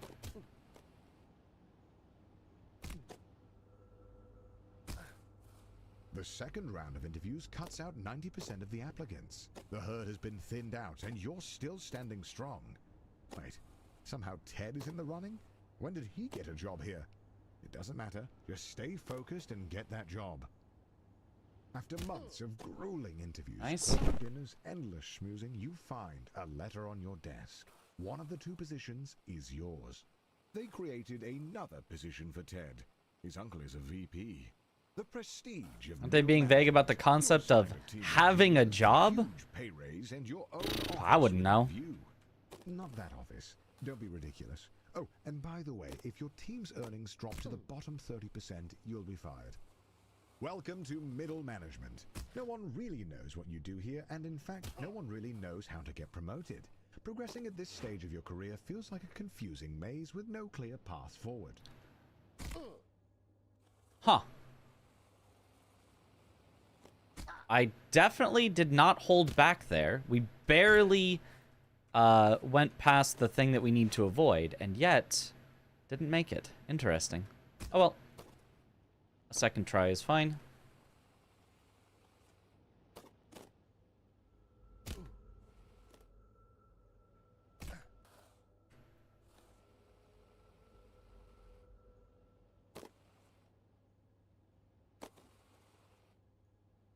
He calls you with a job offer, but you have to decide right now. Ah!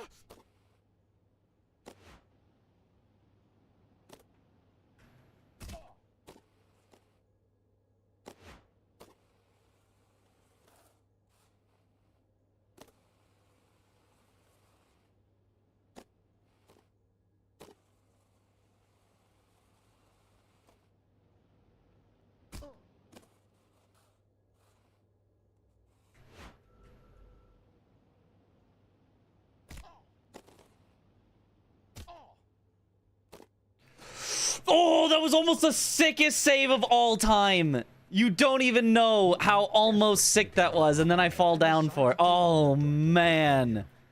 Oh, that was almost the literal sickest thing. I clearly did not have the height for it. Not even close. So I bounced the corner because it redirects your momentum a little bit upward to get a little more height, and I almost made it. Oh, man.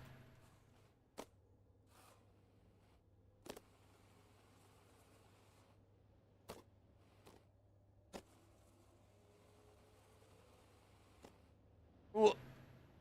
Oh.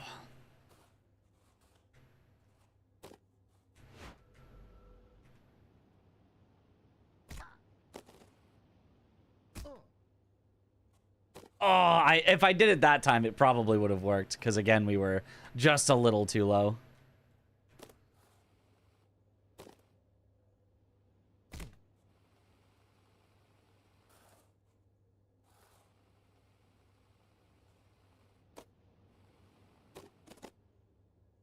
Okay, that works. You pulled off the Doinkler portfolio. Pulled off the crazy son Doinkler of a portfolio. gun. Unfortunately, the vote is tomorrow, and you're one vote short. Looks like it's better luck next time. You're still convinced that being a full-time YouTuber is for absolute degenerates. But he was such a class act that it was enough to sway the vote. You are the new department head. Welcome to upper management. You're making more money than you could ever have dreamed of. You drive a fancy car, fancy blades, fancy suit. But if you thought that you would be working less, you'd be wrong. If you aren't constantly pushing ahead, you're likely to fall. Hey.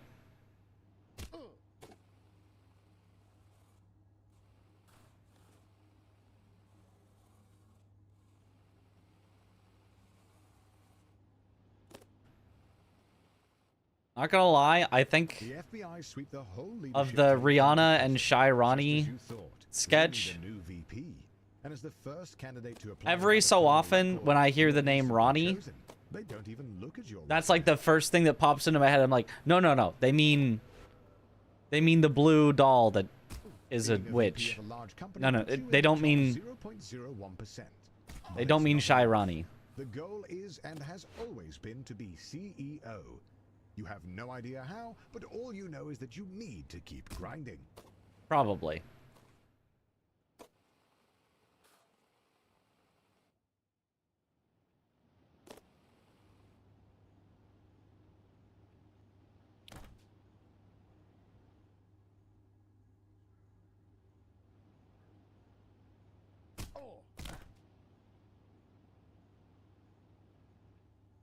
Right.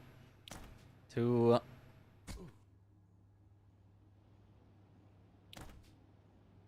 high up.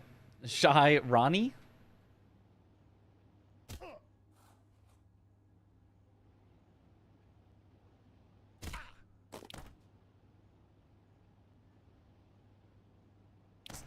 Just too high. Very close.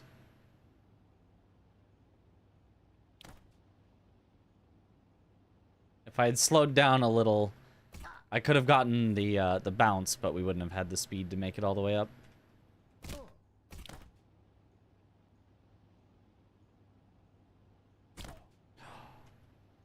Quint! Oh, me when I quint. Let's go. The board of directors have voted, and you are appointed the CEO. The journey is over. There really is nowhere else to go. 136, not bad at all. I'm quinting. He's gonna quint.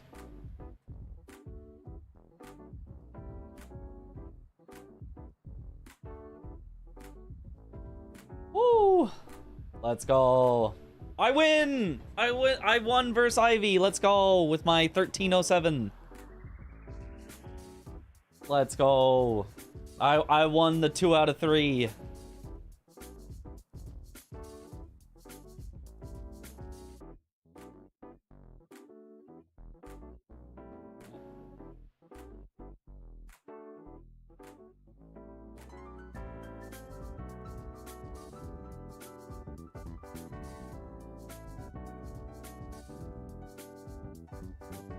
The guy who was talking about sometimes not 136. Yeah? Also running Sekiro and beating you every time. Oh, dang it. I knew it. Easy best of 3W. I assume that just, yeah, Ivy also was running, gave me the 3-minute head start that I requested, and didn't quite get a sub 10. I mean, me getting a quint there, that's lucky on me.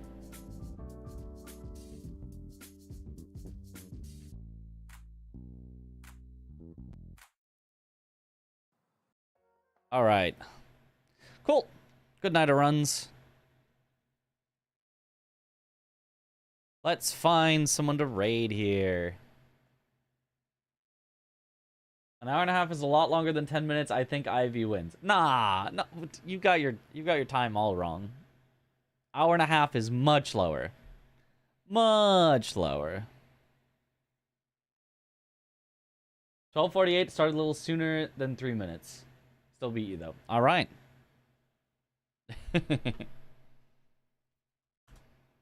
All right, let's raid. How about Liv, who's playing the Liza P DLC? So there could be some spoilers if you haven't played it yet. It's been out for a while, so I don't feel bad about raiding into someone who's playing it.